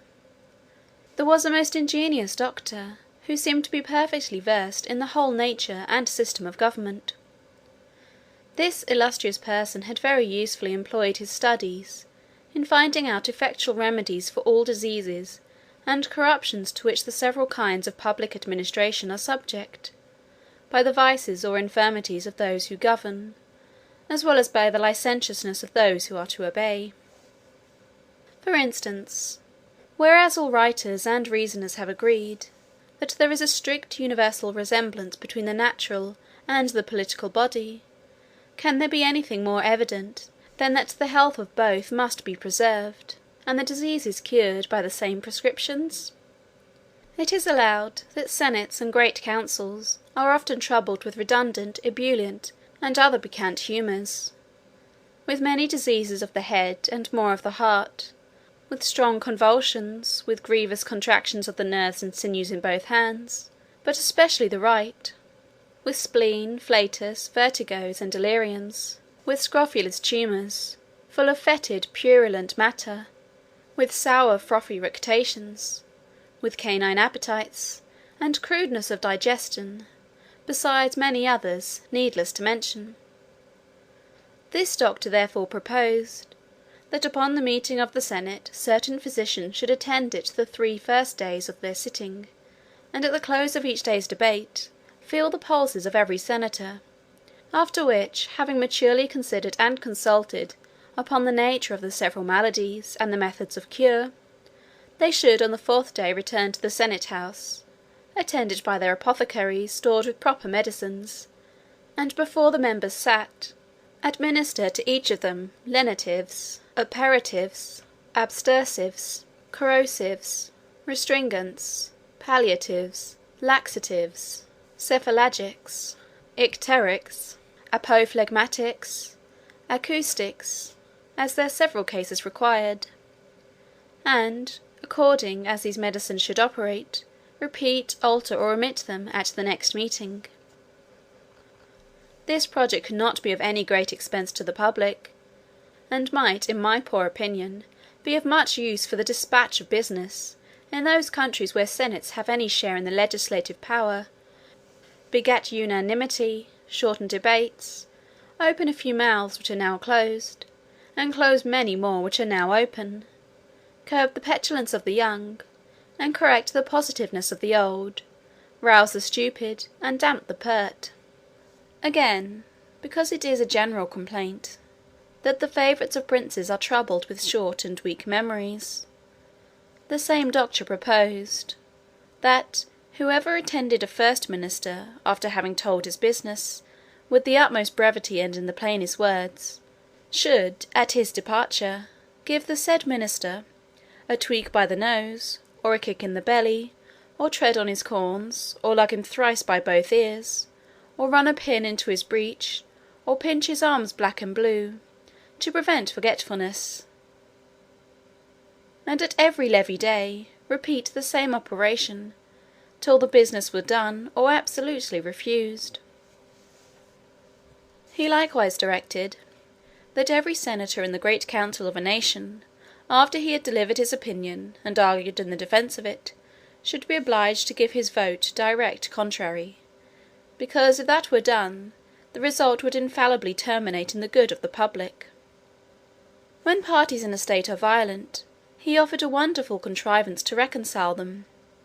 The method is this: you take 100 leaders of each party, you dispose them into couples of such whose heads are nearest of a size, then let 2 nice operators saw off the occupant of each couple at the same time, in such a manner that the brain may be equally divided.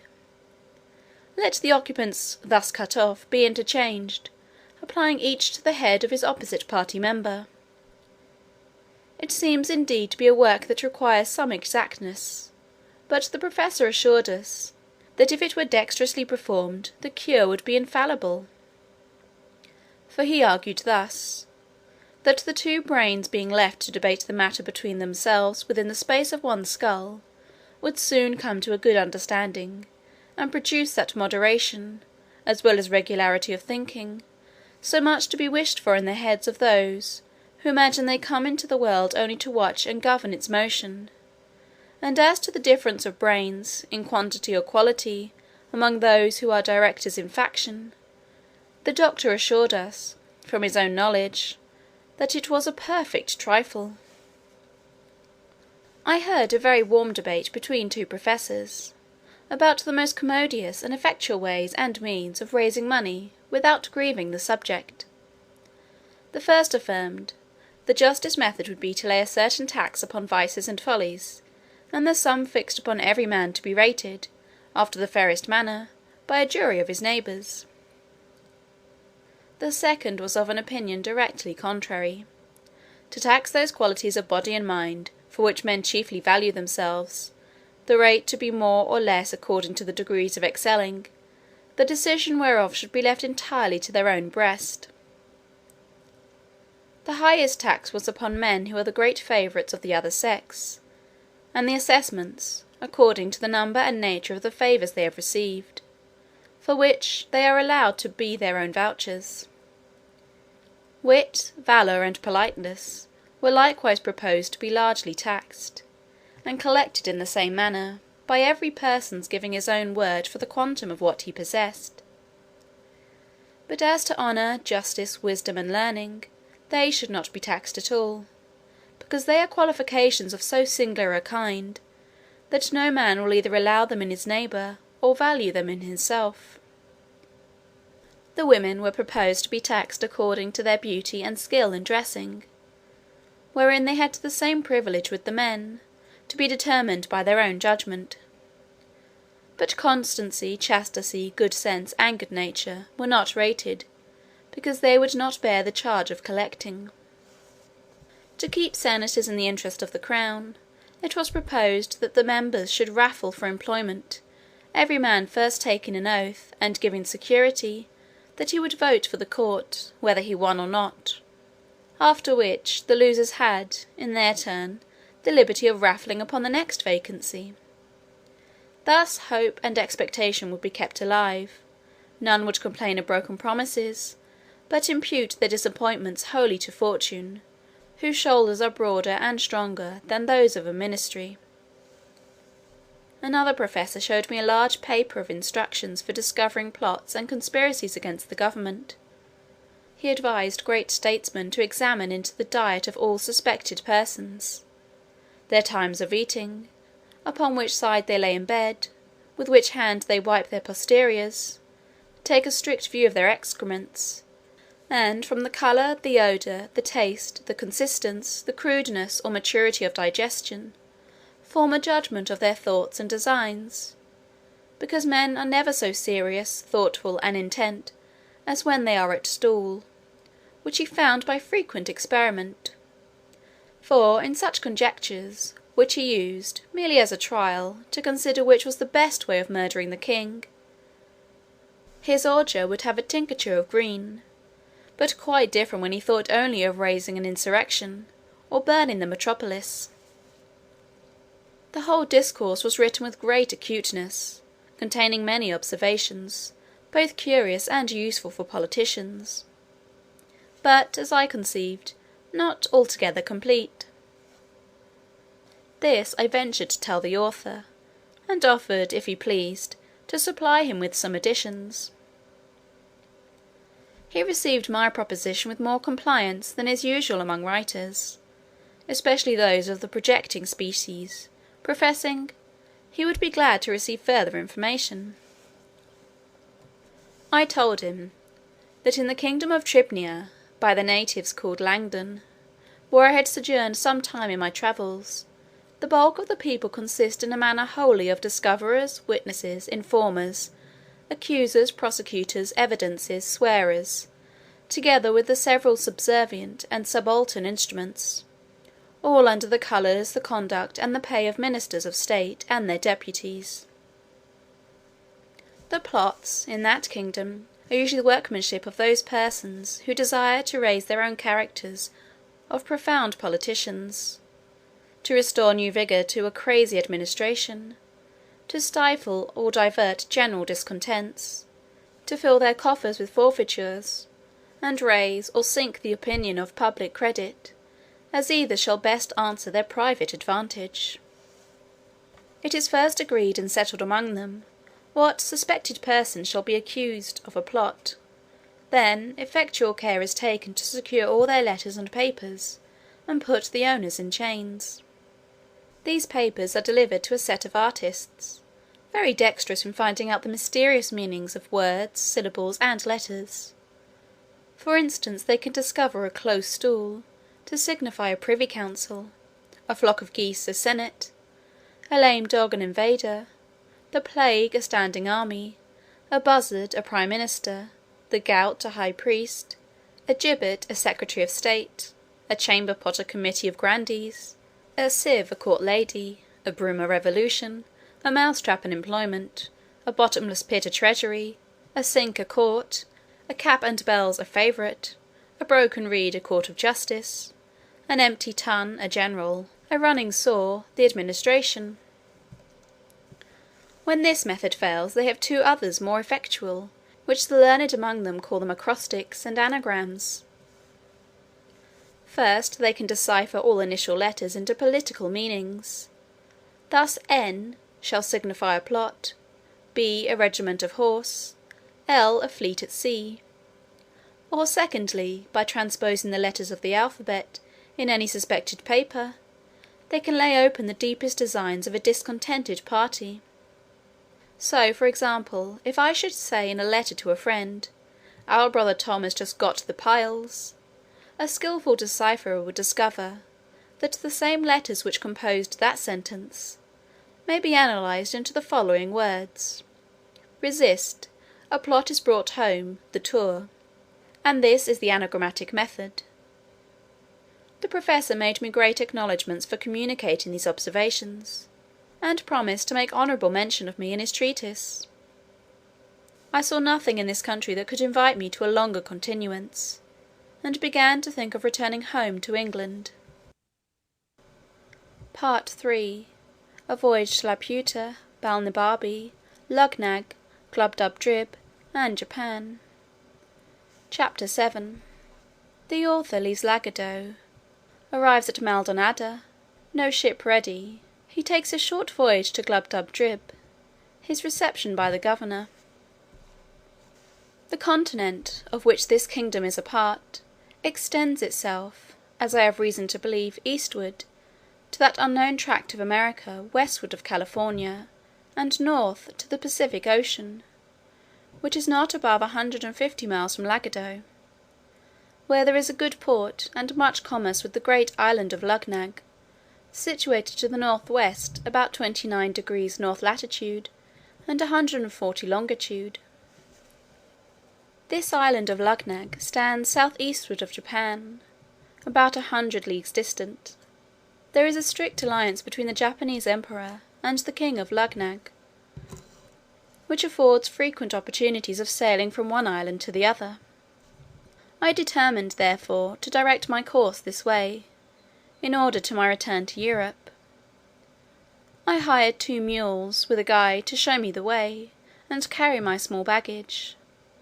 I took leave of my noble protector, who had shown me so much favour, and made me a generous present at my departure. My journey was without any accident or adventure worth relating. When I arrived at the port of Maldonada, for so it is called, there was no ship in the harbour bound for Luggnagg, nor likely to be in some time. The town is about as large as Portsmouth.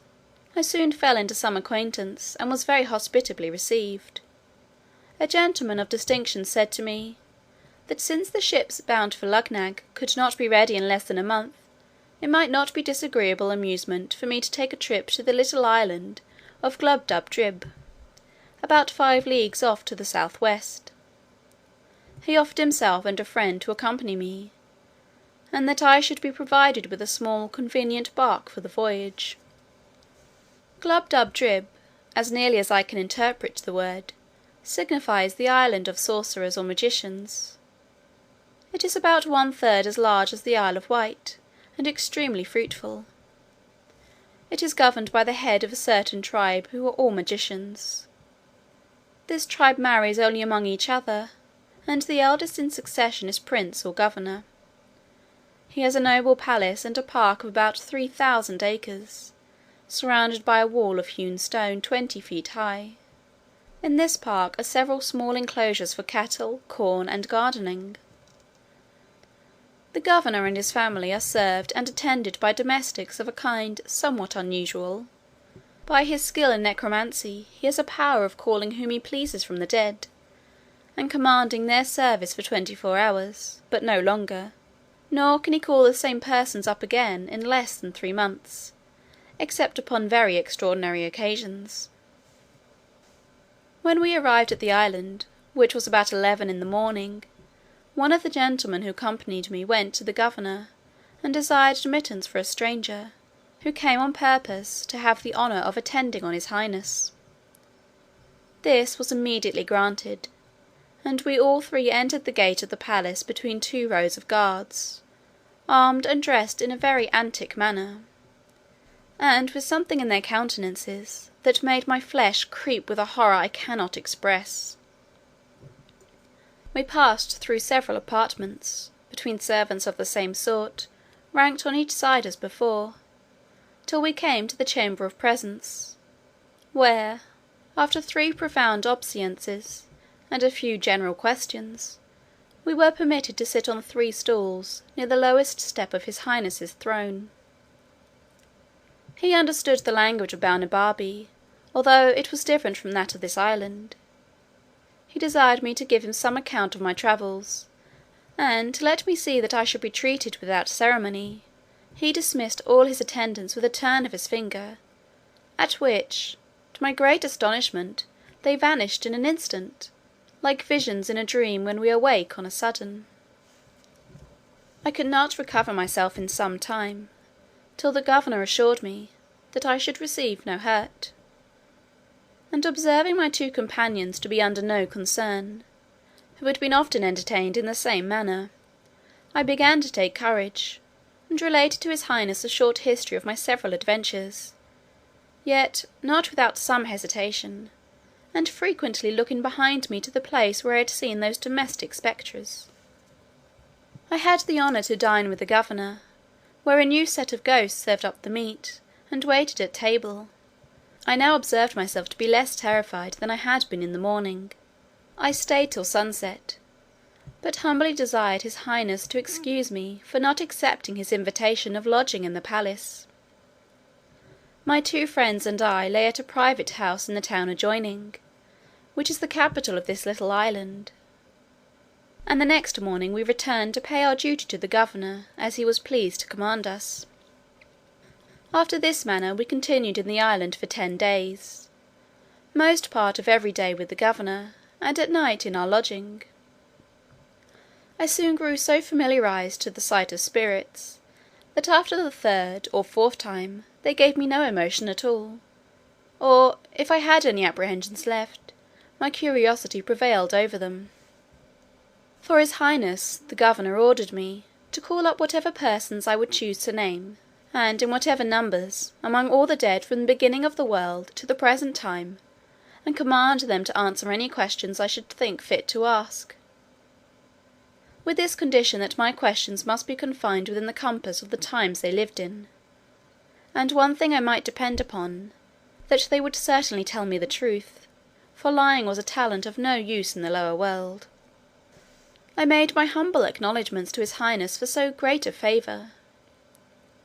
We were in a chamber, from whence there was a fair prospect into the park; and because my first inclination was to be entertained with scenes of pomp and magnificence, I desired to see Alexander the Great at the head of his army, just after the battle of Arbela, which, upon a motion of the governor's finger, immediately appeared in a large field, under the window where we stood. Alexander was called up into the room. It was with great difficulty that I understood his Greek, and had but little of my own. He assured me upon his honour, that he was not poisoned, but died of a bad fever by excessive drinking. Next I saw Hannibal passing the Alps, who told me he had not a drop of vinegar in his camp. I saw Caesar and Pompey at the head of their troops, just ready to emerge. I saw the former in his last great triumph. I desired that the senate of Rome might appear before me in one large chamber, and an assembly of somewhat a later age in counterview in another. The first seemed to be an assembly of heroes and demigods; the other, a knot of pedlars, pickpockets, highwaymen, and bullies. The governor, at my request, gave the sign for Caesar and Brutus to advance towards us. I was struck with a profound veneration at the sight of Brutus, and could easily discover the most consummate virtue, the greatest intrepidity and firmness of mind, the truest love of his country, and general benevolence for mankind, in every lineament of his countenance. I observed, with much pleasure, that these two persons were in good intelligence with each other; and Caesar freely confessed to me, that the greatest actions of his own life were not equal, by many degrees, to the glory of taking it away. I had the honour to have much conversation with Brutus, that his ancestor Junius, Socrates, Epaminondas, Cato the younger, Sir Thomas More, and himself, were perpetually together, a sextumvirate, to which all the ages of the world cannot add a seventh. It would be tedious to trouble the reader with relating what vast numbers of illustrious persons were called up, to gratify that insatiable desire I had to see the world in every period of antiquity placed before me. I chiefly fed mine eyes with beholding the destroyers of tyrants and usurpers, and the restorers of liberty to oppressed and injured nations. But it is impossible to express the satisfaction I received in my own mind, after such a manner as to make it a suitable entertainment to the reader. Part III. A Voyage to Laputa, Balnibarbi, Luggnagg, Glubbdubdrib, and Japan. Chapter VIII. A further account of Glubbdubdrib, ancient and modern history corrected. Having a desire to see those ancients who were most renowned for wit and learning, I set apart one day on purpose. I proposed that Homer and Aristotle might appear at the head of all their commentators, but these were so numerous that some hundreds were forced to attend in the court and outward rooms of the palace.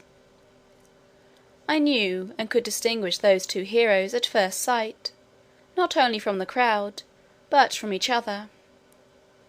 Homer was the taller and comelier person of the two, walked very erect for one of his age, and his eyes were the most quick and piercing I ever beheld. Aristotle stooped much, and made use of a staff. His visage was meagre, his hair lank and thin, and his voice hollow. I soon discovered that both of them were perfect strangers to the rest of the company, and had never seen or heard of them before; and I had a whisper from a ghost, who shall be nameless, that these commentators always kept in the most distant quarters from their principals in the lower world, through a consciousness of shame and guilt, because they had so horribly misinterpreted the meaning of those authors to posterity. I introduced Didymus and Euthydemus to Homer, and prevailed on him to treat them better than perhaps they deserved, for he soon found they wanted a genius to enter into the spirit of a poet. But Aristotle was out of all patience with the account I gave him of Scotus and Ramus, as I presented them to him, and he asked them, whether the rest of the tribe were as great dunces as themselves. I then desired the governor to call up Descartes and Gassendi, with whom I prevailed to explain their systems to Aristotle. This great philosopher freely acknowledged his own mistake in natural philosophy, because he proceeded in many things upon conjecture, as all men must do; and he found that Gassendi, who had made the doctrine of Epicurus as palatable as he could, and the vortices of Descartes, were equally to be exploded. He predicted the same fate to attraction, whereof the present learned are such zealous assertors. He said, that new systems of nature were but new fashioned, which would vary in every age, and even those who pretend to demonstrate them from mathematical principles would flourish but a short period of time, and be out of vogue when that was determined. I spent 5 days in conversing with many others of the ancient learned. I saw most of the first Roman emperors. I prevailed on the governor to call up Heliogabalus's cooks to dress us a dinner, but they could not show us much of their skill, for want of materials. A helot of Agesilaus made us a dish of Spartan broth, but I was not able to get down a second spoonful. The 2 gentlemen who conducted me to the island were pressed by their private affairs to return in 3 days, which I employed in seeing some of the modern dead, who had made the greatest figure, for 200 or 300 years past, in our own and other countries of Europe; and having been always a great admirer of old illustrious families, I desired the governor would call up a dozen or 2 of kings, with their ancestors in order for 8 or 9 generations. But my disappointment was grievous and unexpected; for instead of a long train with royal diadems, I saw in one family 2 fiddlers, 3 spruce courtiers, and an Italian prelate; in another, a barber, an abbot, and 2 cardinals. I have too great a veneration for crowned heads, to dwell any longer on so nice a subject. But as to counts, marquises, dukes, earls, and the like, I was not so scrupulous; and I confess it was not without some pleasure that I found myself able to trace the peculiar features by which certain families are distinguished up to their originals. I could plainly discover whence one family derives a long chin, why a second has abounded with knaves for 2 generations, and fools for 2 more, why a third happened to be crack-brained, and a fourth to be sharpers; whence it came, what Polydore Virgil says of a certain great house, nec via fortis, nec foemina casta; how cruelty, falsehood, and cowardice grew to be characteristics by which certain families are distinguished as much as by their coat of arms; who first brought the pox into a noble house, which has lineally descended scrofulous tumours to their posterity. Neither could I wonder at all this, when I saw such an interruption of lineages, by pages, lackeys, valets, coachmen, gamesters, fiddlers, players, captains, and pickpockets.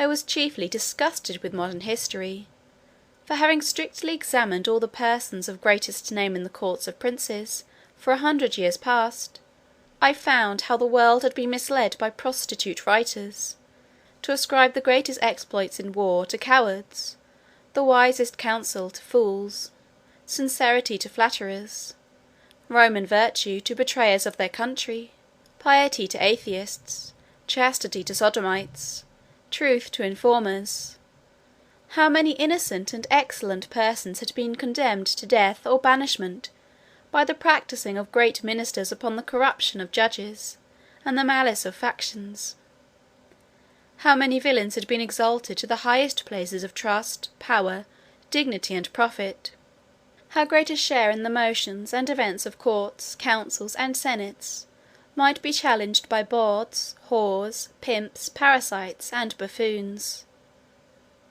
how low an opinion I had of human wisdom and integrity, when I was truly informed of the springs and motives of great enterprises and revolutions in the world, and of the contemptible accidents to which they owed their success.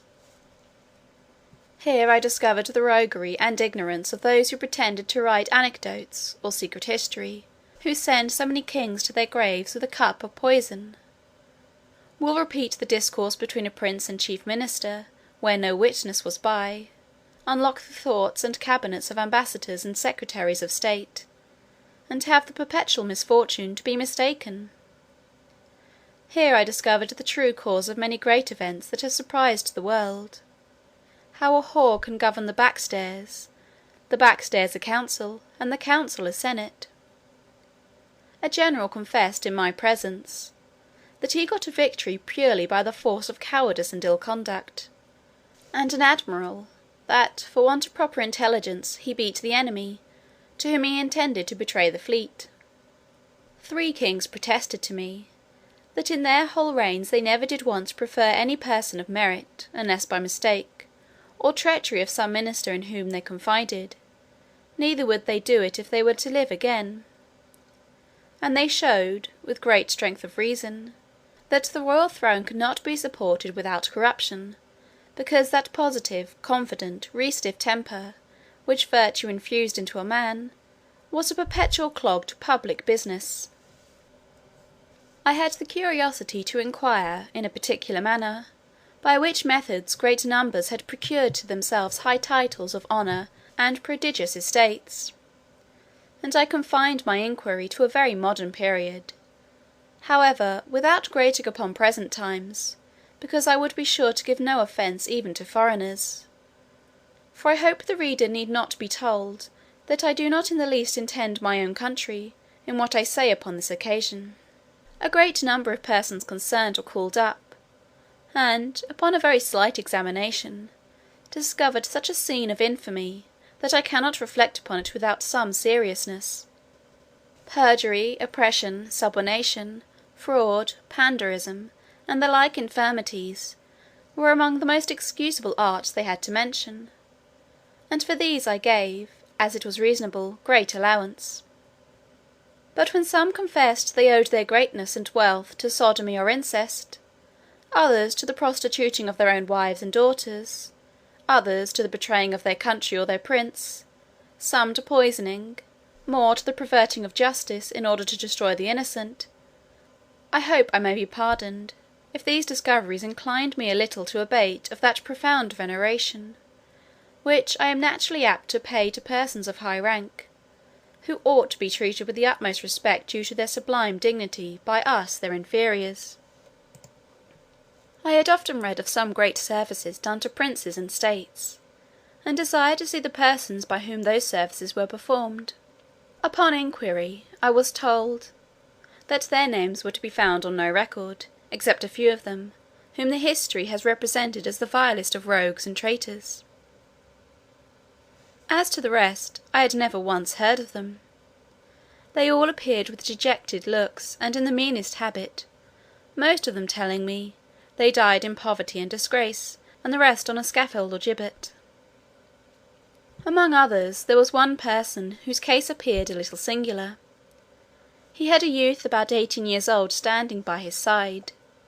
He told me, he had for many years been commander of a ship, and in a sea fight at Actium had the good fortune to break through the enemy's great line of battle, sink 3 of their capital ships, and take a 4th, which was the sole cause of Antony's flight, and of the victory that ensued.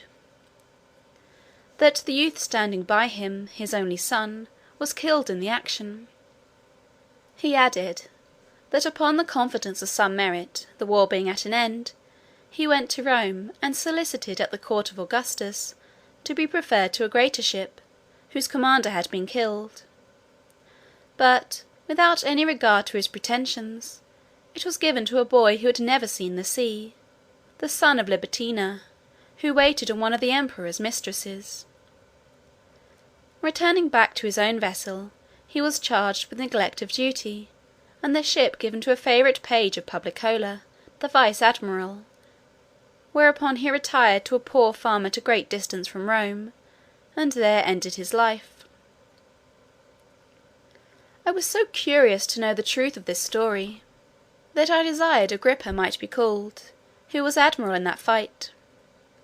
He appeared, and confirmed the whole account, but with much more advantage to the captain, whose modesty had extenuated or concealed a great part of his merit.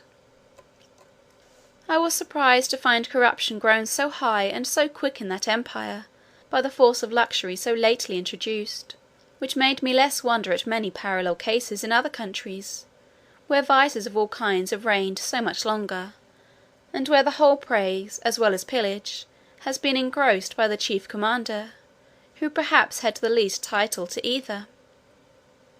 As every person called up made exactly the same appearance he had done in the world, it gave me melancholy reflections to observe how much of the race of humankind was degenerated among us within these 100 years past; how the pox, under all its consequences and denominations, had altered every lineament of an English countenance, shortened the size of bodies, unbraced the nerves, relaxed the sinews and muscles, introduced a sallow complexion, and rendered the flesh loose and rancid.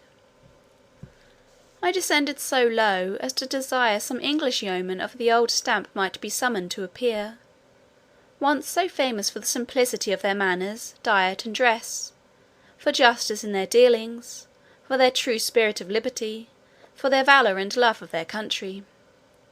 Neither could I be wholly unmoved, after comparing the living with the dead, when I considered how these pure native virtues were prostituted for a piece of money by their grandchildren, who, in selling their votes and managing at elections, have acquired every vice and corruption that can possibly be learned in a court. Part III. A voyage to Laputa, Balnibarbi, Luggnagg, Glubbdubdrib, and Japan. Chapter 9. The author returns to Maldonada, sails to the kingdom of Luggnagg, the author confined, he is sent for to court, the manner of his admittance, the king's great lenity to his subjects. The day of our departure being come, I took leave of his highness, the governor of Glubbdubdrib, and returned with my 2 companions to Maldonada, where, after a fortnight's waiting, a ship was ready to sail for Luggnagg. The 2 gentlemen and some others were so generous and kind as to furnish me with provisions and see me on board. I was a month in this voyage. We had one violent storm, and were under a necessity of steering westward to get into the trade wind, which holds for above 60 leagues. On the 21st of April 1708, we sailed into the river of Clumegnig, which is a seaport town, at the south east point of Luggnagg. We cast anchor within a league of the town, and made a signal for a pilot. Two of them came on board in less than half an hour, by whom we were guided between certain shoals and rocks, which are very dangerous in the passage to a large basin, where a fleet may ride in safety within a cable's length of the town wall. Some of our sailors, whether out of treachery or inadvertence, had informed the pilots that I was a stranger and great traveller, whereof these gave notice to a custom house officer, by whom I was examined very strictly upon my landing. This officer spoke to me in the language of Balnibarbi, which, by the force of much commerce, is generally understood in that town, especially by seamen and those employed in the customs. I gave him a short account of some particulars, and made my story as plausible and consistent as I could. But I thought it necessary to disguise my country, and call myself a Hollander, because my intentions were for Japan, and I knew the Dutch were the only Europeans permitted to enter into that kingdom. I therefore told the officer, that having been shipwrecked on the coast of Balnibarbi and cast on a rock, I was received into Laputa, or the Flying Island, of which he had often heard, and was now endeavouring to get to Japan, whence I might find a convenience of returning to my own country. The officer said, I must be confined till he could receive orders from court, for which he would write immediately, and hope to receive an answer in a fortnight. I was carried to a convenient lodging, with a sentry placed at the door. However, I had the liberty of a large garden, and was treated with humanity enough, being maintained all the time at the king's charge. I was invited by several persons, chiefly out of curiosity, because it was reported that I came from countries very remote, of which they had never heard. I hired a young man, who came in the same ship, to be an interpreter. He was a native of Luggnagg, but had lived some years at Maldonada, and was a perfect master of both languages.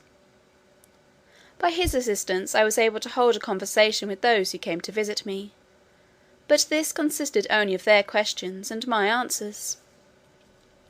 The dispatch came from court about the time we expected.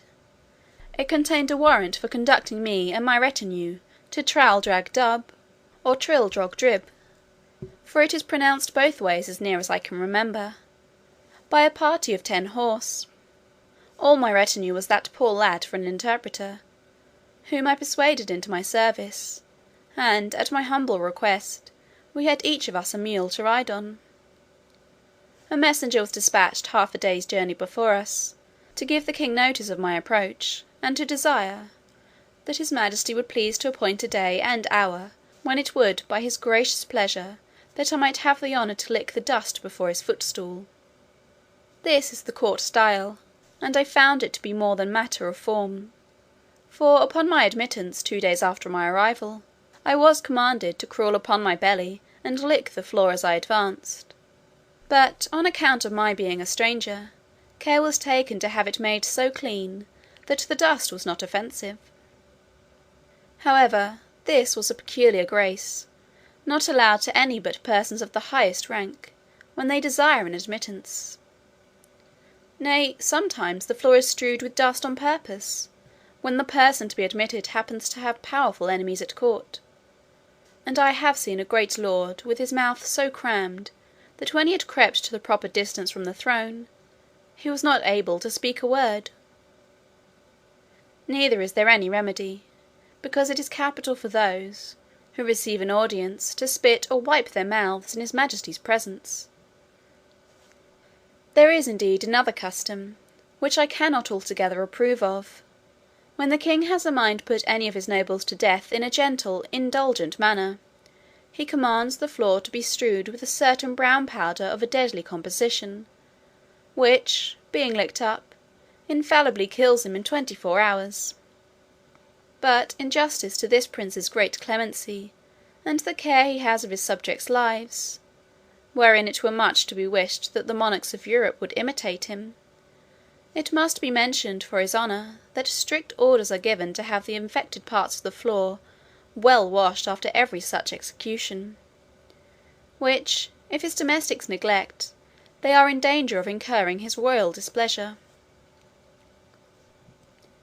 I myself heard him give directions, that one of his pages should be whipped, whose turn it was to give notice about washing the floor after an execution, but maliciously had omitted it; by which neglect, a young lord of great hopes, coming to an audience, was unfortunately poisoned, although the king at the time had no design against his life. But this good prince was so gracious as to forgive the poor page his whipping, upon promise that he would do so no more, without special orders. To return from this digression, when I had crept within 4 yards of the throne, I raised myself gently upon my knee, and then striking my forehead 7 times against the ground, I pronounced the following words, as they had been taught me the night before: Ink plain gloft throb, squat, serembly hop, emlashnalt, zwin, snodbalkefum, tnodbalkef, slenop gridlop asht. This is the compliment, established by the laws of the land, for all persons admitted to the king's presence. It may be rendered into English thus: May your celestial majesty outlive the sun 11 moons and a half. To this the king returned some answer, which, although I could not understand, yet I replied, as I had been directed, Fluff drin yalaric, dwaldum prastad merpush, which properly signifies, my tongue is in the mouth of my friend. And by this expression was meant, that I desired leave to bring my interpreter; whereupon the young man already mentioned was accordingly introduced, by whose intervention I answered as many questions as his majesty could put in above an hour. I spoke in the Balnibarbian tongue, and my interpreter delivered my meaning in that of Luggnagg. The king was much delighted with my company, and ordered his Bliff Marklub, or high chamberlain, to appoint a lodging in the court for me and my interpreter, with a daily allowance for my table, and a large purse of gold for my common expenses. I stayed 3 months in this country, out of perfect obedience to his majesty, who was pleased highly to favour me, and made me very honourable offers. But I thought it more consistent with prudence and justice to pass the remainder of my days with my wife and family. Part III. A Voyage to Laputa, Balnibarbi, Luggnagg, Glubbdubdrib, and Japan. Chapter 10. The Lugnaggians commended. A particular description of the Struldbrugs, with many conversations between the author and some eminent persons upon that subject. The Lugnaggians are a polite and generous people, and although they are not without some share of that pride which is peculiar to all eastern countries, yet they show themselves courteous to strangers, especially such who are countenanced by the court. I had many acquaintance, and among persons of the best fashion, and being always attended by my interpreter, the conversation we had was not disagreeable. One day, in much good company, I was asked by a person of quality, whether I had seen any of their Struldbrugs, or immortals. I said I had not, and desired he would explain to me what he meant by such an appellation applied to a mortal creature. He told me, that sometimes, though very rarely, a child happened to be born in a family with a red circular spot on the forehead, directly over the left eyebrow, which was an infallible mark that it should never die. The spot, as he described it, was about the compass of a silver 3d, but in the course of time grew larger, and changed its colour, for at 12 years old it became green, so continued till 25, then turned to a deep blue. At 45 it grew coal black, and as large as an English shilling, but never omitted any further alteration. He said, these births were so rare, that he did not believe there could be above 1100 Struldbrugs, of both sexes, in the whole kingdom, of which he computed about 50 in the metropolis, and among the rest a young girl born about 3 years ago; that these productions were not peculiar to any family, but a mere effect of chance, and the children of the Struldbrugs themselves were equally mortal with the rest of the people. I freely own myself to have been struck with inexpressible delight, upon hearing this account, and the person who gave it me happening to understand the Balnibarbian language, which I spoke very well, I could not forbear breaking out into expressions perhaps a little too extravagant. I cried out, as in a rapture, "Happy nation, where every child hath at least a chance for being immortal! Happy people, who enjoy so many living examples of ancient virtue, and have masters ready to instruct them in the wisdom of all former ages! But happiest, beyond all comparison, are those excellent Struldbrugs, who, being born exempt from that universal calamity of human nature, have their minds free and disengaged, without the weight and depression of spirits caused by the continual apprehensions of death." I discovered my admiration, that I had not observed any of these illustrious persons at court, the black spot on the forehead being so remarkable a distinction, that I could not have easily overlooked it; and it was impossible that his majesty, a most judicious prince, should not provide himself with a good number of such wise and able counsellors. Yet perhaps the virtue of those reverend sages was too far strict for the corrupt and libertine manners of a court; and we often find by experience that young men are too opinionated and volatile to be guided by the sober dictates of their seniors. However, since the king was pleased to allow me access to his royal person, I was resolved, upon the very first occasion, to deliver my opinion to him on this matter freely and at large, by the help of my interpreter, and whether he would be pleased to take my advice or not. Yet in one thing I was determined, that his majesty having frequently offered me an establishment in this country, I would, with great thankfulness, accept the favour, and pass my life here in the conversation of these superior beings, the Struldbrugs, if they were pleased to admit me.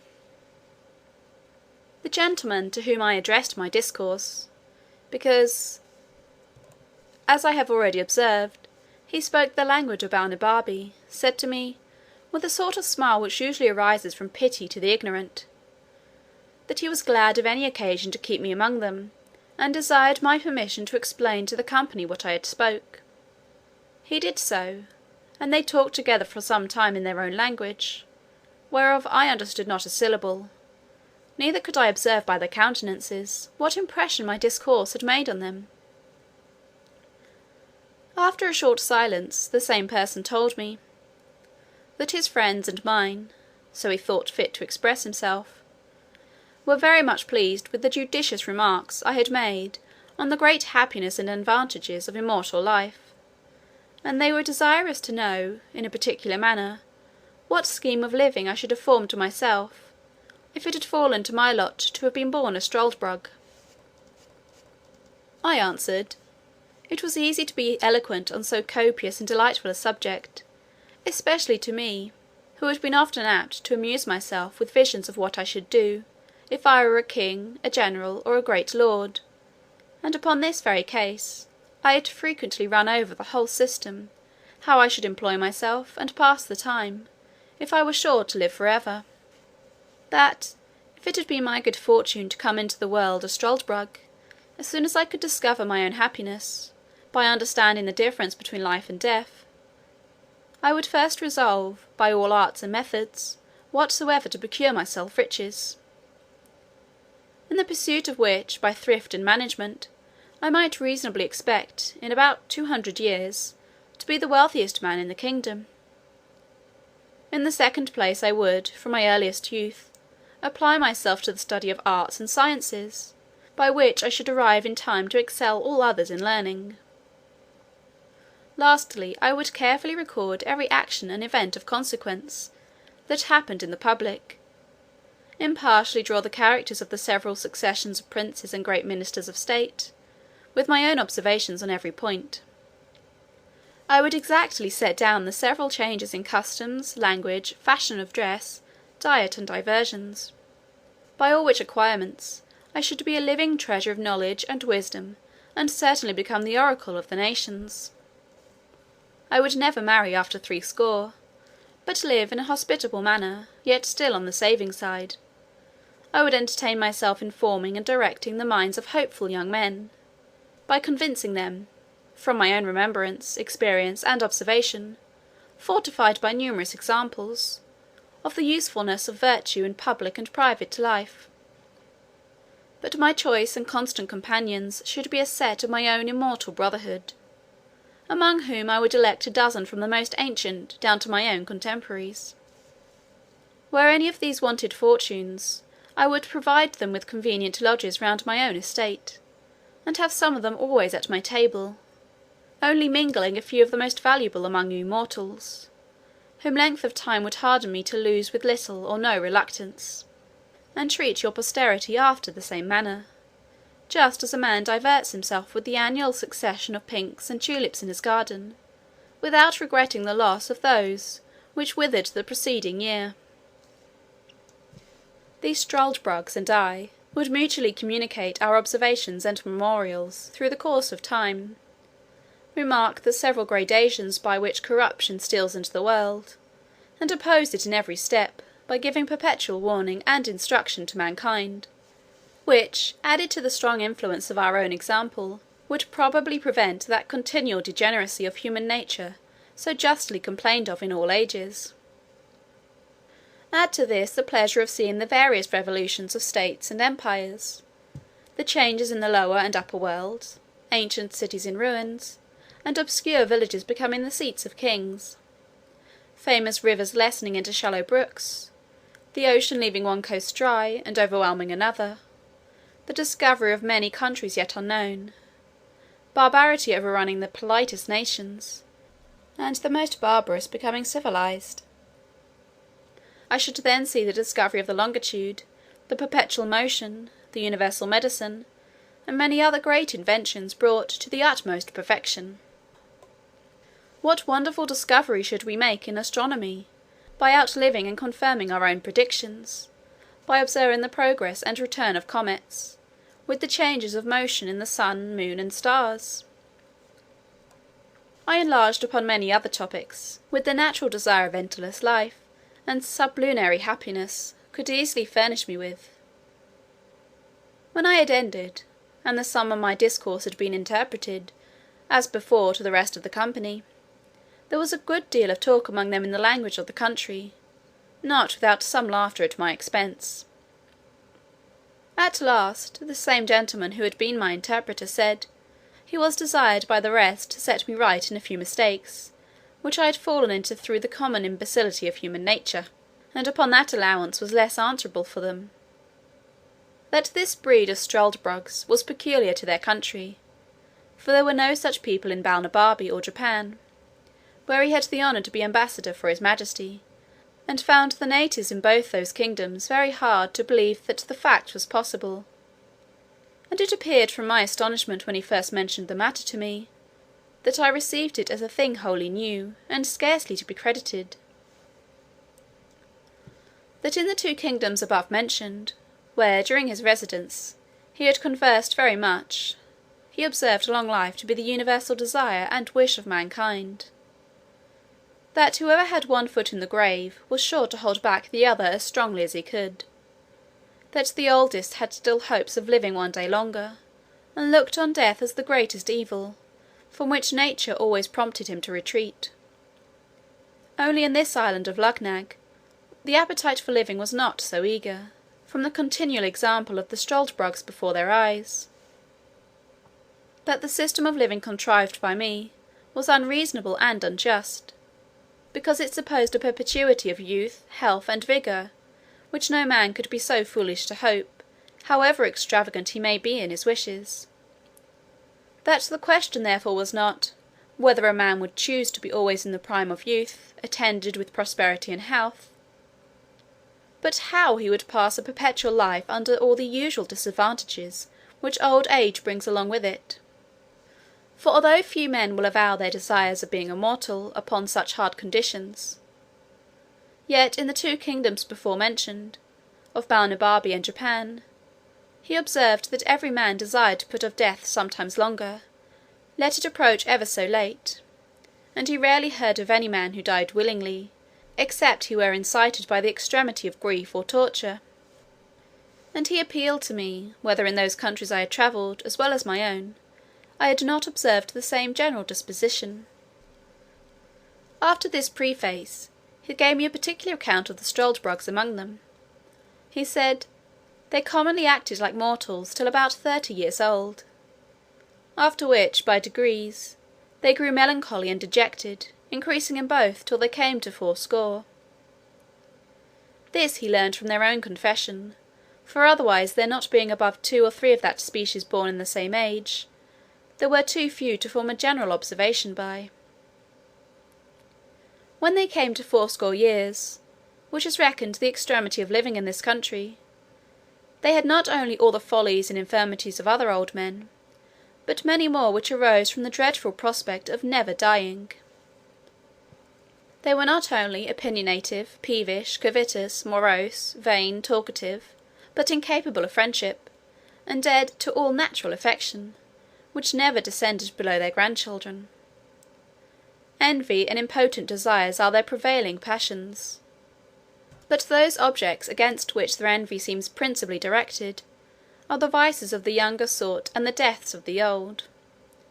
By reflecting on the former, they find themselves cut off from all possibility of pleasure, and whenever they see a funeral, they lament and repine that others have gone to a harbour of rest to which they themselves can never hope to arrive. They have no remembrance of anything but what they learned and observed in their youth and middle age, and even this is very imperfect. And for the truth of particulars of any fact, it is safer to depend on common tradition than upon their best recollections. The least miserable among them appear to be those who turn to dotage, and entirely lose their memories. These meet with more pity and assistance, because they want many bad qualities which abound in others. If a struldbrug happen to marry one of his own kind, the marriage is dissolved, of course, by the courtesy of the kingdom, as soon as the younger of the two comes to be 80, for the law thinks it a reasonable indulgence, that those who are condemned, without any fault of their own, to a perpetual continuance in the world, should not have the misery doubled by the load of a wife. As soon as they have completed the term of 80 years, they are looked on as dead in law, their heirs immediately succeeded to their estates, only a small pittance is reserved for their support, and the poor ones are maintained at the public charge. After that period they are held incapable of any employment of trust or profit.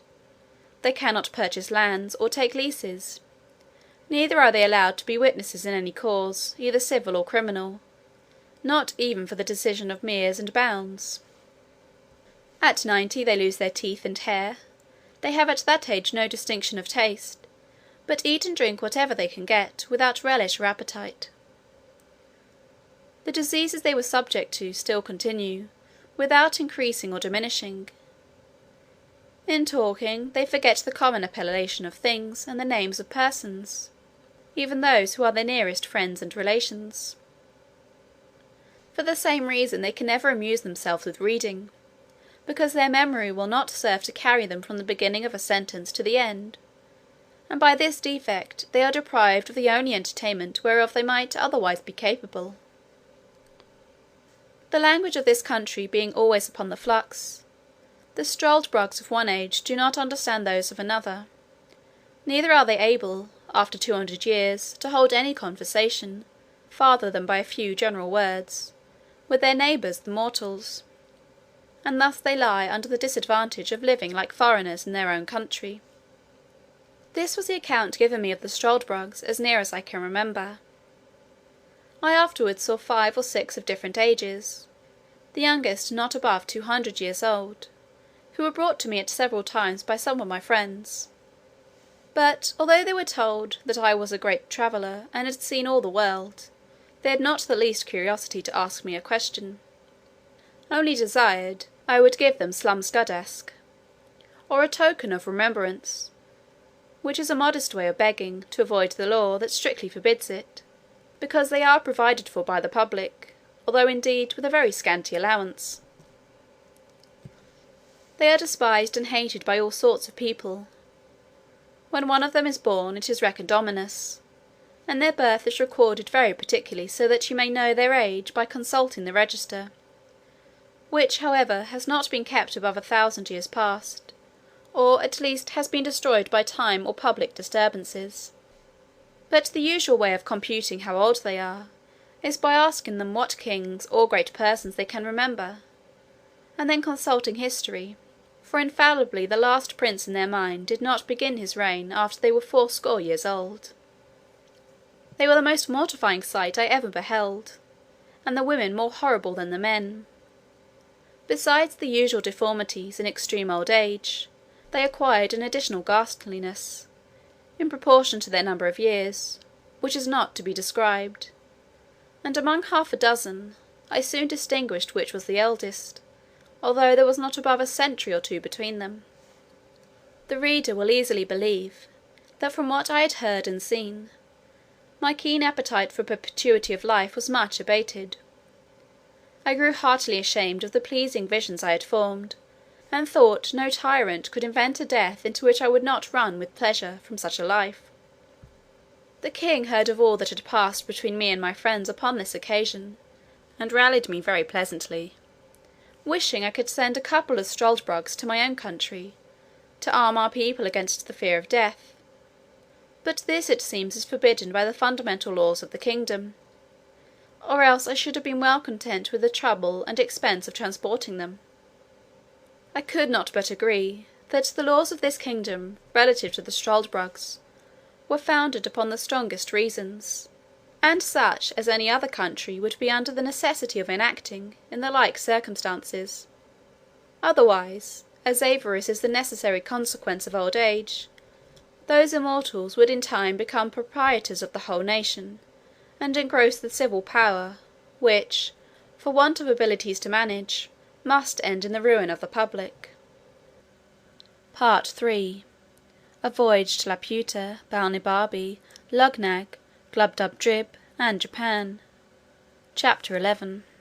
The author leaves Luggnagg and sails to Japan. From thence he returns in a Dutch ship to Amsterdam, and from Amsterdam to England. I thought this account of the struldbrugs might be some entertainment to the reader, because it seems to be a little out of the common way. At least, I do not remember to have met the like in any book of travels that has come to my hands; and if I am deceived, my excuse must be, that it is necessary for travellers who describe the same country very often to agree in dwelling on the same particulars, without deserving the censure of having borrowed or transcribed from those who wrote before them. There is indeed a perpetual commerce between this kingdom and the great empire of Japan, and it is very probable that the Japanese authors may have given some account of the struldbrugs; but my stay in Japan was so short, and I was so entirely a stranger to the language, that I was not qualified to make any inquiries. But I hope the Dutch, upon this notice, will be curious and able enough to supply my defects. His Majesty having often pressed me to accept some employment in his court, and finding me absolutely determined to return to my native country, was pleased to grant me his license to depart, and honour me with a letter of recommendation, under his own hand, to the Emperor of Japan. He likewise presented me with 444 large pieces of gold, this nation delighting in even numbers, and a red diamond, which I sold in England for £1100. On the 6th of May 1709, I took a solemn leave of his Majesty and all my friends. This prince was so gracious as to order a guard to conduct me to Glangenstald, which is a royal port to the south-west part of the island. In 6 days I found a vessel ready to carry me to Japan, and spent 15 days in the voyage. We landed at a small port town called Zamotia, situated on the south-east part of Japan. The town lies on the western point, where there is a narrow strait leading northward into a long arm of the sea, upon the north-west part of which Yedo, the metropolis, stands. At landing, I showed the custom house officers my letter from the king of Luggnagg to his imperial majesty. They knew the seal perfectly well. It was as broad as the palm of my hand. The impression was a king lifting up a lame beggar from the earth. The magistrates of the town, hearing of my letter, received me as a public minister.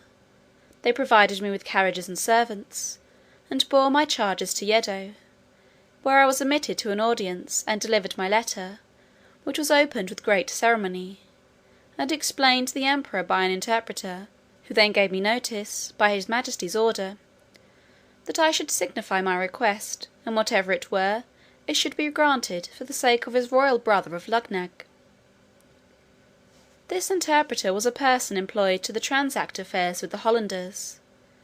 He soon conjectured by my countenance that I was a European, and therefore repeated his majesty's commands in Low Dutch, which he spoke perfectly well. I answered, as I had before determined, that I was a Dutch merchant, shipwrecked in a very remote country, whence I had travelled by sea and land to Luggnagg, and then took shipping for Japan, where I knew my countrymen often traded, and with some of these I hoped to get an opportunity of returning into Europe. I therefore most humbly entreated his royal favour, to give order that I should be conducted in safety to Nagasaki. To this I added another petition, that, for the sake of my patron the king of Luggnagg, his majesty would condescend to excuse my performing the ceremony imposed on my countrymen of trampling upon the crucifix, because I had been thrown into his kingdom by my misfortunes, without any intention of trading. When this latter petition was interpreted to the emperor, he seemed a little surprised, and said, "He believed I was the first of my countrymen who ever made any scruple in this point, and that he began to doubt whether I was a real Hollander or not, but rather suspected I must be a Christian. However, for the reasons I had offered, but chiefly to gratify the king of Luggnagg by an uncommon mark of his favour, he would comply with the singularity of my humour; but the affair must be managed with dexterity, and his officers should be commanded to let me pass as if it were by forgetfulness. For he assured me, that if the secret should be discovered by my countrymen the Dutch, they would cut my throat in the voyage. I returned my thanks, by the interpreter, for so unusual a favour; and some troops being at that time on their march to Nagasaki, the commanding officer had orders to convey me safely thither, with particular instructions about the business of the crucifix. On the 9th day of June 1709, I arrived at Nagasaki, after a very long and troublesome journey. I soon fell into the company of some Dutch sailors, belonging to the Amboina, of Amsterdam, a stout ship of 450 tons. I had lived long in Holland, pursuing my studies at Leyden, and I spoke Dutch well. The seamen soon knew whence I came last. They were curious to inquire into my voyages and course of life. I made up a story as short and probable as I could, but concealed the greatest part. I knew many persons in Holland. I was able to invent names for my parents, whom I pretended to be obscure people in the province of Gelderland. I would have given the captain, one Theodorus van Grult, what he pleased to ask for my voyage to Holland; but understanding I was a surgeon, he was contented to take half the usual rate, on one condition, that I would serve him in the way of my calling. Before we took shipping, I was often asked by some of the crew, whether I had performed the ceremony above mentioned.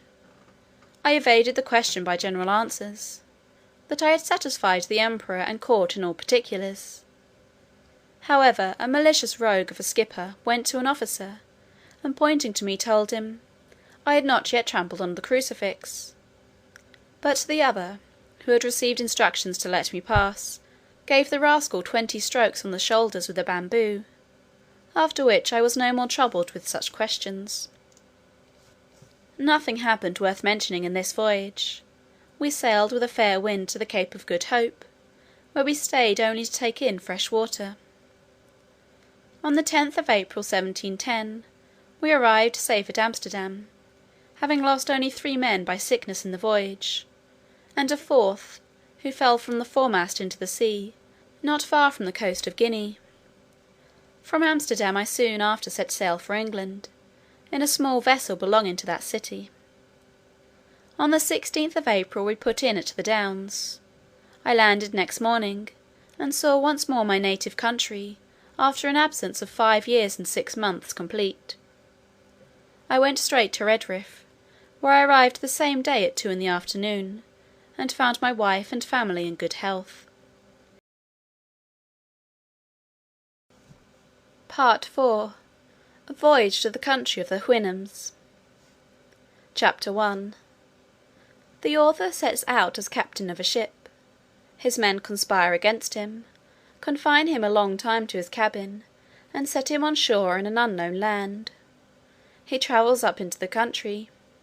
The Yahoos, a strange sort of animal described. The author meets 2 Houyhnhnms. I continued at home with my wife and children about 5 months, in a very happy condition, if I could have learned the lesson of knowing when I was well. I left my poor wife big with child, and accepted an advantageous offer made me to be captain of the Adventurer, a stout merchantman of 350 tons. For I understood navigation well, and being grown weary of a surgeon's employment at sea, which however I could exercise upon occasion, I took a skilful young man of that calling, one Robert Purefoy, into my ship. We set sail from Portsmouth upon the 7th day of September, 1710. On the 14th we met with Captain Pocock of Bristol at Teneriffe, who was going to the Bay of Campeachy to cut logwood. On the 16th he was parted from us by a storm. I heard, since my return, that his ship foundered, and none escaped but one cabin boy. He was an honest man and a good sailor, but a little too positive in his own opinions, which was the cause of his destruction, as it has been with several others; for if he had followed my advice, he might have been safe at home with his family at this time, as well as myself. I had several men who died in my ship of calentures, so that I was forced to get recruits out of Barbadoes and the Leeward Islands, where I touched, by the direction of the merchants who employed me, which I had soon too much cause to repent, for I found afterwards that most of them had been buccaneers. I had 50 hands on board, and my orders were, that I should trade with the Indians in the South Sea, and make what discoveries I could. These rogues, whom I had picked up, debauched my other men, and they all formed a conspiracy to seize the ship, and secure me, which they did one morning, rushing into my cabin, and binding me hand and foot, threatening to throw me overboard if I offered to stir. I told them I was their prisoner, and would submit. This they made me swear to do, and then they unbound me, only fastening one of my legs with a chain, near my bed, and placed a sentry at my door with his piece charged, who was commanded to shoot me dead if I attempted my liberty. They sent me own victuals and drink, and took the government of the ship to themselves. Their design was to turn pirates, and plunder the Spaniards, which they could not do till they got more men. But first they resolved to sell the goods in the ship, and then go to Madagascar for recruits, several among them having died since my confinement. They sailed many weeks, and traded with the Indians, but I knew not what course they took, being kept a prisoner in my cabin, and expecting nothing less than to be murdered, as they often threatened me. Upon the 9th day of May, 1711, one James Welch came down to my cabin, and said, he had orders from the captain to set me ashore. I expostulated with him, but in vain. Neither would he so much as tell me who their new captain was. They forced me into the long boat, letting me put on my best suit of clothes, which were as good as new, and take a small bundle of linen, but no arms except my hanger; and they were so civil as not to search my pockets, into which I conveyed what money I had, with some other little necessaries. They rowed about a league, and then set me down on a strand. I desired them to tell me what country it was. They all swore they knew no more than myself, but said, that the captain, as they called him, was resolved, after they had sold the lading, to get rid of me in the first place where they could discover land. They pushed off immediately, advising me to make haste for fear of being overtaken by the tide, and so bade me farewell. In this desolate condition I advanced forward, and soon got upon firm ground, where I sat down on a bank to rest myself, and consider what I had best do. When I was a little refreshed, I went up into the country, resolving to deliver myself to the first savages I should meet, and purchase my life from them by some bracelets, glass rings, and other toys, which sailors usually provide themselves with in those voyages, and whereof I had some about me. The land was divided by long rows of trees, not regularly planted, but naturally growing. There was great plenty of grass, and several fields of oats. I walked very circumspectly, for fear of being surprised, or suddenly shot with an arrow from behind, or on either side. I fell into a beaten road, where I saw many tracks of human feet, and some of cows, but most of horses. At last I beheld several animals in a field, and one or two of the same kind sitting in trees. Their shape was very singular and deformed, which a little discomposed me, so that I lay down behind a thicket to observe them better. Some of them coming forward near the place where I lay, gave me an opportunity of distinctly making their form. Their heads and breasts were covered with a thick hair, some frizzled and others lank. They had beards like goats, and a long ridge of hair down their backs, and the fore parts of their legs and feet. But the rest of their bodies was bare, so that I might see their skins, which were of a brown buff colour. They had no tails, nor any hair at all on their buttocks, except about the anus, which, I presume, nature had planted there to defend them as they sat on the ground. For this posture they used, as well as lying down, and often stood on their hind feet. They climbed high trees as nimbly as a squirrel, for they had strong extended claws before and behind, terminating in sharp points, and hooked. They would often spring, and bound, and leap with prodigious agility. The females were not so large as the males. They had long lank hair on their heads, but none on their faces, nor anything more than a sort of down on the rest of their bodies, except about the anus and pudenda. The dugs hung between their forefeet, and often reached almost to the ground as they walked. The hair of both sexes was of several colours, brown, red, black, and yellow. Upon the whole, I never beheld in all my travels so disagreeable an animal, or one against which I naturally conceived so strong an antipathy. So that, thinking I had seen enough, full of contempt and aversion, I got up, and pursued the beaten road, hoping it might direct me to the cabin of some Indian. I had not got far, when I met one of these creatures full in my way, and coming up directly to me.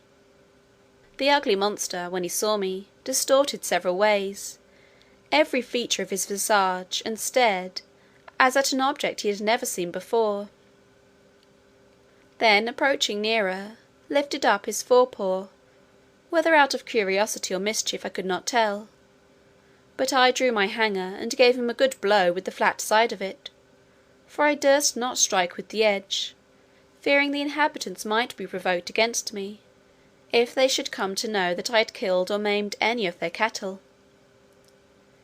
When the beast felt the smart he drew back, and roared so loud, that a herd of at least 40 came flocking about me from the next field, howling and making odious faces. But I ran to the body of a tree, and leaning my back against it, kept them off by waving my hanger. Several of this cursed brood, getting hold of the branches behind, leaped up into the tree, whence they began to discharge their excrements on my head. However, I escaped pretty well by sticking close to the stem of the tree, but was almost stifled with the filth, which fell about me on every side. In the midst of this distress, I observed them all to run away on a sudden as fast as they could, at which I ventured to leave the tree and pursue the road, wondering what it was that could put them into this fright. But looking on my left hand, I saw a horse walking softly in the field, which my persecutors having sooner discovered, was the cause of their flight. The horse started a little when he came near me, but soon recovering himself, looked full in my face with manifest tokens of wonder. He viewed my hands and feet, walking round me several times. I would have pursued my journey, but he placed himself directly in the way, yet looking with a very mild aspect, never offering the least violence. We stood gazing at each other for some time. At last I took the boldness to reach my hand towards his neck, with a design to stroke it, using the common style and whistle of jockeys, when they are going to handle a strange horse. But this strange animal seemed to receive my civilities with disdain, shook his head, and bent his brows, softly raising up his right forefoot to remove my hand. Then he neighed 3 or 4 times, but in so different a cadence, that I began to think he was speaking to himself in some language of his own. While he and I were thus employed, another horse came up, who, applying himself to the first in a very formal manner, they gently struck each other's right hoof, before neighing several times by turns, and varying the sound, which seemed to be almost articulate. They went some paces off, as if it were to confer together, walking side by side, backward and forward, like persons deliberating upon some affair of weight, but often turning their eyes towards me, as if it were to watch that I might not escape. I was amazed to see such actions and behaviour in brute beasts, and concluded with myself, that if the inhabitants of this country were endued with a proportional degree of reason, they must needs be the wisest people upon earth. This thought gave me so much comfort, that I resolved to go forward, until I could discover some house or village, or meet with any of the natives, leaving the 2 horses to discourse together as they pleased. But the first, who was a dapple grey, observing me to steal off, neighed after me in so expressive a tone, that I fancied myself to understand what he meant. Whereupon I turned back, and came near to him to expect his farther commands, but concealing my fear as much as I could, for I began to be in some pain how this adventure might terminate, and the reader will easily believe I did not much like my present situation. The 2 horses came up close to me, looking with great earnestness upon my face and hands. The grey steed rubbed my hat all around with his right forehoof, and discomposed it so much that I was forced to adjust it better by taking it off and settling it again, whereat both he and his companion, who was a brown bay, appeared to be much surprised.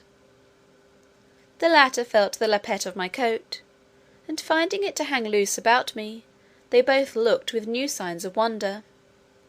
He stroked my right hand, seeming to admire the softness and colour, but he squeezed it so hard between his hoof and his pastern, that I was forced to roar, after which they both touched me with all possible tenderness. They were under great perplexity about my shoes and stockings, which they felt very often, neighing to each other, and using various gestures, not unlike those of a philosopher, when he would attempt to solve some new and difficult phenomenon. Upon the whole, the behaviour of these animals was so orderly and rational, so acute and judicious, that I at last concluded they must needs be magicians, who had thus metamorphosed themselves upon some design, and seeing a stranger in the way, resolved to divert themselves with him; or perhaps were really amazed at the sight of a man so very different in habit, feature, and complexion, from those who might probably live in so remote a climate. Upon the strength of this reasoning, I ventured to address them in the following manner: "Gentlemen, if you be conjurers, as I have good cause to believe, you can understand my language. Therefore I make bold to let your worships know that I am a poor distressed Englishman, driven by his misfortunes upon your coast, and I entreat one of you to let me ride upon his back, as if he were a real horse, to some house or village where I can be relieved; in return of which favour I will make you a present of this knife and bracelet," taking them out of my pocket. The two creatures stood silent while I spoke, seeming to listen with great attention, and when I had ended, they neighed frequently towards each other, as if they were engaged in serious conversation. I plainly observed that their language expressed the passions very well, and the words might, with little pains, be resolved into an alphabet more easily than the Chinese. I could frequently distinguish the word Yahoo, which was repeated by each of them several times; and although it was impossible for me to conjecture what it meant, yet while the two horses were busy in conversation, I endeavoured to practise this word upon my tongue; and as soon as they were silent, I boldly pronounced Yahoo in a loud voice, imitating at the same time, as near as I could, the neighing of a horse; at which they were both visibly surprised, and the grey repeated the same word twice, as if he meant to teach me the right accent; wherein I spoke after him as well as I could, and found myself perceivably to improve every time, though very far from any degree of perfection. Then the bay tried me with a second word, much harder to be pronounced, but, reducing it to the English orthography, may be spelt thus, Houyhnhnm. I did not succeed in this so well as in the former, but after 2 or 3 farther trials, I had better fortune, and they both appeared amazed at my capacity. After some further discourse, which I then conjectured might relate to me, the two friends took their leave, with the same compliment of striking each other's hoof, and the grey made me signs that I should walk before him, wherein I thought it prudent to comply, till I could find a better director. When I offered to slacken my pace, he would cry, "Hun, hun." I guessed his meaning, and gave him to understand, as well as I could, that I was weary and not able to walk faster; upon which he would stand a while to let me rest. Part IV. A voyage to the country of the Houyhnhnms. Chapter II. The author conducted by a Houyhnhnm to his house. The house described. The author's reception. The food of the Houyhnhnms. The author in distress for want of meat, is at last relieved. His manner of feeding in this country. Having travelled about 3 miles, we came to a long kind of building, made of timber stuck in the ground, and wattled across. The roof was low and covered with straw. I now began to be a little comforted, and took out some toys, which travellers usually carry for presents to the savage Indians of America and other parts, in hopes the people of the house would be thereby encouraged to receive me kindly. The horse made me a sign to go in first. It was a large room with a smooth clay floor, and a rack and manger, extending the whole length on one side.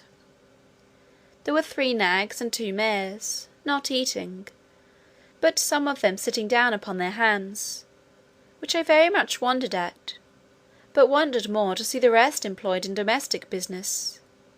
These seemed but ordinary cattle.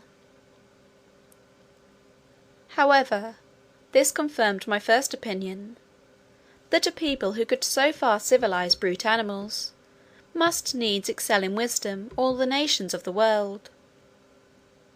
The grey came in just after, and thereby prevented any ill treatment which the others might have given me. He neighed to them several times in a style of authority, and received answers. Beyond this room there were 3 others, reaching the length of the house, to which you passed through 3 open doors, opposite to each other, in the manner of a vista. We went through the second room towards the third. Here the grey walked in first, beckoning me to attend. I waited in the second room, and got ready my presents for the master and mistress of the house. There were 2 knives, 3 bracelets of false pearls, a small looking glass, and a bead necklace. The horse neighed 3 or 4 times, and I waited to hear some answers in a human voice, but I heard no other returns than in the same dialect, only 1 or 2 a little shriller than his. I began to think that this house must belong to some person of great note among them, because there appeared so much ceremony before I could gain admittance. But that a man of quality should be served all by horses was beyond my comprehension. I feared my brain was disturbed by my sufferings and misfortunes. I roused myself, and looked about me in the room where I was left alone. This was furnished like the first, only after a more elegant manner. I rubbed my eyes often, but the same object still occurred. I pinched my arms and sides to awake myself, hoping I might be in a dream. I then absolutely concluded that all these appearances could be nothing else but necromancy and magic. But I had no time to pursue these reflections, for the grey horse came to the door, and made me a sign to follow him into the 3rd room, where I saw a very comely mare, together with a colt and foal, sitting on their haunches upon mats of straw, not unartfully made, and perfectly neat and clean. The mare, soon after my entrance, rose from her mat, and coming up close, after having nicely observed my hands and face, gave me a most contemptuous look, and turning to the horse, I heard the word Yahoo often repeated betwixt them, the meaning of which word I could not then comprehend, although it was the first I had learned to pronounce. But I was soon better informed, to my everlasting mortification, for the horse, beckoning to me with his head, and repeated the Hwin, hwin, as he did upon the road, which I understood was to attend him, led me out into a kind of court, where was another building at some distance from the house. Here we entered, and I saw 3 of those detestable creatures, which I first met after my landing, feeding upon roots and the flesh of some animals, which I afterwards found to be that of asses and dogs, and now and then a cow, dead by accident or disease. They were all tied by the neck with strong withes, fastened to a beam. They held their food between the claws of their forefeet, and tore it with their teeth. The master horse ordered a sorrel nag, one of his servants, to untie the largest of these animals, and take him into the yard. The beast and I were brought close together, and by our countenances diligently compared both by master and servant, who thereupon repeated several times the word Yahoo. My horror and astonishment are not to be described, when I observed in these abominable animals a perfect human figure. The face of it indeed was flat and broad, the nose depressed, the lips large, and the mouth wide. But these differences are common to all savage nations, where the lineaments of the countenance are distorted by the natives suffering their infants to lie grovelling on the earth, or by carrying them on their back, nuzzling with their face against the mother's shoulders. The forefeet of the Yahoo differed from my hands in nothing else but the length of the nails, the coarseness and brownness of the palms, and the hairiness on the backs.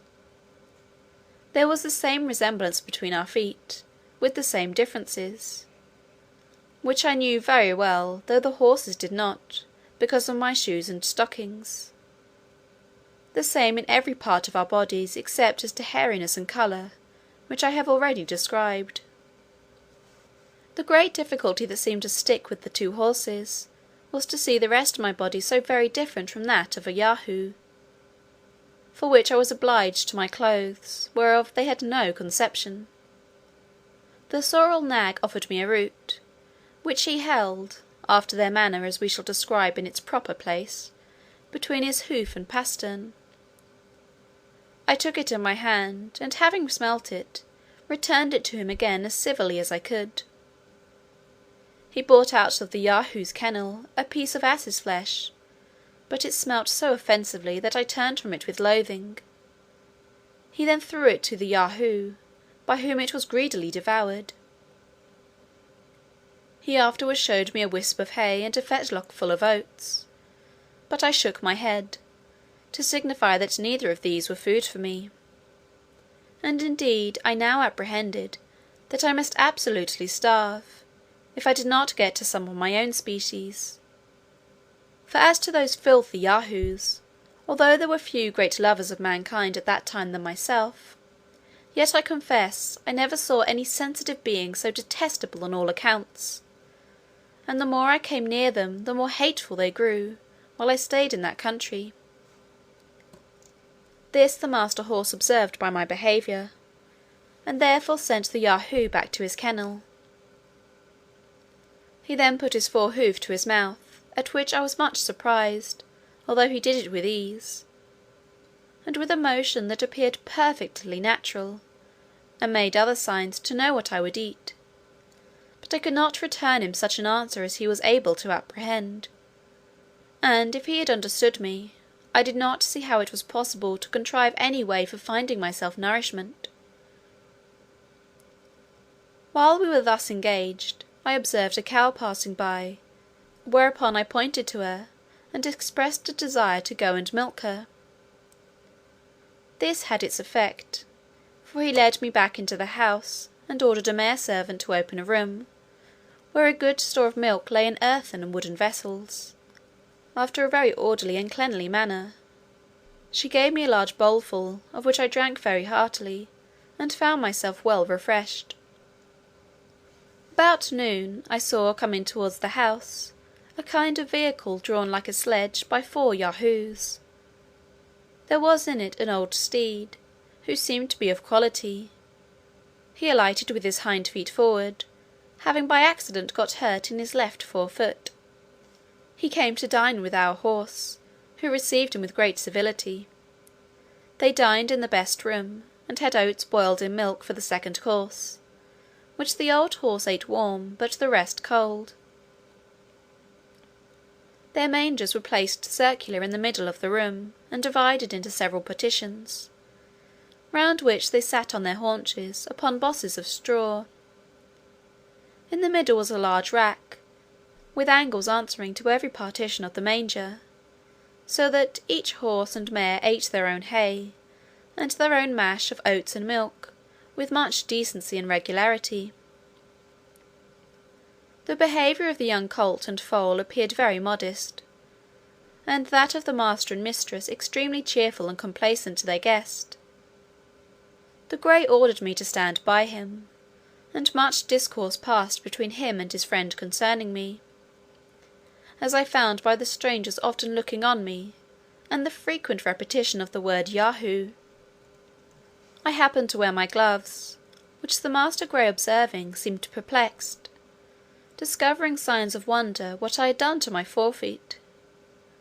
He put his hoof 3 or 4 times to them, as if he would signify that I should reduce them to their former shape, which I presently did, pulling off both my gloves, and putting them into my pocket.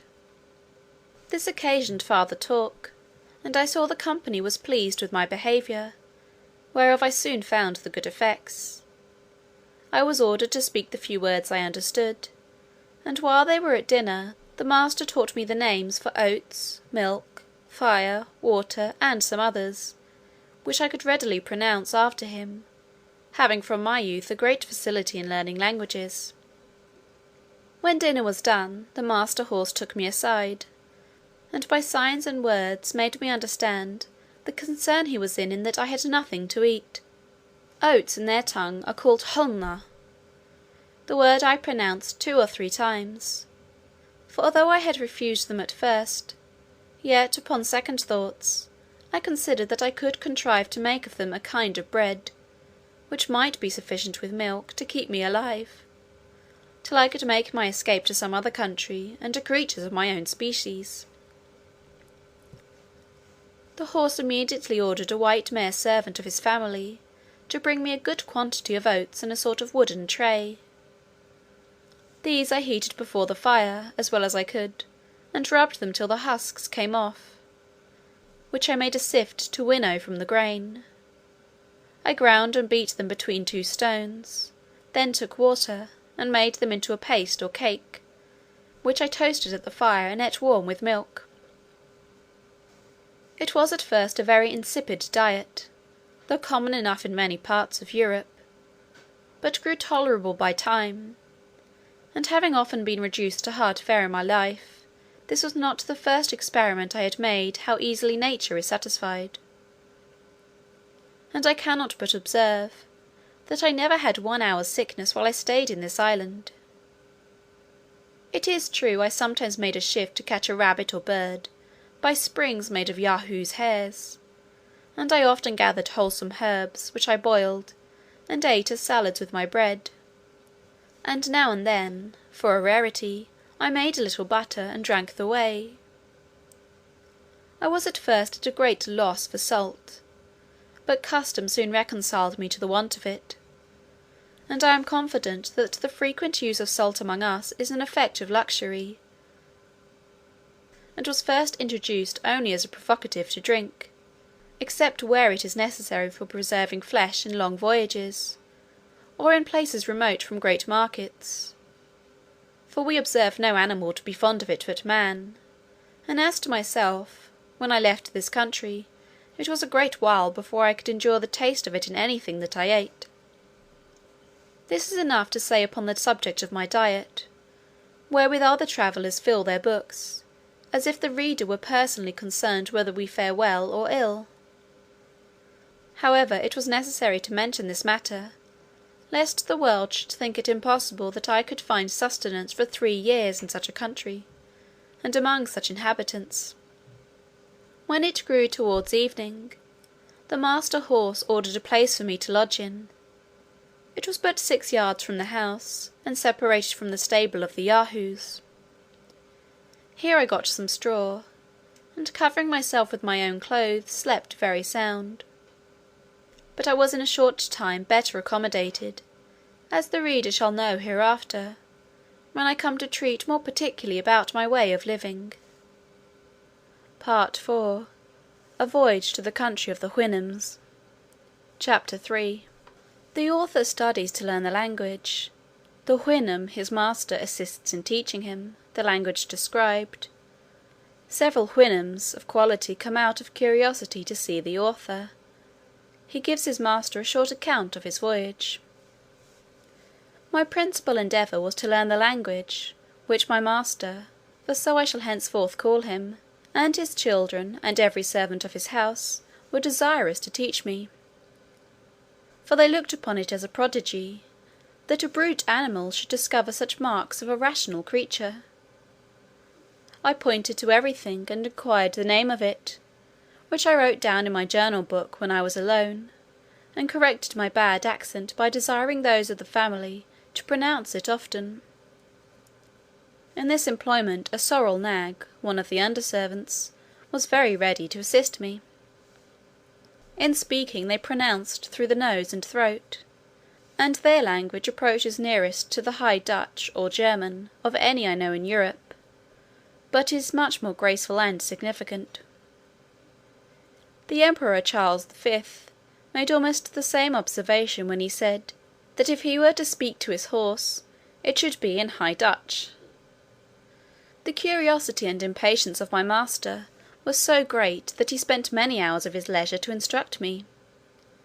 He was convinced, as he afterwards told me, that I must be a Yahoo; but my teachableness, civility, and cleanliness astonished him, which were qualities altogether opposite to those animals. He was most perplexed about my clothes, reasoning sometimes with himself whether they were a part of my body, for I never pulled them off till the family were asleep, and got them on before they waked in the morning.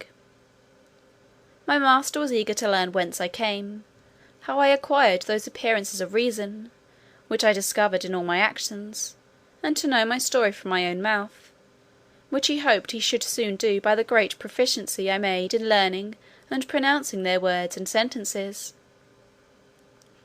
To help my memory, I formed all I learned into the English alphabet, and writ the words down, with the translations. This last, after some time, I ventured to do in my master's presence. It cost me much trouble to explain to him what I was doing, for the inhabitants have not the least idea of books or literature. In about 10 weeks' time, I was able to understand most of his questions, and in 3 months could give him some tolerable answers. He was extremely curious to know from what part of the country I came, and how I was taught to imitate a rational creature, because the Yahoos, whom he saw I exactly resembled in my head, hands, and face, that were only visible, with some appearance of cunning, and the strongest disposition to mischief, were observed to be the most unteachable of all brutes. I answered, that I came over the sea, from a far place, with many others of my own kind, in a great hollow vessel made of the bodies of trees; that my companions forced me to land on this coast, and then left me to shift for myself. It was with some difficulty, and by the help of many signs, that I brought him to understand me. He replied, that I must needs be mistaken, or that I said the thing which was not; for they have no word in their language to express lying or falsehood. He knew it was impossible that there could be a country beyond the sea, or that a parcel of brutes could move a wooden vessel whither they pleased upon water. He was sure no Houyhnhnm alive could make such a vessel, nor would trust Yahoos to manage it. The word Houyhnhnm in their tongue signifies a horse, and in its etymology, the perfection of nature.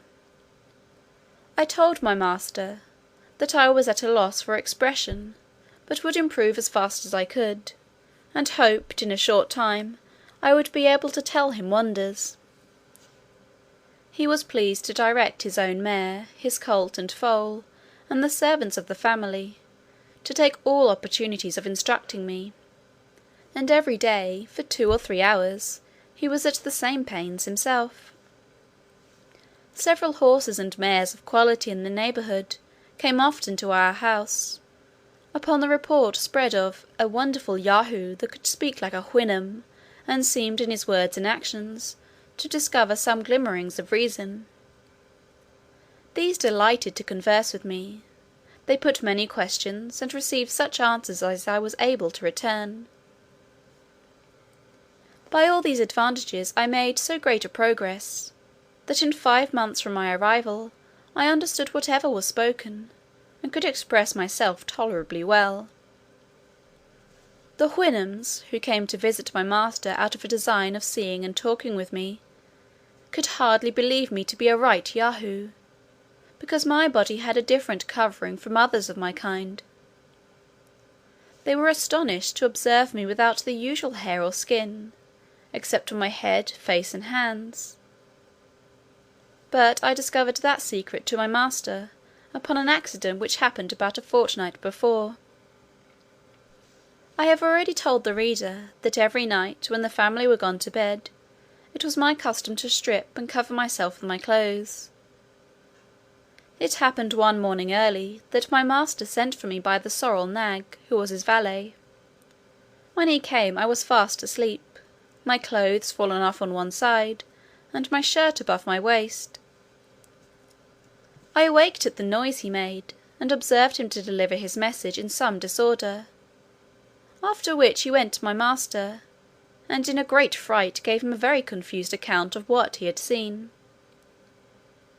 This I presently discovered; for, going as soon as I was dressed to pay my attendance upon his honour, he asked me the meaning of what his servant had reported, that I was not the same thing when I slept, as I appeared to be at other times; that his valet assured him some part of me was white, some yellow, at least not so white, and some brown.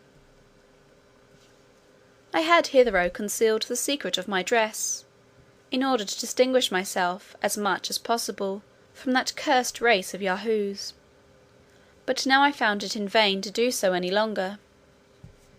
Besides, I considered that my clothes and shoes would soon wear out, which already were in a declining condition, and must be supplied by some contrivance, from the hides of Yahoos, or other brutes, whereby the whole secret would be known.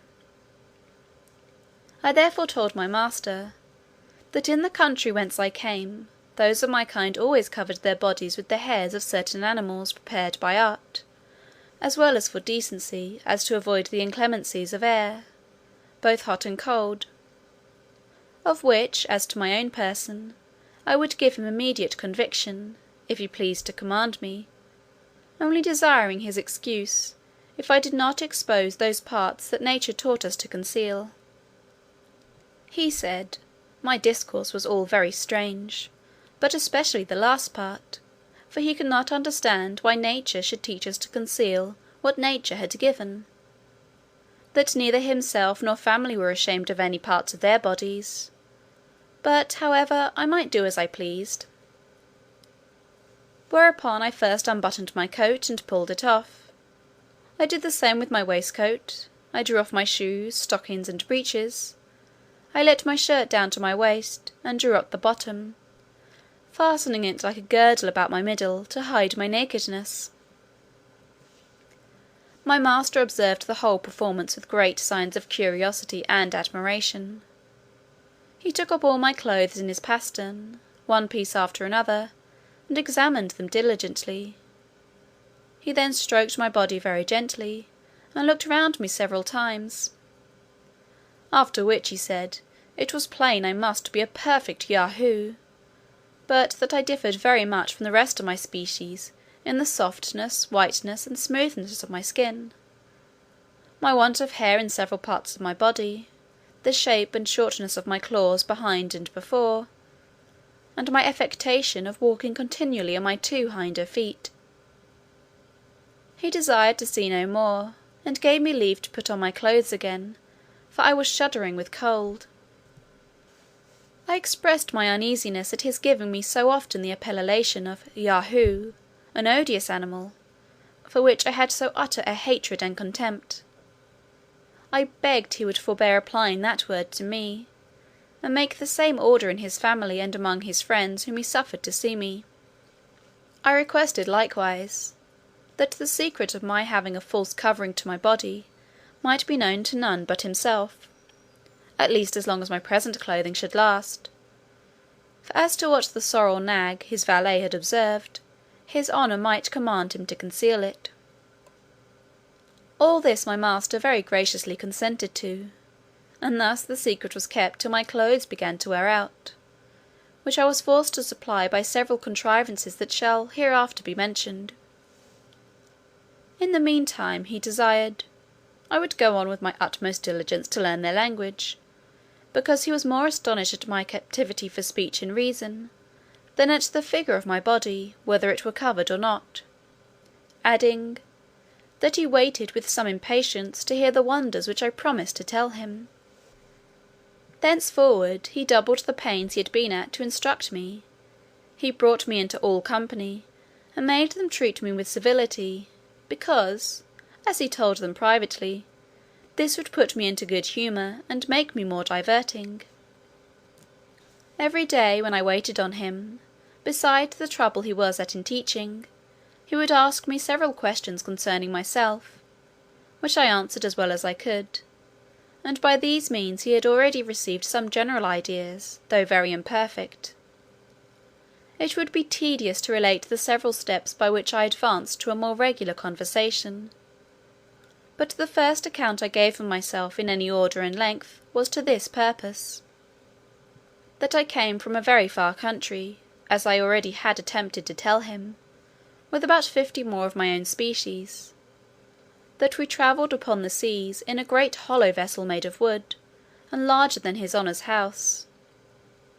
I described the ship to him in the best terms I could, and explained, by the help of my handkerchief displayed, how it was driven forward by the wind.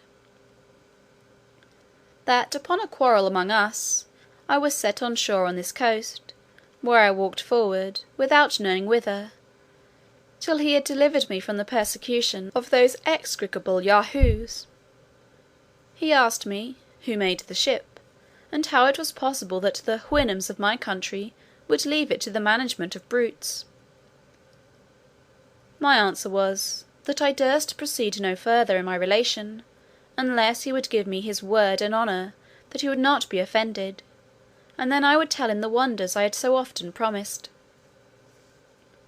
He agreed, and I went on by assuring him that the ship was made by creatures like myself, who, in all the countries I had travelled, as well as in my own, were the only governing rational animals, and that upon my arrival hither I was as much astonished to see the Houyhnhnms act like rational beings, as he or his friends could be in finding some marks of reason in a creature he was pleased to call a Yahoo, to which I owned my resemblance in every part, but could not account for their degenerate and brutal nature.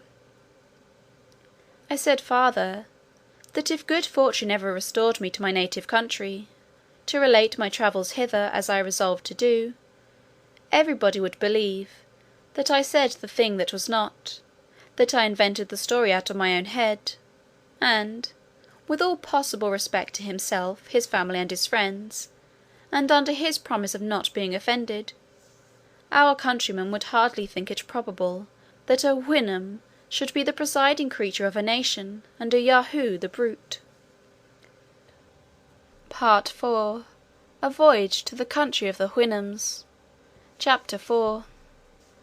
The Houyhnhnms' notion of truth and falsehood. The author's discourse disapproved by his master. The author gives a more particular account of himself, and the accidents of his voyage.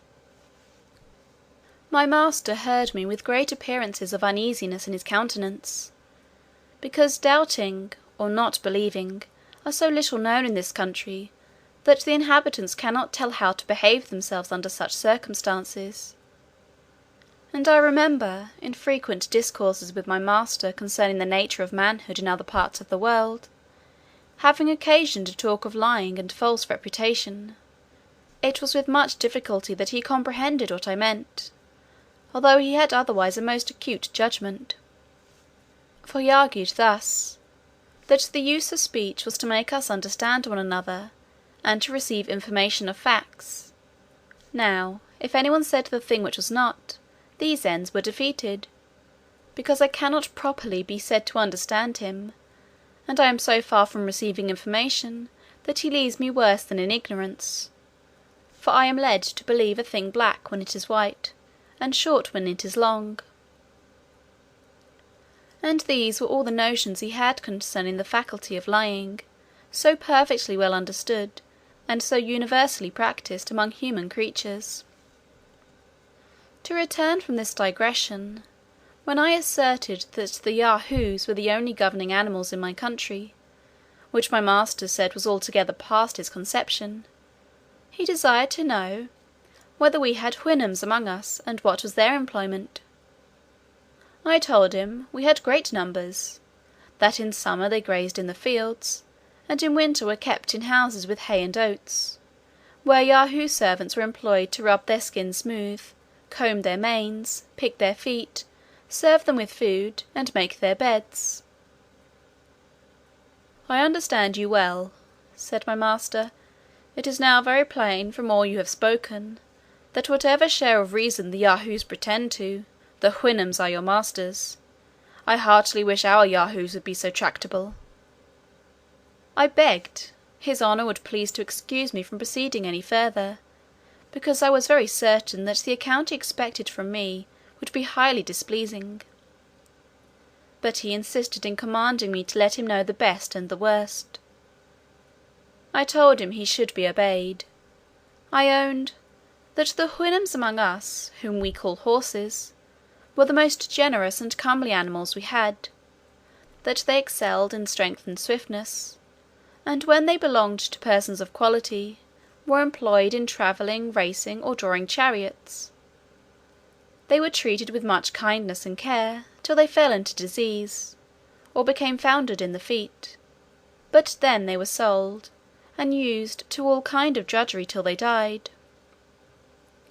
After which their skins were stripped, and sold for what they were worth, and their bodies left to be devoured by dogs and birds of prey. But the common race of horses had not so good fortune, being kept by farmers and carriers, and other mean people, who put them to great labour, and fed them worse. I described, as well as I could, our way of riding, the shape and use of a bridle, a saddle, a spur, and a whip, of harness and wheels. I added, that we fastened plates of a certain hard substance, called iron, at the bottom of their feet, to preserve their hoofs from being broken by the stony ways on which we often travelled. My master, after some expressions of great indignation, wondered how we dared to venture upon a Houyhnhnm's back, for he was sure that the weakest servant in his house would be able to shake off the strongest Yahoo, or by lying down and rolling on his back, squeeze the brute to death. I answered, that our horses were trained up, from 3 or 4 years old, to the several uses we intended them for; that if any of them proved intolerably vicious, they were employed for carriages; that they were severely beaten while they were young, for any mischievous tricks; that the males, designed for the common use of riding or draught, were generally castrated about 2 years after their birth, to take down their spirits, and make them more tame and gentle; that they were indeed sensible of rewards and punishments, but his honour would please to consider, that they had not the least tincture of reason, any more than the Yahoos in this country.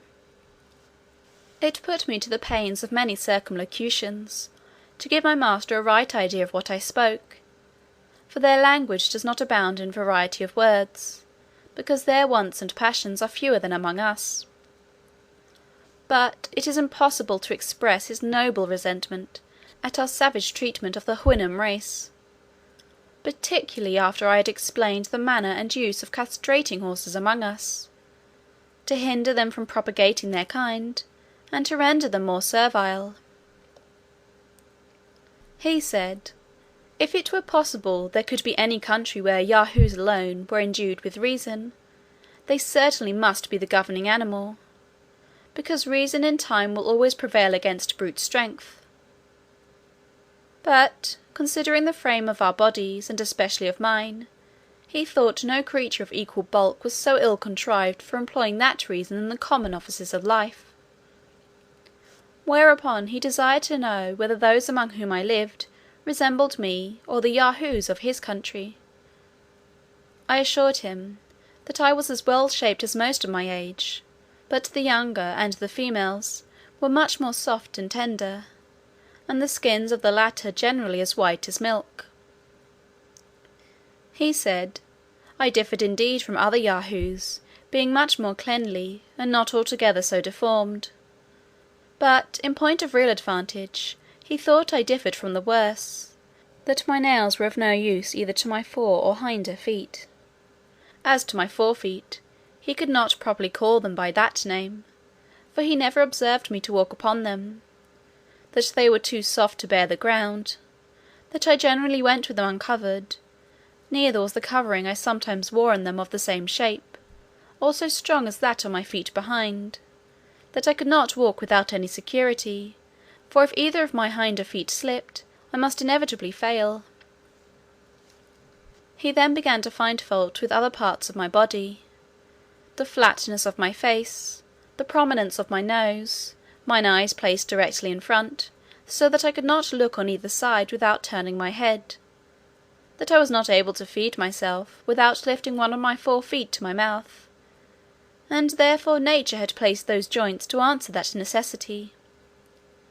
He knew not what could be the use of those several clefts and divisions in my feet behind; that these were too soft to bear the hardness and sharpness of stones, without a covering made from the skin of some other brute; that my whole body wanted a fence against heat and cold, which I was forced to put on and off every day, with tediousness and trouble; and lastly, that he observed every animal in this country naturally to abhor the Yahoos, whom the weaker avoided, and the stronger drove from them; so that, supposing us to have the gift of reason, he could not see how it were possible to cure that natural antipathy which every creature discovered against us, nor consequently how we could tame and render them serviceable.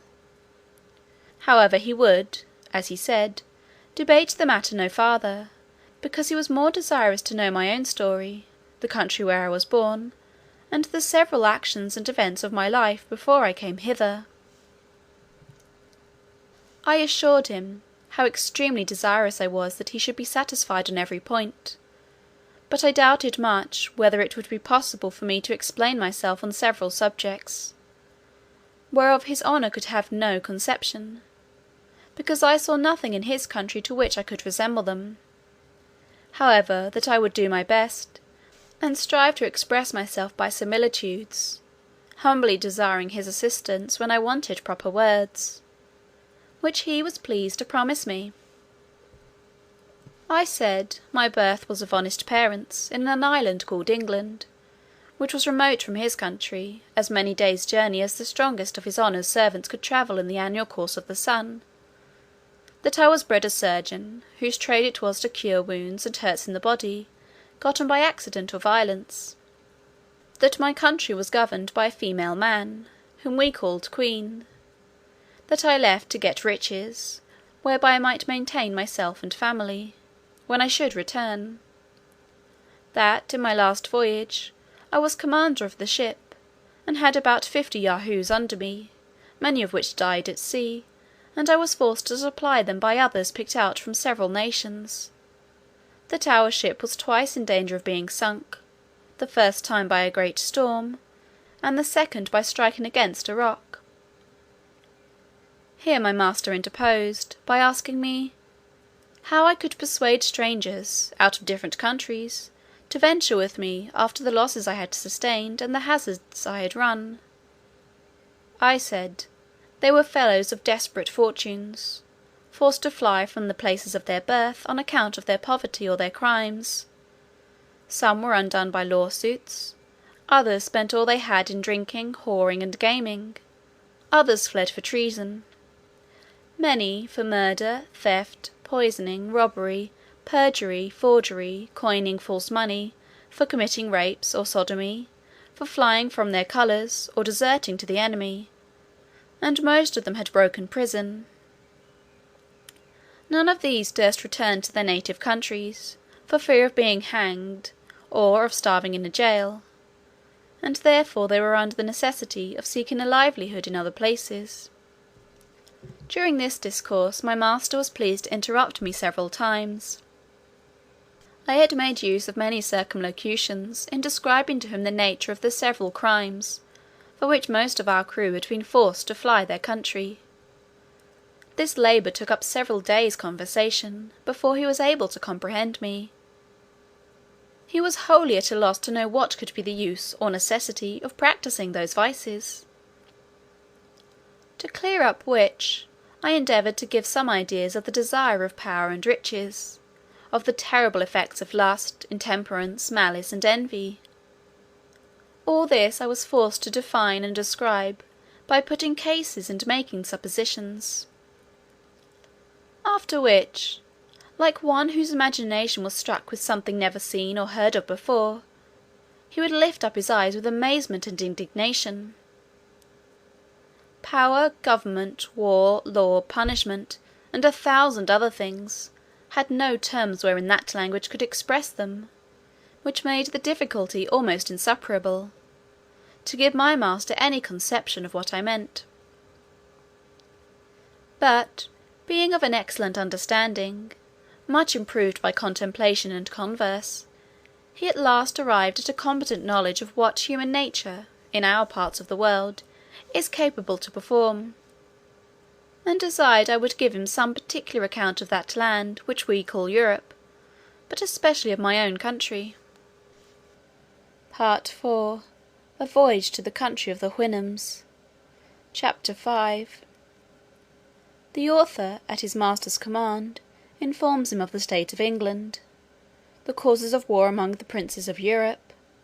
The author begins to explain the English constitution. The reader may please to observe, that the following extract of many conversations I had with my master, contains a summary of the most material points which were discoursed at several times for above 2 years; his honour often desiring fuller satisfaction, as I farther improved in the Houyhnhnm tongue. I laid before him, as well as I could, the whole state of Europe, I discoursed of trade and manufactures, of arts and sciences, and the answers I gave to all the questions he made, as they arose upon several subjects, were a fund of conversation not to be exhausted.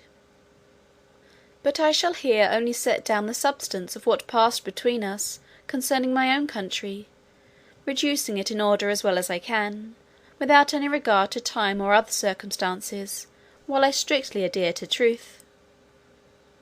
My only concern is, that I shall hardly be able to do justice to my master's arguments and expressions, which must needs suffer by my want of capacity, as well as by a translation into our barbarous English.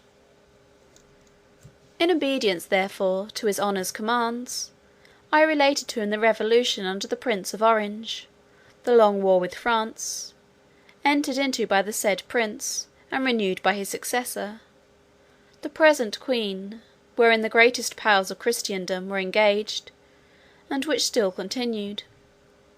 I computed, at his request, that about 1,000,000 Yahoos might have been killed in the whole progress of it, and perhaps 100 or more cities taken, and 5 times as many ships burnt or sunk.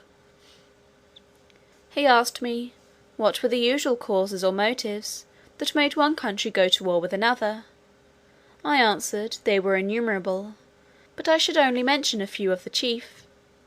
Sometimes the ambition of princes, who never think they have land or people enough to govern; sometimes the corruption of ministers, who engage their master in a war in order to stifle or divert the clamour of the subjects against their evil administration. Difference in opinions has cost many millions of lives. For instance, whether flesh be bread, or bread be flesh; whether the juice of a certain berry be blood or wine; whether whistling be a vice or a virtue; whether it be better to kiss a post, or throw it into the fire; what is the best colour for a coat; whether black, white, red, or grey; and whether it should be long or short, narrow or wide, dirty or clean; with many more. Neither are any wars so furious and bloody, or of so long a continuance, as are those occasioned by difference in opinion, especially if it be in things indifferent. Sometimes the quarrel between two princes is to decide which of them shall dispossess a third of his dominions, where neither of them pretend to any right. Sometimes one prince quarrels with another, for fear the other should quarrel with him. Sometimes a war is entered upon, because the enemy is too strong, and sometimes because he is too weak. Sometimes our neighbours want the things which we have, or have the things which we want, and we both fight, till they take ours, or give us theirs.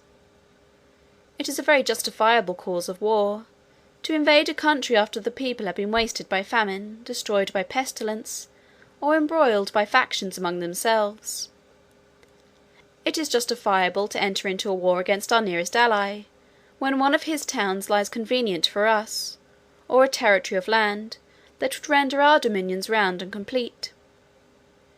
If a prince sends forces into a nation, where the people are poor and ignorant, he may lawfully put half of them to death, and make slaves of the rest, in order to civilize and reduce them from their barbarous ways of living.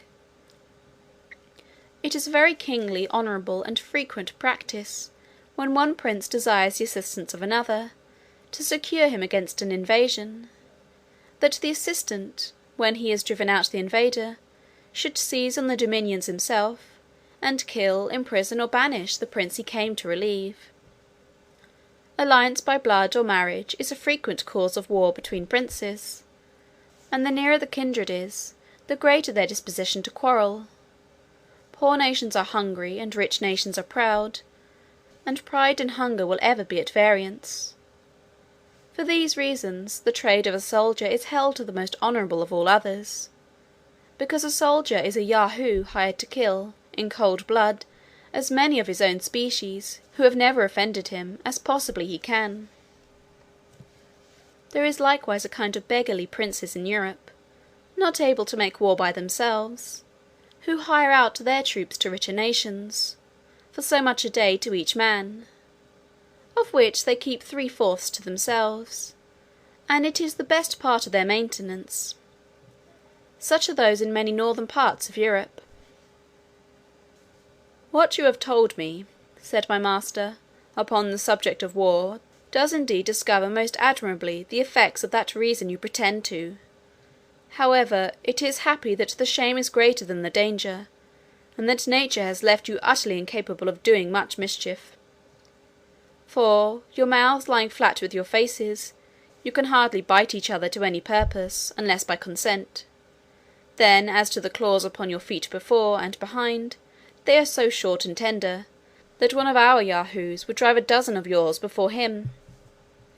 And therefore, in recounting the numbers of those who have been killed in battle, I cannot but think you have said the thing which is not."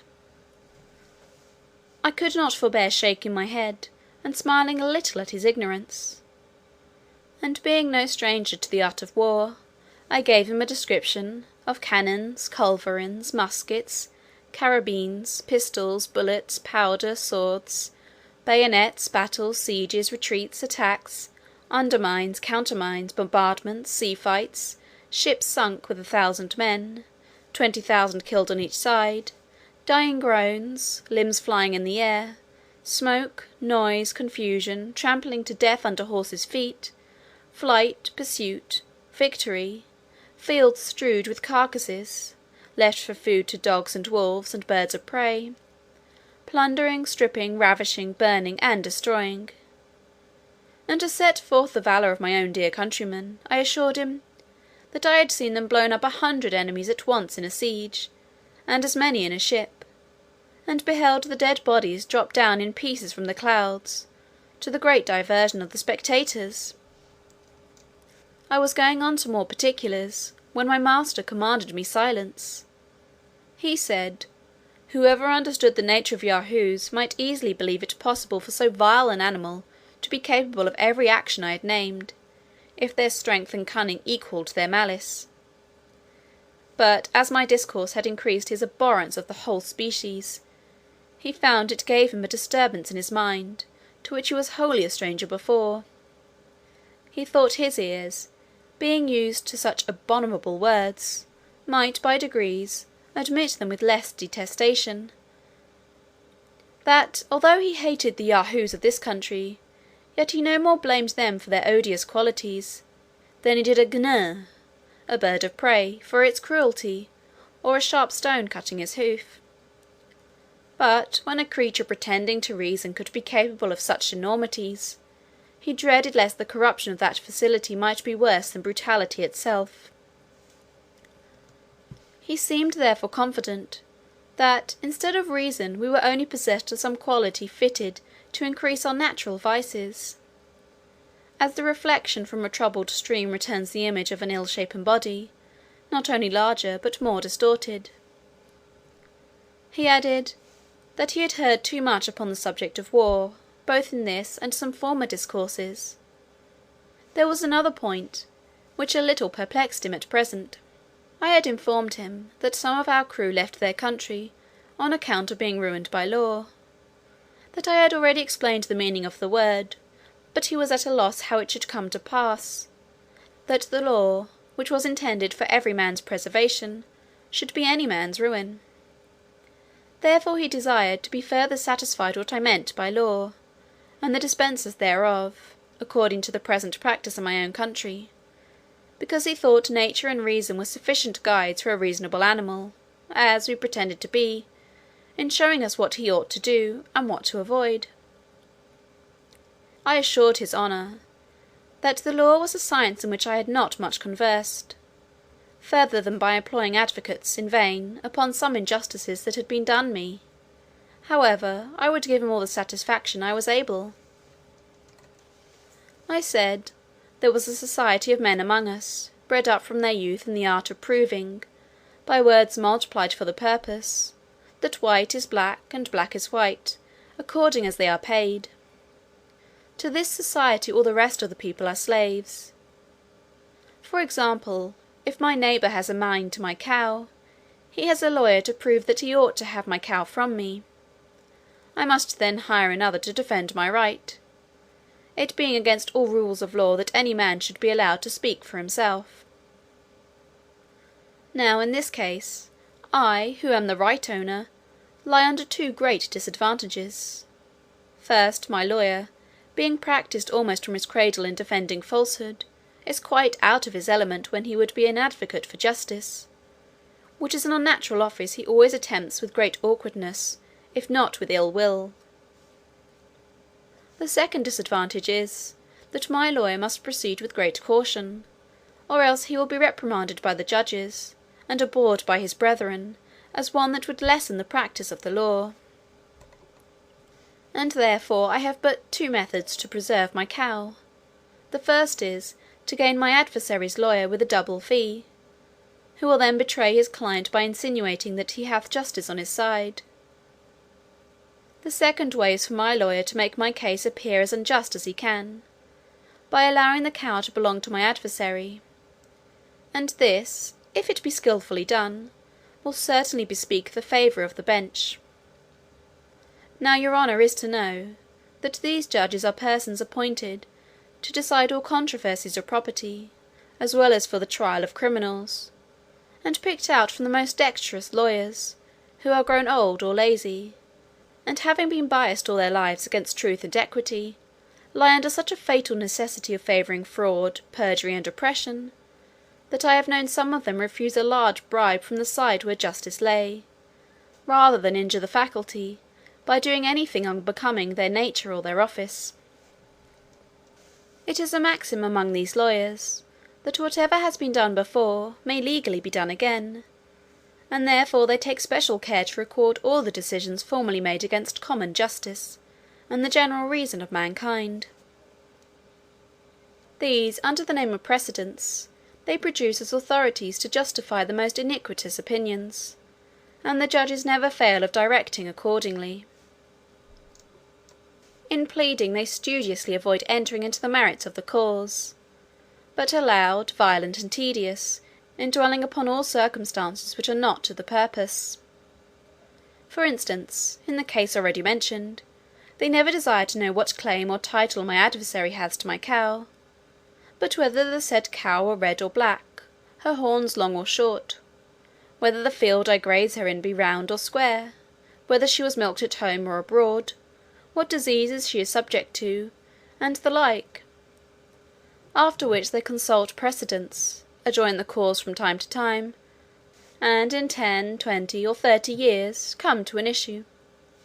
It is likewise to be observed, that this society has a peculiar cant and jargon of their own, that no other mortal can understand, and wherein all their laws are written, which they take special care to multiply, whereby they have wholly confounded the very essence of truth and falsehood, of right and wrong, so that it will take 30 years to decide, whether the field left me by my ancestors for 6 generations belongs to me, or to a stranger 300 miles off.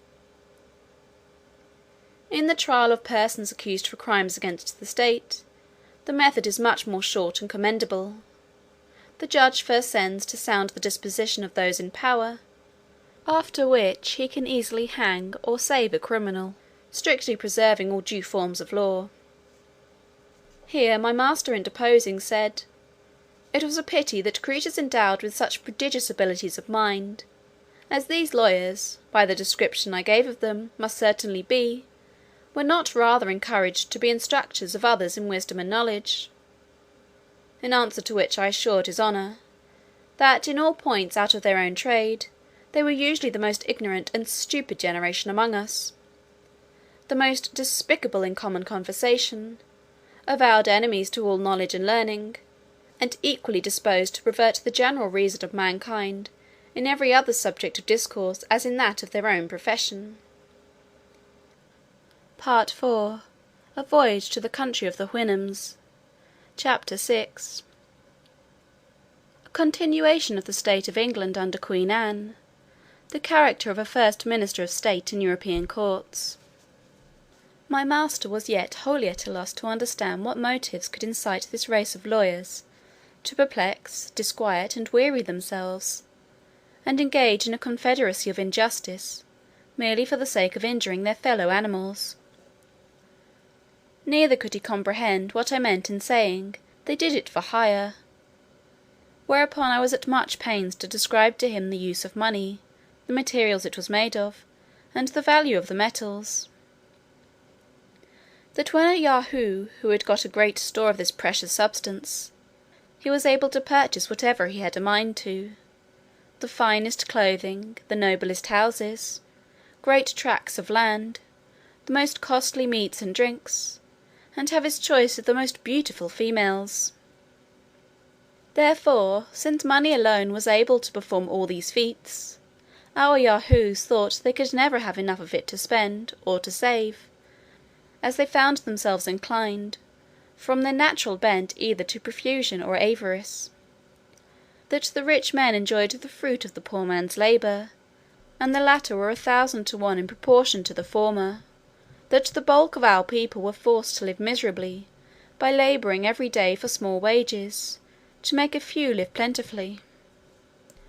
I enlarged myself much on these and many other particulars to the same purpose, but his honour was still to seek, for he went upon a supposition that all animals had a title to their share in the productions of the earth, and especially those who preside over the rest. Therefore he desired I would let him know what these costly meats were, and how any of us happened to want them. Whereupon I enumerated as many sorts as came into my head, with the various methods of dressing them, which could not be done without sending vessels by sea to every part of the world, as well for liquors to drink, as for sauces and innumerable other conveniences. I assured him, that this whole globe of earth must be at least 3 times gone round, before one of our better female Yahoos could get her breakfast, or a cup to put it in. He said, that must needs be a miserable country which cannot furnish food for its own inhabitants.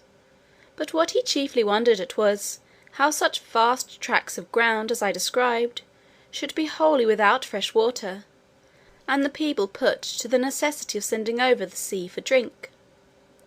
I replied, that England, the dear place of my nativity, was computed to produce 3 times the quantity of food more than its inhabitants are able to consume, as well as liquors extracted from grain, or pressed out of the fruit of certain trees, which made excellent drink, and the same proportion in every other convenience of life.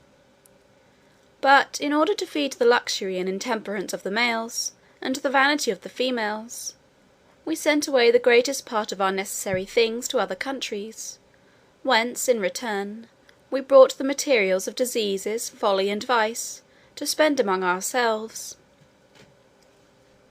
Hence it follows of necessity, that vast numbers of our people are compelled to seek their livelihood, by begging, robbing, stealing, cheating, pimping, flattering, suborning, forswearing, forging, gaming, lying, fawning, hectoring, voting, scribbling, star-gazing, poisoning, whoring, canting, and the like occupations, every one of which terms I was at much pains to make him understand. That wine was not imported among us from foreign countries to supply the want of water or other drinks, but because it was a sort of liquid which made us merry, by putting us out of our senses, diverted all melancholy thoughts, begat wild extravagant imaginations in the brain, raised our hopes and banished our fears, suspended every office of reason for a time, and deprived us of the use of our limbs, till we fell into a profound sleep. Although it must be confessed, that we always awaked sick and dispirited, and that the use of this liqueur filled us with diseases which made our lives uncomfortable and short. But besides all this, the bulk of our people supported themselves by furnishing the necessities or convenience of life to the rich and to each other. For instance, when I am at home, and dressed as I ought to be, I carry on my body the workmanship of 100 tradesmen. The building and furniture of my house employ as many more, and 5 times the number to adorn my wife. I was going on to tell him of another sort of people, who get their livelihood by attending the sick, having upon some occasions informed his honour that many of my crew had died of diseases. But here it was with the utmost difficulty that I brought him to apprehend what I meant. He could easily conceive that a Houyhnhnm grew weak and heavy a few days before his death, or by some accident might hurt a limb, but that nature, who works all things to perfection, should suffer any pains to breed in our bodies, he thought impossible, and desired to know the reason of so unaccountable an evil. I told him, we fed on 1,000 things which operated contrary to each other; that we ate when we were not hungry, and drank without the provocation of thirst; that we sat whole nights drinking strong liquors, without eating a bit, which disposed us to sloth, inflamed our bodies, and precipitated or prevented digestion; that prostitute female Yahoos acquired a certain malady, which bred rottenness in the bones of those who fell into their embraces; that this and many other diseases were propagated from father to son, so that great numbers came into the world with complicated maladies upon them; that it would be endless to give him a catalogue of all the diseases incident to human bodies, for they would not be fewer than 500 or 600, spread over every limb and joint; in short, every part, external and intestine, having diseases appropriated to itself; to remedy which, there was a sort of people bred up among us in the profession or pretence of curing the sick; and because I had some skill in the faculty, I would, in gratitude to his honour, let him know the whole mystery and method by which they proceed. Their fundamental is, that all diseases arise from repletion, whence they conclude, that a great evacuation of the body is necessary, either through the natural passage or upwards at the mouth.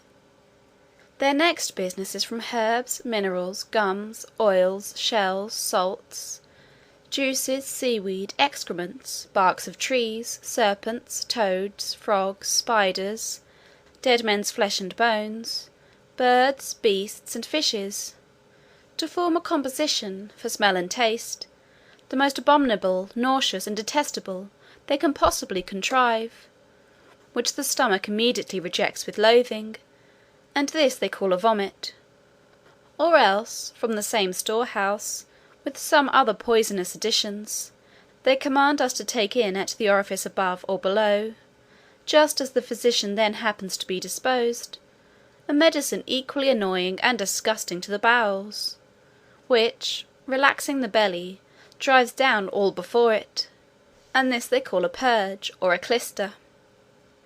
For nature, as the physicians allege, having intended the superior anterior orifice only for the intromission of solids and liquids, and the inferior posterior for ejection, these artists ingeniously consider that in all diseases nature is forced out of her seat.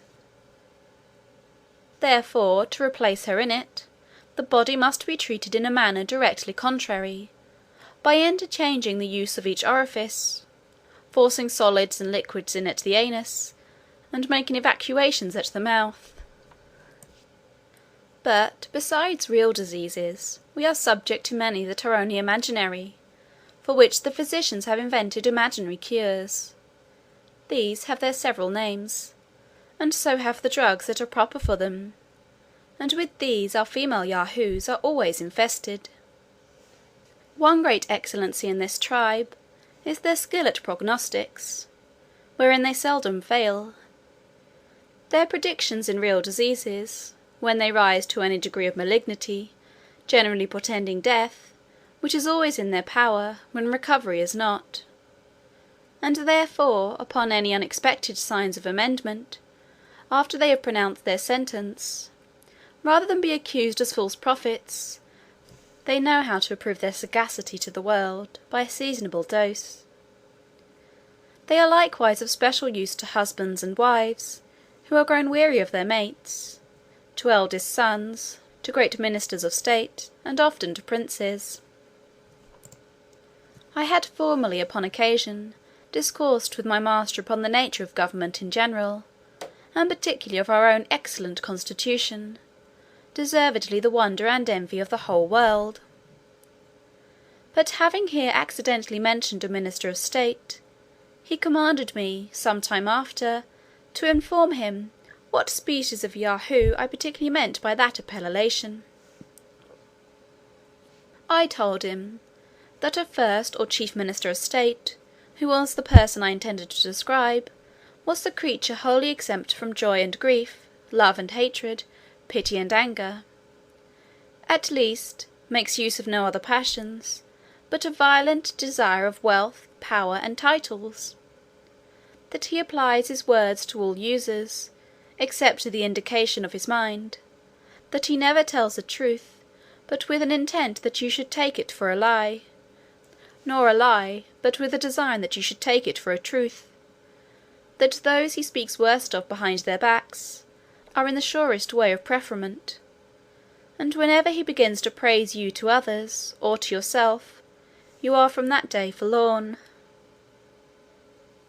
The worst mark you can receive is a promise, especially when it is confirmed with an oath, after which every wise man retires, and gives over all hopes. There are 3 methods by which a man may rise to be chief minister. The first is, by knowing how, with prudence, to dispose of a wife, a daughter, or a sister. The second, by betraying or undermining his predecessor. And the third is, by a furious zeal, in public assemblies, against the corruptions of the court.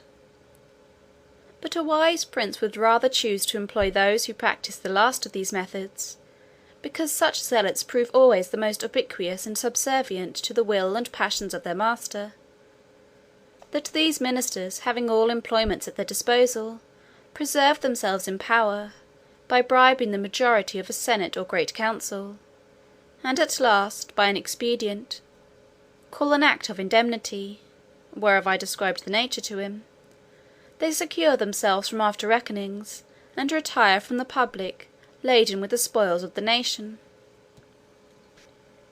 The palace of a chief minister is a seminary to breed up others in his own trade; the pages, lackeys, and porters, by imitating their master, become ministers of state in their several districts, and learn to excel in the 3 principal ingredients, of insolence, lying, and bribery.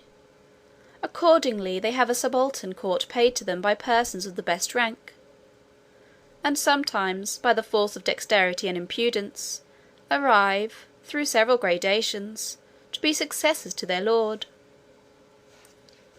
He is usually governed by a decayed wench, or favourite footman, who are the tunnels through which all graces are conveyed, and may properly be called, in the last resort, the governors of the kingdom. One day, in discourse, my master, having heard me mention the nobility of my country, was pleased to make me a compliment which I could not pretend to deserve; that he was sure I must be born of some noble family, because I far exceeded in shape, colour, and cleanliness all the Yahoos of his nation, although I seemed to fail in strength and agility, which must be imputed to my different way of living from those other brutes; and besides, I was not only endowed with the faculty of speech, but likewise with some rudiments of reason, to a degree that, with all his acquaintance, I passed for a prodigy. He made me observe, that among the Houyhnhnms, the white, the sorrel, and the iron grey, were not so exactly shaped as the bay, the dapple grey, and the black, nor born with equal talents of mind, or a capacity to improve them, and therefore continued always in the condition of servants, without ever aspiring to match out of their own race, which in that country would be reckoned monstrous and unnatural. I made his honour my most humble acknowledgments for the good opinion he was pleased to conceive of me, but assured him at the same time, that my birth was of the lower sort, having been born of plain honest parents, who were just able to give me a tolerable education; that nobility among us was altogether a different thing from the idea he had of it; that our young noblemen are bred from their childhood in idleness and luxury; that, as soon as years will permit, they consume their vigour, and contract odious diseases among lewd females; and when their fortunes are almost ruined, they marry some woman of mean birth, disagreeable person, and unsound constitution, merely for the sake of money, whom they hate and despise. that the productions of such marriages are generally scrofulous, rickety, or deformed children, by which means the family seldom continues above 3 generations, unless the wife takes care to provide a healthy father among her neighbours or domestics, in order to improve and continue the breed. That a weak diseased body, a meagre countenance, and sallow complexion, are the true marks of noble blood, and a healthy robust appearance is so disgraceful in a man of quality, that the world concludes his real father to have been a groom or a coachman. The imperfections of his mind run parallel with those of his body, being a composition of spleen, dullness, ignorance, caprice, sensuality, and pride. Without the consent of this illustrious body, no law can be enacted, repealed, or altered, and these nobles have likewise the decision of all our possessions, without appeal. Part IV. A Voyage to the Country of the Houyhnhnms. Chapter 7. The author's great love of his native country, his master's observations upon the constitution and administration of England, as described by the author, with parallel cases and comparisons, his master's observations upon human nature. The reader may be disposed to wonder how I could prevail on myself to give so free a representation of my own species, among a race of mortals who are already too apt to conceive the vilest opinion of humankind, from that entire congruity between me and their Yahoos.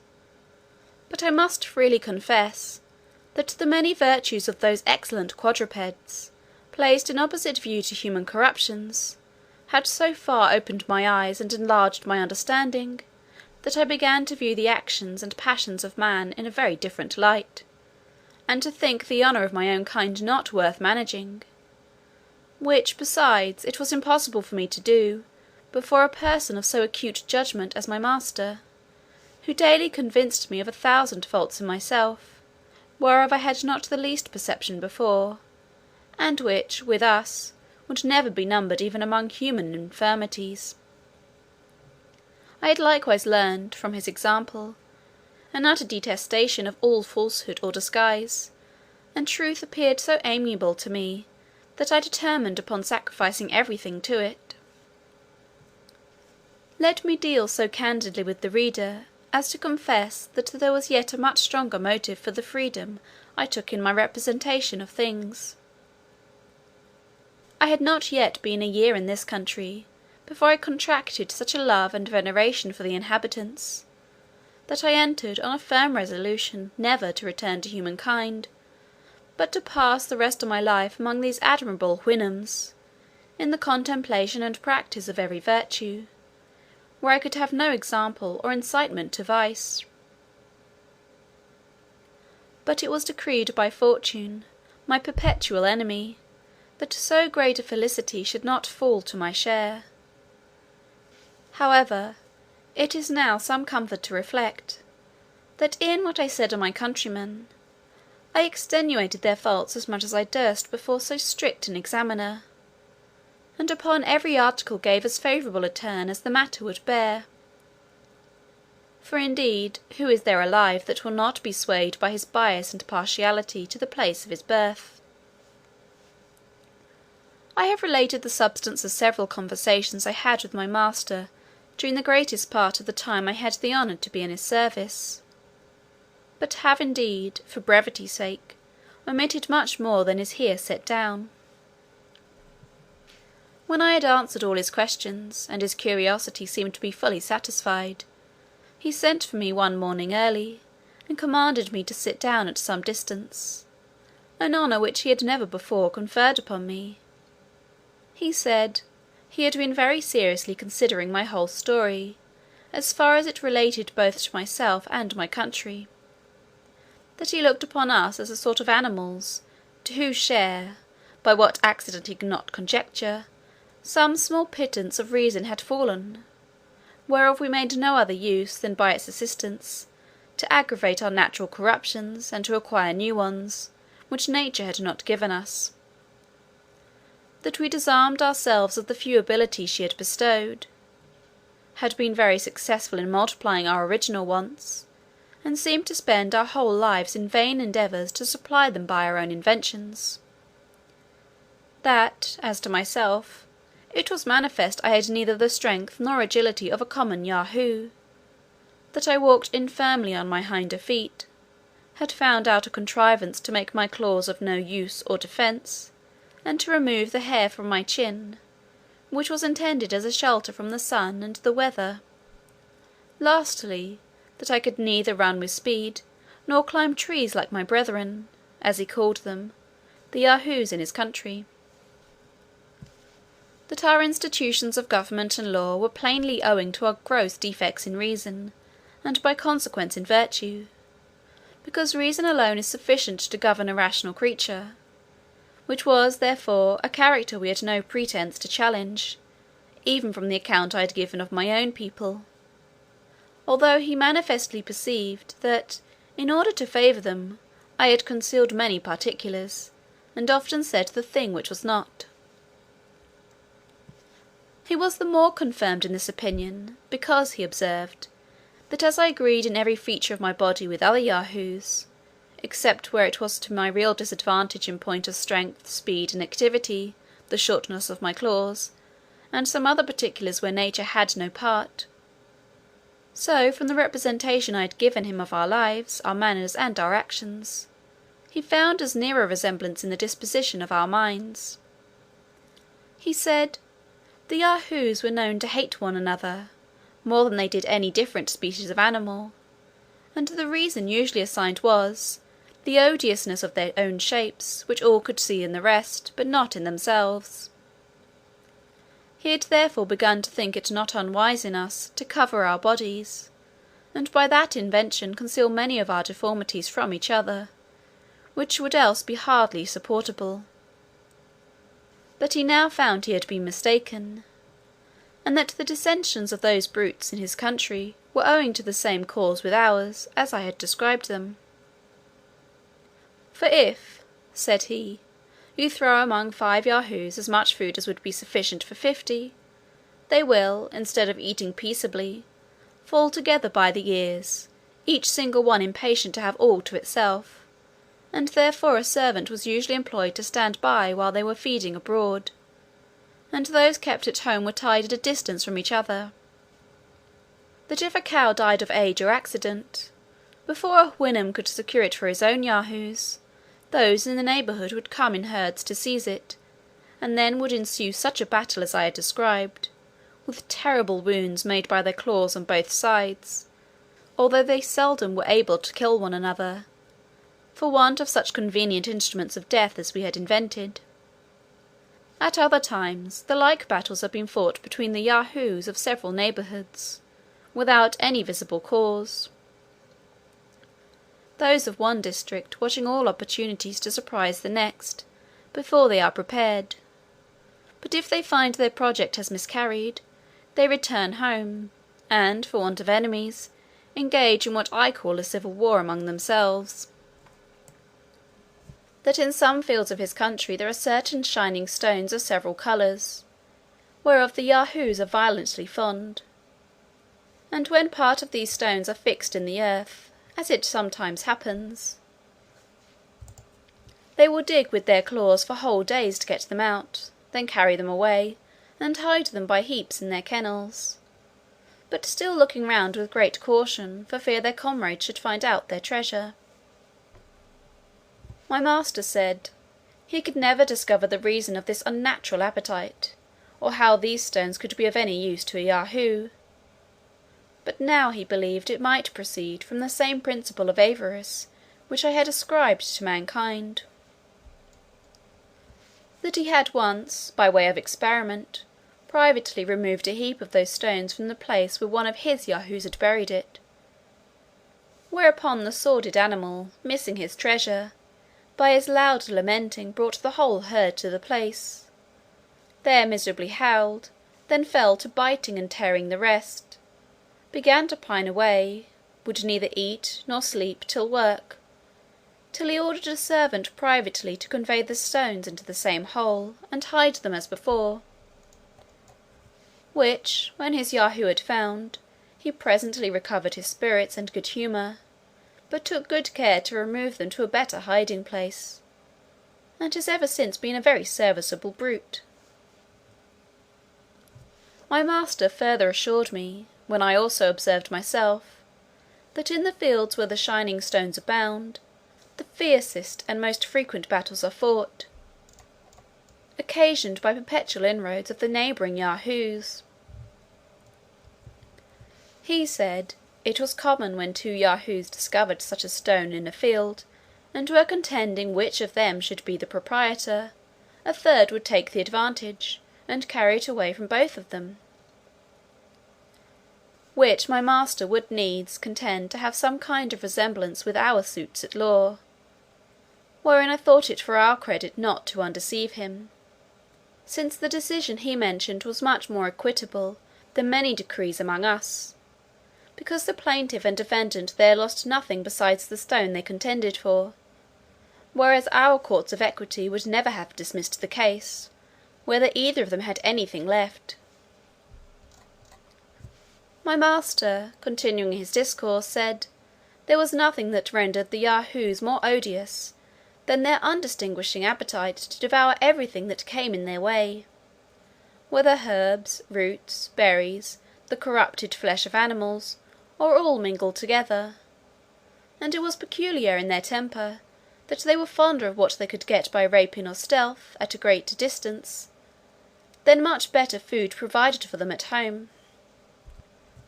If their prey held out, they would eat till they were ready to burst; after which, nature had pointed out to them a certain root that gave them a general evacuation.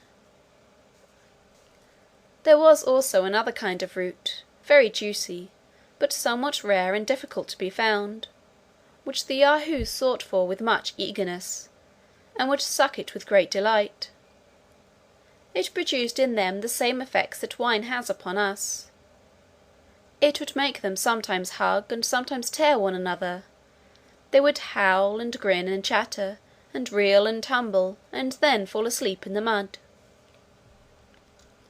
I did indeed observe that the Yahoos were the only animals in this country subject to any diseases, which, however, were much fewer than horses have among us, and contracted, not by any ill treatment they met with, but by the nastiness and greediness of that sordid brute. Neither has their language any more than a general appellation for those maladies, which is borrowed from the name of the beast, and called Hnya Yahoo, or Yahoo's evil, and the cure prescribed is a mixture of their own dung and urine, forcibly put down the Yahoo's throat. This I have since often known to have been taken with success, and do here freely recommend it to my countrymen for the public good, as an admirable specific against all diseases produced by repellation. As to learning, government, arts, manufactures, and the like, my master confessed he could find little or no resemblance between the Yahoos of that country and those in ours, for he only meant to observe what parity there was in our natures. He had heard, indeed, some curious Houyhnhnms observe, that in most herds there was a sort of ruling Yahoo, as among us there is generally some leaping or principal stag in a park, who was always most deformed in body and mischievous in disposition, than any of the rest; that this leader had usually a favourite as like himself as he could get, whose employment was to lick his master's feet and posteriors, and drive the female Yahoos to his kennel, for which he was now and then rewarded with a piece of ass's flesh. This favourite is hated by the whole herd, and therefore, to protect himself, keeps always near the person of his leader. He usually continues in office till a worse can be found, but the very moment he is discarded, his successor, at the head of all the Yahoos in that district, young and old, male and female, come in a body, and discharge their excrements upon him from head to foot. But how far this might be applicable to our courts and favourites and ministers of state, my master said I could best determine. I durst make no return to this malicious insinuation, which debased human understanding below the sagacity of a common hound, who has judgment enough to distinguish and follow the cry of the ablest dog in the pack, without being ever mistaken. My master told me, there were some qualities remarkable in the Yahoos, which he had not observed me to mention, or at least very slightly, in the accounts I had given of humankind. He said, those animals, like other brutes, had their females in common, but in this they differed, that the she Yahoo would omit the males while she was pregnant, and that the hes would quarrel and fight with the females as fiercely as with each other, both which practices were such degrees of infamous brutality as no other sensitive creature ever arrived at. Another thing he wondered at in the Yahoos was their strange disposition to nastiness and dirt, whereas there appears to be a natural love of cleanliness in all other animals. As to the two former accusations, I was glad to let them pass without any reply, because I had not a word to offer upon them in defence of my species, which otherwise I certainly had done from my own inclinations. But I could have easily vindicated humankind from the imputation of singularity upon the last article. If there had been any swine in that country, as unluckily for me there was not, which, although it may be a sweeter quadruped than a Yahoo, cannot, I humbly conceive, in justice, pretend to more cleanliness, and so his honour must have owned, if he had seen their filthy way of feeding, and their custom of wallowing and sleeping in the mud. My master likewise mentioned another quality which his servants had discovered in several Yahoos, and to him was wholly unaccountable. He said, a fancy would sometimes take a Yahoo to retire into a corner, to lie down, and howl, and groan, and spurn away all that came near him, although he were young and fat, wanted neither food nor water, nor did the servant imagine what could possibly ail him. And the only remedy they found was, to set him hard to work, after which he would infallibly come to himself. To this I was silent out of partiality to my own kind, yet here I could plainly discover the true seeds of spleen, which only seizes on the lazy, the luxurious, and the rich, who, if they were forced to undergo the same regime, I would undertake for the cure. His honour had further observed, that a female Yahoo would often stand behind a bank or a bush, to gaze on the young males passing by, and then appear and hide, using many antic gestures and grimaces, at which time it was observed that she had a most offensive smell, and when any of the males advanced, would slowly retire, looking often back, and with a counterfeit show of fear run off into some convenient place, where she knew the male would follow her. At other times, if a female stranger came among them, 3 or 4 of her own sex would get about her, and stare and chatter and grin, and smell her all over, and then turn off with gestures that seemed to express contempt and disdain. Perhaps my master might refine a little in these speculations, which he had drawn from what he had observed himself, or had been told by others. However, I could not reflect without some amazement, and much sorrow, that the rudiments of lewdness, coquetry, censure, and scandal should have place by instinct in womankind. I expected every moment that my master would accuse the Yahoos of those unnatural appetites in both sexes, so common among us. But nature, it seems, has not been so expert a schoolmistress, and these politer pleasures are entirely the productions of art and reason on our side of the globe. Part IV. A Voyage to the Country of the Houyhnhnms. Chapter 8. The author relates several particulars of the Yahoos, the great virtues of the Houyhnhnms, the education and exercise of their youth, their general assembly.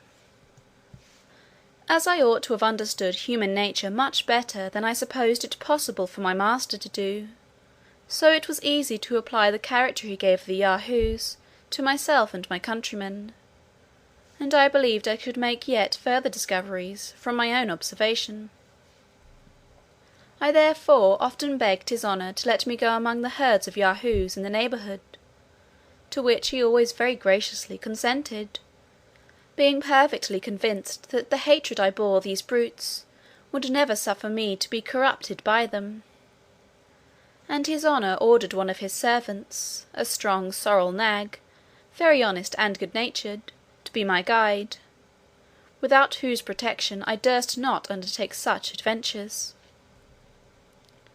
For I have already told the reader how much I was pestered by these odious animals, upon my first arrival, and I afterwards failed very narrowly 3 or 4 times of falling into their clutches, when I happened to stray at any distance without my hanger; and I have reason to believe they had some imagination that I was of their own species, which I often assisted myself by stripping up my sleeves, and showing my naked arms and breasts in their sight, when my protector was with me; at which times they would approach near as they durst, and imitate my actions after the manner of monkeys, but ever with great signs of hatred, as a tame jackdaw with cap and stockings is always persecuted by the wild ones, when he happens to be got among them. They are prodigiously nimble from their infancy. However, I once caught a young male of 3 years old, and endeavoured, by all marks of tenderness, to make it quiet; but the little imp fell squalling and scratching and biting with such violence, that I was forced to let it go; and it was high time, for a whole troop of old ones came about us at the noise; but finding the cub was safe, for away it ran, and my sorrel nag being by, they durst not venture near us. I observed the young animal's flesh to smell very rank, and the stink was somewhat between a weasel and a fox, but much more disagreeable. I forgot another circumstance, and perhaps I might have the reader's pardon if it were wholly admitted, that while I held the odious vermin in my hands, it voided its filthy excrements of a yellow liquid substance all over my clothes; but by good fortune there was a small brook hard by, where I washed myself as clean as I could, although I durst not come into my master's presence until I was sufficiently aired. By what I could discover, the Yahoos appeared to be the most unteachable of all animals, their capacity never reaching higher than to draw or carry burdens. Yet I am of opinion this defect arises chiefly from a perverse, restive disposition; for they are cunning, malicious, treacherous, and revengeful. They are strong and hardy, but of a cowardly spirit, and by consequence insolent, abject, and cruel. It is observed, that the red-haired of both sexes are more libidinous and mischievous than the rest, whom yet they much exceed in strength and activity. The Houyhnhnms keep the Yahoos for present use in huts not far from the house, but the rest are sent abroad to certain fields, where they dig up roots, eat several kinds of herbs, and search about for carrion, or sometimes catch weasels or lahimas, a sort of wild rat, which they greedily devour. Nature has taught them to dig deep holes with their nails on the side of a rising ground, wherein they lie by themselves; only the kennels of the females are larger, sufficient to hold 2 or 3 cubs. They swim from their infancy like frogs, and are able to continue long under water, where they often take fish, which the females carry home to their young; and upon this occasion I hope the reader will pardon my relating an odd adventure. Being one day abroad with my protector, the sorrel nag, and the weather exceedingly hot, I entreated him to let me bathe in a river that was near. He consented, and I immediately stripped myself stark naked, and went down softly into the stream. It happened that a young female Yahoo, standing behind a bank, saw the whole proceeding, and inflamed by desire, as the nag and I conjectured, came running with all speed and leaped into the water, within 5 yards of the place where I bathed. I was never in my life so terribly frightened. The nag was grazing at some distance, not suspecting any harm. She embraced me after a most fulsome manner. I roared as loud as I could, and the nag came galloping towards me, whereupon she quitted her grasp with the utmost reluctancy, and leaped upon the opposite bank, where she stood gazing and howling all the time I was putting on my clothes. This was a matter of diversion to my master and his family, as well as of mortification to myself; for now I could no longer deny that I was a real Yahoo in every limb and feature, since the females had a natural propensity to me as one of their own species. Neither was the hair of this brute of a red colour, which might have been some excuse for an appetite a little irregular, but black as a sloe, and her countenance did not make an appearance altogether so hideous as the rest of her kind, for I think she could not be above 11 years old. Having lived 3 years in this country, the reader, I suppose, will expect that I should, like other travellers, give him some account of the manners and customs of his inhabitants, which it was indeed my principal study to learn. As these noble Houyhnhnms are endowed by nature with a general disposition to all virtues, and have no conceptions or ideas of what evil is in a rational creature, so their grand maxim is, to cultivate reason, and to be wholly governed by it. Neither is reason among them a point problematic, as with us, where men can argue with plausibility on both sides of the question, but strikes you with immediate conviction, as it must needs do where it is not mingled, obscured, or discoloured by passion and interest. I remember it was with extreme difficulty that I could bring my master to understand the meaning of the word opinion, or how a point could be disputed, because reason taught us to affirm or deny only where we are certain, and beyond our knowledge we cannot do either. So that controversies, wrangling, disputes, and positiveness, in false or dubious propositions, are evils unknown among the Houyhnhnms.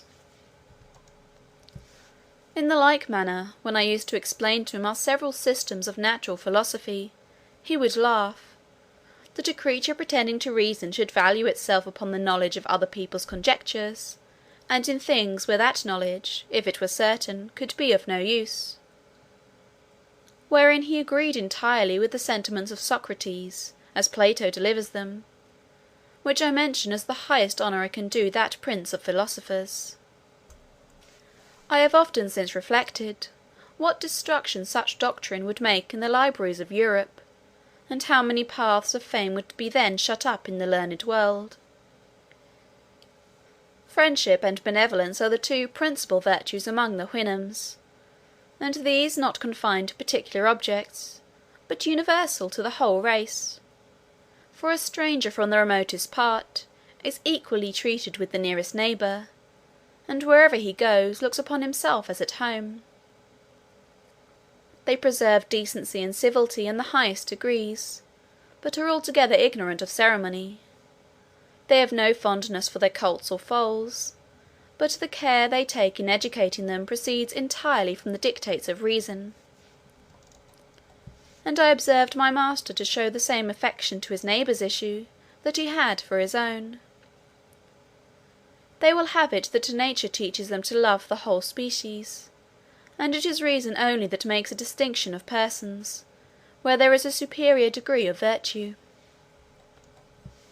When the matron Houyhnhnms have produced one of each sex, they no longer accompany with their consorts, except they lose one of their issue by some casualty, which very seldom happens, but in such a case they meet again; or when the like accident befalls a person whose wife is past bearing, some other couple bestow on him one of their own colts, and then go together again until the mother is pregnant.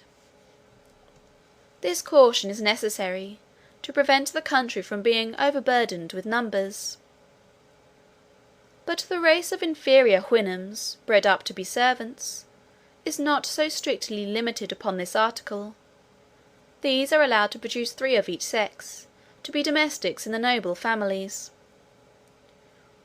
In their marriages, they are exactly careful to choose such colours as will not make any disagreeable mixture in the breed.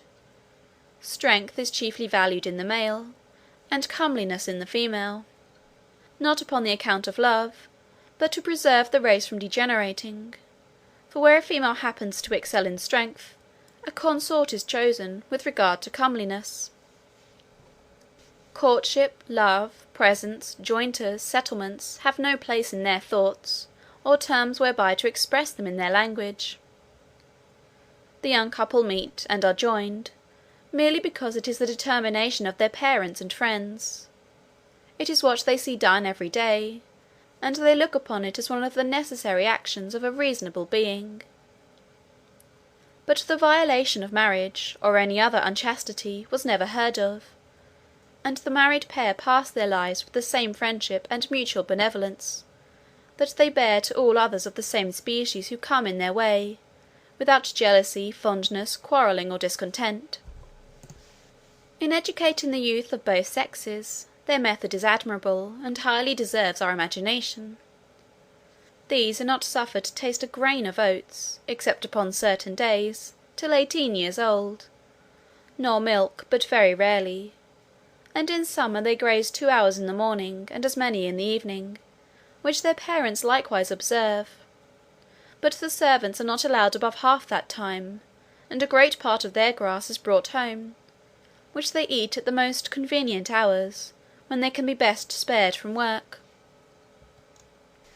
Temperance, industry, exercise, and cleanliness are the lessons equally enjoined to the young ones of both sexes, and my master thought it monstrous in us to give the females a different kind of education from the males, except in some articles of domestic management, whereby, as he truly observed, 1/2 of our natives were good for nothing but bringing children into the world, and to trust the care of our children to such useless animals, he said, was yet a greater instance of brutality. But the Houyhnhnms train up their youth to strength, speed, and hardiness, by exercising them in running races up and down steep hills, and over hard stony grounds; and when they are all in a sweat, they are ordered to leap over head and ears into a pond or river. 4 times a year the youth of a certain district meet to show their proficiency in running and leaping, and other feats of strength and agility, where the victor is rewarded with a song in his or her praise.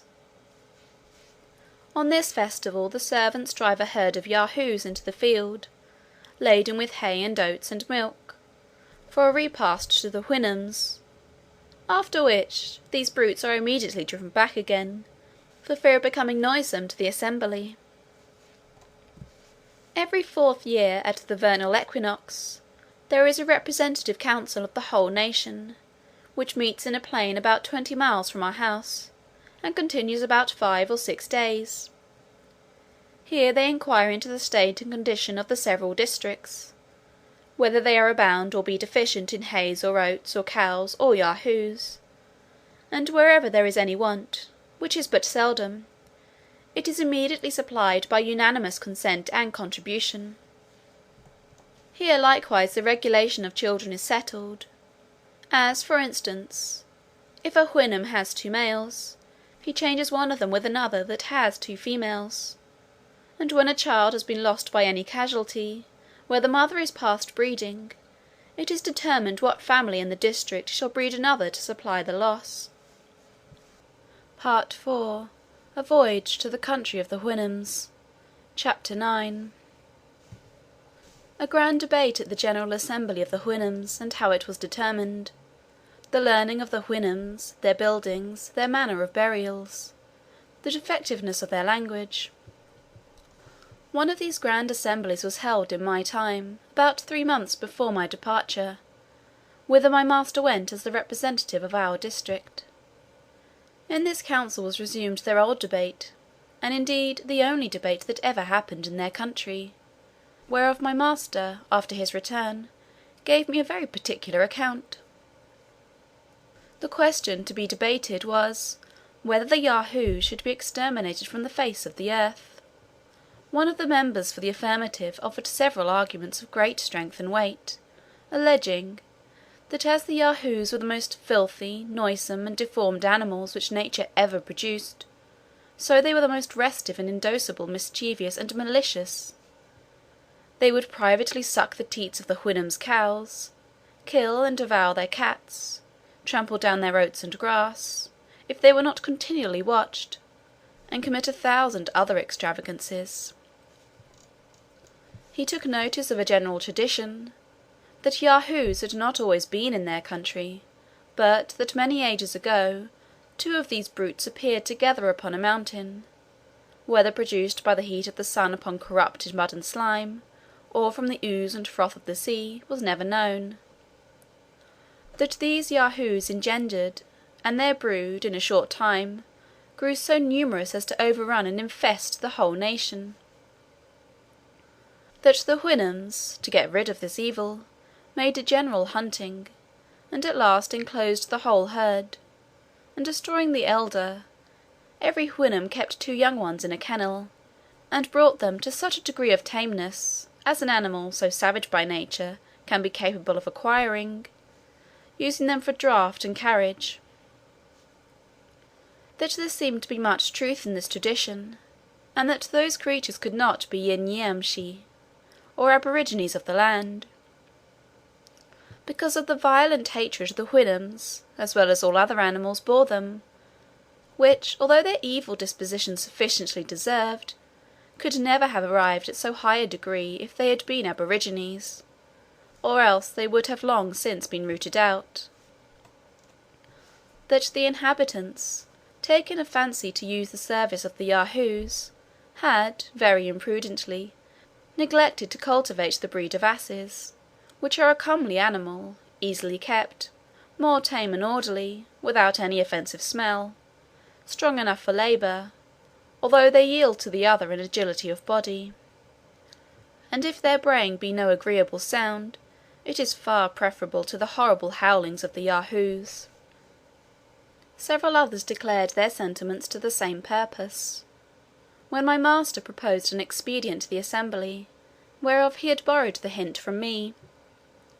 He approved of the tradition mentioned by the honourable member who spoke before, and affirmed, that the 2 Yahoos said to be seen first among them, had been driven thither over the sea; that coming to land and being forsaken by their companions, they retired to the mountains, and, degenerating by degrees, became in process of time much more savage than those of their own species in the country whence these 2 originals came.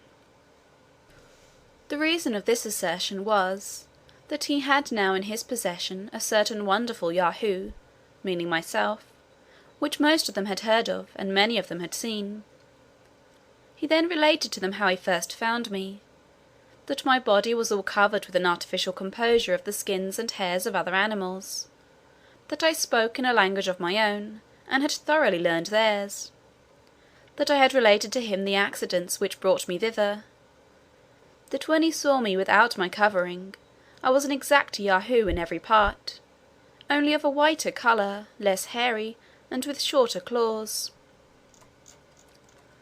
He added, how I had endeavoured to persuade him, that in my own and other countries, the Yahoos acted as the governing rational animal, and held the Houyhnhnms in servitude; that he observed in me all the qualities of a Yahoo, only a little more civilized by some tincture of reason, which, however, was in a degree as far inferior to the Houyhnhnm race as the Yahoos of their country were to me; that, among other things, I mentioned a custom we had of castrating Houyhnhnms when they were young, in order to render them tame; that the operation was easy and safe; that it was no shame to learn wisdom from brutes, as industry is taught by the ant, and building by the swallow;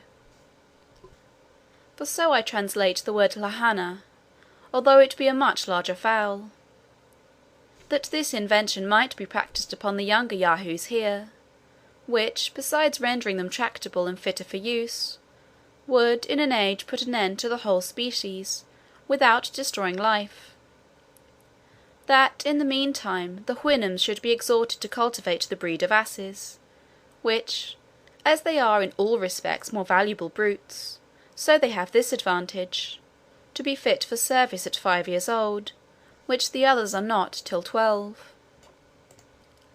This was all my master thought fit to tell me, at that time, of what passed in the grand council; but he was pleased to conceal one particular, which related personally to myself, whereof I soon felt the unhappy effect, as the reader will know in its proper place, and whence I date all the succeeding misfortunes of my life.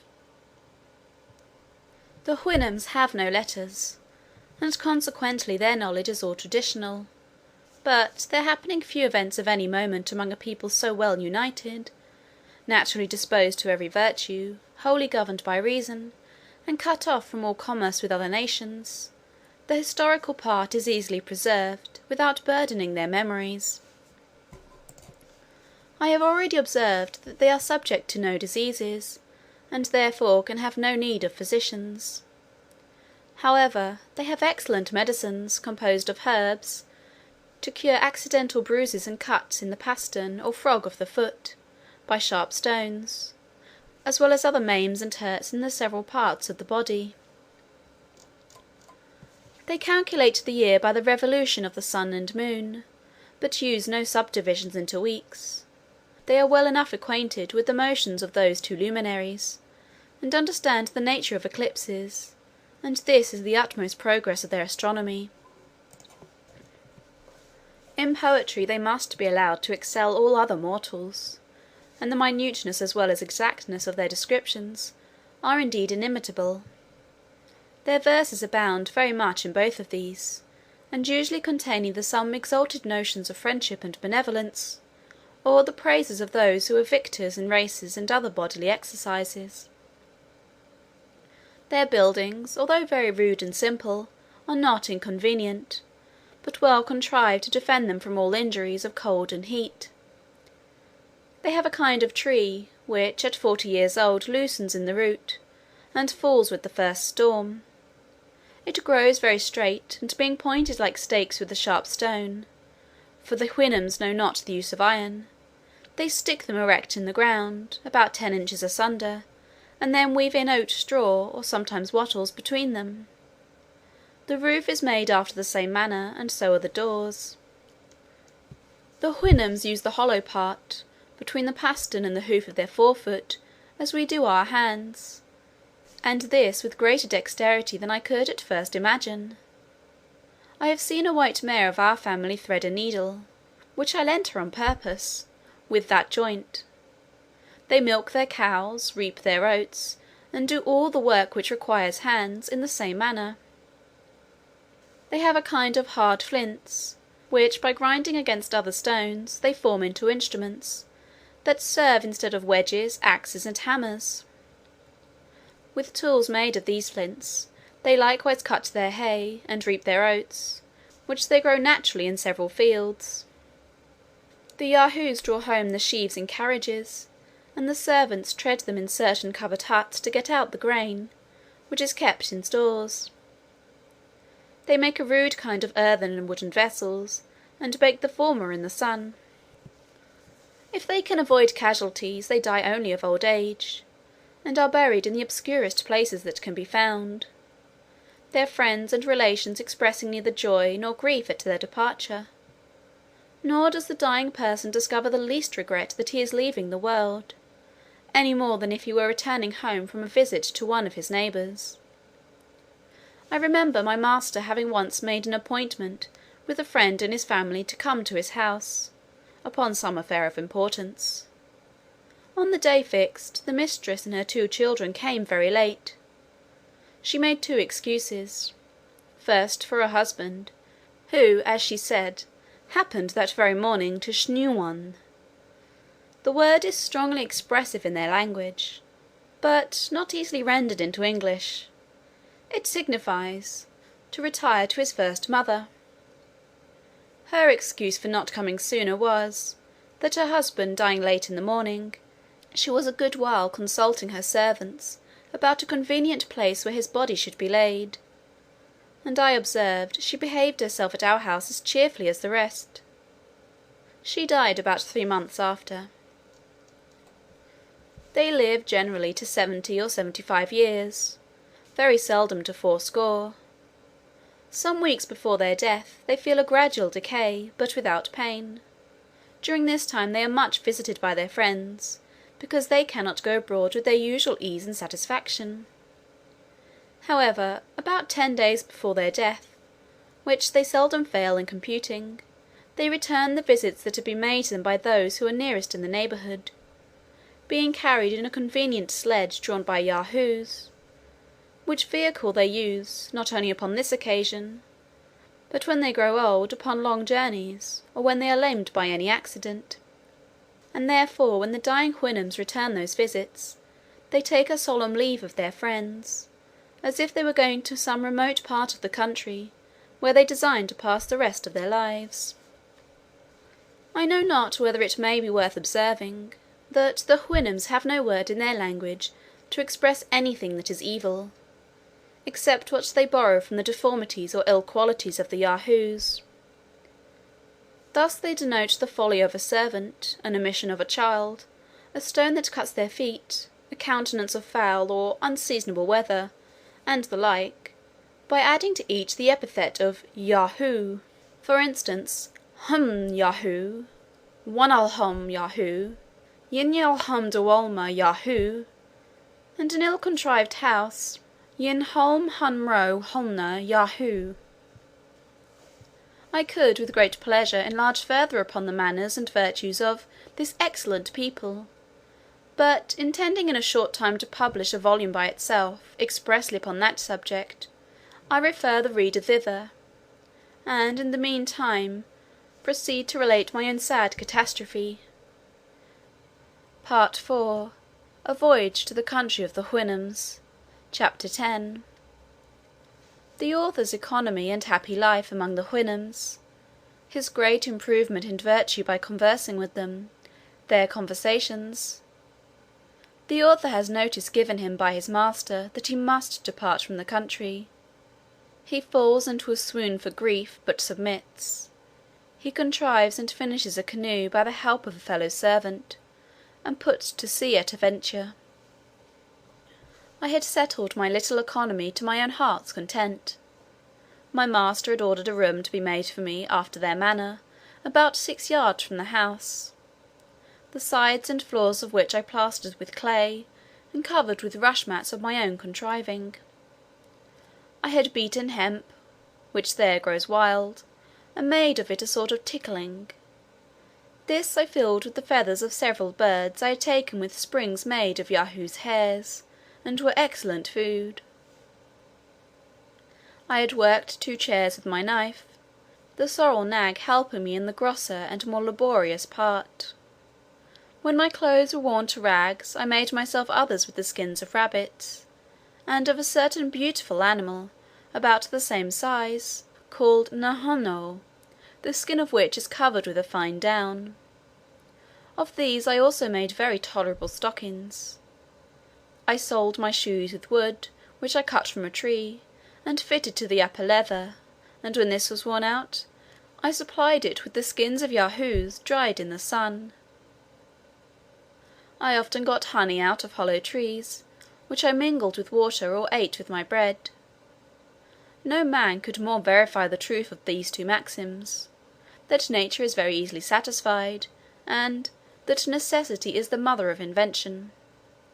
I enjoyed perfect health of body and tranquillity of mind. I did not feel the treachery or inconstancy of a friend, nor the injuries of a secret or open enemy. I had no occasion of bribing, flattering, or pimping, to procure the favour of any great man, or his minion. I wanted no fence against fraud or oppression. Here was neither physician to destroy my body, nor lawyer to ruin my fortune, no informer to watch my words and actions, or forge accusations against me for hire. Here were no gibers, censures, backbiters, pickpockets, highwaymen, housebreakers, attorneys, bawds, buffoons, gamesters, politicians, wits, splenetics, tedious talkers, controvertists, ravishers, murderers, robbers, virtuosos, no leaders or followers of party and faction, no encouragers to vice, by seducement or examples, no dungeon, axes, gibbets, whipping posts, or pillories, no cheating shopkeepers or merchants, no pride, vanity, or affectation, no fops, bullies, drunkards, strolling whores, or poxes, no ranting, lewd, expensive wives, no stupid, proud pedants, no importunate, overbearing, quarrelsome, noisy, roaring, empty, conceited, swearing companions, no scoundrels raised from the dust upon the merit of their vices, or nobility thrown into it on account of their virtues, no lords, fiddlers, judges, or dancing masters. I had the favour of being admitted to several Houyhnhnms, who came to visit or dine with my master, where his honour graciously suffered me to wait in the room and listen to their discourse. Both he and his company would often descend to ask me questions, and receive my answers. I had also sometimes the honour of attending my master in his visits to others. I never presumed to speak, except in answer to a question, and then I did it with inward regret, because it was a loss of so much time for improving myself. But I was infinitely delighted with the situation of a humble auditor in such conversations, where nothing passed but what was useful, expressed in the fewest and most significant words; where, as I have already said, the greatest decency was observed, without the least degree of ceremony; where no person spoke without being pleased himself, and pleasing his companions; where there was no interruption, tediousness, heat, or difference of sentiments. They have a notion, that when people are met together, a short silence does much to improve the conversation. This I found to be true; for, during those little intermissions of talk, new ideas would arise in their minds, which very much enlivened the discourse. Their subjects are generally on friendship and benevolence, on order and economy, sometimes upon the visible operations of nature, or ancient traditions, upon the bounds and limits of virtue, upon the unerring rules of reason, or upon some determinations to be taken at the next general assembly, and often upon the various excellencies of poetry. I may add, without vanity, that my presence often gave them sufficient matter for discourse, because it afforded my master an occasion of letting his friends into the history of me and my country, upon which they were all pleased to descant, in a manner not very advantageous to humankind; and for that reason I shall not repeat what they said, only I may be allowed to observe, that his honour, to my great admiration, appeared to understand the nature of Yahoos much better than myself. He went through all our vices and follies, and discovered many, which I had never mentioned to him, by only supposing what qualities a Yahoo of their country, with a small proportion of reason, might be capable of exerting; and concluded, with too much probability, how vile as well as miserable such a creature must be. I freely confess, that all the little knowledge I have of any value, was acquired by the lectures I received from my master, and from hearing the discourse of him and his friends; to which I should be prouder to listen, than to dictate to the greatest and wisest assembly in Europe. I admired the strength, comeliness, and speed of the inhabitants; and such a constellation of virtues, in such admirable persons, produced in me the highest veneration. At first, indeed, I did not feel the natural awe, which the Yahoos and all other animals bear toward them; but it grew upon me by degrees much sooner than I imagined, and was mingled with respectful love and gratitude, that they would condescend to distinguish me from the rest of my species, or the human race in general. I considered them, as they really were, Yahoos in shape and disposition, perhaps a little more civilized, and qualified with the gift of speech, but making no other use of reason than to improve and multiply those vices whereof their brethren in this country had only the share that nature allotted them. When I happened to behold the reflection of my own form in a lake or fountain, I turned away my face in horror and detestation of myself, and could better endure the sight of a common Yahoo than of my own person. By conversing with the Houyhnhnms and looking upon them with delight, I fell to imitate their gait and gesture, which is now grown into a habit; and my friends often tell me, in a blunt way, that I trot like a horse, which however I take for a great compliment.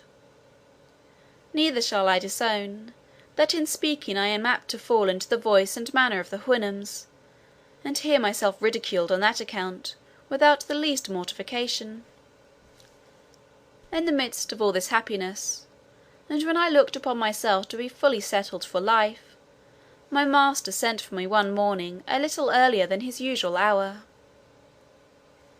I observed by his countenance that he was in some perplexity, and at a loss how to begin what he had to speak.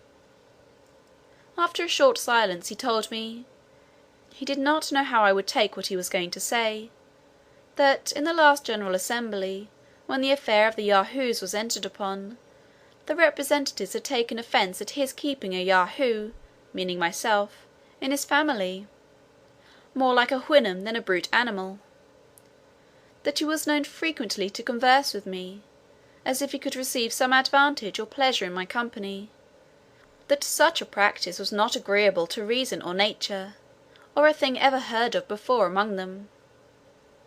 The assembly did therefore exhort him either to employ me like the rest of my species, or command me to swim back to the place whence I came; that the first of these expedients was utterly rejected by all the Houyhnhnms who had ever seen me at his house or their own; for they alleged, that because I had some rudiments of reason, added to the natural pravity of those animals, it was to be feared I might be able to seduce them into the woody and mountainous parts of the country, and bring them in troops by night to destroy the Houyhnhnms' cattle, as being naturally of the ravenous kind, and averse from labour.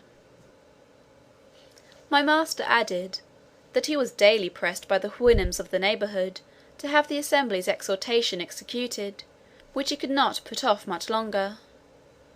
He doubted it would be impossible for me to swim to another country, and therefore wished I would contrive some sort of vehicle, resembling those I had described to him, that might carry me on the sea; in which work I should have the assistance of his own servants, as well as those of his neighbours.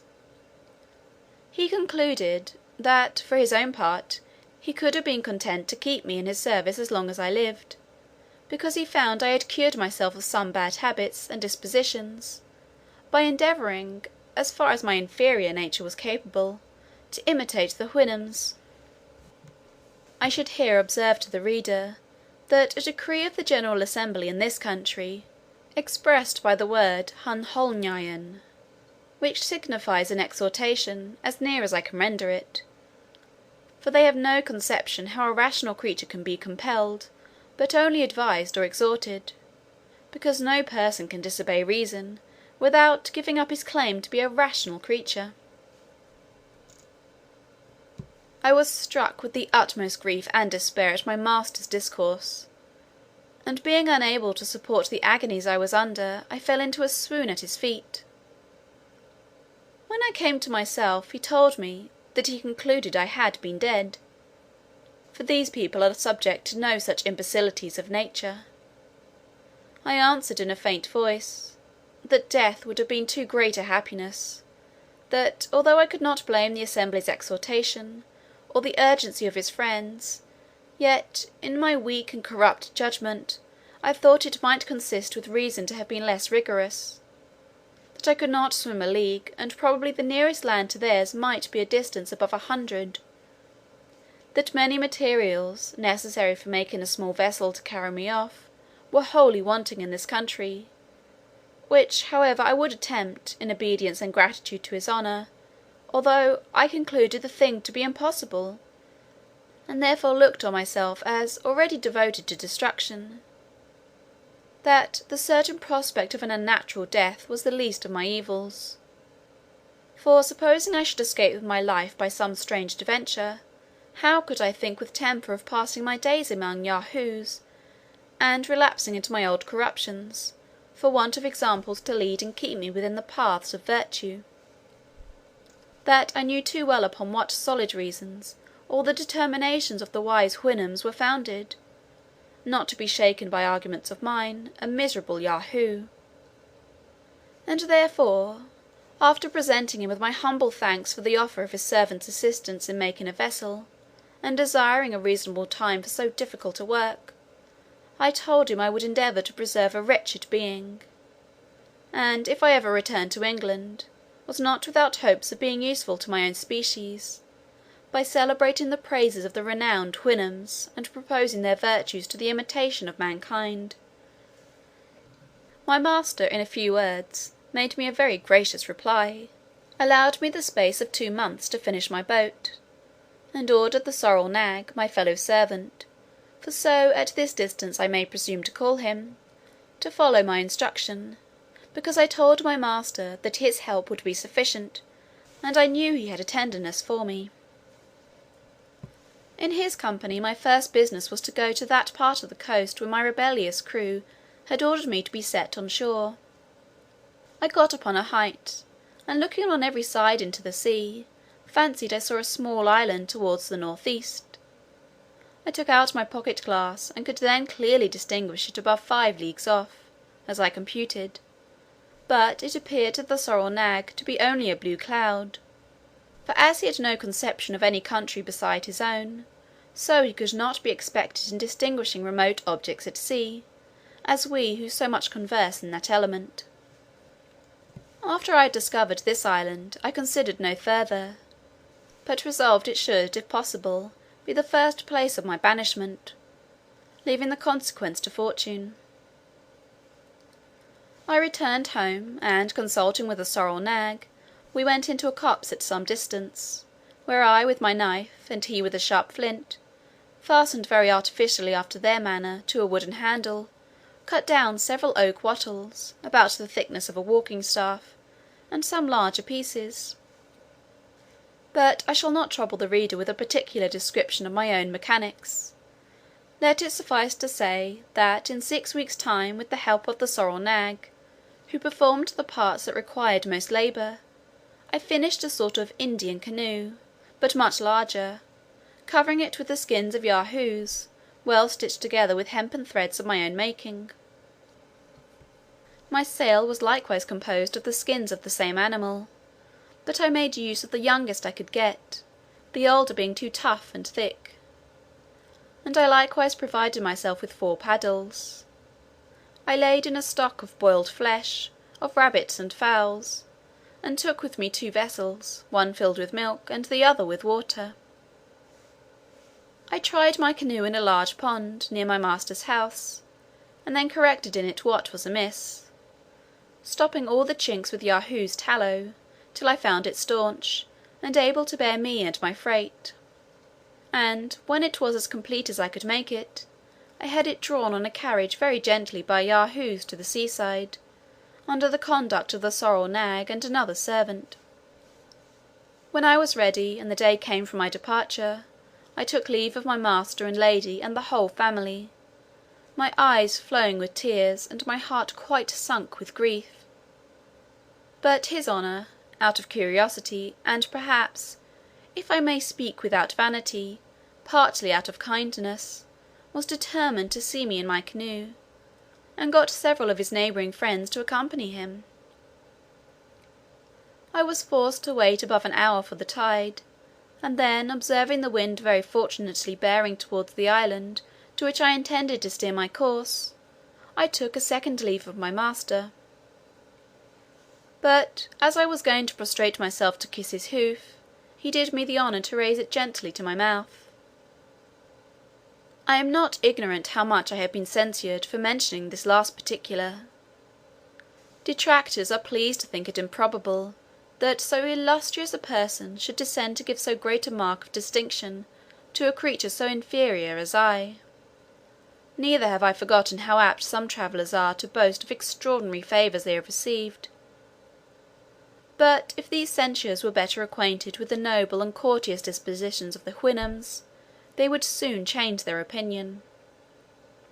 I paid my respects to the rest of the Houyhnhnms in his honour's company; then, getting into my canoe, I pushed off from shore. Part IV. A Voyage to the Country of the Houyhnhnms. Chapter 11. The author's dangerous voyage. He arrives at New Holland, hoping to settle there. Is wounded with an arrow by one of the natives. Is seized and carried by force into a Portuguese ship. The great civilities of the captain. The author arrives at England. I began this desperate voyage on February 15th, 1714-15, at 9 o'clock in the morning.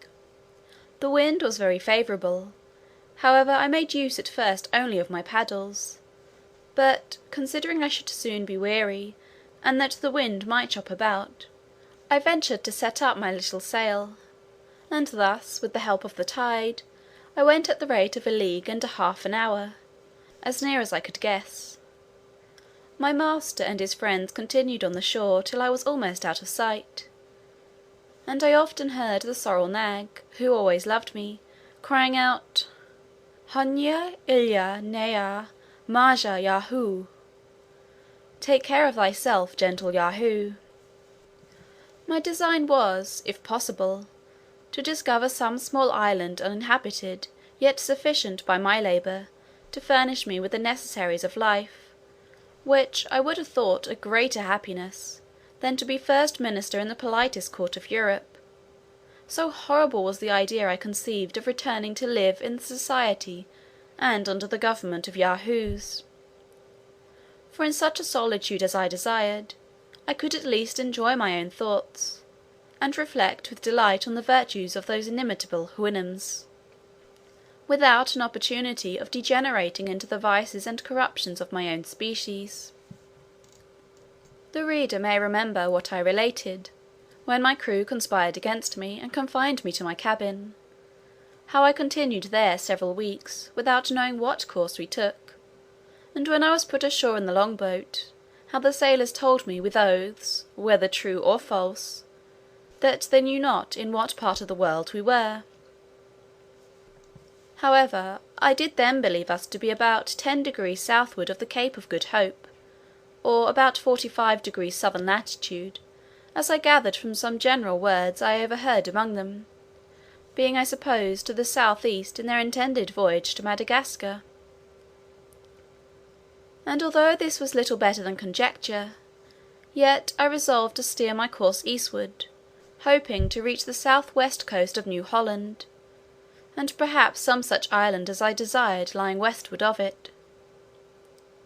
The wind was full west, and by 6 in the evening I computed I had gone eastward at least 18 leagues, when I spied a very small island about half a league off, which I soon reached. It was nothing but a rock, with one creek naturally arched by the force of tempests. Here I put in my canoe, and climbing a part of the rock, I could plainly discover land to the east, extending from south to north. I lay all night in my canoe, and repeating my voyage early in the next morning, I arrived in 7 hours to the south-east point of New Holland. This confirmed me in the opinion I have long entertained, that the maps and charts place this country at least 3 degrees more to the east than it really is, which thought I communicated many years ago to my worthy friend Mr. Herman Moll, and gave him my reasons for it, although he has rather chosen to follow other authors. I saw no inhabitants in the place where I landed, and being unarmed, I was afraid of venturing far into the country. I found some shellfish on the shore, and ate them raw, not daring to kindle a fire for fear of being discovered by the natives. I continued 3 days feeding on oysters and limpets, to save my own provisions, and I fortunately found a brook of excellent water, which gave me great relief. On the 4th day, venturing out early, a little too far, I saw 20 or 30 natives upon a height not above 500 yards from me. They were stark naked, men, women, and children, round a fire, as I could discover by the smoke. One of them spied me, and gave notice to the rest, 5 of them advanced towards me, leaving the women and children at the fire. I made what haste I could to the shore, and getting into my canoe, shoved off.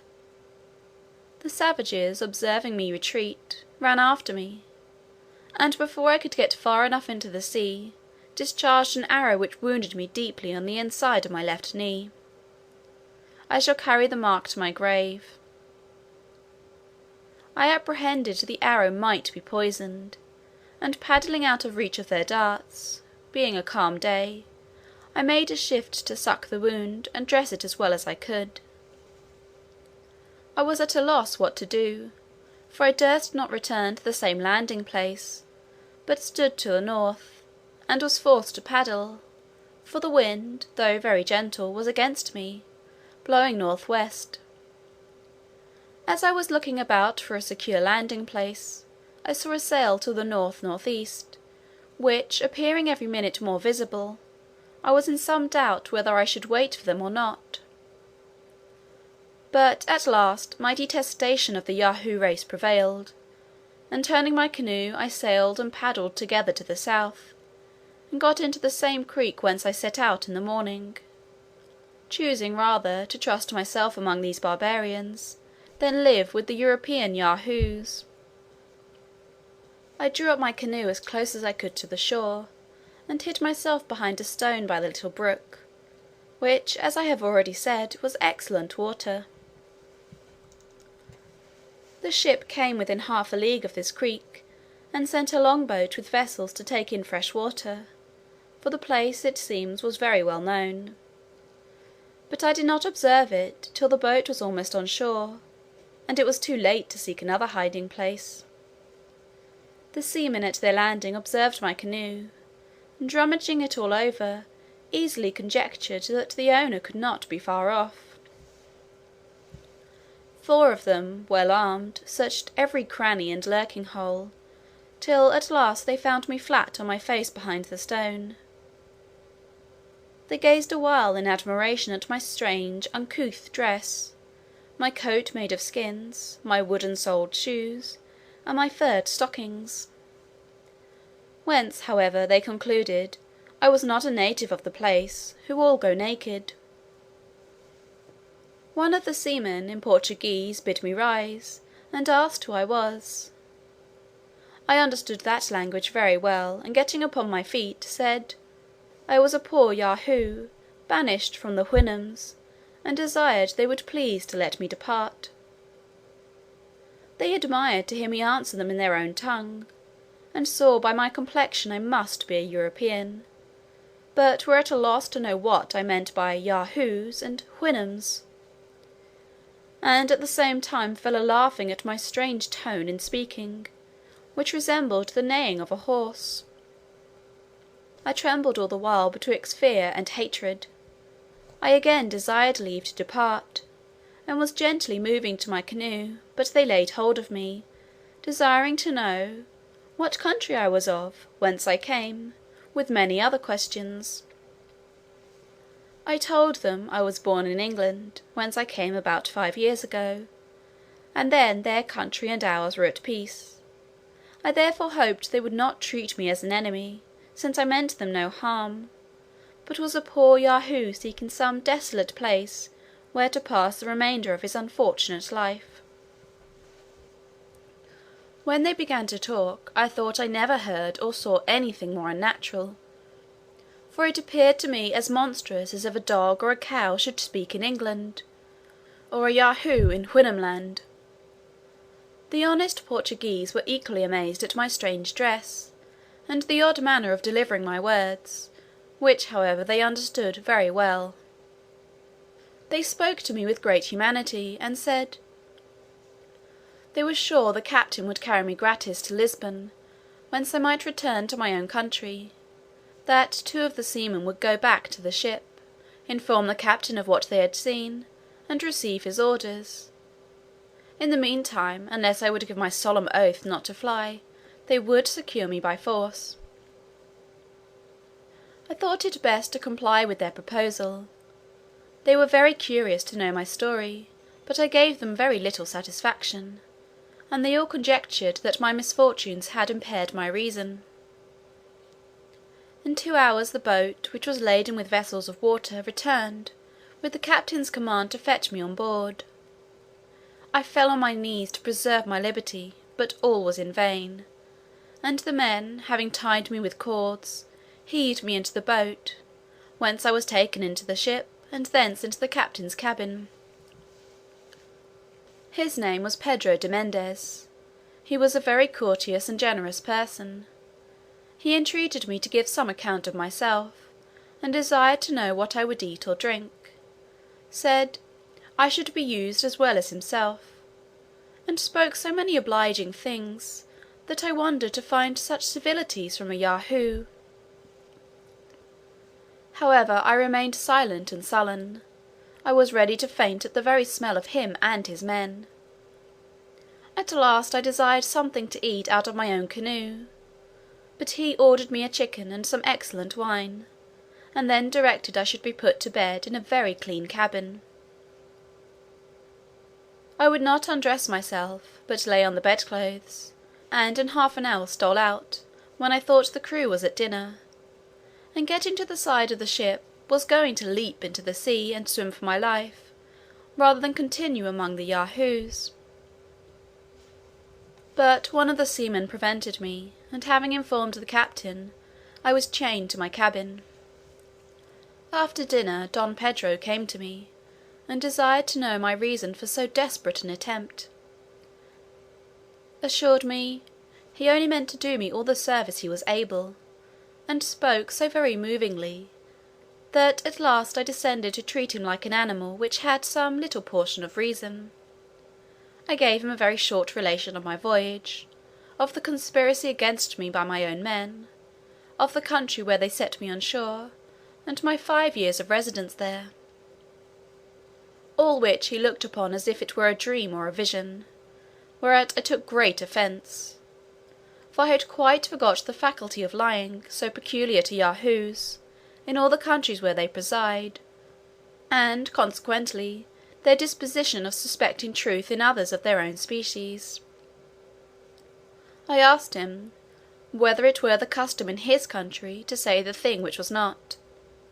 I assured him, I had almost forgot what he meant by falsehood, and if I had lived 1,000 years in Houyhnhnmland, I should never have heard a lie from the meanest servant; that I was altogether indifferent whether he believed me or not; but, however, in return for his favours, I would give so much allowance to the corruption of his nature, as to answer any objection he would please to make, and then he might easily discover the truth.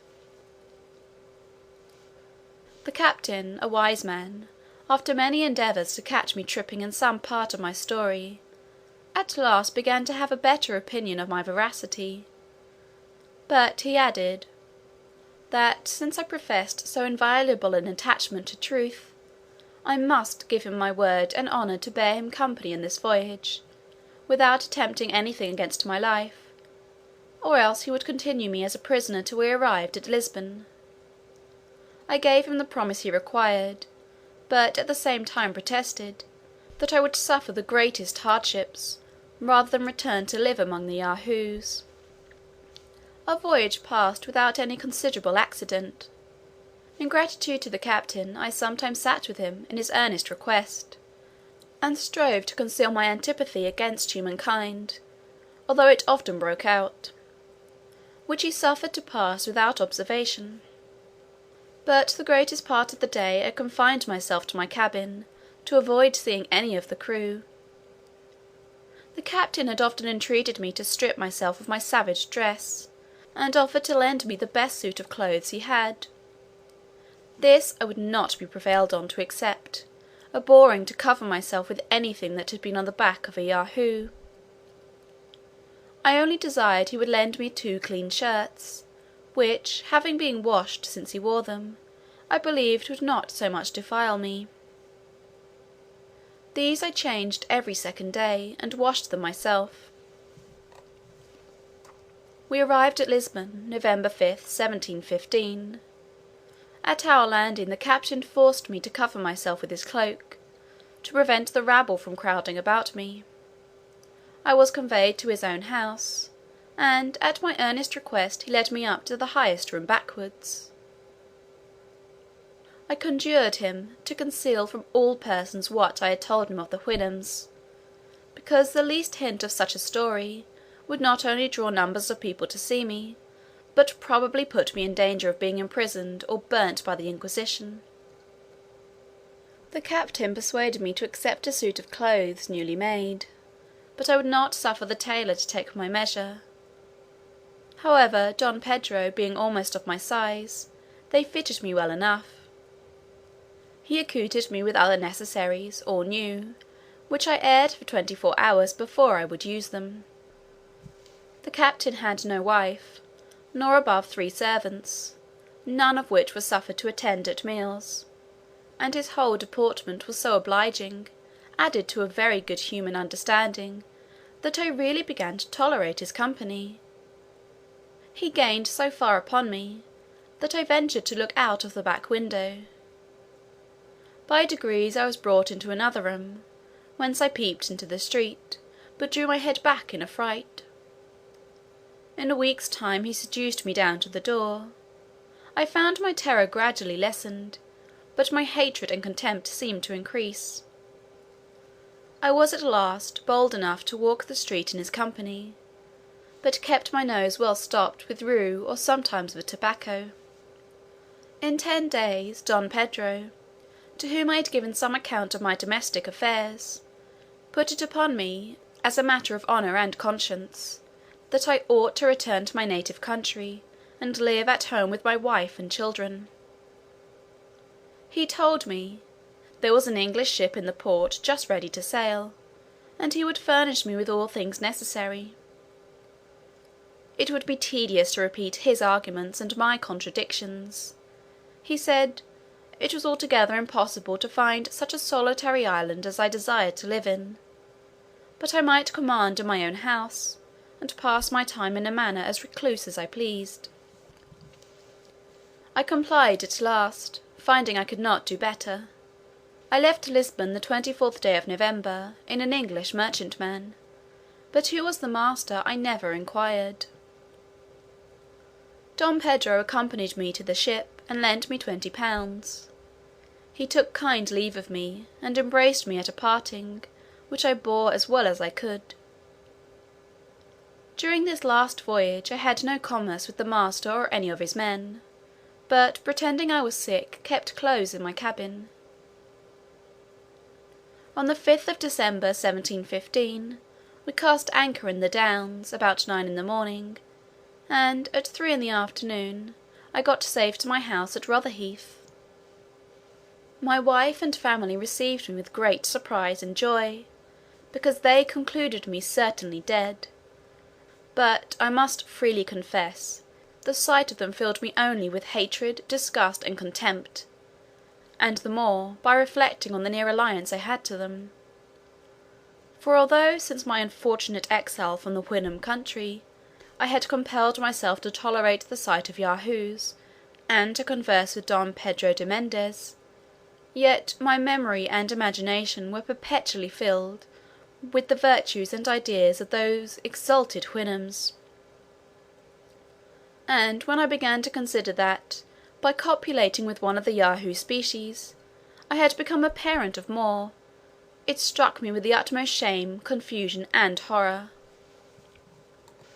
As soon as I entered the house, my wife took me in her arms, and kissed me, at which, having not been used to the touch of that odious animal for so many years, I fell into a swoon for almost an hour. At the time I am writing, it is 5 years since my last return to England. During the first year I could not endure my wife or children in my presence. The very smell of them was intolerable; much less could I suffer them to eat in the same room. To this hour they dare not presume to touch my bread, or drink out of the same cup; neither was I ever able to let one of them take me by the hand. The first money I laid out was to buy 2 young stone horses, which I keep in a good stable, and next to them the groom is my greatest favourite, for I feel my spirits revived by the smell he contracts in the stables. My horses understand me tolerably well. I converse with them at least 4 hours every day. They are strangers to bridle or saddle. They live in great amity with me and friendship to each other. Part IV. A Voyage to the Country of the Houyhnhnms. Chapter 12. The author's veracity. His design in publishing this work. His censure of those travellers who swerve from the truth. The author clears himself from any sinister ends in writing. An objection answered. The method of planting colonies. His native country commended. The right of the crown to those countries described by the author is justified. The difficulty of conquering them.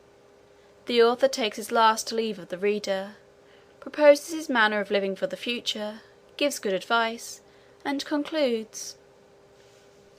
Thus, gentle reader, I have given thee a faithful history of my travels for 16 years and above 7 months, wherein I have not been so studious of ornament as of truth.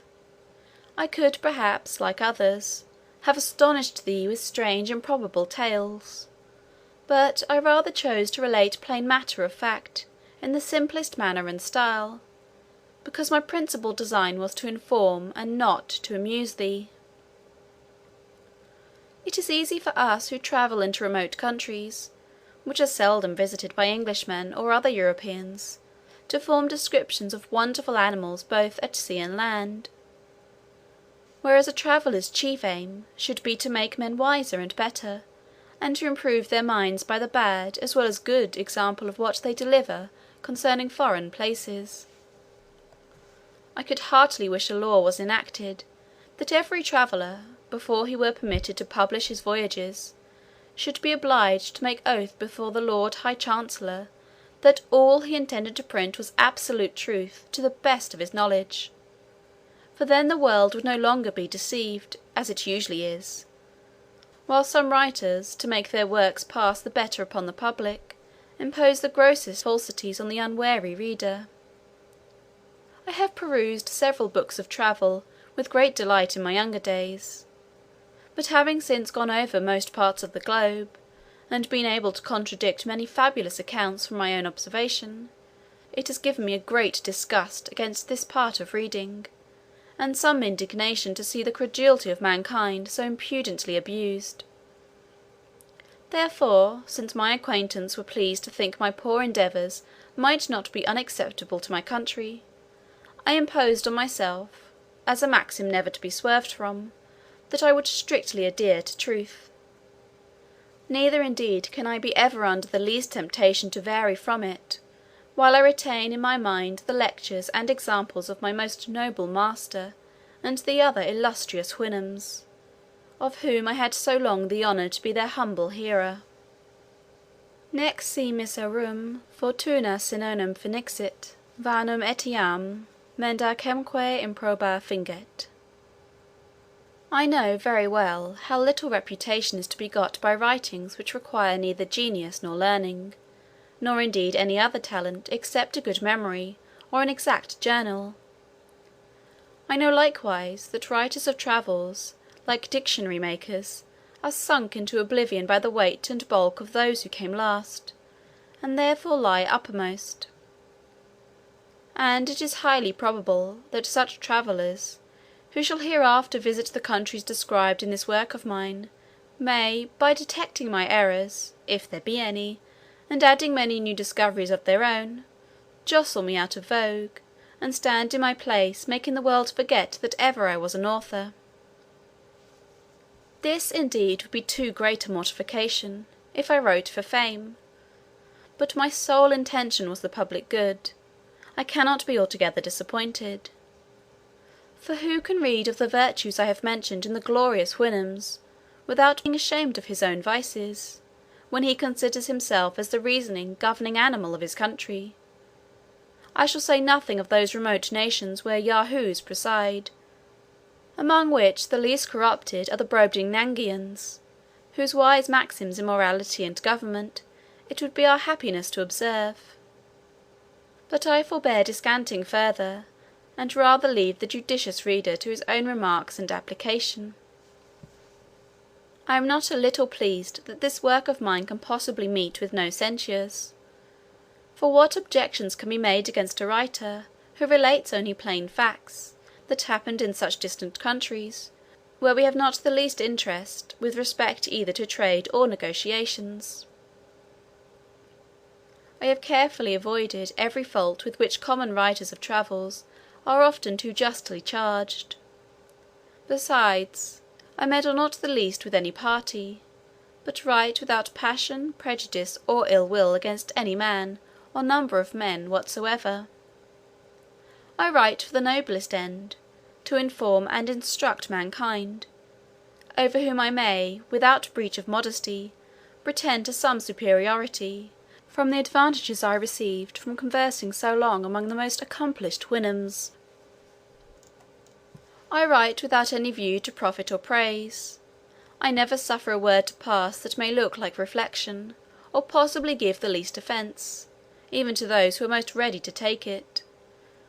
So that I hope I may, with justice, pronounce myself an author perfectly blameless, against whom the tribes of answerers, considerers, observers, reflectors, detectors, remarkers, will never be able to find matter for exercising their talents.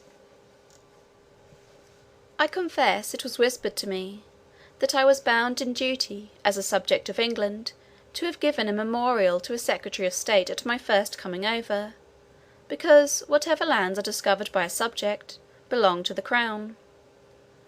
But I doubt whether our conquests in the countries I treat of would be as easy as those of Ferdinando Cortez over the naked Americans. The Lilliputians, I think, are hardly worth the charge of a fleet and army to reduce them; and I question whether it might be prudent or safe to attempt the Brobdingnagians, or whether an English army would be much at their ease with the flying island over their heads.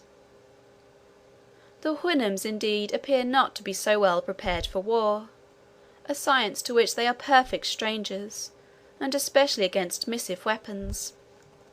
However, supposing myself to be a minister of state, I could never give my advice for invading them. Their prudence, unanimity, unacquaintedness with fear, and their love for their country, would amply supply all defects in the military art. Imagine 20,000 of them breaking into the midst of a European army, confounding the ranks, overturning the carriages, battering the warriors' faces into mummy by terrible yerks from their hinder foots; for they would well deserve the character given to Augustus, recalcitrat undoque tutus. But, instead of proposals for conquering that magnanimous nation, I rather wish they were in a capacity, or disposition, to send a sufficient number of their inhabitants for civilizing Europe, by teaching us the first principles of honour, justice, truth, temperance, public spirit, fortitude, chastity, friendship, benevolence, and fidelity; the names of all which virtues are still retained among us in most languages, and are to be met with in modern as well as ancient authors, which I am able to assert from my own small reading. But I had another reason, which made me less forward to enlarge his majesty's dominions by my discoveries.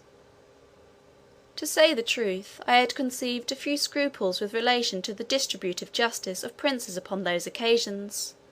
For instance, a crew of pirates are driven by a storm they know not whither. At length the boy discovers land from the topmast. They go on shore to rob and plunder. They see a harmless people, are entertained with kindness. They give the country a new name, they take formal possession of it for their king, they set up a rotten plank, or a stone, for a memorial, they murder 2 or 3 dozen of the natives, bring away a couple more by force for a sample, return home, and get their pardon. Here commences a new dominion acquired with a title by divine right. Ships are sent with the first opportunity, the natives driven out or destroyed, their princes tortured to discover their gold, a free license given to all acts of inhumanity and lust, the earth reeking with the blood of its inhabitants. And this execrable crew of butchers, employed in so pious an expedition, is a modern colony, sent to convert and civilize an idolatrous and barbarous people. But this description, I confess, does by no means affect the British nation, who may be an example to the whole world for their wisdom, care, and justice in planting colonies. Their liberal endowments for the advancement of religion and learning, their choice of devout and able pastors to propagate Christianity, their caution in stocking their provinces with people of sober lives and conversations from this the mother kingdom, their strict regard to the distribution of justice, in supplying the civil administration through all their colonies with officers of the greatest abilities, utter strangers to corruption, and, to crown it all, by sending the most vigilant and virtuous governors, who have no other views than the happiness of the people over whom they preside, and the honour of the king their master. But as those countries which I have described do not appear to have any desire of being conquered and enslaved, murdered, or driven out by colonies, nor abound either in gold, silver, sugar, or tobacco, I did humbly conceive they were by no means proper objects of our zeal, our valour, or our interest. However, if those whom it more concerns think fit to be of another opinion, I am ready to dispose, when I shall be lawfully called, that no European did ever visit those countries before me. I mean, if the inhabitants ought to be believed, unless a dispute may arise concerning the two Yahoos, said to have been seen many years ago upon a mountain Houyhnhnmland. But as to the formality of taking possession of my sovereign's name, it never once came into my thoughts, and if it had, yet as my affairs then stood, I should perhaps, in point of prudence and self-preservation, have put it off to a better opportunity.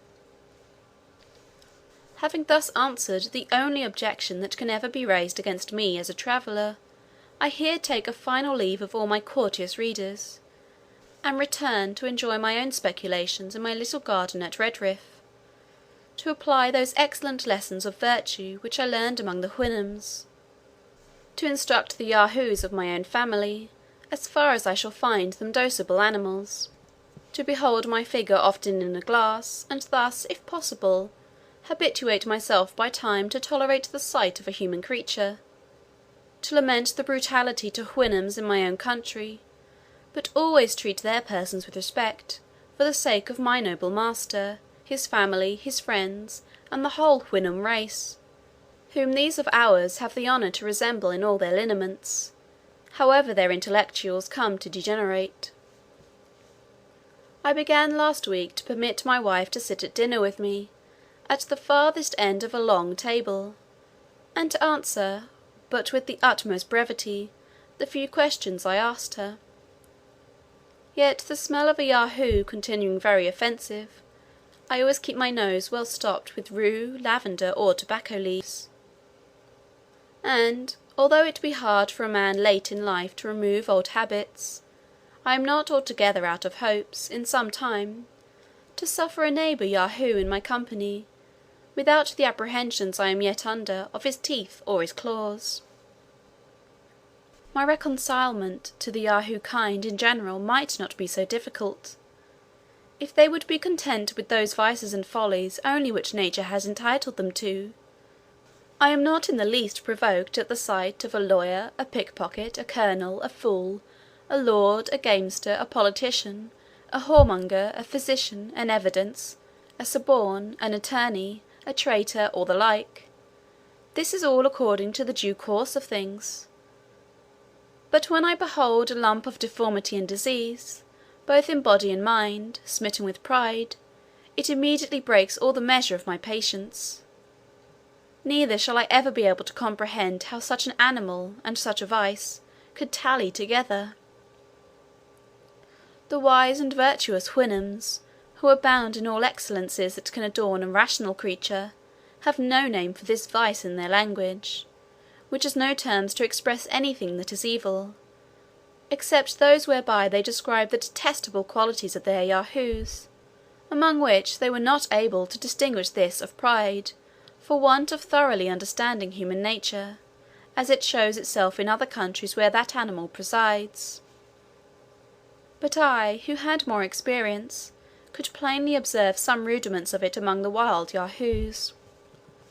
But the Houyhnhnms who live under the government of reason are no more proud of the good qualities they possess than I should be for not wanting a leg or an arm, which no man in his wits would boast of, although he must be miserable without them.